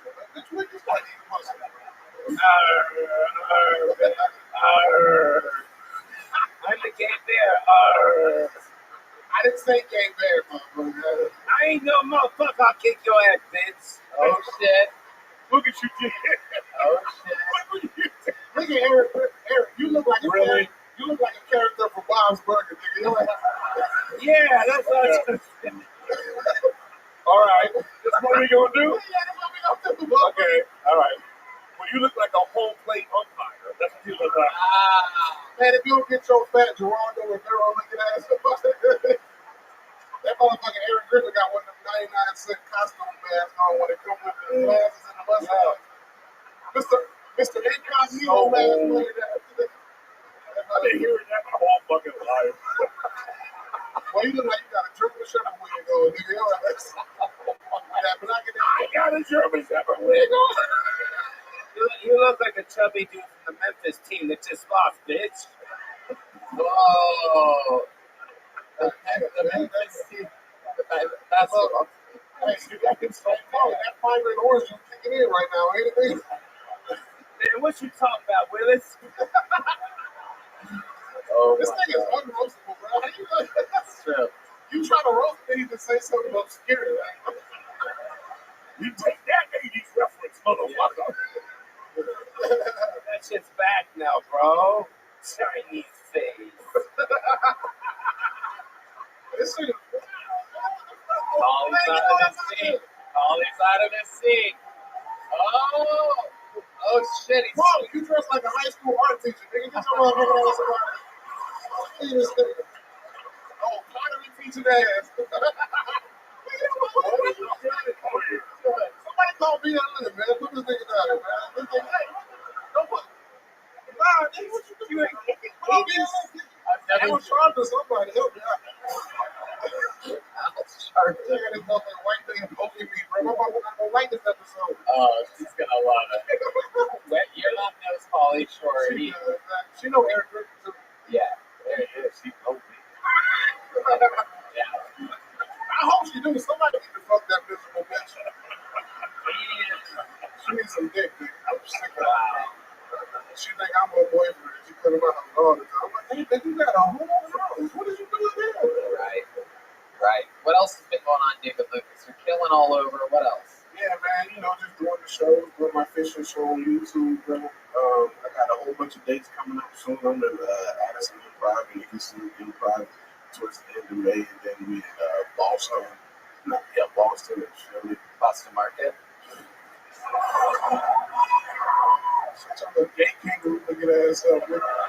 Gay hater. Gay kangaroo. Oh, yeah. Why is he saying that we're gay, Tony? That's not cool. Well, first of all, we're gonna show him. We're not cool. When gay guys make out like Yes. No. Tony, you really about to see Louise? Yeah. All right. Too much. Hey, you look the chubby dude from the Memphis, Tennessee Taik.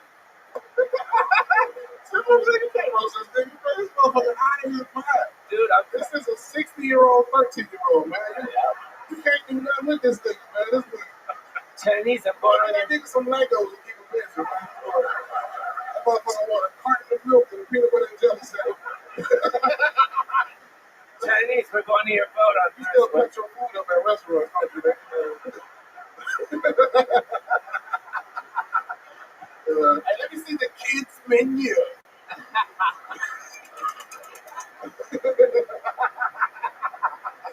David, I love it. Another fucking rock solid set. Another unbelievable interview portion. You're a goddamn unstoppable.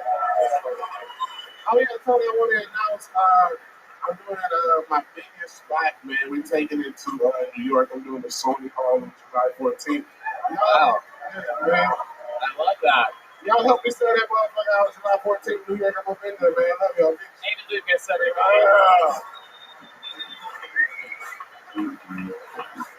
And it's great when they diversify the whale movie. They're going to get... After your next comic, it's going to be Montana La Cass. But right now, it is Regina Frank, everybody. It's for Regina Frank, everybody. All these people wait a long time in the alleyway. Here's Regina. So I just recently watched the new Jeffrey Dahmer's TV series that came out on Netflix. And I thought it was really good.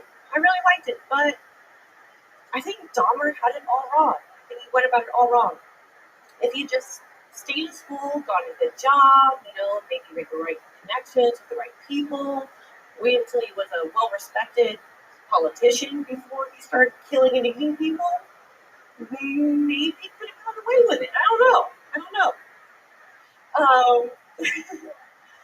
I just recently found out that my ex-boyfriend started dating a former lesbian. I'm not bitter or anything, I'm actually really happy for him. He finally found someone. Someone who could use pussy right. I feel like I really hit the lottery in the gender department, just because I feel like I've always been a gay man trapped inside a straight woman's body who they themselves feels like a woman. So it all kind of works out for me. I don't really have to change anything, really. Just do anal and be myself. Thanks, everyone. I'm Tina. That was my type. Regina Frank. Is this your first time on the show? Second time, Tony. Okay, how'd it go the first time? Pretty decent. It was my first time.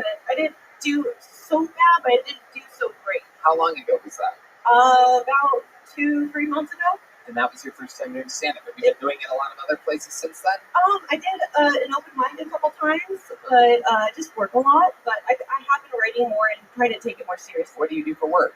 Well, I quit my job at Texas Roadhouse, okay. And now I work at Little Woodrow's as a cocktail waitress. Wow, that's a pretty big upgrade, huh? Yeah, I'm making a lot more money. No talking shit about Texas Roadhouse, they're a great company, but I am a lot happier where I'm at now. Right. And those are late hours. Yes. I had to change my entire schedule. And that's on 6th Street, right? Not at 6th Street. I actually work at South Park Meadows. It's more of like a neighborhood type setting, but a lot of older people. Right. Okay. And how do you like that? What's going on there? Anything exciting? I love it, except I'm really nice, and I have a hard time telling creepers no. And I had a guy calm down, Polly. No, I had a weird guy follow me in my car, and then found my Instagram account, asking me if I wanted to cuddle. I had to block him, and he just keeps showing up at every shift. So. Oh shit, Red Band! Yeah. Why are you doing this? Red Band. Okay, so Regina, what are you doing for fun when you're not working? Okay, well, I'm just a homebody person. I go out a lot. I hang out with my family. I take care of my baby nephew. I cook meals. I love to cook. Make homemade ice cream. Do you know how to pop toes? Tap toes? No, pop toes. Like a cracked toenails. No, cracked toes. Because I like girls that crack toes. Like rubbing feet and stuff? I saw this. Yeah, okay, cool. Yeah. She's mine, dude. Whoa. I mean, is that on your Hinge profile? It is actually. Yeah. Fuck those crack toes. Well, no, I'm just saying that's the best part about, after you're with the girl, you're hanging out in bed and you lie there and you go, babe, can you please pop my toes? It feels really nice. And if a girl says, that is some famous for 40 years shit that you're telling us right now. And if the girl says, yes, I'll do it, that's awesome. She says no, then you spatch, bro. Oh, that's your Bronx Tale. That's your test to see if they're working. Yeah, pretty much. Baby, pop my toes. You unlock the door. I have an Uber X on the way for you right now. How many girls pop their boys' toes? I'm into it, Polly. See? You do it, right? I can tell, yeah. Oh, wow. What else would you do with Pauly Shore given the opportunity? I mean, I'd use the juice for sure. That'd be the first thing I'd do. Whoa. Oh, shit. Look at this. It got weird. Hollywood from MTV to HTV. Here we go. Oh, shit. Why am I in this? Oh, shit. Why am I in the front? This party is wild. Colin. Holly's the only person that Me Too's humans on a podcast. Yeah, it's pretty amazing. He doesn't do it behind the scenes. He waits till we're on the air. I love it. Regina, what is do you have any special moves in the bedroom that you think you're good at or famous for or something like that? I ask good men. I feel like it should be an equal opportunity question. I guess it's no secret that I do anal, so. Is that true? Wow. I did grow up Catholic, so you do the math. Oh my goodness. You know anything about 8 balls? I actually don't do drugs. I'm like, oh, Jesus Christ, but I still do anal. Oh, she didn't hear it. Right, yeah. You were talking about an actual 8 ball in your butthole. Not like the full not ball, drugs. not drugs. I thought I was being full and understood. No. It was a early If that's the 8 ball that you think of when you hear somebody say 8 ball, then you've probably done drugs before. Just like 2 times. Right. Right. Jesus. Maybe thrice. Jesus was watching. Oh, Dad. What? My dad watches the show. Oh, okay. Does your dad know you do anal? Right. Yeah, that's crazy. Now. I'm sorry. Wow. To think that your dad is jerking off right now.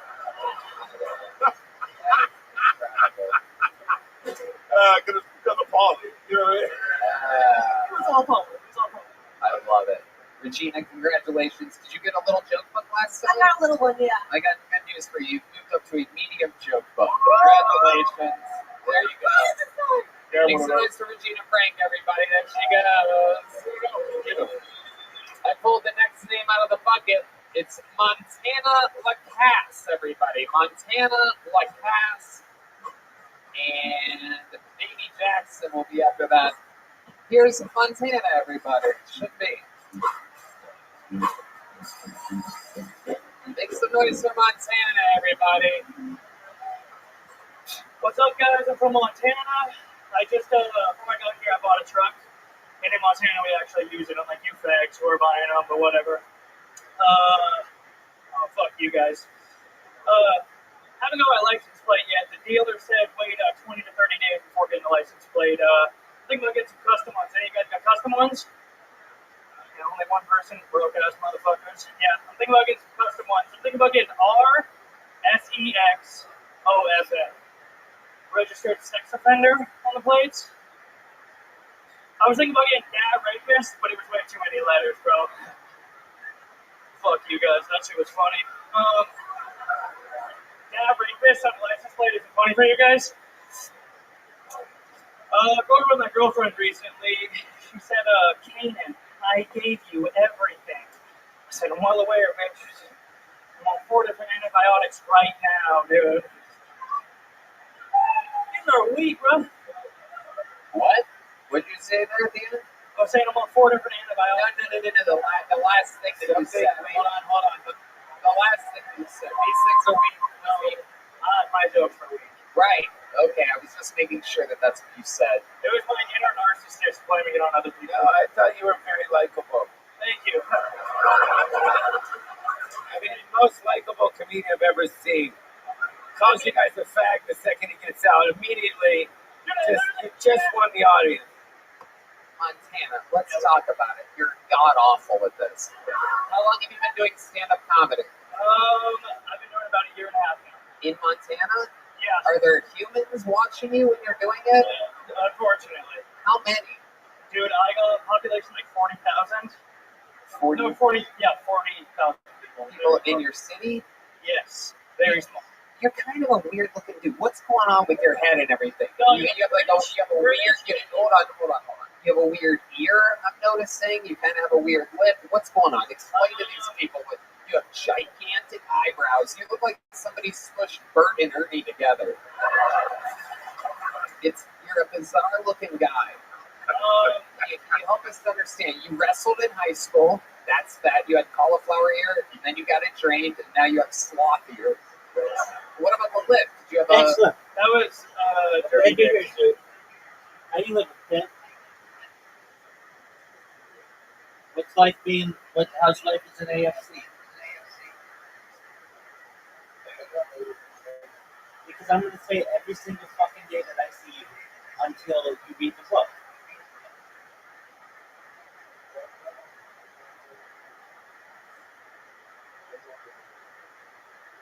No, it doesn't have anything to do with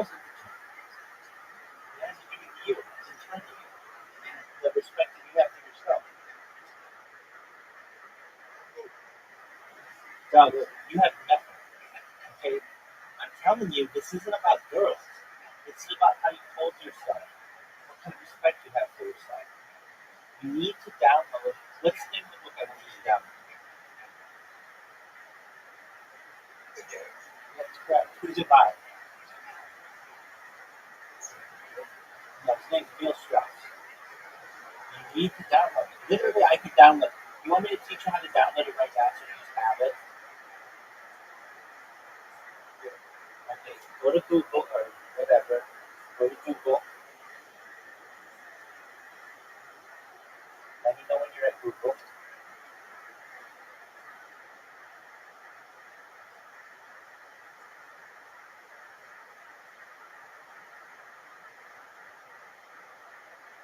Are you at Google?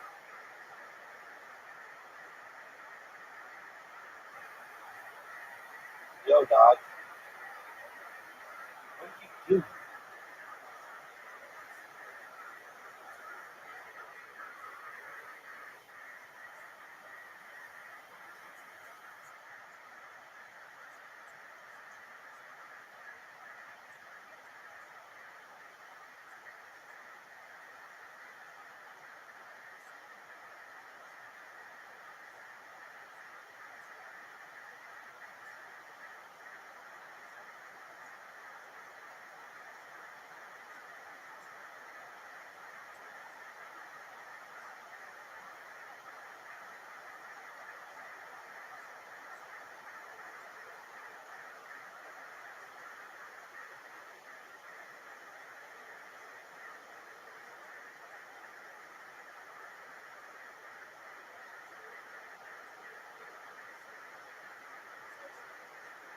I don't have YouTube yet.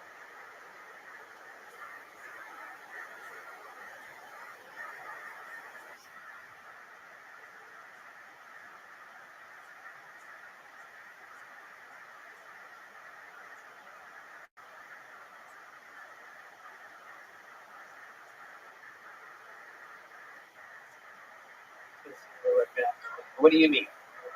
I was gonna say dirty pussy, but I felt mean, so I said dirty dick. I took a cold sore. I got it for the past 2 days, actually. Are you fucking I serious? swear to God. Dude, stay the fuck back, bro. The fuck? Oh my god. That's not cool, bro. Security, security. Yo, Get him out of here. we're gonna do a mic Mike, switch. yeah, we need Mike switch. Oh my god. Can I tell you? Fucking COVID's got nothing on this fucking guy.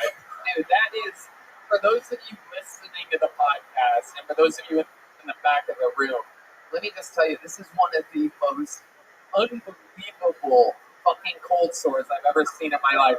I swear to God, I thought you were going to say, like, what's the face? No, what are they called? The cleft lip or whatever. Yeah. To find out that is a cold sore is fucking shocking. Can I make it gayer? No, stop. You're not funny, Montana. I don't think I'm trying to be funny. We know, Montana. We know you weren't going to try to be funny. I thought you were fishing and the hook got stuck in your lip. That looks bad, dude. Montana, where did you meet the girl that gave you that? What happened? Montana. I was gonna say I was gonna make it gayer and just help you shit on me. I just did a 2-day CrossFit competition. As gay as that is, super stressed. No one asked you about that. That's what I was telling you. I got the cold sore from. For you, that stress does not cause that cold sore, buddy. I got bad news for you, homie. So you have so those jokes about having STDs is pretty true to you. Unfortunately, yeah. How is that happening to you in a city with 40,000 people? The whores are rampant there. They're rampant up in the Northwest. They go crazy, don't they? Like, I've been hating, listen, and ever since the state stuff came out, people are like, you're just following Taik because you hate whores. Like, I've been hating whores since Taik was kickboxing. And, like, I've been having problems with them since then. Oh my god, you are like a weird fucking public incel or something like this. It's just so bizarre. Call of Duty chat room. So weird. You're like anti-women, but like you have a giant cold sore on your face. Like it's just opposite of everything. That nothing makes sense. What do you do for a living? I'm a fireman up in Montana. Oh shit! He's a hero. Oh my god. Oh my god. Firefighter, yeah. Unfortunately, I was hoping that the next fire can burn this off my face, so I can live this one down. But it doesn't. Oh, I need to go back to Montana. May 17th. God damn it. Yeah, I'm sorry. Should be sooner. Wow. We got Joe Rogan security. We can escort you to the airport later. Right? We got some security around, right? No. Montana, any special skills or talents? Anything that you're good at? I really thought it was stand-up, and I just got informed. It's not. No. Is there anything else? Nothing at all? I do speeches at high schools. I should probably stick to that. You're going to high schools with a lip like that? They're hiring you? What are you giving speeches about? You don't want to end up like me. Montana, put the mic back in the mic stand. Get the fuck out of here. Here's a little joke about here. You can catch STDs, but can you catch a choke? Look, grab a gel blaster over there and try to shoot that thing off your face later. Is there any left? Yeah, grab a gel blaster. You deserve it. What do we do with the microphone? You need to do a mic switch right now. This is how it happens. Yoni. The great powerful Yoni, everybody. Best barbecue show. All right. Your final fucking pull of the night. Ladies and gentlemen, performing on a nice, clean, sanitized mic. This is Davy Jackson, everybody. Davy Jackson. Come on, one more time for Davy, everyone. What's up, y'all? Hey, I don't know if you can tell by how tight my pants are, but I was a weird kid growing up. Yeah, I was a strange, awkward, isolated kid, so I got bullied a lot in school. I was viciously, brutally bullied all throughout school, but I was also homeschooled. So,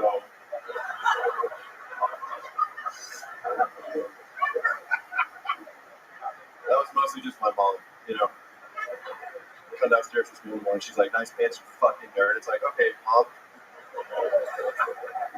Probably said we weren't going to see that. Being homeschooled was okay, though. There were some good parts about being homeschooled. Very few school shootings, so that was a plus. Almost made up for how awkward my prom was. I had to propose with my sister. That was weird, because she turned me down. Like, you bitch. My brother was hotter, y'all. I don't know. Davy Jackson, ladies and gentlemen, coming in. So I just want to say this. Polar opposite of the last piece of shit. You know what I'm saying? Like you could have just said hello and we would have been like, thank you. Yeah. It's amazing. Very pleasant. Oh, there you go. Perfect. Did you get that at school? Hell yeah, Eric Griffin. My dad was a cool guy. I love it. So, Davey, let's talk about it. How long have you been doing stand-up? About 4 years. 4 years. Where at? San Antonio. San Antonio. Yeah. Very cool. That's where you're born and raised? No, but I've lived there for like 15 years. What made you move to San Antonio? Getting away from the Northeast. Where were you in the Northeast? Boston. Oh, yeah. Oh. Right. And what do you do for a living in San Antonio? I mean, mostly, just kind of sell drugs a little bit, but stand up. Wow. What kind of drugs are we talking about? Pills. Wow. Pills. Okay. Is business going good? Business is booming, y'all. Can you give us a ballpark of how much you're making, like a year selling drugs? Oh, a year? I thought you were going to say a week. Well, either one will work. Like, I would say like a good $150,000 a year. That's good. Wow. Yeah. Do you get your pills from Brownsville down close to the border? Oh, I don't know where they come from, Paulie. I don't ask. They don't sell. That's where the best pills come from.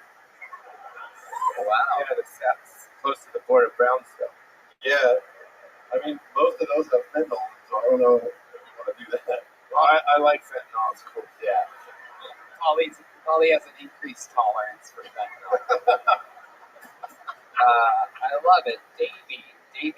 So you ever get in trouble selling drugs, or you seem like you would be an unsuspecting drug dealer? They're probably looking for because I'm white. Yeah. Yeah. No, I've never gotten arrested. Right. Never had any issues. Right. I mean, I've gotten my car tossed a couple times. That's about it. Right. Like get pulled over and they just pull all your stuff out of your car. Right. But they never caught you. No. No. How's that possible? Where do you hide the bills?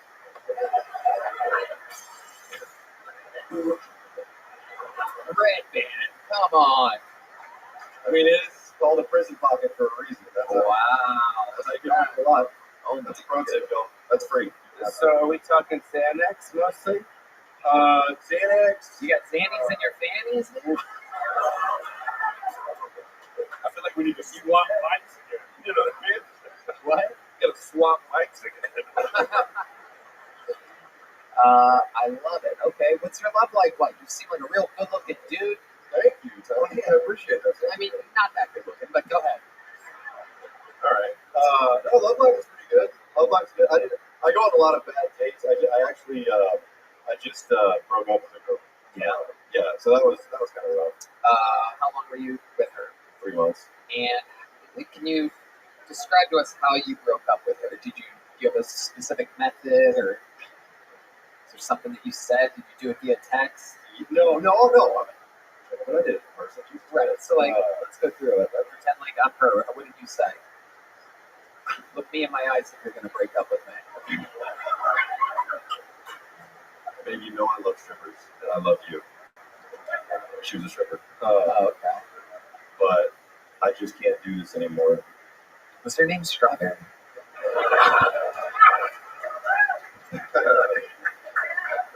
Actually, Candace. Wow. Candace, yeah. It's not you, it's her. Oh, and all these words. Wow. And what did she say when you broke up with her? Oh, it was actually kind of a weird breakup because she told me that we weren't breaking up. Like, ooh. Yeah. And I didn't know what to say. Like, what do you say to that? I had no idea what to say. That's a tough one. Yeah. She just goes, nope. That's not going to happen. We're not doing that. And then what happened? We did. We still did. But I mean, I do date a lot of strippers, and I've been stabbed before. So it was kind of like,